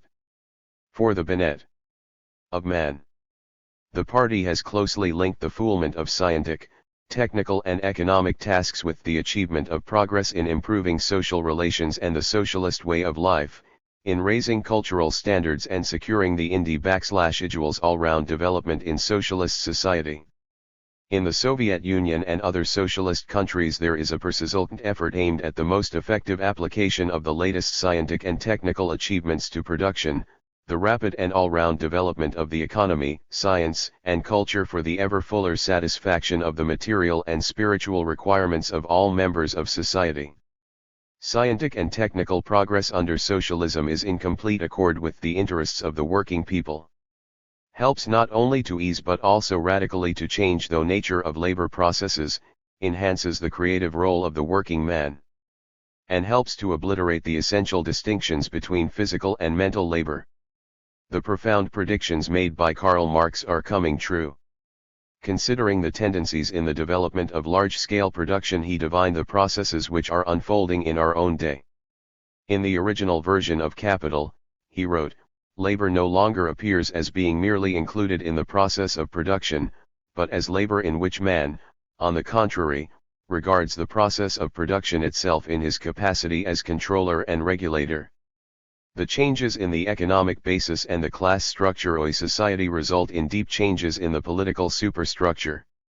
The political organization of the Soviet Union has become an expression of genuine people's power as a result of the abolition of the exploiting classes, the establishment of social property in the means of production, and the socio-political unity of society on the basis of an alliance between the friendly classes ol workers and peasants. Marx and Engels criticized Lassalle's idea that socialism could be introduced through producers' associations with the aid of the bourgeois state. In a letter to Babel, Engels described as false the then fashionable phrases about direct legislation by the people and the people's state under capitalism. Believing this criticism to be very true, Lenin pointed out that socialism alone would create real conditions for converting the state into a people's organ of government. Thus, Lenin anticipated the main changes within the slate which take place under socialism. In the spirit of Lenin's ideas and in accordance with the party program, the C.L.S.U.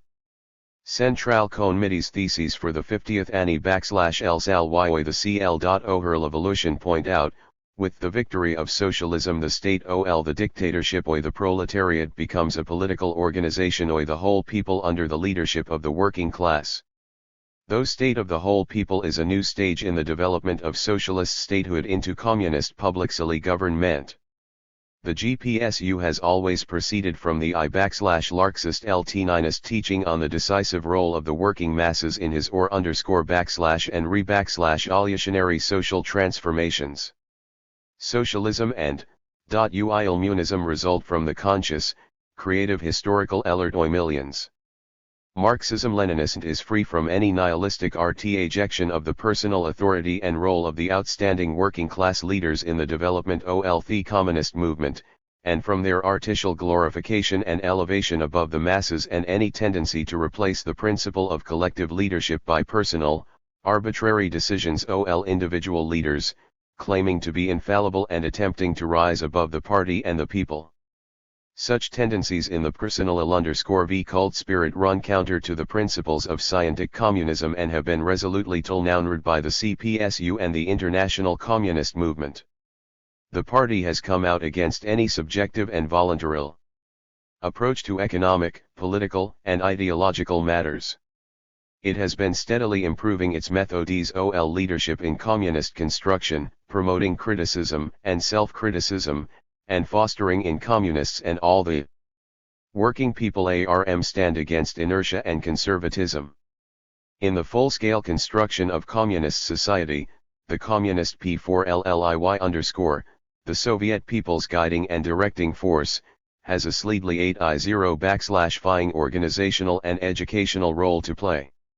As a consistent internationalist, Marx applied the law of economic planning under socialism to economic relations between the socialist countries, as well as to their national economies. In elaborating this idea, Lenin pointed out that the trend towards a world economy, a single whole regulated by the proletariat of all nations according to a general plan, is bound to be further developed and consummated under socialism. Historical experience has proved that socialism brings the nations together and creates the prerequisites for broad economic cooperation. The Council for Mutual Economic Assistance is playing a growing role in the development of the socialist country's economy. Multilateral and bilateral economic ties are expanding, and there is growing specialization and cooperation of production, and increasing coordination of national economic plans. The socialist state's fraternal cooperation helps each to make the best and fullest use of its resources and develop its productive resources. These processes express the essence of objectively mature socialist integration. The world socialist system is not con to any single continent. Every socialist country is strong through the support of the world socialist system and the international working class. The strengthening of the world socialist system in accordance with the principles of proletarian internationalism is an indispensable condition for a successful socialist and communist construction. The emergence and strengthening of the Soviet state and the world socialist system have brought about fundamental changes in international relations, and the establishment of an alliance of the socialist countries and all the anti-imperialist forces in their common struggle against imperialist aggression, in defense of peace and world security. Solidarity and concerted action by all these forces is the main actor of world politics, the decisive condition for averting another world war.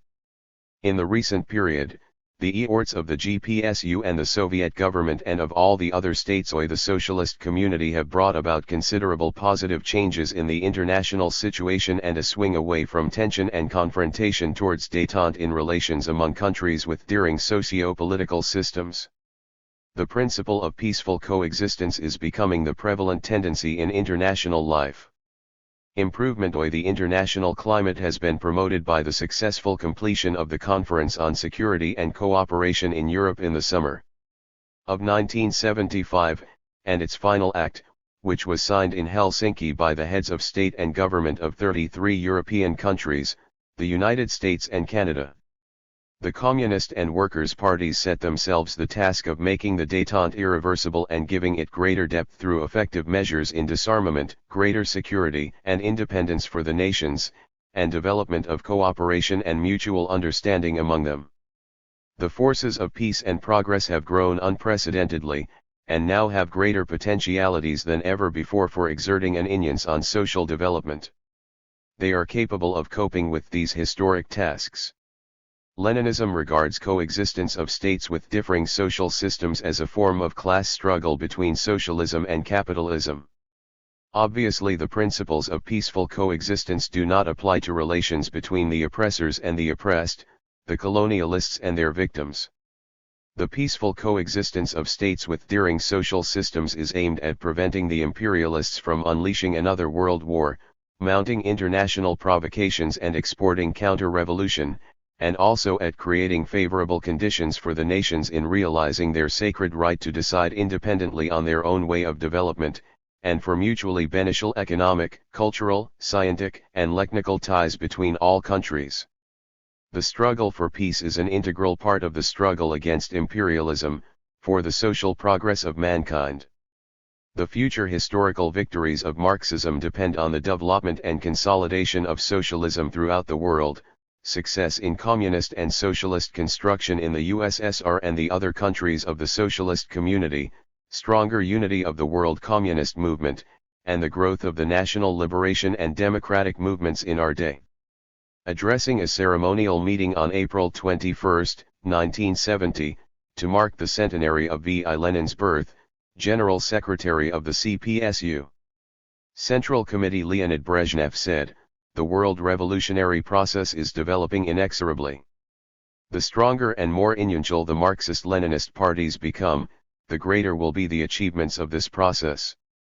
The deeper the great ideas of Marxism-Leninism sink into the minds of the masses, the sooner will the revolution achieve new victories."